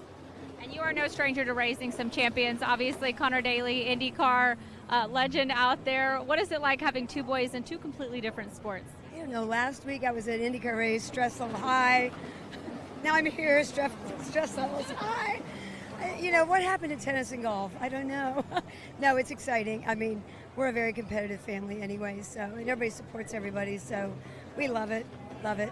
Well, the pressure is on for Christian. Let's take a look and see if he can finish out that championship on top. Okay, thank you so much. Back to racing. Hey, thanks, Taylor. Yeah, Beth Daly, she's no stranger to racing either. She used to race stand-up boats back in the late 80s and early 90s. Yep. And you see Christian Daly has moved up into 5th place. Yeah, so Mom gave him a little good look right there. Well, and maybe he thought, let me go out and let these guys waste their energy and waste themselves in the front, and I'll conserve myself and charge hard at the end. Probably a pretty good idea here, as I'm taking a look down, trying to see what his 6th place points or 5th place points would give him. I believe that's going to give him another 13 points. Okay. So that would put him up at 260 points. And if Edworthy takes a win here, I know that he'll have at least 243 plus what he got earlier today. So we don't know where he finished earlier today. He's not out of it. No, he's not out of it. Not mathematically. You said 260 to about 240, right? Right. Okay. So but he's going to need some help. He's going to need some help, but that is only 20 points. It's not over by any means. And Snyder has retaken that place back from Daly. So Daly back to 6th, Snyder up to 5th. And these guys are fighting it out here. Well, Daly's got to be smart, though. It's, you know, we're under 5 minutes remaining. These guys are starting to get tired. Fatigue is starting to set in. It's been a long day. I don't think you want to try and start going battle to battle with somebody like Tory Snyder, because Tory Snyder's going to do what he has to do to keep that position as high as he can get it. You know, he's not afraid to go race. Connor's got it to lose right now, if you know what I'm saying. Yeah, so again, taking a look, Edworthy out front, Skips, Radetich, Smith, and Snyder, 1 through 5 here, as we are at 4.5 minutes to go here. I think I said Connor again, sorry, Christian. That's okay. I know what you meant. Very long day, and I apologize to his dad. I'm sure Connor's enjoying it. And the problem is, my son's name's Connor too, so it just sticks in my head. Flows. So, again, like to say a very special thanks to all of our good friends here from Visit St. Pete Clearwater. visit spc.com. You can check them out online and all the fun stuff, all the neat things to do here in St. Beautiful Petersburg. area. We haven't talked about it in a while during our races, but we've had some pretty exciting offshore races to call. But as Ryan Beckley told me last night, downtown St. Pete, right along the waterfront here, it's just become like a mini Miami. Just a beautiful place to come, beautiful skyline, great restaurants, great food. And there is Smith right now, who is vying for that third place position. We are under 4 minutes plus 1 lap remaining. And then, Mike, we will sign off until 8 o'clock tomorrow morning, where we pick it right back up with Aqua-Cross and then dive right back into offshore. Yeah, we'll have our second race with our amateur 300 and 200 tomorrow at 8 a.m. At 9 a.m., we have the third and final race for our Pro Enduro 300, which you're watching now. And then we're going back to some Monster Energy P1 Offshore Triple Crown. Yep, and we're going to crown some champions tomorrow after some very exciting racing today. I am super looking forward to going over to that El Bandito Tequila team and presenting them their X Games gold medal for their freestyle win here. That was incredible. A 720-degree roll for those of you people that are listening in and weren't watching earlier. And I believe that was in the stock class, right? Factory stock? Mod V. Or, I'm sorry, Mod V. Yep. Yeah, they just got sideways, hooked, and flipped. And Matt Trulio told me during the Class 1 race, he said that Miklos confirmed that nothing broke on that boat. Boy, I'll tell you what, that stands a test there to the R&D team. 100%. And remember, I thought it was an outdrive that broke that caused that issue from what we were seeing, and I guess that wasn't it. I guess the boat just got crazy. But, man, to pirouette like that, it just it's unbelievable. And somebody texted me during the race. I think Julie from Cleveland, or not Cleveland Construction, Julie from Knuckleheads texted me and said, there were like 7 posts of that thing on Facebook already. So I'm sure tonight I'll go back and watch one, and then for the next 6 days, that's all that's going to be on my Facebook feed, because it tracks what you want to watch or what you do watch. So. That could make national television right there. I was thinking about that. I wonder if you watch the St. Pete News tonight, if right. you're going to see that pirouette 720 inverted flip nose grab. Tony Hawk's probably jealous of that move. Yeah, I'm sure he is. Boat number 126, Ian Smith. Once again, 1:35 left to go. And Smith, again, sponsored by the Jet-X.ca team. And take this moment to give a shout out. I was talking to the St. Petersburg Police Department, who are up here in race control with us, and I said, how's your weekend going? And they said, fantastic. You got to thank the police department, the fire, EMS, all the local municipalities that we go to week in and week out. We couldn't do this without their support, right? They're getting paid overtime to be out here, but if you didn't have it, you wouldn't be able to do it. Of course, United States Coast Guard, all of our armed forces, the Army, Navy, Marine Corps, National Guard. Yep, and every one of the first responders that came out here to the pier to donate their weekend, dedicate their weekend to us here at P1. People that fight for our freedom to let us do this stuff on the weekends. Got to thank all of those people, and of course thank the P1 staff for all they do for Aqua-Cross and for Offshore. It's a pleasure working with them. Been a great season. Got one more day to go. Yeah, we have a gentleman here at the pier that actually, when I had to go down and put more money in parking, that actually gave me a ride all the way down there. Gave me a ride all the way back. So thank you, Ryan, who works here at the pier as well. Oh, man, look at you. So I'm going to have a ticket now because I didn't get a ride and go put money in my parking meter. Well, you should have gave me your keys. I would just test drove it. Wow, I know. I got electric Equinox, man. I like that thing. Oh, that's cool. All right, 10 seconds left, plus 1 lap. And it's Jay Edworthy's race at this point. And I believe Edworthy will be getting the white flag. You can see him pulling the white flag right there from race control. Little boat right out in front. And as he goes by the start-finish line, you can see him raise his fist in the air. Oh, look at that. We did it again. They got the white flag just as they went by. That's awesome. Well, he timed that just perfect because he had 3 seconds coming off that chicane over there. He's looked up and he went, I'll just lay off the gas for a little bit. Let me lounge a little bit. I think it's a good thing as I look off over to the east, northeast. Definitely a big thunderhead building over there. So we had some weather blow through last night and might have some come through again today, or this afternoon, rather. Yeah, I believe that's what they were doing. They were calling for it tonight around 7 o'clock or so. It was a pretty big one last night. There was some good thunder in it. 373 Skip still in second. I know Avis isn't listening, but I left my window down. My rear window down in my Got insurance, don't you? It's just water. Not going to kill anything. I told you I wasn't going to get a rental car here. You could normally walk everywhere, but we're staying at a hotel a little bit further out, not quite within walking distance. Yeah, not anymore. No, not anymore. So we're taking a look at skips on the screen right now. I believe Edwardy out in front of him. As Skips will, if he stays where he's at, he'll be the points leader coming into tomorrow's third race. And here comes Edwardy down the, getting ready to come down the front straightaway. Got one more chicane there, one more buoy to negotiate, and this deal is in the books. And we got to thank all of our on-water staff, too. The course marshals, timing and scoring, sitting out there on the sportsman boat. And there's your checkered flag for 477, Jay Edwardy. Again, a special thanks to all of our friends at Greenlight, too. Yep, of course. And, of course, everybody. Peter, Noah, Rob, Libby, Lowell, thank you guys so much for the help. It's been a pleasure to work with you. We got one more day to go, so we're not going to get all sentimental on you yet. I was going to leave my thank you to tomorrow, but, you beat me to it. I pulled the trigger quick. You did. There's Skips coming through for that second place finish. Again, he'll have a 2-2 for the day here. Or, I'm sorry, a 3-2 here for the day. Edwardy, again, not quite sure. He finished after sixth place. We're sure of that. But finishes first here in the second moto. And then you had Tory Snyder, who I believe got a first in the first moto, fifth in that moto. And you can see him talking about it right now. Ian Smith and Edwardy, both teammates, both on the Sea-Doos. I believe it was Smith that came through in that third place position. 2 Sea-Doos up on the podium. Good to see. I believe we had, whatchamacallit, the Double Deuce out there too, Radetich on a Sea-Doo, also running in the top 5. So Sea-Doo making a good showing here. Race number 2, final weekend. Now, is Ian Smith from Canada also? He's from up that way. I believe he's from like New York. He's Buffalo. I think he had the Canadian flag stickers on his boat also, similar to what Jay's got on the front of his there. And you can see the jet.ca. That's where you get your go fast parts for Sea-Doo. Yeah, let's look up and see what they've got for mine real quick while we wrap up this first race here. What do you think? Jay also sponsored by HydroTurf and Map Tuner. He was your winner here, the provisional top 5 for race number 2.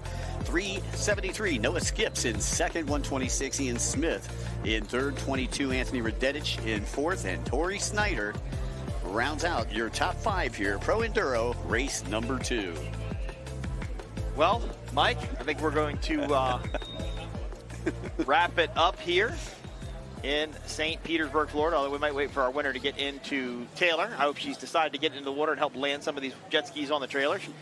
Thanks to Taylor, she's done a great job down in the pits and keeping track with the racers. That's a hard job to do, a hot job to do, so thank you, Taylor. But she did get good at helping dock boats. Yeah, we got a new skill. We got to get her some water shoes. Yeah. Some water shoes, that's great. But you can see the skyline there of St. Petersburg. That's the pier. Now the wind's starting to kick back up. Your monitor's starting to shake all over the place again. Thank you to the staff here at the restaurant upstairs, the bars. They've been very accommodating, trying to help, making sure that we've got plenty to drink and food. So thanks to everybody for having us out here.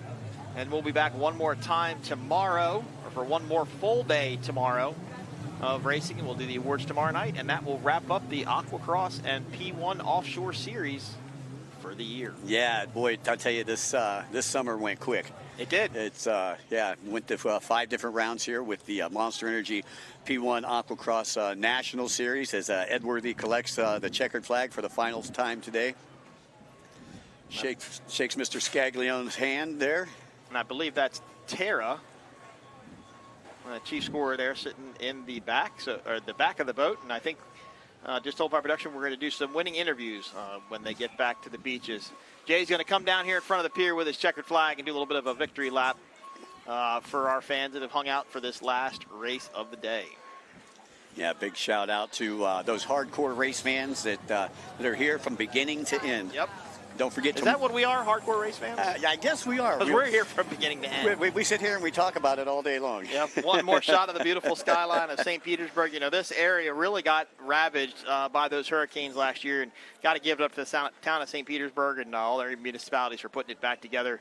You walk around town, aside from the baseball stadium, it really doesn't look like a lot happened. You know, there's not a lot of residual damage that you can see. I mean, I'm sure it's there, right? We just don't see it.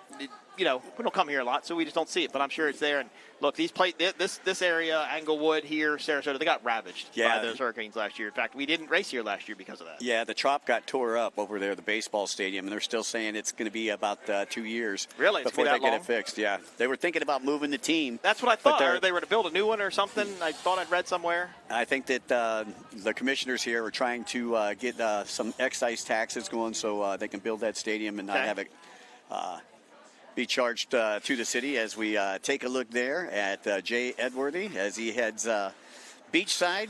Got one little rainstorm out off to the east over there in front of us. Definitely got some storms building around us, though. That's a good shot of Spa Beach and all the jet skis getting pulled out. Yeah, we've raced the World Cup series there for many, many years under Chris Lauber, who lives here locally. And that used to be the Busch World Cup Series. We used to be on the ESPN with that one there. Okay. Kind of a warm-up series to the IJSBA National Tour, and this is IJSBA sanctioned, so I can go ahead and say that. I'm being politically correct. So let me ask you one thing that I saw before we go to Jay Edworthy. Oh, nope, we're going to throw down to Taylor, who's going to be with our winner of this pro race, Jay Edworthy. Taylor, down to you.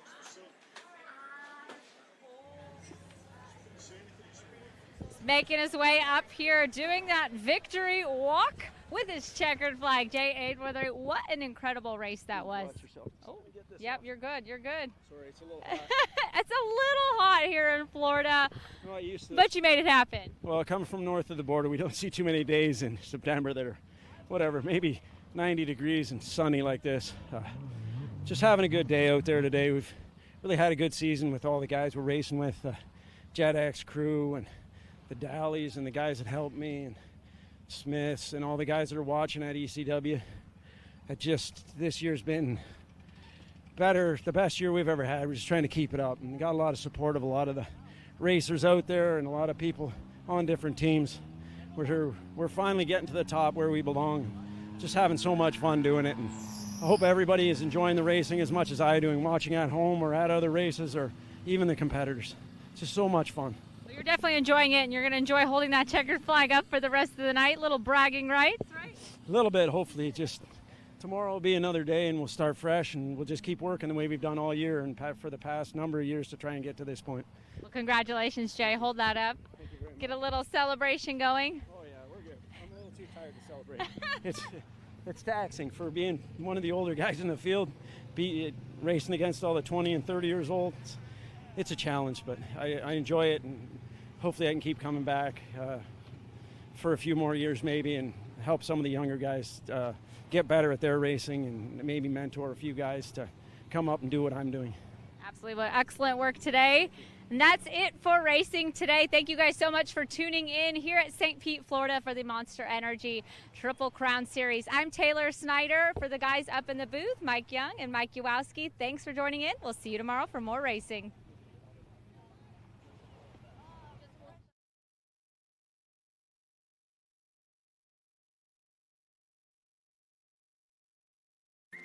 Head to St. Pete Clearwater for more.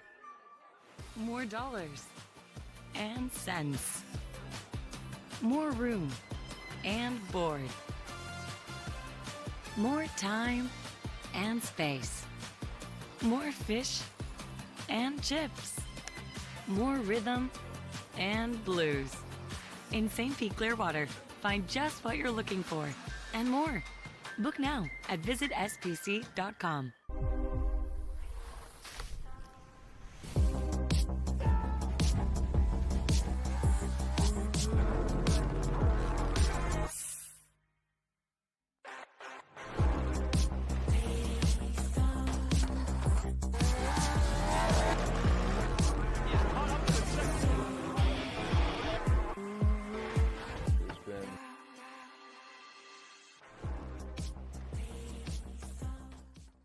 It takes your breath away. That's how you can tell. You found the perfect landing spot. The vacation home capital of the world. Trade out the traditional for your own private sanctuary.